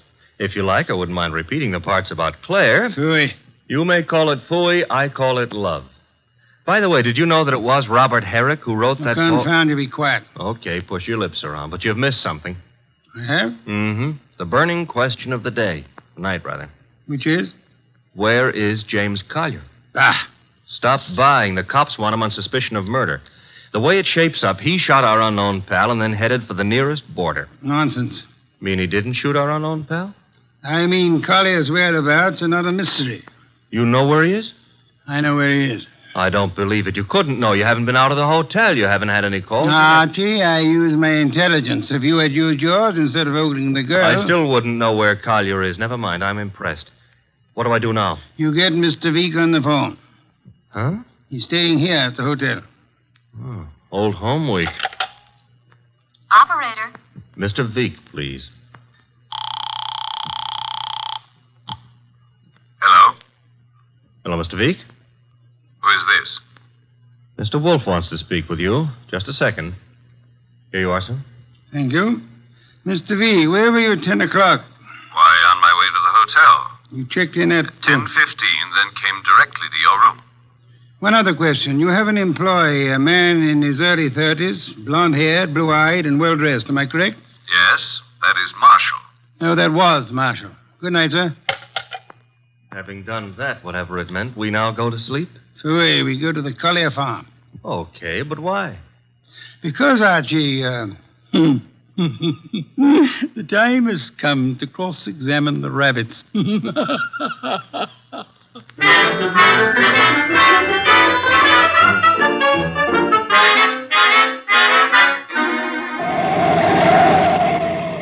Confound you, Archie. You're not driving a truck. Be careful. Truck drivers are careful. Also, they're courteous. Indeed. Furthermore, they will always stop to help a motorist in time of trouble. Archie, are you training to become a truck driver, or have you fallen in love with a truck driver's daughter? Her name is Susie, her hair the color of wheat fields at high noon. Never mind turning purple. I'm about to change the subject. Boss, I have a theory. Stick to truck drivers. As follows. Our boy Collier, who'd been selling information to Veek, had a change of heart and decided to turn ethical. But Veek's man, Marshall, at Veek's orders, tried to apply pressure, so Collier shot him and headed for Canada. And the girl's role? Must have brightened my life. Oh, you mean about her playing sentry? Well, she's in Veek's employ, too. Phooey. Don't like my theory. It's charming. It merely happens to be wrong. Merely happens to be... Why is it wrong? Because, Archie, of a dead man's dirty fingernails, Marshall's fingernails. Oh. Well, you made me bring you to the rabbit hutches. We have arrived. There are the rabbits. Go ahead, cross-examine them. Good many hutches. A large pen for the rabbits to run about in. Notice that they're all cowering at the far end of the pen, ran as we entered. That's because they don't like us, maybe, huh? One of them, however, seems to be friendly. The one up here, and at the corner opposite us. Oh, yeah, there is one here. He's not friendly, Mr. Wolfe. Indeed? He's dead. Somebody stove in his skull. Interesting. What's interesting about a dead rabbit? He may be dead now, Archie, but he was friendly. Too friendly.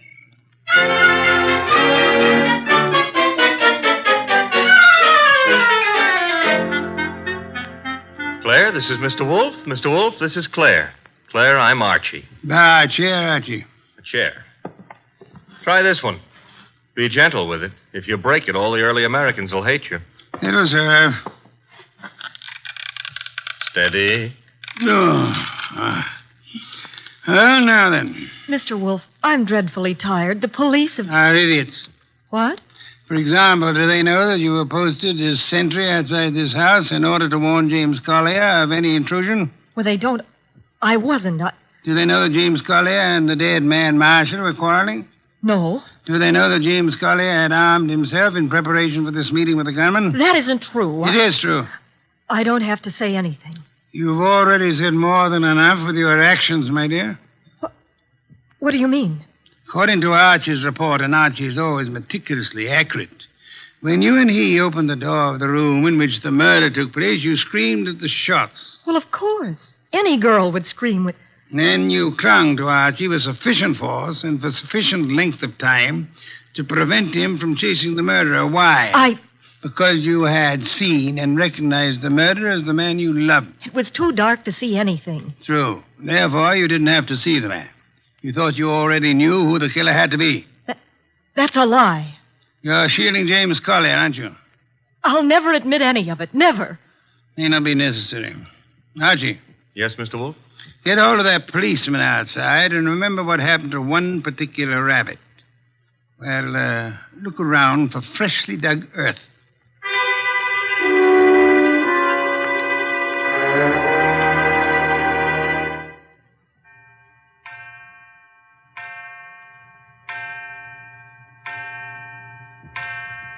Midnight. What are we waiting for? A return? Archie's? No, it'll take him longer. Well, then whose? Mr. Weeks, of course, complete with revolver. Come in, Mr. Weeks. It couldn't have been easier. No one outside, only the two of you here. I warned you, Wolfe. Fiddlesticks, you merely tried to use me as a prop for an alibi and a rationalization for a motive. I don't understand. Mr. Wolfe does. Indeed I do. Did you really think me fool enough to believe your proposal, Mr. Weeks? It was plausible. It was nonsense. You pretended you were handing James Collier plus the proofs of his guilt over to me in an effort to keep yourself out of the picture. But your proposition was silly. No matter how much I might have wanted to help you, I would have been powerless once James Collier went before a jury. You're too intelligent not to know that. That couldn't have given you enough to go on. It didn't. You yourself gave me more. I did. When you came to my room, you told me you knew Mr. Goodwin and I had come to Greendale, checked in at the hotel. I did. However, when I phoned you later and asked for an account of your movements between 10 and 10:30, you replied that you had driven to the hotel, signed in, and came directly to my room. Obviously, you already knew of my presence in the hotel. How? Only one way you could have known. You had seen Archie at some time prior to the time you checked in at the hotel, and the only place where Archie was here, at the farm. Yes, which told me Mr. Veek had been here at the time of Marshall's death. What was Veek doing here? Only one thing. Murder. Then he killed the gunman. No other possibility. But, Jimmy, I thought he did it. James Collier couldn't have killed Marshall because at the time he was killed, James Collier was already dead. Archie! What's this? Leave it. Let's play. Undrop that gun first. My arm. That's nice and cooperative, so... You'll be quiet for a while. The cop is back in the rabbit pen, Mr. Wolfe, guarding Collier's grave.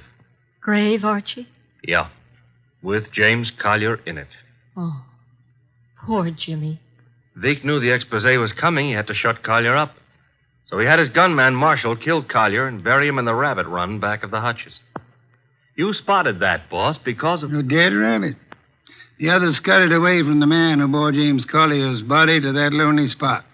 But one rabbit overcame his fear. He was too friendly. And got killed for it.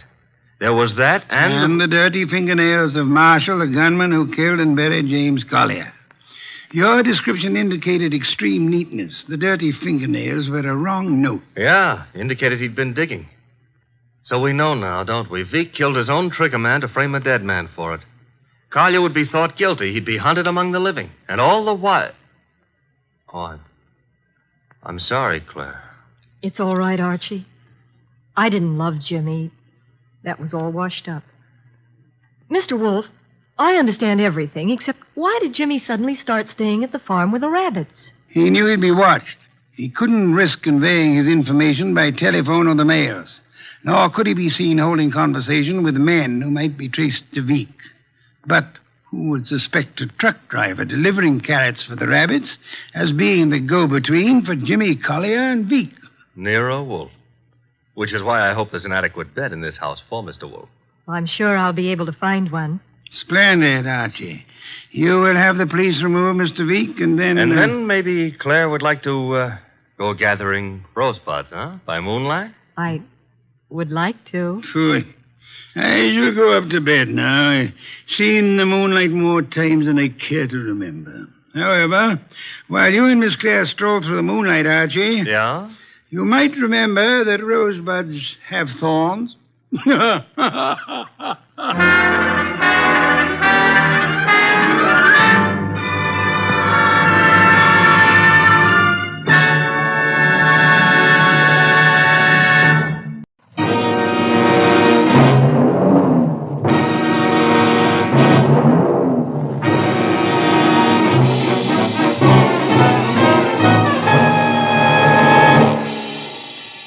For 3 days, an ugly storm had lashed at the west coast from northern Oregon to the tip of Lower California. And although it was only noon when I drove up to the sprawling red brick house just south of Santa Barbara to meet a new client of mine, the black that was in the sky and the driving rain that was everywhere left the day bleak and wet and cold. Left it the kind of day that made you feel that logs blazing in a fireplace and a warm, dry robe were the only things that could matter to anyone. But when I got inside the house, Felix Drum, 350 uncomfortable pounds of executive in a wheelchair, who made his living importing perfumes, was very worried. And not about the weather outside. Marlowe, Julia Perry is gone. I want you to find her and bring her back. And the sooner you do that, the better. And the more I know, Mr. Drum, the easier it'll be. Exactly who is Julia Perry? My assistant. Very capable girl, who in the past 6 months has practically taken over my entire business. She handles most of the work from her cottage here on the grounds where she lives. Mm-hmm. She also has some little cubbyhole in Los Angeles where she keeps her files and some sample stock. Do you have the address of that cubbyhole? If I knew the answer to everything, I wouldn't have hired you. And anyway, it isn't important.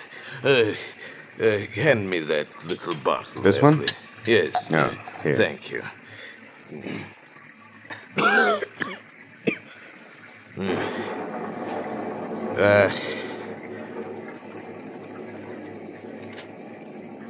When did you last see Julia, Mr. Drum? 3 days ago. Oh, it was 3 days ago, when she left on one of her regular weekly trips down to Los Angeles to bid on perfumes. Usually she stayed away overnight, but the Beechwood Plaza Hotel most of the time, and she was back here by noon the next day. I suppose you've already checked the Beechwood Plaza. Huh? Yes, of course.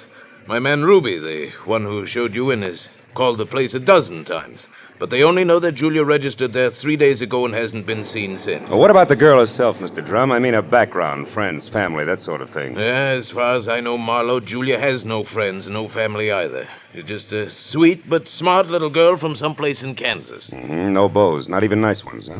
I don't think she had the time. You see, when Julia first came to work for me, she wanted to get ahead, and I gave her the chance. She made good. Mm-hmm. Today, she's as much my right arm as Ruby is my leg. Mr. Drum, did you notice anything unusual about Julia's behavior lately? Yes, and that's the reason I'm worried. About 2 weeks ago, I saw changes in the girl, Marlowe. She seemed less spry, more preoccupied. Oh? Yes. I figured it was overwork myself, since the end of the year always means detailed annual reports, so I made no comment at the time. I see. Tell me, Mr. Drum, what does she look like? Well, I have no pictures, but she's a blonde of medium height and was wearing a plaid raincoat and a little circle of a hat when she left. Uh-huh. Altogether, she's sweet and simple, if that's what you mean. Yeah. Do you mind if I stop in at her cottage on my way out? Marlowe, you turn the place inside out if it'll help any. Only since I'm certain that Julia's in some kind of bad trouble, you be quick and find her.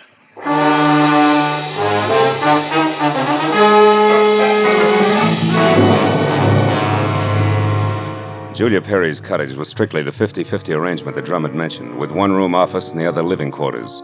In the office, I found everything in its proper place, so I moved to the other room. The moment I stepped over the threshold, the white fluff that trimmed the quilted bedspread and the splash of color in the drapes said that Julia Perry had to be something soft and warm. And the half a dozen quietly tailored suits that were lined up in the closet like a squad of soldiers facing right told me that she was also simple and neat. I ran through the pockets of her clothes and all the drawers and closets in the room, trying to find something that would give me a lead that I was sure I had to have. But after 20 minutes, I'd found only a leather cigarette case, a package of peppermint lifesavers, and a maroon and gold monogram book of matches, the cover of which was half torn off so that I could only be certain that the middle initial was a V and that an E or an F were on either end. But since the name and address of an L.A. novelty company was on the inside, I bought the matches as a starting point, dropped them into my pocket, and headed for the door. When I opened it, I was surprised to find Ruby, Drum's right-hand man, purple scar and all, standing in the rain. He's staring at me like my ears were spinning. You seem to be a very thorough man, Mr. Private Detective. And you seem to be a very nosy one. What do you want? To help Julia, nothing else. So here's a postcard that came for her this morning. It was mailed in L.A. yesterday. Yeah? Dear Julia, tried to reach you at Santa Barbara 1181 both yesterday and today, but got no answer. I'm leaving. I'm leaving town tomorrow. There's one little girl who fled life in Haven, Kansas to another. I would have enjoyed seeing you again. For a bit before I moved on to who knows where. Anne.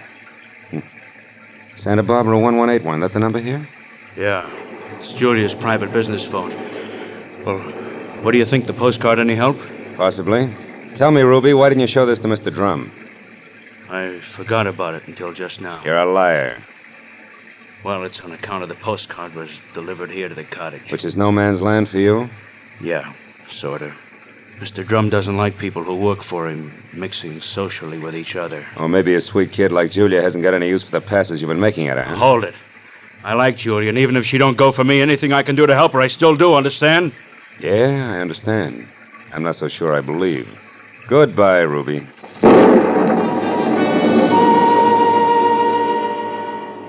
It was pushing 5 o'clock and still raining by the time I got back to L.A.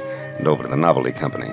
Once there, I presented the torn book of matches that I had found at Julia's cottage to a bald man with horizontal question marks for eyebrows, and who, at the crinkle of a $5 bill, tore himself away from his racing form long enough to check the files for a set of maroon and gold initials that had a V in the middle.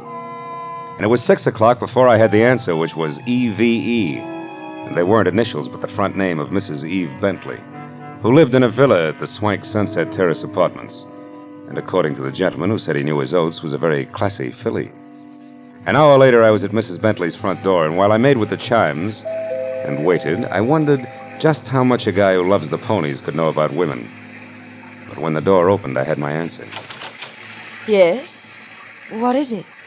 Mrs. Eve Bentley wasn't beautiful, but she was everything else, including a shimmering yard of gold hair piled high on her head and held in place by a knot of pearls that no Boy Scout ever tied.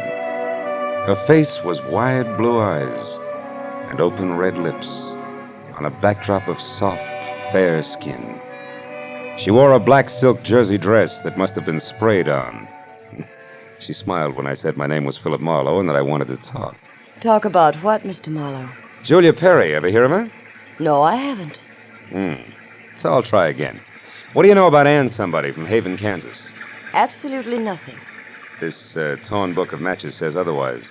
I found them in Julia Perry's cottage. Julia Perry's missing. I'm a private detective who was hired to find her, and the matches turned out to be yours. Now, may I come in?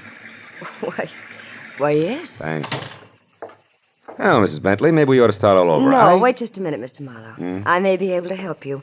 Did this Julia Perry deal in perfumes? That's right. Now, how did you know that? Because I just remembered something. And now I'm sure I can explain why my matches showed up where they did. Just a minute. You know, whenever I'm talking to a beautiful woman, somebody's always creeping around in the kitchen. Who is it this time? Oh, really, Mr. Marlowe? There's a storm outside, and there are windows and trees. If you put those three things together, that noise could have been a branch scratching on a glass pane. Or somebody with squeaky shoes and a lot of curiosity. Somebody like Mr. Bentley, for instance. Huh? Oh, I doubt that, Mr. Marlowe. You see, Mr. Bentley's been dead now for 3 long years. Oh. Yes. Well, you were saying something about the matches. Oh, yes. This Julia Perry must somehow or other gotten hold of them through my fiancé, Marvin Whitaker. How does that figure? Like 2 and 2. Marvin is in the perfume business, ditto Julia. Also, I think he mentioned her name once. Said she was very clever for a girl who looked like somebody's kid sister. That fits all right. Where will I find said fiancé? At his favorite bar and grill. But won't you have a drink first, Mr. Marlowe? No, thanks, Eve. There isn't time. Now the bar and grill. The Blue Boar. Blue which? Boar, Mr. Marlowe. Yeah. It's a very English spot over on Wilshire, opposite Arthur Murray's studio. But before you dash, do you at least have a match? Yeah? Please. Whole book of them, honey. Torn cover and all. And I want you to keep them. After all, they brought us together, didn't they?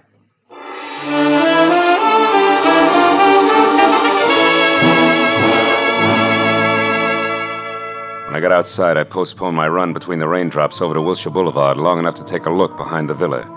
And there, in a newly planted strip of clover lawn below Mrs. Bentley's kitchen window, I found something which was no surprise. 2 clear prints of a man's shoe. But from there on out, I got nothing more than a lot of rain down the back of my neck. So 10 minutes later, I dripped into my car and headed for the Blue Boar and Eve Bentley's gentleman friend.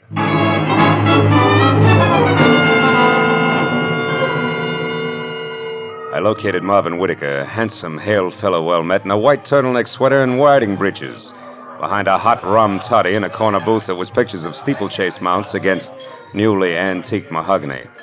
And when I told him that I was looking for Julia Perry, he flashed a lot of glistening teeth at me, insisted that I join him in a warming glass of spirits, and started to talk, gesturing all the time with a riding crop. Why, yes, old man, I know Julia Perry. In fact, almost did some business with her today.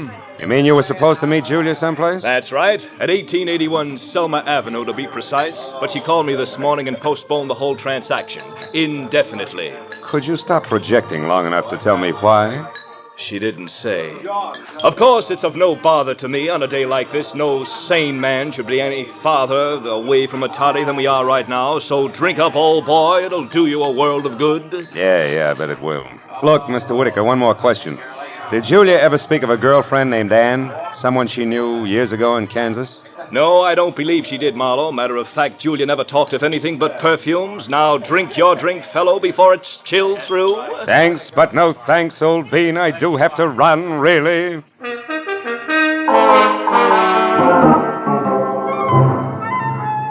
was a 20-minute drive to the address on Selma, and the rain had stopped by the time I got there. The place was one of those once-upon-a-time rooming houses that had been partitioned off into a couple of dozen 2x4 cubby holes, just big enough for the very small businessman to fill his fountain pen in. When I got to the door and asked the scrub woman, who was a lot of wild red hair around 2 pop eyes, for Julia Perry, I knew I was moving in the right direction, because the lady standing in front of me was anything but calm. And more important, she had just heard a pistol shot from the back of the house. Yes, that's right. A pistol shot not over 2 minutes ago. I'm sure that Perry girl had something to do with it. Because when I come from inside, I saw her rush out down these steps. Did she say anything? I don't know. She was gone out of sight before I could open my mouth.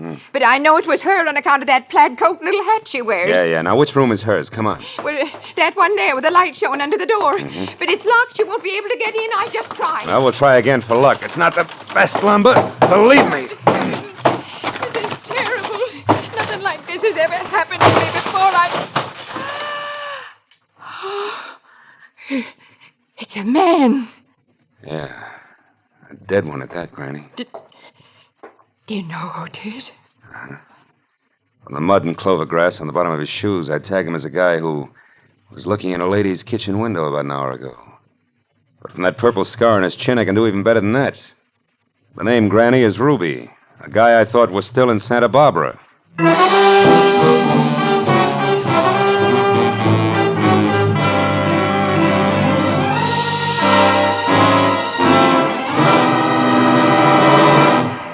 In just a moment, we will return to the second act of the adventures of Philip Marlowe. But first, given clues, even the newest of Philip Marlowe fans can deduce the characters in CBS's great new early Sunday evening comedy lineup.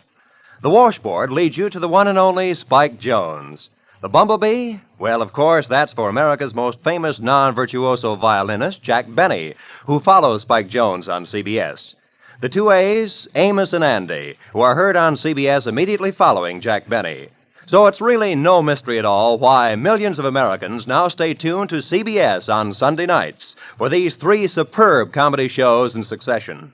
Spike Jones and Amos and Andy over most of these same CBS stations, and Jack Benny over them all. And now, with our star, Gerald Moore, we return to the second act of Philip Marlowe and tonight's story, The Black Halo.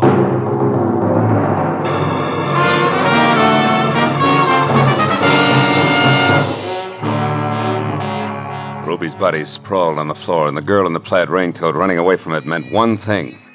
Julia Perry's trouble was important, like life, but more like death. A half sneer was congealed on Ruby's face, and his eyes, turned waxy, still held a look of mild surprise. I wasted some breath telling the scrub woman not to touch anything, and then I put in a call to my overweight client in Santa Barbara. He was glad to hear from me, at first. Marlowe. Well, now, I didn't expect a call from you this soon. You sure work fast, don't you, lad? Have you found her? Have you located Julia? Not quite. She's about 5 minutes ahead of me. Incidentally, Mr. Drum, she works fast, too. What do you mean by that? Let me ask the questions, huh? Number one, what was your leg man Ruby doing in L.A. tonight? Ruby? Yeah. Why, I sent him in to pick up some medicine for me. Why? Come on, Drum, you can talk straighter than that, and you better. I just found Ruby dead. Dead? Ruby's dead? What happened to him, Marlowe? He was shot. So forget the gags and tell me why he was snooping around. All right. I didn't trust you. No. It's my policy to trust nobody until he proves himself. I sent Ruby in to follow you and check on your progress. That was brilliant. You only made 3 mistakes. First, I don't need to be checked on. Second, you got your man killed. And third, you forced Julia's hand. Because it was Miss Perry herself who pulled the trigger on Ruby. Julia? Marlowe, I don't believe that. Which proves nothing, Mr. Drum, but skip it. Tell me, do you know a man named Marvin Whitaker? Whitaker? Yeah. No, should I? Well, he says he's in the perfume business. Well, I know everybody on the coast who bought more than 2 bottles of perfume at one time in the last 40 years, and I don't recall that name. I think the man must be a liar. So do I. Thanks for the help. And Drum, if you've got any more expendable flunkies around, keep them out of my hair. I'll call you when I've got something.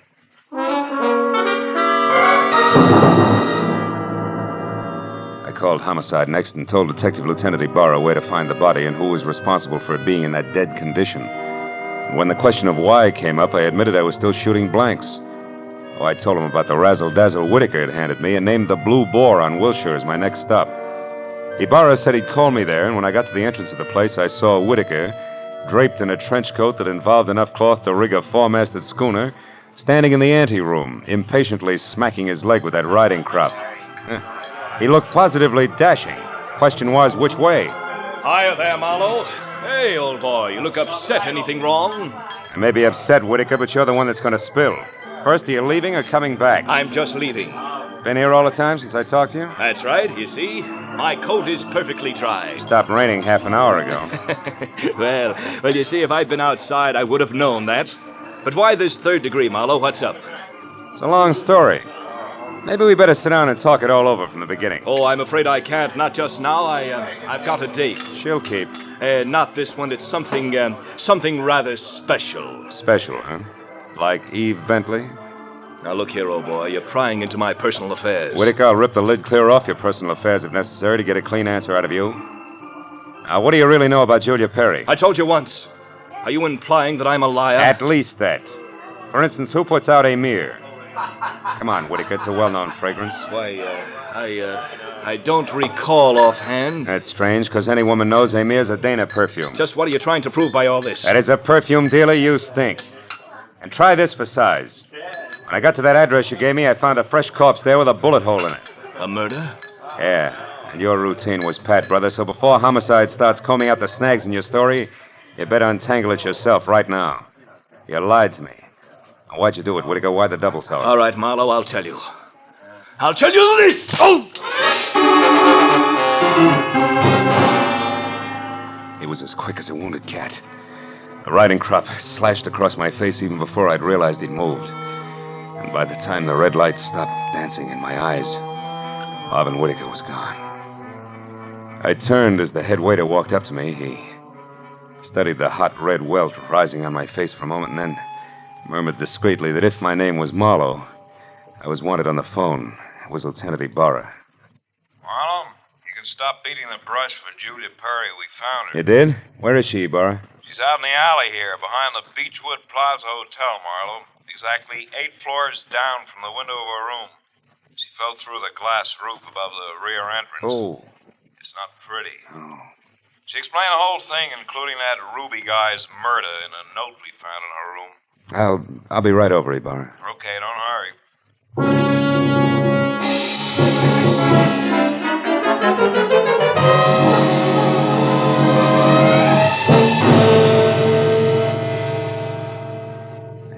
story, Marlowe. When Drum finally got around to trusting her, he practically gave her his business. It was too much temptation. Mm-hmm. She'd been stealing from him in a big way for almost a year, her note says. Then she decided to run for it when she knew she couldn't hide the thefts any longer, huh? That's right. That Ruby caught on some way, and she killed him, but I guess Myrt was too rich for her blood, so she came back here, thought it over, and then checked out. Yeah. All she left behind was a little plaid raincoat and a purse over there. Hey, she was wearing a dinky hat, too, Ibarra. Did you find that? Mm-hmm. Come over here to the window, Phil. See down there in that canopy, that little black circle? That's her hat. I sent Mooney down to get it. Can't leave any loose ends around, you know. Yeah. Got a light, Lieutenant? Oh, sure.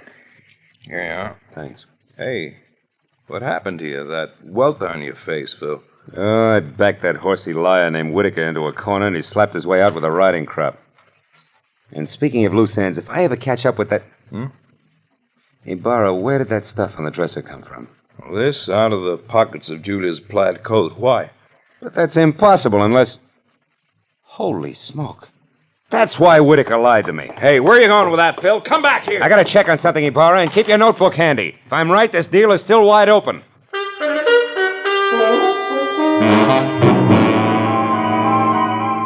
All the way from the suicide's room in the Beechwood Plaza out to the widow's villa in the Sunset Terrace, my mind juggled a jumble of facts, trying to beat them into a brand new pattern. A pattern that had to include an object Ibarra had found in the pocket of that plaid raincoat. It almost made sense, but I needed just a little more. Well, when I turned into the parking lot at the Sunset Terrace, rain began to fall again. Thin, cold rain. I walked to Eve Bentley's door and pressed the bell. Just as I expected, it was Marvin Whitaker, unsmiling and nervous, who answered the door. I didn't give him a chance to think. I just swung hard. Okay, horseman, that squares us up.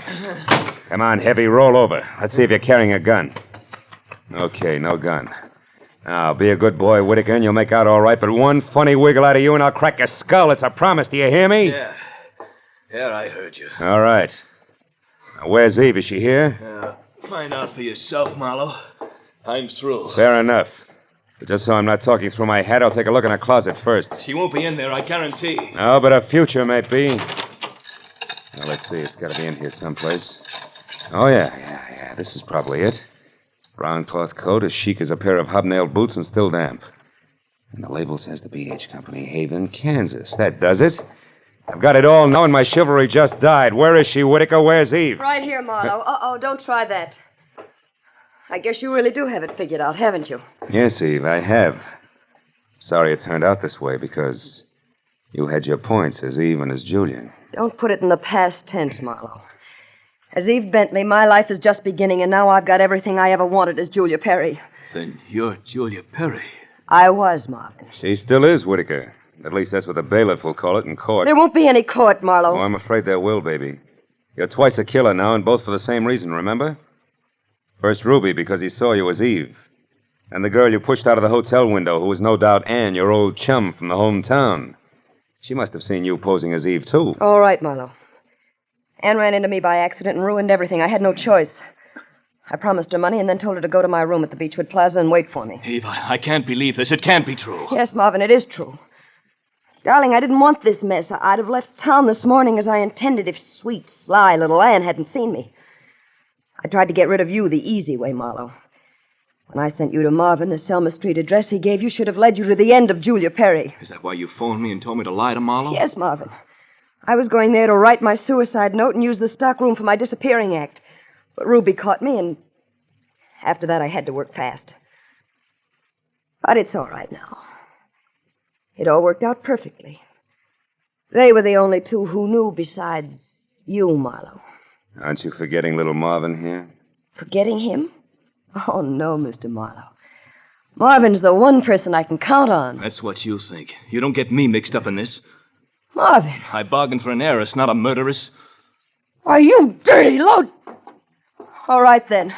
I'll use this gun on you, too, because I'm getting out of here and no one's going to stop me. But you're right between us, Eve. You can't get us both. He's right, baby. You're not good enough to get us both, and killing just one of us isn't going to solve anything. What do you say?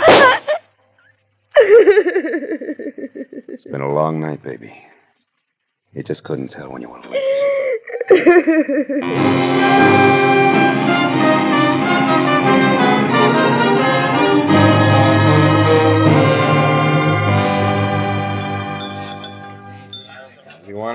coffee, Marlowe? No, it's sludge, Lieutenant. I wonder what Julia Perry uses for a heart. You know, she planned the thing for 6 months when she first set herself up as Eve Bentley. And it probably would have... Want to check now? Oh, yes. Yeah. Probably would have worked if everything hadn't closed in on her. Yeah, her friend Ann from Kansas, Ruby the leg man. And you with that torn book of matches. Incidentally, that was pretty fast figuring up in the hotel room there, Marlowe. Oh, not so fast, Ibarra. I knew Eve had those matches because I left them with her. So when you found the same matches in the pocket of Julia's plaid coat, it figured. Julia almost had to be Eve. And that left Ann to furnish the body for the suicide. Yeah. You know, I wasn't so sure about that until I found the brown coat with the Haven, Kansas label in Eve's apartment. Yeah. Well, I'd better wait on back to the office, Phil. Look at that rain come down. Think it'll ever stop? I don't know. I doubt it. Oh, by the way, here, it's her hat. Mooney finally got it down off that hotel canopy. Maybe you'd like it for a souvenir. Yeah. The millinery people call it a halo hat. Good night, Marlowe.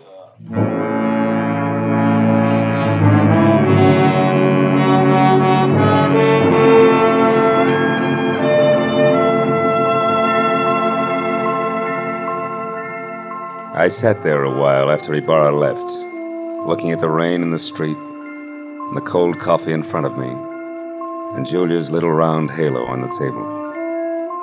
And finally I got up and went outside.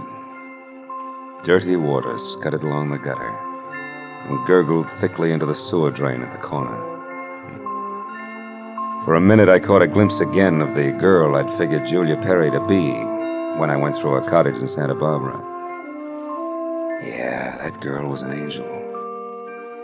But when I finally caught up with her, her halo turned out to be black, jet black, inside and out.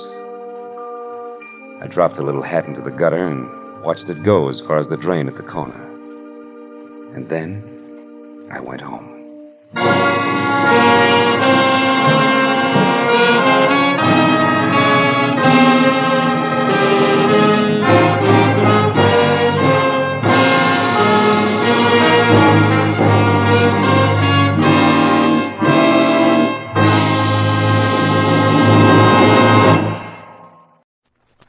Americans at Work.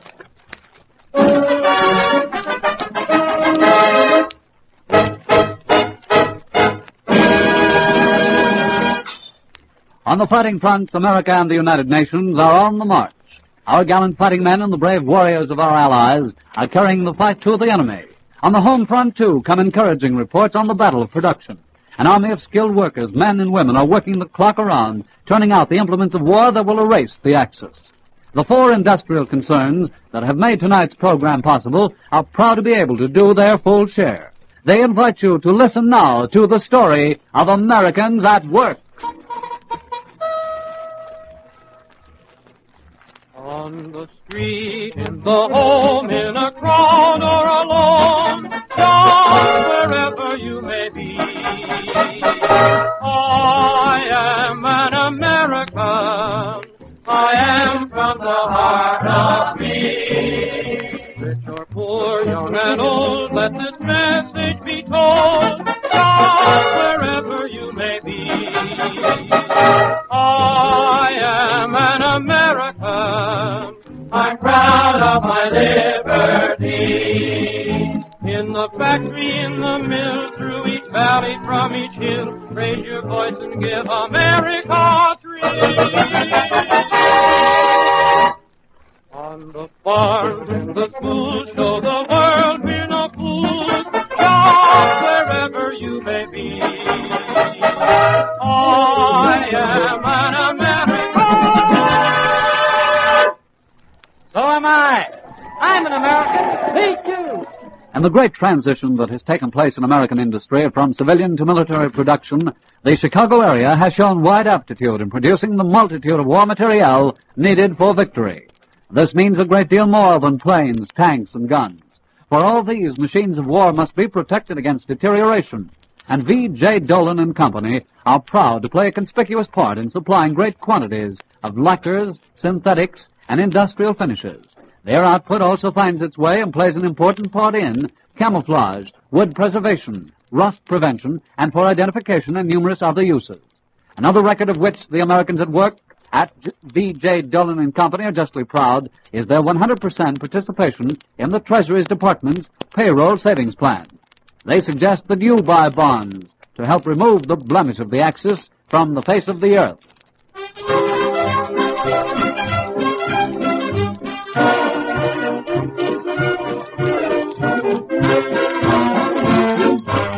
They started something, but we're gonna end it right in their own backyard.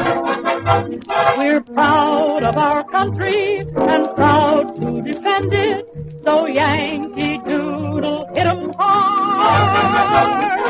Put our shoulders to the wheel, the whole darn world will get a brand new deal. Oh, they started something, but we're gonna end it right in their own backyard.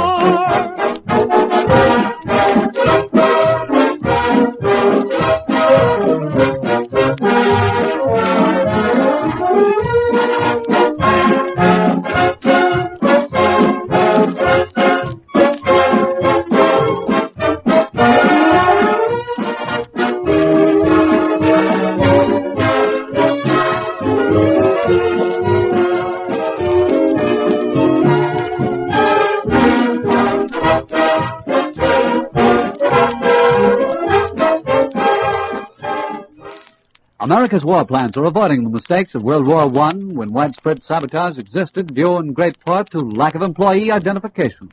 The National Photo Identity Corporation deserves great commendation for their outstanding work in producing tamper-proof cards and badges for workers.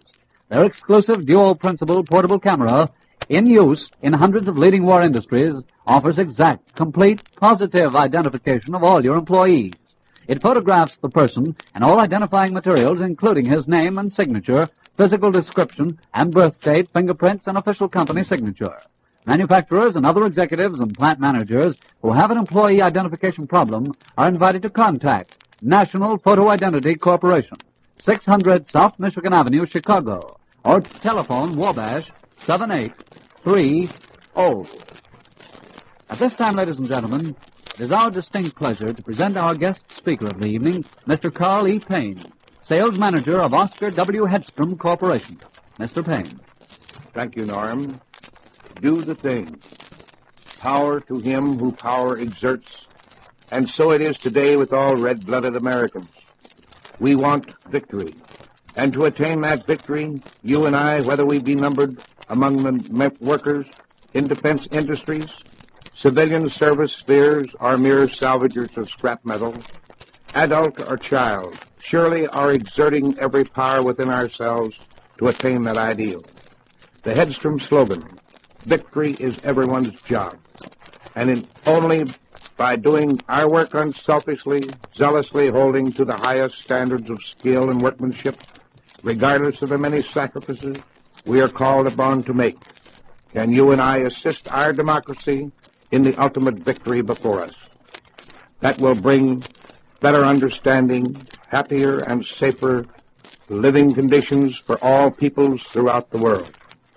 Yes, whatever our vocation today, whether in the armed forces, administrative bureaus of government affairs, or the highly mechanized branches of industry, we are all soldiers together, fighting in our respective jobs for the greatest victory this world has ever witnessed, the victory of mutual friendship and understanding among all nations and people, and for the abolishment of wars and the establishment of a lasting peace on earth. Do the thing. That is the slogan adopted by the personnel throughout the 5 defense plants of the Oscar W. Hedstrom Corporation, whose motto is work with one another, because that is the policy that gets things done. The battlefront you and I are confronting with today is vast in its scope, and in addition to being a faithful and loyal worker, the patriotic way in which you can do more for your country is to buy war bonds to the limit of your financial ability. I am happy to go on record that every employee of the Oscar W. Hedstrom Corporation is a purchaser of war bonds, doing the important and necessary things now will result in an earlier victory for America and ourselves. Thank you.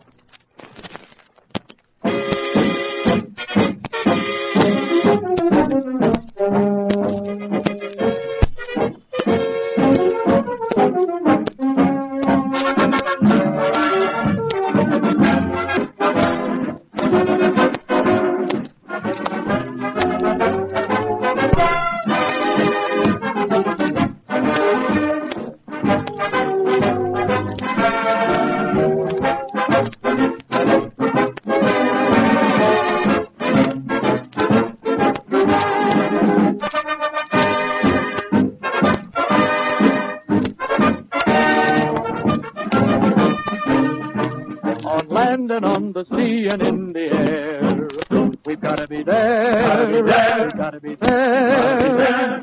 America is sounding her alarms. We've got to have arms. We've got to have arms.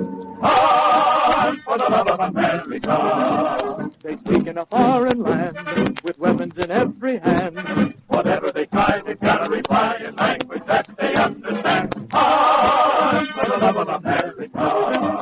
And for the love of every mother's son, who's depending on the work that must be done by the man behind the gun. Under the American flag that symbolizes all we are fighting for, another banner now proudly flies from the masthead at Belmont Radio Corporation. It is a banner that symbolizes the precision workmanship and energetic devotion to duty of the loyal Americans at work in this great plant. For this high achievement in the production of communications equipment, Belmont has been awarded the privilege of flying the famous Army and Navy E flag. Every man and woman at Belmont Radio Corporation is justly proud of the personal part that he or she has played in earning this distinction. To our armed forces and to all now working for victory, all join in saying, we're giving our best in every way. We've won the flag and we'll keep it flying.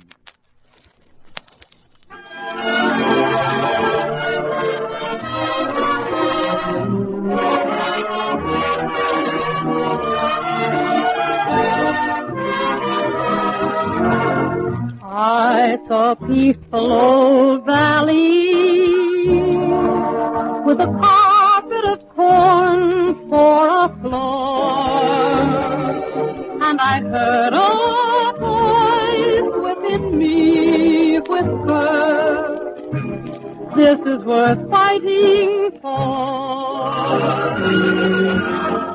I saw a little old cabin and the river that flowed by the door, and I heard a voice within me whisper, this is worth fighting for. Didn't I build that cabin? Didn't I plant that corn? Didn't my hopes before me fight for this country before I was born? I gathered my loved ones around me, and I gazed at each face I adore. Then I heard a voice within me whisper, this is worth fighting for. Today we're truly a united nation, and tonight we're paying tribute to the wizardry of technicians, engineers, researchmen, skilled craftsmen, and ordinary workers as they stand shoulder to shoulder, working in the common cause of victory. Occupying a prominent position in the field of metal castings, patterns, precision instruments, and many other essential production needs is the Oscar W. Hedstrom Corporation. Their men and machines are at their intricate tasks day and night to help assure our fighting men the finest war implements in the world. The men in management at Oscar W. Hedstrom Corporation are certain of victory and are equally certain that out of the chaos that is war will come technological improvements which will mean a richer and happier life for all of us in the years to come. God bless America.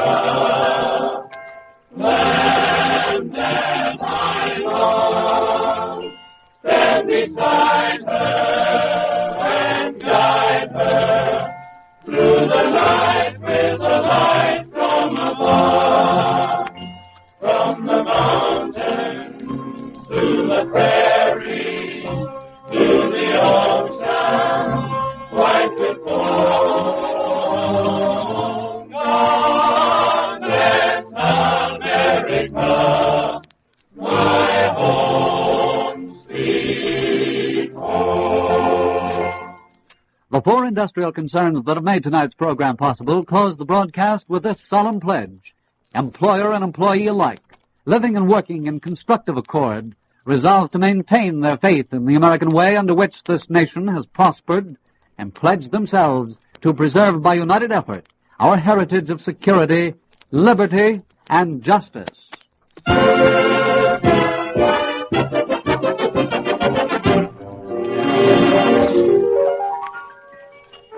Be sure to listen again next Wednesday night at this same time for another Americans at Work program.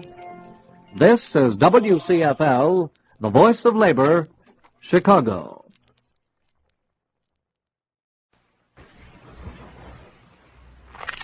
Hello, this is Orson Welles speaking. Next week marks the end of June. Next week marks the end of the OPA. In the better restaurants and hotels, the ghouls are celebrating already. For the profiteers, the battle's won. Right now, Sunday, June 23rd, to all practical intents, to all working purposes, the OPA is dead. The boom is on, friends. Just watch your dollar dwindle. And meanwhile, somebody is buying another senator another drink. Somebody's getting a congressman's wife some new nylons. One more week and the lid goes right off. One more week and the profits start piling in for the profiteers. All the profits they can hide from the tax collector. All the profits they can bury in the backyard. Now, I'm going down to Washington with some friends tomorrow to talk to the president about it. It says here in my crystal ball that the president is going to tell us that he, the president, hasn't enough support to do anything. We then will tell Mr. Truman that the people are behind the OPA. That that's where we would like to see Mr. Truman, behind the OPA, helping to push. But probably we'll just be making conversation. Mr. Truman is more pushed against than pushing. That thing his shoulder's leaning on ain't no grindstone, it's the 8-ball. My little magic Crisco shows some handshaking all around a dreary trip back to New York. Goodbye, Mr. President. Goodbye is right. I hope not, but goodbye. Some ugly stories are in circulation. I hear there's a deal cooking, a deal to keep price control on some food, on some rents, on some clothing, a deal to cut the anchor chains off everything else. I don't need a crystal ball, and you don't need a radio commentator to tell what that means. Before this, I've asked you to write letters to your congressman about the OPA, and you wrote the letters. I asked you to send telegrams. You sent the telegrams. As we stand today together, a helpless, hapless herd of taxpayers on the teetering brink of inflation, there's only one thing left to ask for. I ask you to go on strike. That's right, that's what I said. Let's go on strike. Let's walk out on higher prices and stay out until they stay down. We, the consumers of this country, are being played for suckers. Maybe we are suckers. Ordained suckers. By destiny and by nature, stuck with suckerdom. But like the man said, men sometimes are masters of their fate. The gold bricks aren't all bought up by all the people all the time. Even here in the darkness of the sheep run, we show a fitful flash of shrewdness. Those with eyes to see could spell out the words written in the sky over all those empty seats at the Yankee Stadium last Wednesday night. And these were the words. Not all of us are boobs. Not all of us are boobs, so let's not pay a nickel more than anything is worth. Let's not spend a dime, a thin dime, a very thin dime we don't have to spend. Not all of us are boobs, but the food and clothes and lots of fancy new products we'd like to buy are hid away from us, hoarded up in the hope of higher prices after the 1st of July. That stuff's going on the market sooner or later, and if the price zoom doesn't come off, it'll be sooner. Not all of us are boobs, but pretty soon it won't be easy to prove it. And what can we do before then? We the people, we the consumers, we can go out on strike. If the OPA goes off, how about buying absolutely nothing? from the week of July 1st to July 7th. How about it? How does that sound? I'm sure it sounds crazy. But what could be crazier, if you please, than sitting back and letting a greedy ring of get-rich-quick experts pump the buying power out of your paycheck? Suppose there was a flood or a fire, some such disaster, and your town was cut off from food. Still, somehow, for a while anyway, you could feed your family. Well, inflation's a disaster, the real thing. It's a national calamity. Why don't we treat it like one, acting quickly and together? Why don't we just plain put our foot down? Why don't we stop buying everything for a week?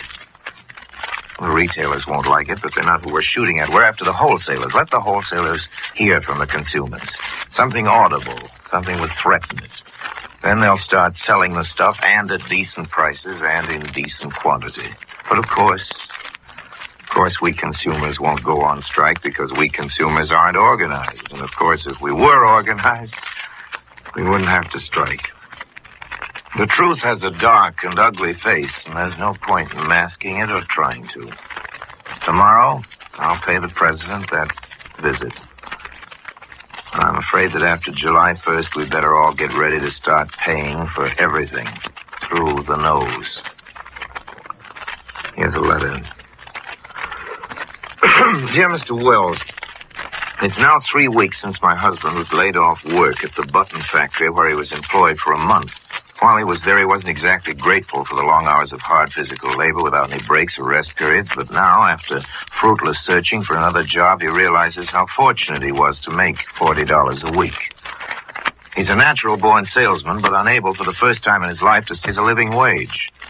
$30 is the top salary paid to returning war veterans regardless of the size of their families. Although he's a skilled sheet metal worker, when he entered the Army, he's now told that his 5 years of service for his country set him back into the apprentice class in that trade. Mr. Wells, what are we going to do? The tragedy of our situation is that we're only one of thousands of veterans' families forced into such poverty.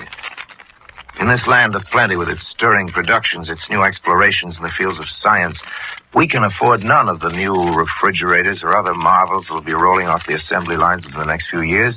We can't even afford shoes for our shoeless feet. Now, the lid is blowing off the OPA with prices in milk and butter and meat rising all the time. The big man with all his power to wage strike wars against the worker, to paint the family man black for wanting a living wage, is taking the food, oh baby, to be born within the next 2 weeks. Sincerely yours, Mrs. Ernest Schenck. That's a letter I got in the mail the other day. We've made it a custom on this program to read letters, and for the letters we use, we send a radio. So, the lady who wrote the letter you just heard gets a radio. It's a very nice radio, and I very much hope that what she hears on it in these next months will bring her happiness and encouragement. But she didn't write that letter to get a radio. I'm terribly afraid that she wrote for advice. Mr. Wells, she says, what are we to do? And I'm supposed to answer. There's a baby coming in 2 weeks. Her husband's been laid off work. His only chance is for less pay, and prices are going up. They're going way up. Mr. Wells, she says, what are we going to do?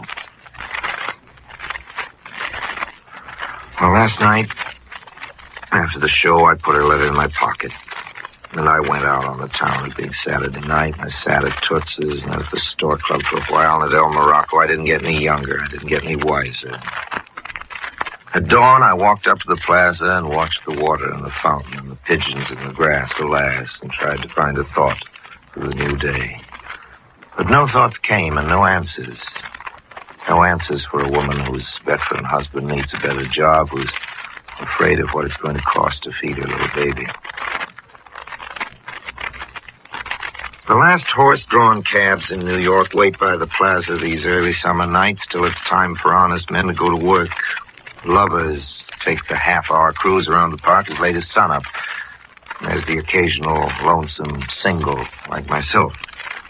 I'm comforted by riding the park. When I'm in New York, I charter a carriage in all seasons, and I've made the half-hour cruise in many moods. Never mind about my mood this morning. Consider the condition of my cabbie. He being the dean of the drivers on the night shift who lost a battle with a bottle. Surely his second. We'll call him Mike Anonymous. Well, Mike started off with me into the morning mists, carrying his own private fog along with him as he drove. For a time, I watched his jaunty silhouette under the topper and noted the sharp vapors of the essence of juniper. Then my attention wavered. It shouldn't have, for so did Mike's. The next thing we knew, we were climbing across a steep swatch of grass on our way to the statue of Daniel Webster. "Liberty and Union," said Mike, waking from a deep dream of peace and reading the inscription on the pedestal. "Now and forever, one and inseparable." Then all three of us looked up into the grim, graven features of the senator, all three of us being Mike, the horse, and me. We'd come close to a crack up it. I was the more exquisitely startled because in that pallid light, and with a sick moon behind, fading away into the morning, Mr. Webster's monument shocked back into memory an old, bad dream.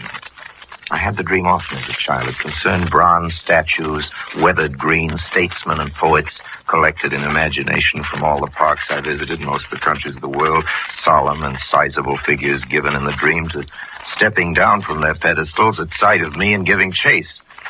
I don't want to know how many sweaty, teeth-grinding nights I spent fleeing from all that distinguished statuary. I can still hear their metal footsteps tolling on the cobblestones of the nightmare. Dr. Freud and old Madge's Gypsy Dream Book can explain this unpleasantness however they may. I don't care what it means, and I'd hoped it was gone with the growing pains and the collywobbles. But this morning, just as we charged full tilt into one of the real and original ogres, there was a nightmare was prescient. And as a wreck seemed sure, the dread all hot and cold came over me that the old chase was over. Mr. Webster had caught me at last. But I was too quick for him. After much painful maneuverings, Mike and the horse and I regained the road and resumed our half-hour's cruise through Central Park. My own nightmare then put me into mind of Mr. Mr. Jimmy Cannon, the sports writer, who this week had a nightmare all over the front page of the New York Post. It was a newspaper story, but it read like Norman Corwin narration. Mr. Cannon was canonized for it. The New Republic, that highbrow weekly, in an eager flush of appreciation, is reprinting the piece in full as a striking sample of our current literature. Also, the New York Post has raised the author's salary and launched him on the syndicate. Now, the piece in question was a description of the Lewis-Kahn fight. And the Lewis-Kahn fight wasn't much of a fight, but it was an event with some sort of a beginning and a quite definite conclusion. And, well, here's how Jimmy Cannon, the sports writer, covered it in the only newspaper story on the front page of his paper. I quote, "Morphine after an operation. I'd window of my room like a second-story worker. I thought the night had forsaken the world and shaped like a fat man walked through my face and up into my head," unquote. Mr. Cannon goes on like this for 2 full and full-blown paragraphs before we were informed Kahn in the 8th, or as Jimmy put it, when Kahn fell off the rip words. The editor, it seems, told Mr. Cannon to write just as much as he wanted. He did. Since his medium is the daily press, you might say it was too much and too soon. Over on page 60, it gets really good, though, and I mean really good, and I'm not being sarcastic. That's over on page 60. My kick with Jimmy Cannon has to do with page 1, since I'm an ex-New York Post columnist myself. He can call it sour grapes if he wants to, but I just can't go for that guff about the night crawling into Jimmy Cannon's brain, not on page 1. Somebody should take the purple ribbon out of Jimmy's typewriter. That boozy mist that does beyond the bogism is, for my dough, unworthy of page 1. And what's more serious, it's unworthy of Jimmy Cannon, because Jimmy Cannon is one of the best writers in America today. He has a keen, affectionate, and creative ear. He has the language ear, and that's a rare and precious gift. Damon Runyon has it. Ringlardner had it. Sports writers they were, too. Read Jimmy Cannon, you'll see what I mean. If they don't run Jimmy Cannon in your newspaper, ask for him. You'll be glad you did. Last Monday, he wrote a column about Joe Louis. And in it, he said just this line. A great column. Joe Louis wouldn't be bothering us with bad dreams about the night walking through his face like a fat man. Even if that's a good way to write a news story about a boxing match, what kind of a bad dream is it?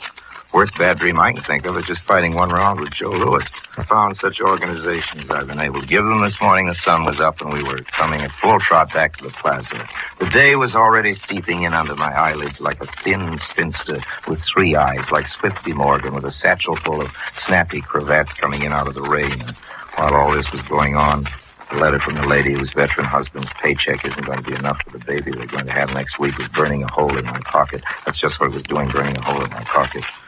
If Jimmy Cannon wants to find another, fresher phrase for it, he can have it, and the job of answering that letter. With my blessings. Now it's time to say goodbye. Thanks for listening. Please join me next week. Please join me next week, same time, same station. Till then, I remain, as always, obediently yours. This is ABC, the American Broadcasting Company.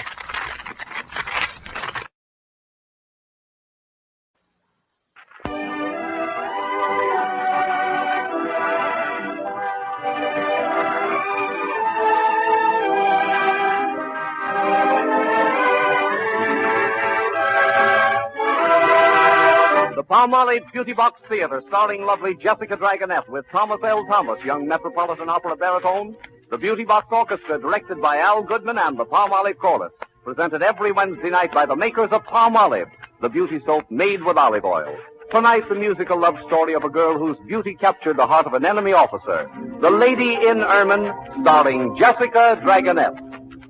When hearts are young, when souls are strong, a song unsung.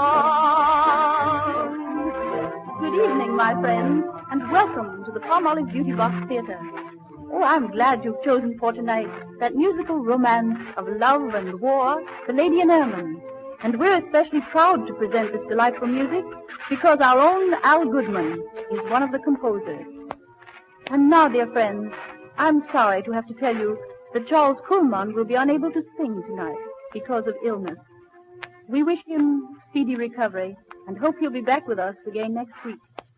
Tonight, Thomas L. Thomas will sing with me, and Jean Paul King will tell the story of The Lady in Ermine.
It is the year 1870. Northern Italy has been taken by Austria, and Austrian soldiers march over the countryside hunting down rebellious Italian patriots.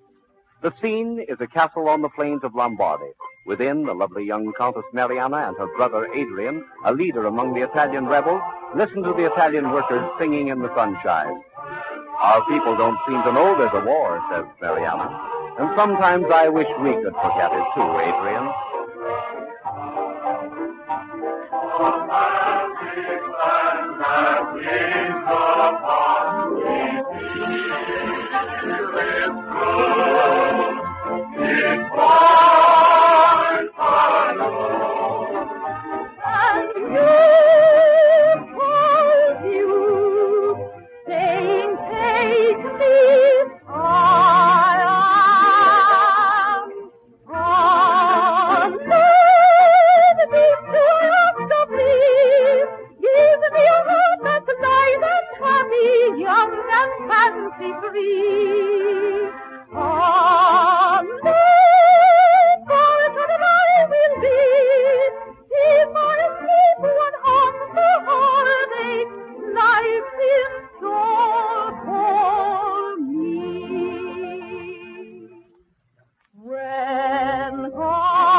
troubled.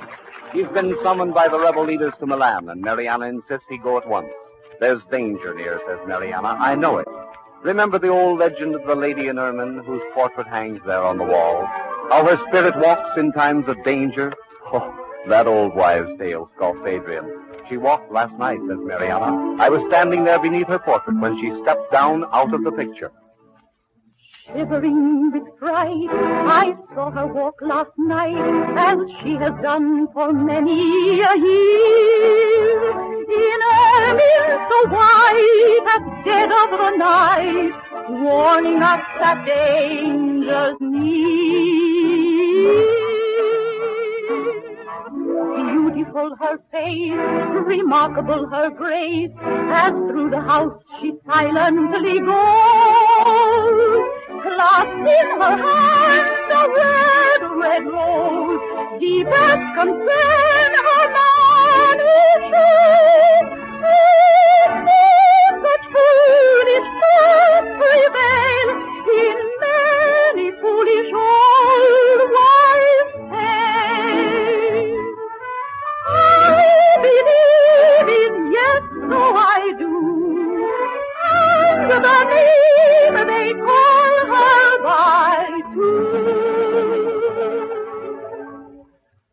The lady in ermine, the lady in ermine, beautiful shadow and tragedy. She comforts our anxious heart, and we should determine her comfort is right. We should hearken in the dead of night. The lady in ermine has warned me.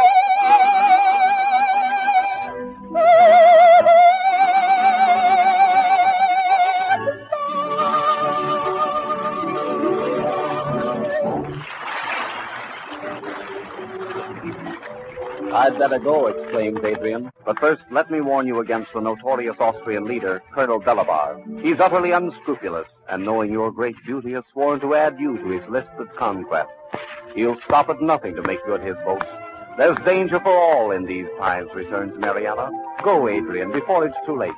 Goodbye, and good luck. We must part, and you go far away.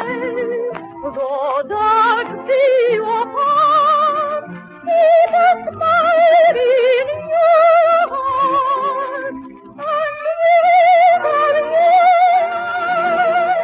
and wherever you go, keep faith in our star, but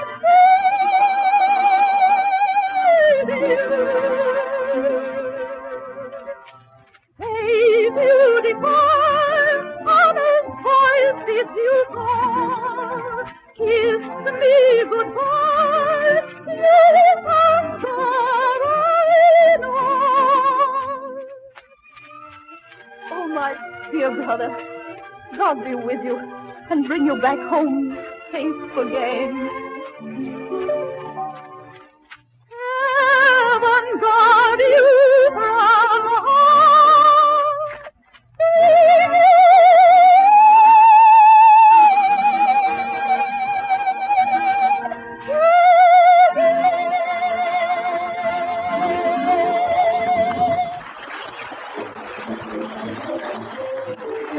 No sooner is Adrian out of the door than a regiment of Austrian troops marches around the bend in the road toward the castle, singing as it comes.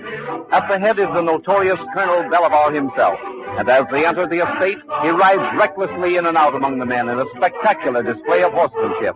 It is the colonel's boast that he can break the will of any horse or any woman, and so far he's been successful. The soldiers assemble around the chateau. This gleaming bay of mine brings victory to land.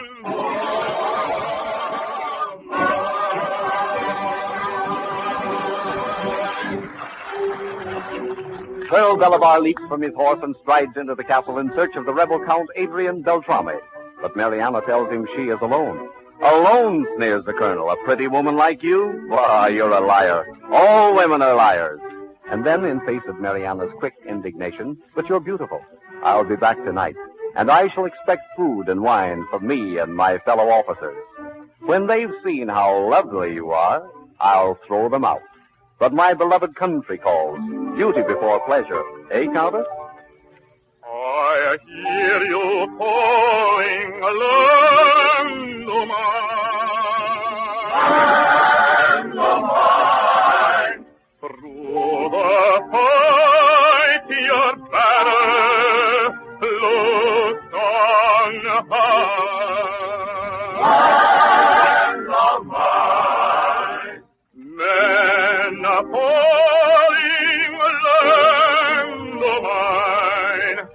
Calling you to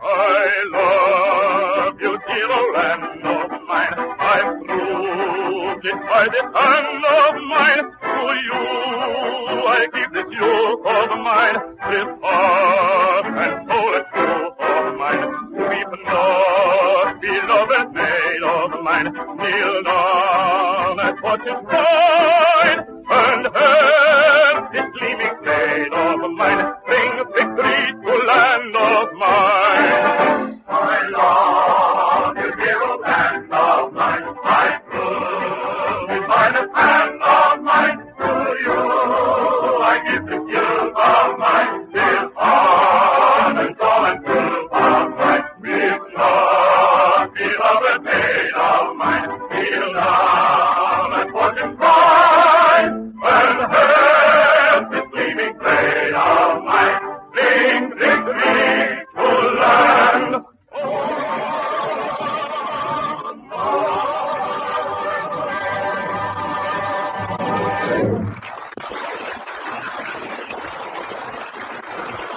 So Colonel Belivar is coming back tonight.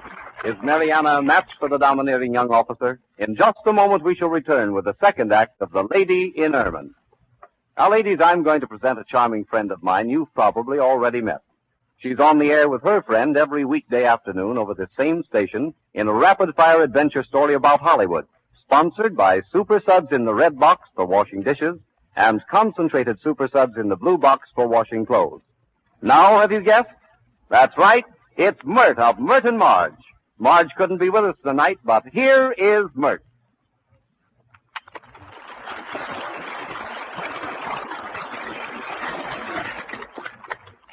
Thank you, Jean. You know, ladies, I've heard Jean Paul King talking to you about Palmolive. You know, the soap made with olive oil. Telling you what marvelous things Palmolive will do for your complexion. But we haven't said a darn word about what Palmolive has already done for my skin. Take a good look at it now. So I decided to come out and speak for myself. And you're very, very welcome, Myrt. So Palmolive's your friend, too? You bet. I swear by Palmolive for my skin, and Margie says Palmolive's her choice, too. I know because only the other day she said, Myrtle, have you noticed how dry my skin is becoming? I said, well, so what, Margie? She says, well, I think I'll start using Palmolive soap to help soften it and keep it smooth. Thanks a lot, Myrt. And will you thank Marge for us, too? And now, ladies, are you using Palmolive soap? You see, Palmolive is a true beauty soap made with that finest of all beauty ingredients, olive oil. That's why Palmolive's rich, creamy lather is different from that of any other soap. That's why Palmolive's lather cleanses your skin so gently and so thoroughly. Helps to make your complexion softer, more youthful, more alluring. So won't you try Palmolive? At the end of this program, I'll tell you about a wonderful new free gift for you and the children.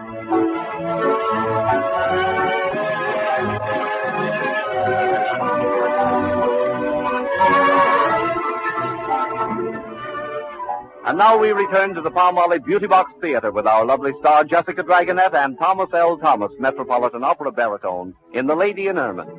In order to keep Colonel Belivar and his men occupied until her brother Adrian has reached safety, Mariana is their hostess at a gay banquet where food is plenty and wine flows free. She sits at the head with a persistent colonel beside her, and pretending high spirits urges the men to drink their fill.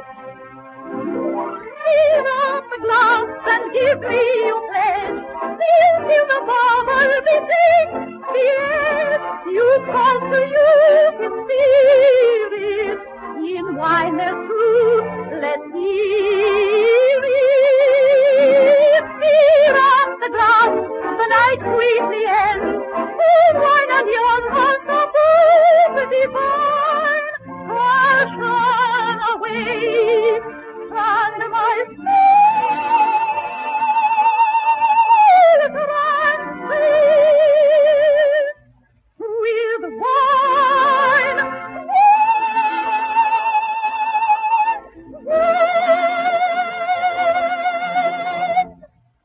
Come men, a toast to the most beautiful of women, the Countess Mariana.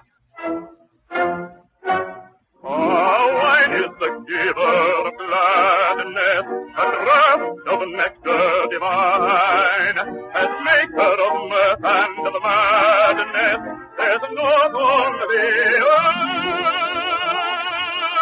like wine. Wine is the giver of gladness, a long draught of nectar divine, as maker of mirth and of madness, there's naught on the earth like wine. I love you, dear land of mine. I'm moved by the hand of mine to you. I give this youth of mine, this heart and soul and truth of mine. Weep not, beloved maid of mine, kneel down and what is right, and have this gleaming blade of mine, sing quickly to land of. Fill up the glass, for night quickly ends. Old wine and young hearts are both divine. Passion away, and my soul transcends with wine.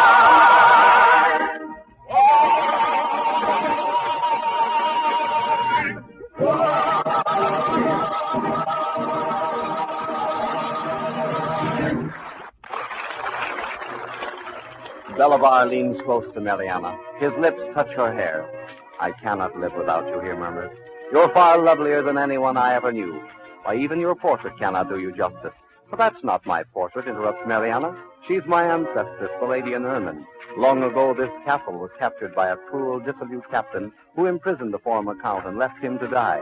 The countess begged for her husband's life, and the cruel captain granted it on condition she come to him that night. She agreed and kept her promise, and was so touched was he by her beauty and purity of mind, he let her go. Belivar smiles. Well, had I been that captain, says he, the story might have ended differently. Sometimes you may say no.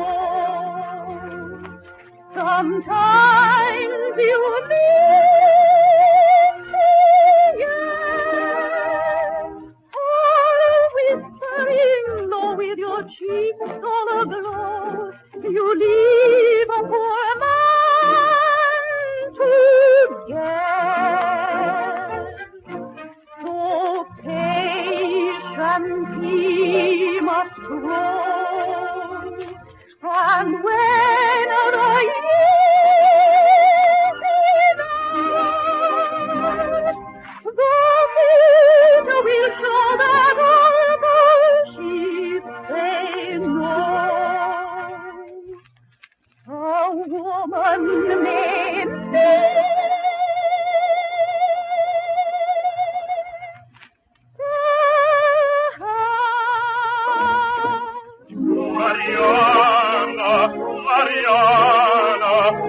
yearning and burning to make you my own. You shall be mine, mine alone. So closely I'll hold you, my arms shall hold you. You'll find that will never be so.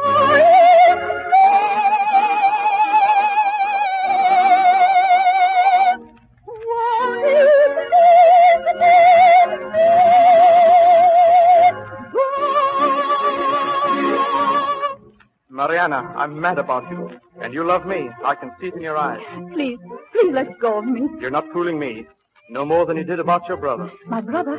What do you mean? He was captured this afternoon and will be shot tomorrow. Oh, no, you can't kill my brother. You can save him, Mariana. He'll go free if you come to my arms tonight, as did your ancestors, the lady in ermine, to the captain in the story. No, never. Think it over.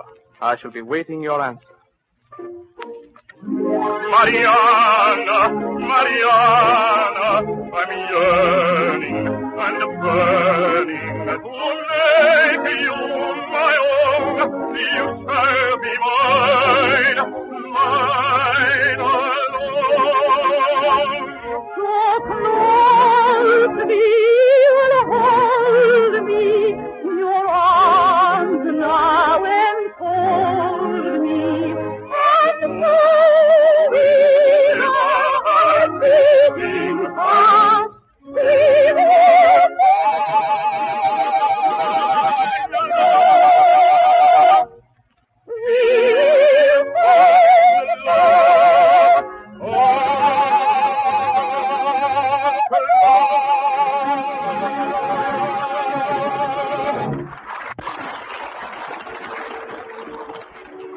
After the banquet, Belabar sits alone before the fireplace, waiting for Mariana.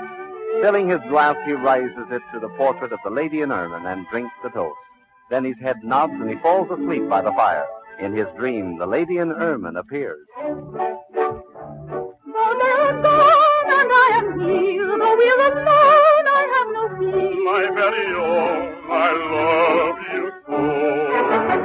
That cannot be, for so it seems, to know this soul to be in the dream. So then dream with me and never go. It's understood that you'll be dead along the hill. This is a chance we mustn't miss. It's the one you ought to see. There's no one near. It cannot be. The coast is clear. I don't agree. Have pity, dear. Love up and see as you will see. I pray you.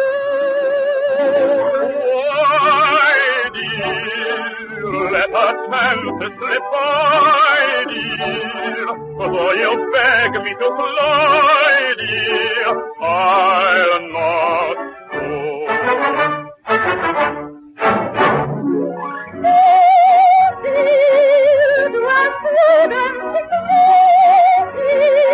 Must I go on my way till you must go? Now, you are cruel, I vow. Dear, what I crave you'll allow, dear. But suppose I say no, no, no, no.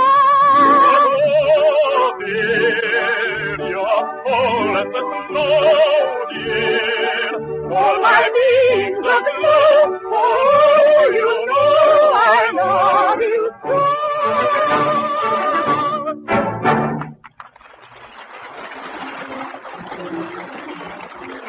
Next morning, Belabar awakes with the words of the lady in ermine burning into his consciousness. No one can command love. Women must be wooed and won. Suddenly he sends for Mariana and tells her Adrian is free. But why, asks Mariana. As a tribute to the most charming woman I shall ever know. Impulsively, Mariana whispers, you're generous. I was not mistaken. The colonel draws her close. Mariana, am I still your enemy? Mariana's lovely eyes look into his. No more. Nations may go to war, but what difference can that make to you and me? When hearts are young, when minds are strong, how strong our sun, a magic land that gleams afar.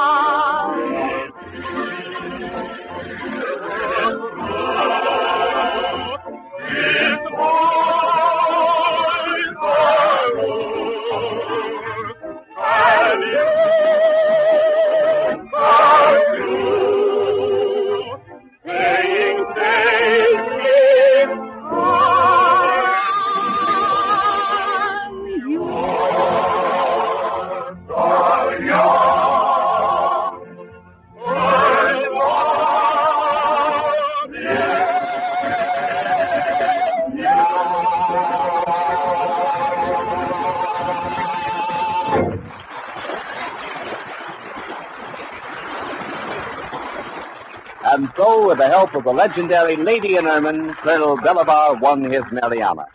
In just a moment, our lovely star, Jessica Dragonette, will tell you about next week's musical love story. But here's that wonderful new free gift to thrill the children. It's a brand new cutout book called A Day with the Quins. It shows those 5 adorable Dion twins in natural color pictures, all ready to cut out and dress. And you know what fun the youngsters will have with these 4 full pages of cutout costumes, 63 in all, with their dresses, coats, toys, and bonnets. And the cover is a reproduction of a beautiful oil painting in full color of the Dion twins all ready for bed and saying goodnight to Dr. Defoe. This cover was painted by the famous artist Andrew Loomis, and it's so lovely you'll want to frame it. And that's your gift. Dr. Defoe, you remember, chose Palmolive soap exclusively to bathe and help guard the tender skin of these precious little girls. And that, of course, is one of the many reasons why Palmolive soap should be your choice, too, both for your children and to guard the loveliness of your own complexion. And now, how to get this wonderful Dion cutout book, A Day with the Quins. Here's all you need do. Just send the black band from 3 cakes of Palmolive soap with your name and address to Palmolive, Jersey City, New Jersey. Your Dion cutout book will go to you, postage prepaid immediately. And now, here's lovely Jessica Dragonette to tell you about next week's presentation in the Palmolive Beauty Box Theater. Thank you, Jean Paul King. Next week, Charles Kuhlman will be back with us to sing the role of the dashing Danilo in that brilliant musical romance which set the whole world waltzing, The Merry Widow. Of course you remember. Though I say not what I may not let you hear, yet the swaying waltz is saying, love me, dear. This is Jessica Dragonette bidding you all good night. The Lady in Ermine was presented tonight by special arrangement with Select Theaters Corporation and the Thames Whitmark Music Library. This is the Columbia Broadcasting System.